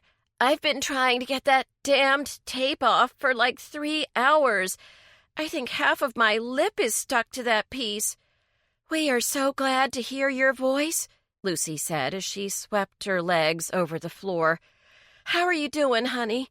I'd be better if we weren't tied up inside a lunatic's horse trailer." James heard Amelia fumbling around with her feet. "There's nothing here that can help us. We're screwed." James waited for Lucy to say something positive, but she remained silent. "Where do you think she's taking us?" Amelia asked. "Lake Anna," James said. "I think she was telling Allison the truth when she mentioned going to the family's lake house." "That's over an hour away," Lucy mumbled. "Even if Sheriff Huckabee realizes that Rachel's kidnapped us, he won't find out where we are until it's too late." "What does that mean?" Amelia shrieked. "What's going to happen to us?" "Nothing. We'll be fine." James desperately wanted to reassure the frightened girl. "There are 3 of us against 1. Let's focus on getting untied so we stand a fighting chance." Lucy perked up. "You're right, James. We just have to keep our wits about us and wait for the right moment." "We're going to get out of here, Amelia." James tried to soothe the girl across the darkened trailer. "Just hang in there. No one's giving up." "Okay," Amelia said bravely. "Then I won't either." 45 minutes later, the trailer bumped to a stop, and they heard Rachel Schilling unlock the trailer door. She pointed the beam of a flashlight into their faces, momentarily blinding them. Rachel climbed into the trailer and untied the trailer ties from the hooks on the wall. She then gathered the individual lengths of rope and tugged on the lines with one hand, while pointing her gun at them with the other. "Move!" Rachel shouted, jerking on the ropes so roughly that Amelia almost lost her footing on the trailer ramp. "I'm tired of looking at you people." "What are you going to do with us?" Amelia wailed. Rachel frowned in annoyance. "It was too much to hope that you'd keep that damned tape over your mouths." She pulled them down a steep driveway that led to a narrow dock. "Luckily, I don't have many neighbors who visit their lake houses in November. Even if they did," she wiggled the revolver, "the closest house is over a mile away, so scream all you want." Rachel paused next to a small boathouse and flicked a switch. A row of lights illuminated the boathouse and small dock, as well as a stack of lumber, 2 wheelbarrows, several shovels, bags of concrete mix, and a large dumpster. With only a few feet between dry land and the dock, James knew that they were running out of time. With their hands bound, their only chance of stopping Rachel was to ambush her while she was distracted. Frantically, he searched for something to say that would shake the woman's frosty composure and give the 3 of them a chance to lunge at her. "What about Allison?" he said, breaking the pregnant silence. "She told us she won't marry Chase, no matter what. And what would be the point of all this if she doesn't? You'll have murdered 4 people for nothing. Either you'll end up going to prison or alienating Allison. If you don't turn back now, you will lose your daughter forever." "And don't forget about the press. If the media gets the slightest whiff of this, your family name will be tarnished forever." Lucy pressed the point.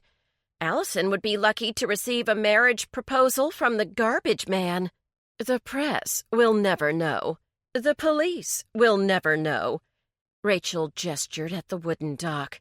"No one will find your bodies. There will be no proof. Do you think my daughter is going to turn against me?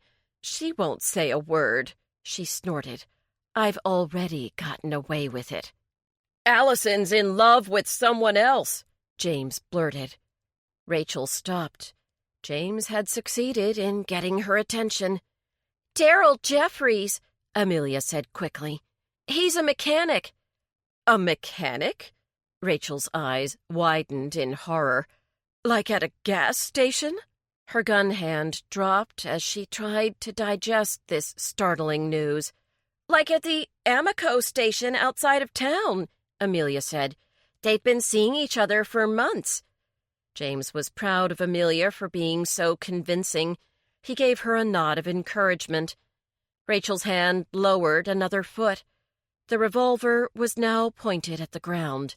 "They're going to elope," Lucy said, her eyes never leaving the revolver. While Rachel stared at the water in complete disbelief, James yelled, "Now!" and the 3 prisoners launched themselves at their captor. Rachel tried to raise the gun, but James was already barreling into her, knocking her right off her feet. He heard a satisfying skid as the weapon slid down the wooden slats of the dock. As Rachel squirmed out from under James's torso, Lucy leapt forward. Unfortunately, Amelia did too, and the women managed to throw each other off balance. Unable to use their arms to steady themselves, they fell backward in a heap, and Rachel scrambled away and reclaimed her weapon. She aimed the revolver at the center of James's chest. "Move and I shoot!" she yelled. James froze and let loose a moan of anguish. They had failed. "Nice try," she said with a hint of genuine admiration. "I do admire your spunk, but I've had enough fun for one evening." She ordered them to walk to the end of the dock, where she tied their ropes to a pylon. "I'm so glad I decided to start our boathouse expansion project.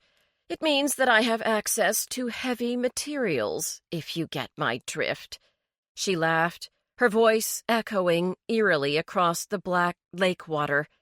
Muttering to herself, She walked back up the dock and disappeared around a corner of the boathouse. When she returned, she was pushing a wheelbarrow filled with steel bars. My daddy was in construction, so I figured a few of these would be hanging around. See, they're driven into the foundation for extra support. Tonight, however, they will be helping you three descend to the bottom of the lake. As James watched in stupefied terror, Rachel gathered several steel bars and began taping them to Lucy's body, using another roll of duct tape. "You won't get away with this!" Lucy screamed in terror. Amelia started screaming as well, and James was certain that someone somewhere had to be within hearing distance. He tugged at his arms again, but it was no use. He couldn't get them free.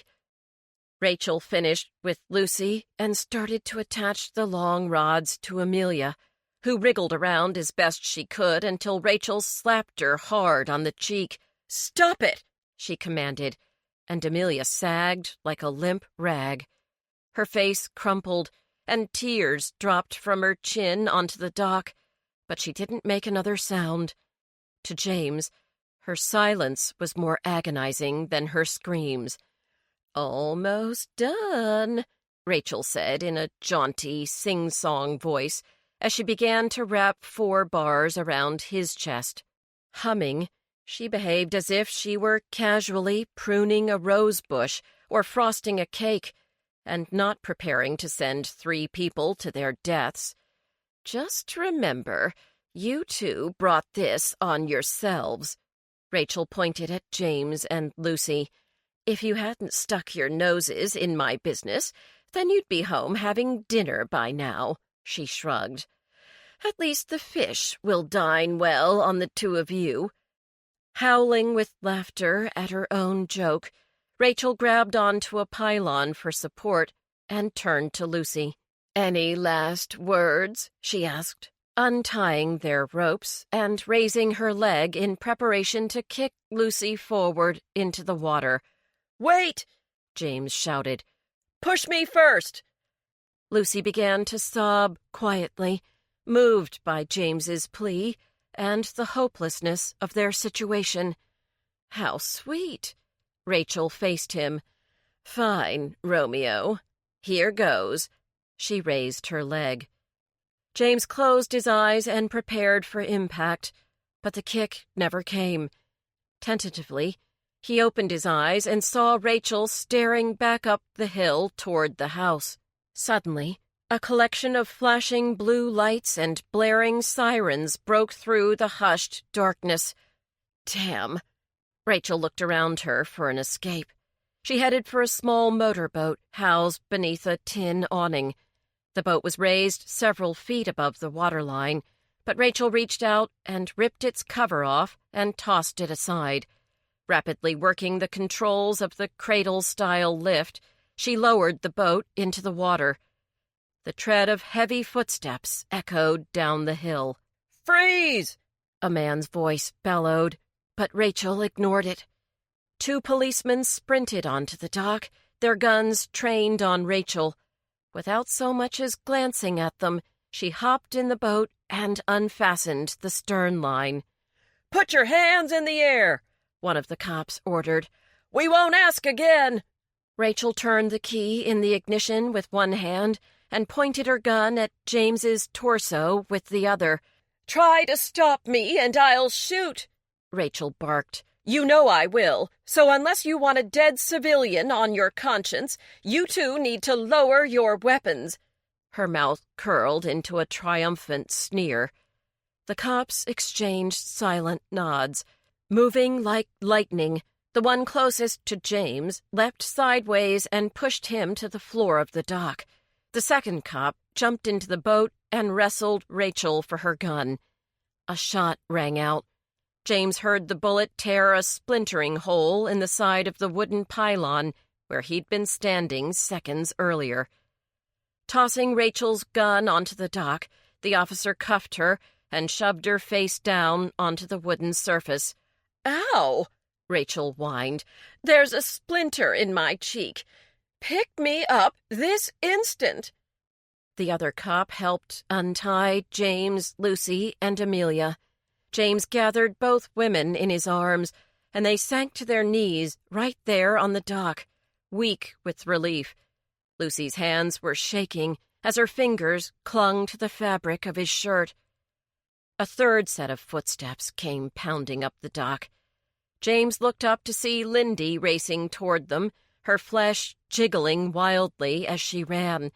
Sheriff Huckabee and Deputy Glenn Truitt followed behind at a more leisurely pace.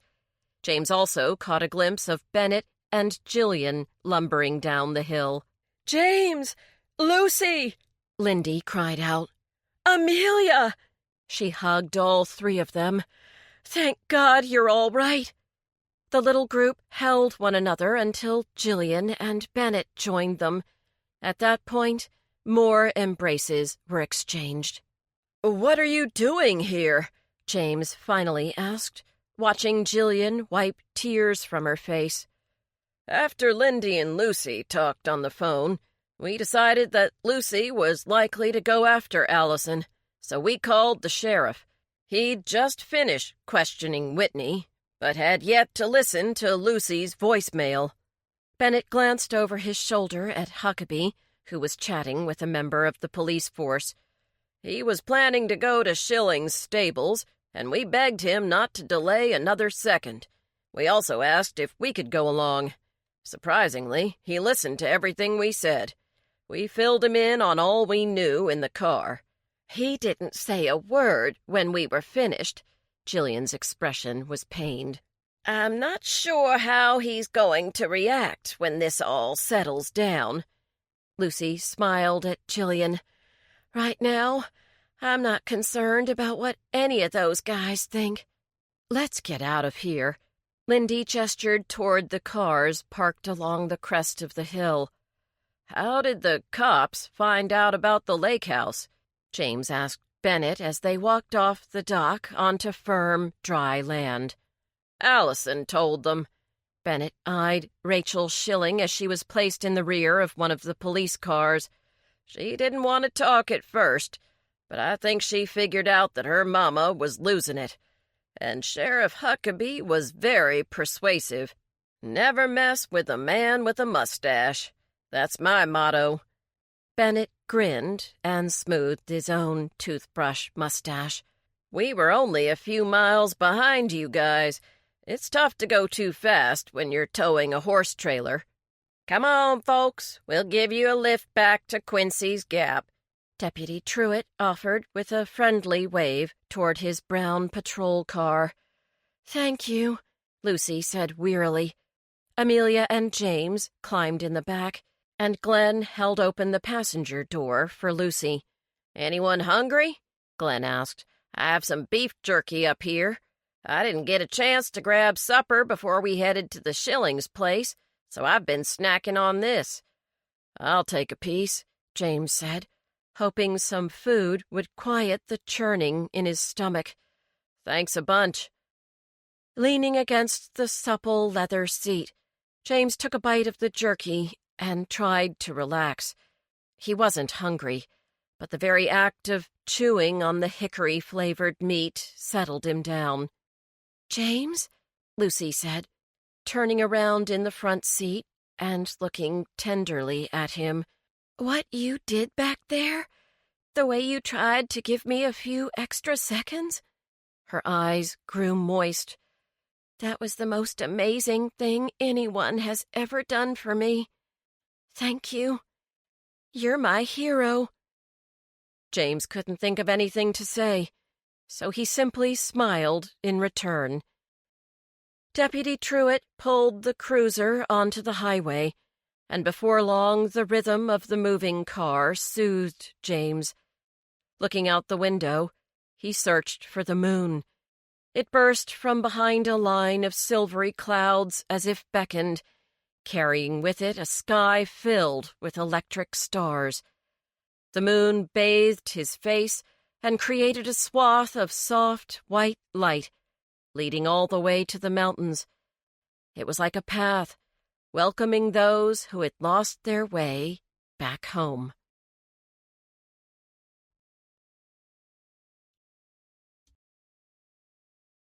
Chapter 16. Pepperoni Pizza. The Flab Five spent the remainder of the week providing statements to the state police about Rachel Schilling, Brinkley's murder, and the kidnapping and attempted murder of Amelia, James, and Lucy. When they were done, they also had to give similar statements to the sheriff's department in Quincy's Gap. "This jurisdiction stuff can get confusing," Lucy said one morning as James and Bennett waited outside Huckabee's office to complete their final round of paperwork. "The state police handled the incident at Lake Anna, but Brinkley's murder and Amelia's kidnapping fall under our jurisdiction." She smiled wanly. "That is, if I can still include myself as a member of this department once Sheriff Huckabee gets done with me." "Have you already given him your statement?" Bennett asked, popping a handful of macadamia nuts into his mouth. "I came in earlier this morning. Figured I'd get it over with," Lucy said. James nodded. "And how did he seem?" Lucy shook her head. "I couldn't read him. He was very businesslike. I think he's waiting until he has all his chickens in a row before he dresses me down." Bennett stood and began slowly pacing the hallway. "You're taking the waiting part mighty well. I feel like a criminal just being here." He checked his watch. "I don't think I've missed my afternoon route since I started working for the USPS. Lucy looked at James as she answered Bennett. "I do feel nervous about keeping this job, but there are more important things in this life than becoming a deputy."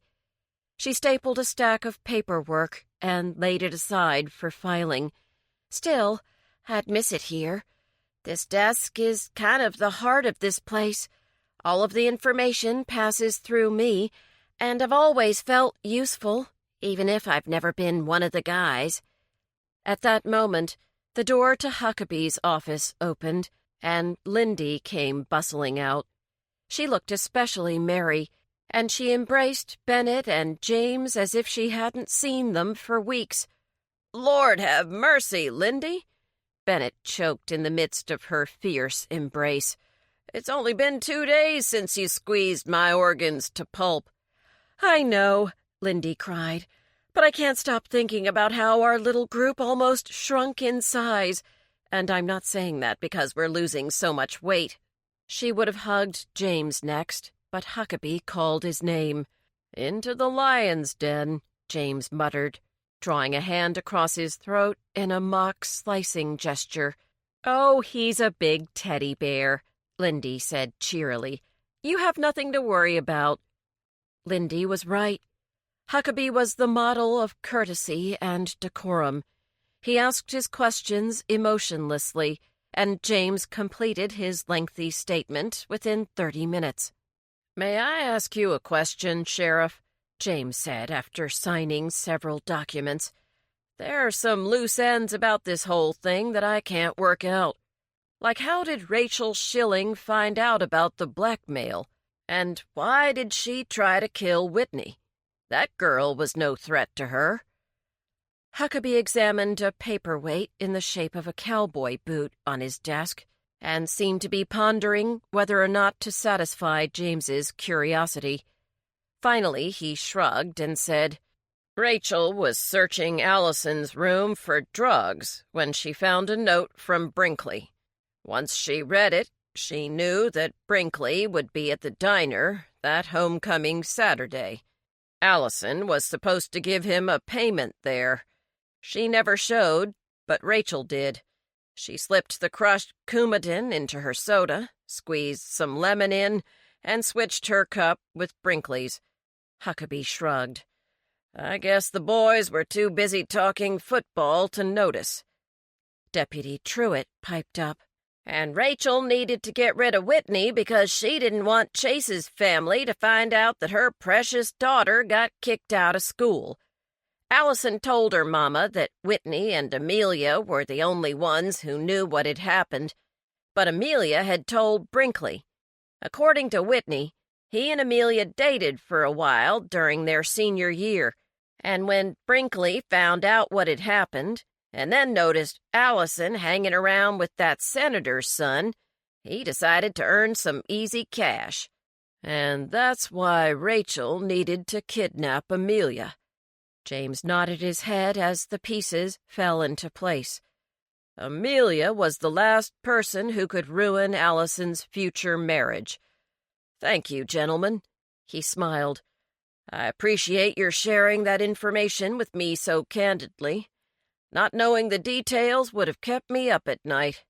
Well, we can't have that, Huckabee said, without a trace of sarcasm.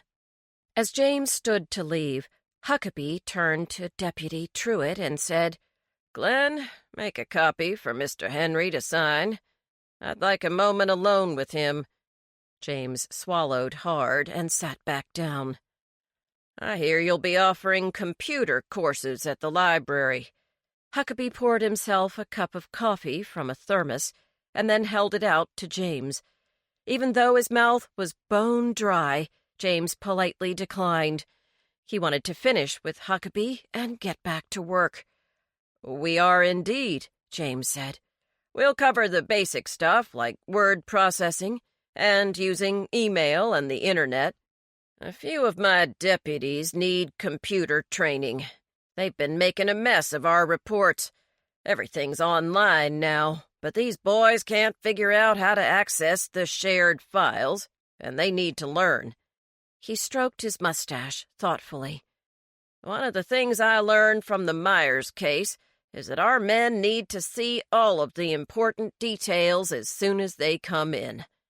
Do you think they could benefit from your course? James stared at Huckabee's wide face with its luxurious mustache and tried not to picture him basking on a rock while flapping a pair of wet flippers. Absolutely. We're also planning a course on web page development. Miss Hanover expressed an interest in developing a page for the department. Huckabee smiled. That would be splendid. He rose and shook James's hand. And might I suggest that the next time your group gets together, you stick to safer activities like books or recipes? We know what we're doing here, so how about leaving the crime-solving up to us? Huckabee's eyes bored into James. He clearly expected no argument. Fair enough, James said. Relieved over receiving such a mild reprimand, he made a hasty exit. On Sunday, it was Jillian's turn to host the supper club meeting.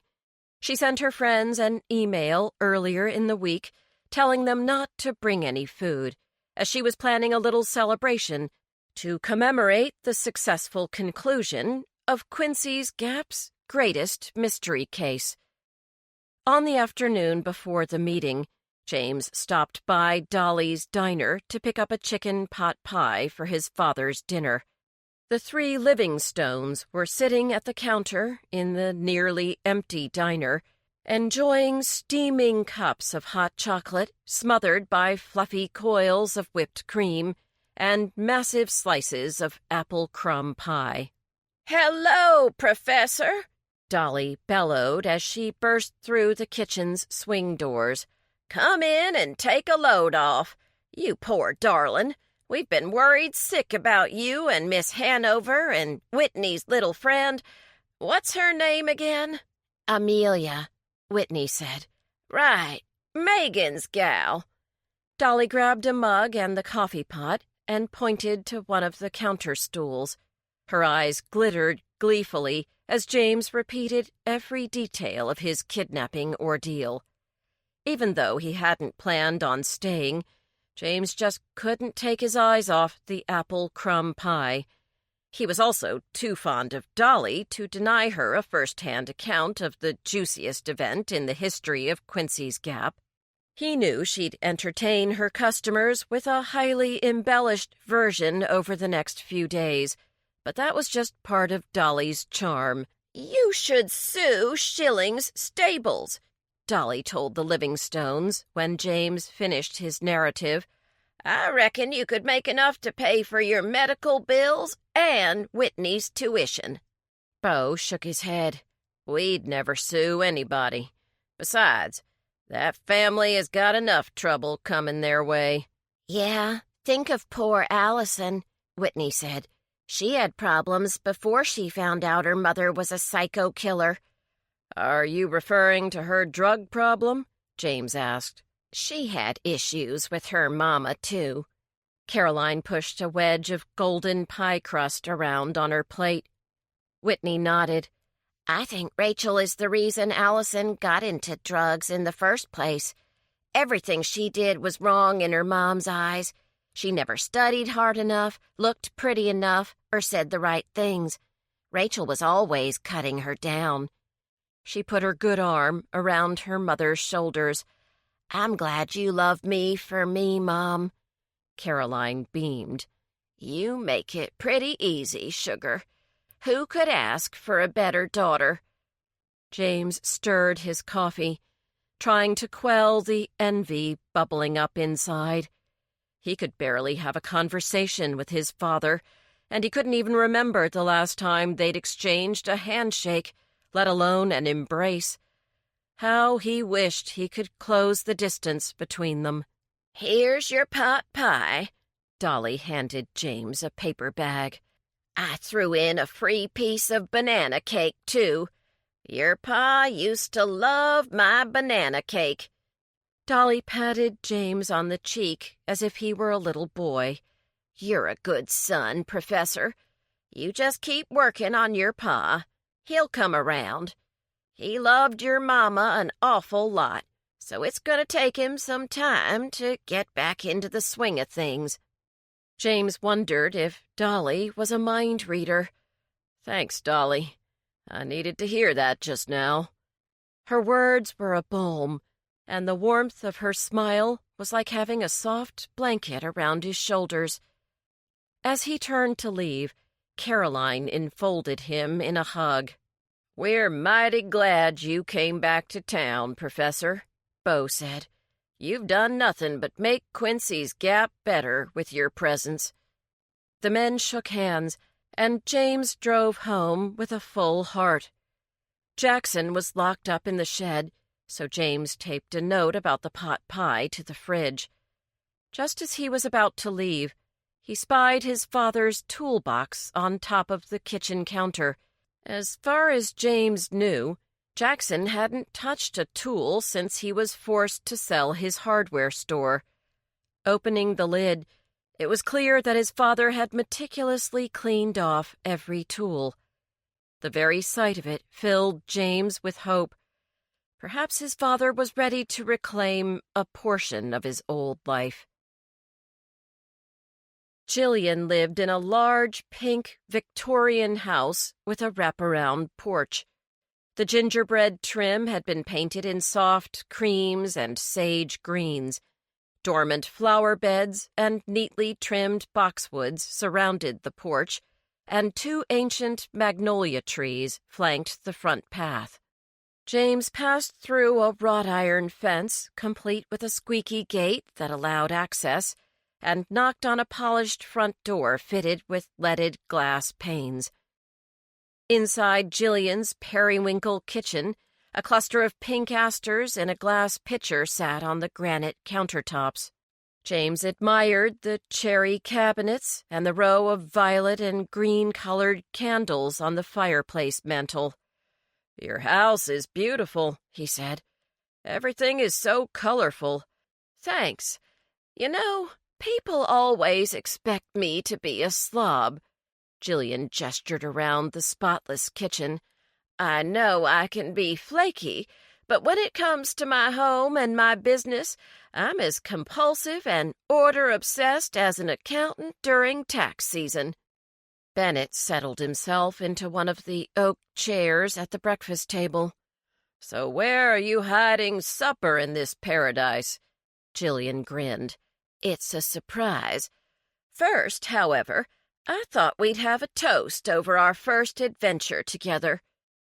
Lucy cheered as Jillian produced a bottle of champagne from the fridge. Finally, alcohol. I was tempted to buy a bottle the other night, just to celebrate the look on Donovan's face when he found out he'd missed his chance to apprehend a killer. Was he off duty the night we were kidnapped? James asked. No, but he switched with Glenn so he could bowl with the Rockingham Sheriff's Department in some league tournament.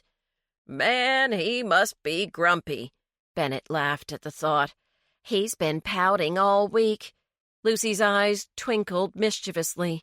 So, are we celebrating our weight loss success or our sterling detecting abilities? James said. Both, Jillian replied, and distributed plastic champagne flutes. Sorry about the glasses, but I don't normally drink. I prefer to take myself to other planes of existence through meditation. She filled the flutes with bubbly. To the Flab 5, Lindy declared, and the friends knocked glasses together. Lindy sipped her champagne and then raised her nose in the air.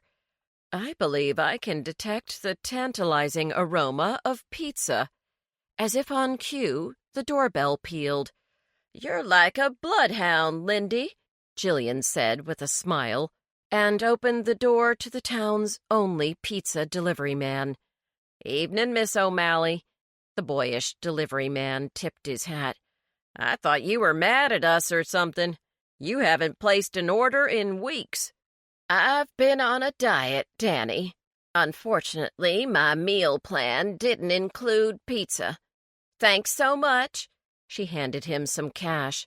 Danny glanced at his tip and smiled gratefully. I'm glad to see you again, ma'am. Enjoy. James heard his stomach gurgle with anticipation as the smell of hot pizza wafted through the spacious kitchen. I've got pepperoni, vegetarian, and 4 cheese, Jillian said, tossing a stack of paper plates and napkins on the table. Dig in. Everyone dove for a pizza box, grabbing the warm slices as if they were the last bits of food in the world.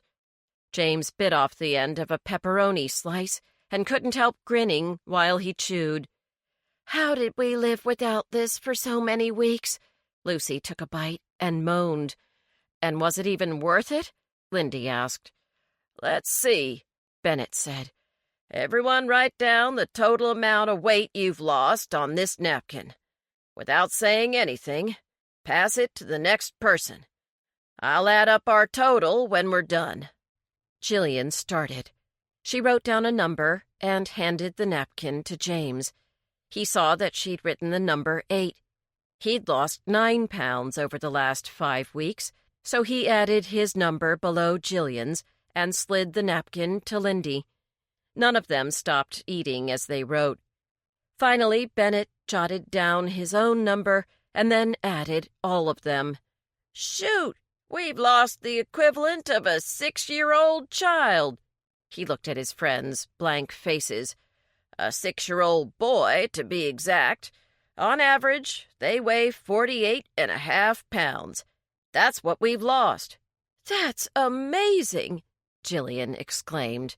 Look, she said, racing over to her pantry.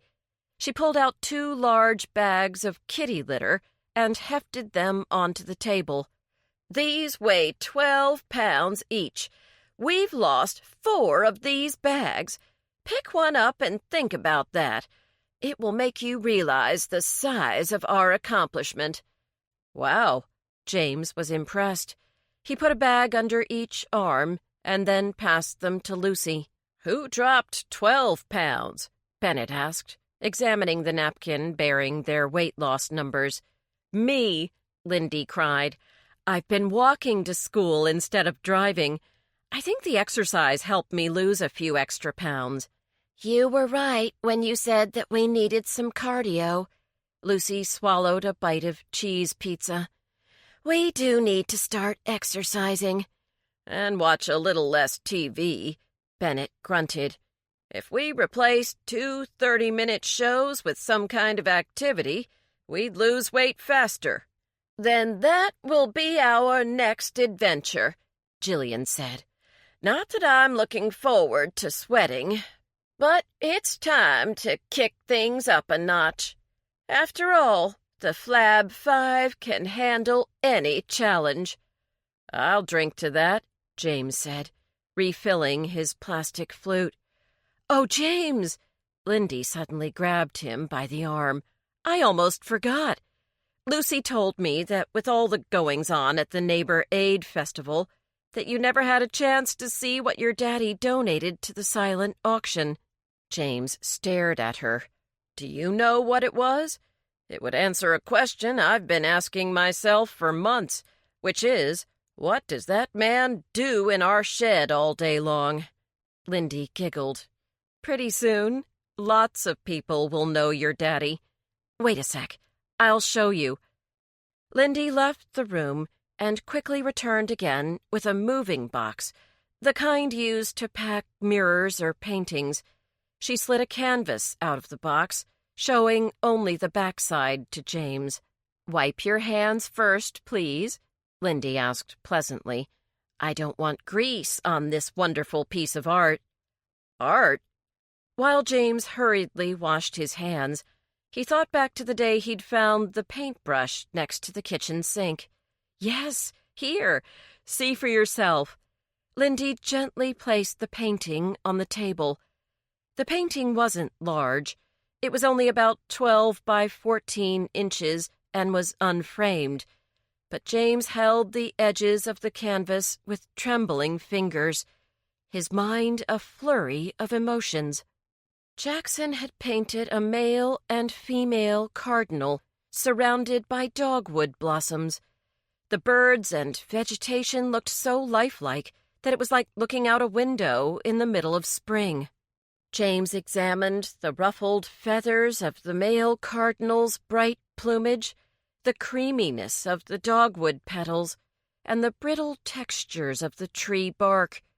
He noticed how his father had expertly captured the glossy imperfection of the tree leaves, and how he painted dappled bits of foliage with a gentle light. He peered more closely, noting the delicate curl of the cardinal's feet and the spark of life in their eyes. He's as good as Audubon, Lindy said. I sent a digital photo of this piece to my mom. She owns a gallery in D.C. As soon as she saw the image, she called to say that she wants to set up an exhibit as soon as possible. If your daddy agrees, that is. I think he could earn decent money as an artist, James.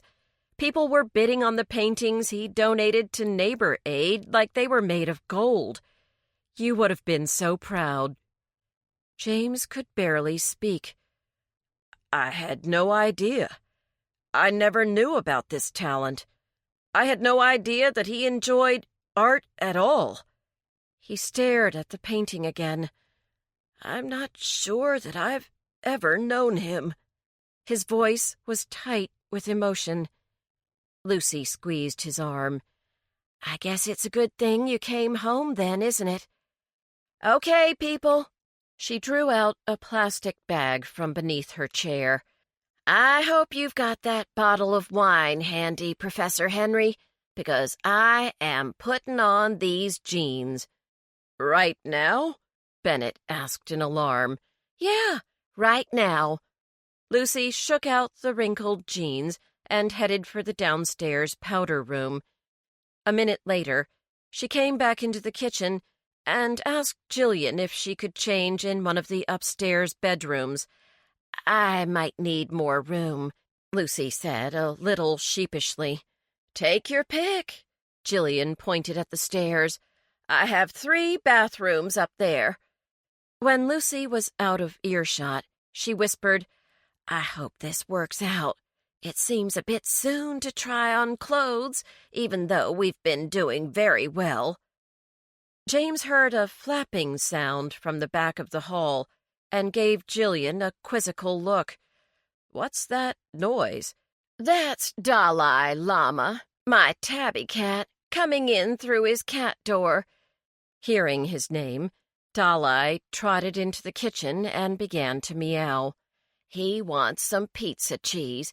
He's a shameless beggar. Jillian scooped the sleek feline off the floor and covered his pink nose with kisses. James made a ball out of some of the cheese stuck to the pizza box and tossed it on the ground.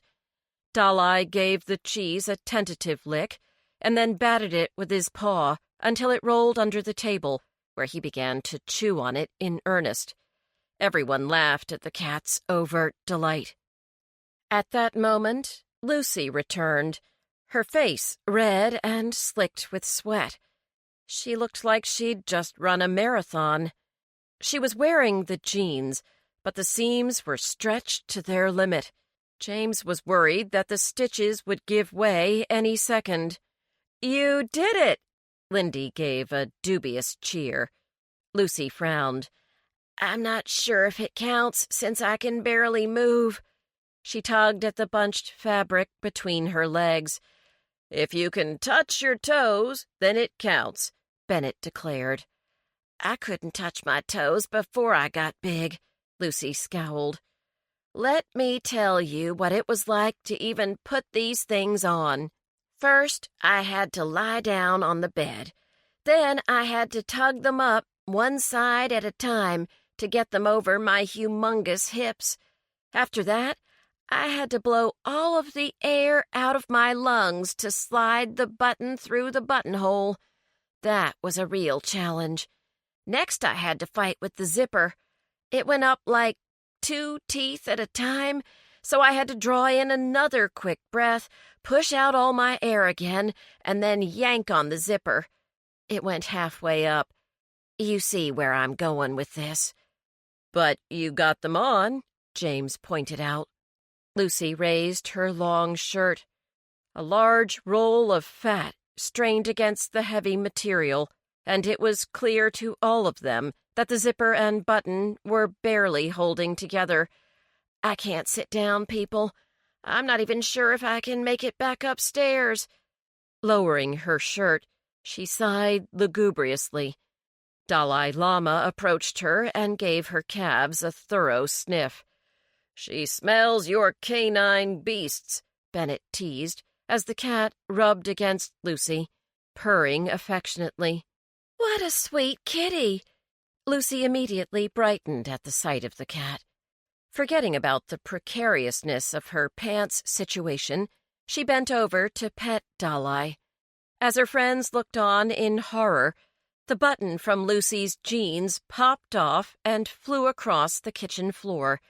Immediately following the button popping, the zipper burst apart, and the seam securing the fabric covering her generous backside gave way with a horrendous ripping sound.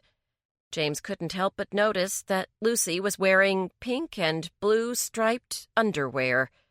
Lucy screamed and dashed for the stairs, one hand covering her stomach and the other trying to hide her exposed rear. Her 4 friends sat in startled silence. They were afraid to say anything, lest someone break out into laughter. When Lucy eventually returned, she snapped the waist of her black cotton pants and shrugged. "Apparently, I am not ready to end my long-term relationship with elastic." Unable to control herself, Lindy started to smile, and then her shoulders shook as she attempted to stifle a giggle. Clamping a hand to her mouth, she avoided Lucy's glare, but when Bennett's shoulders also began to quiver, Lucy opened her mouth and laughed. The supper club members joined in, and soon they were hooping and howling so loudly that Dalai Lama tore out of the kitchen and dove through the cat door, fearing for all of his 9 lives. "I guess I was jumping the gun by trying to fit in those jeans," Lucy said, once they'd all calmed down. "Dieting is supposed to be a process," Jillian said wisely, pulling at an orange curl. "Now you can go shopping for new jeans when the time is right."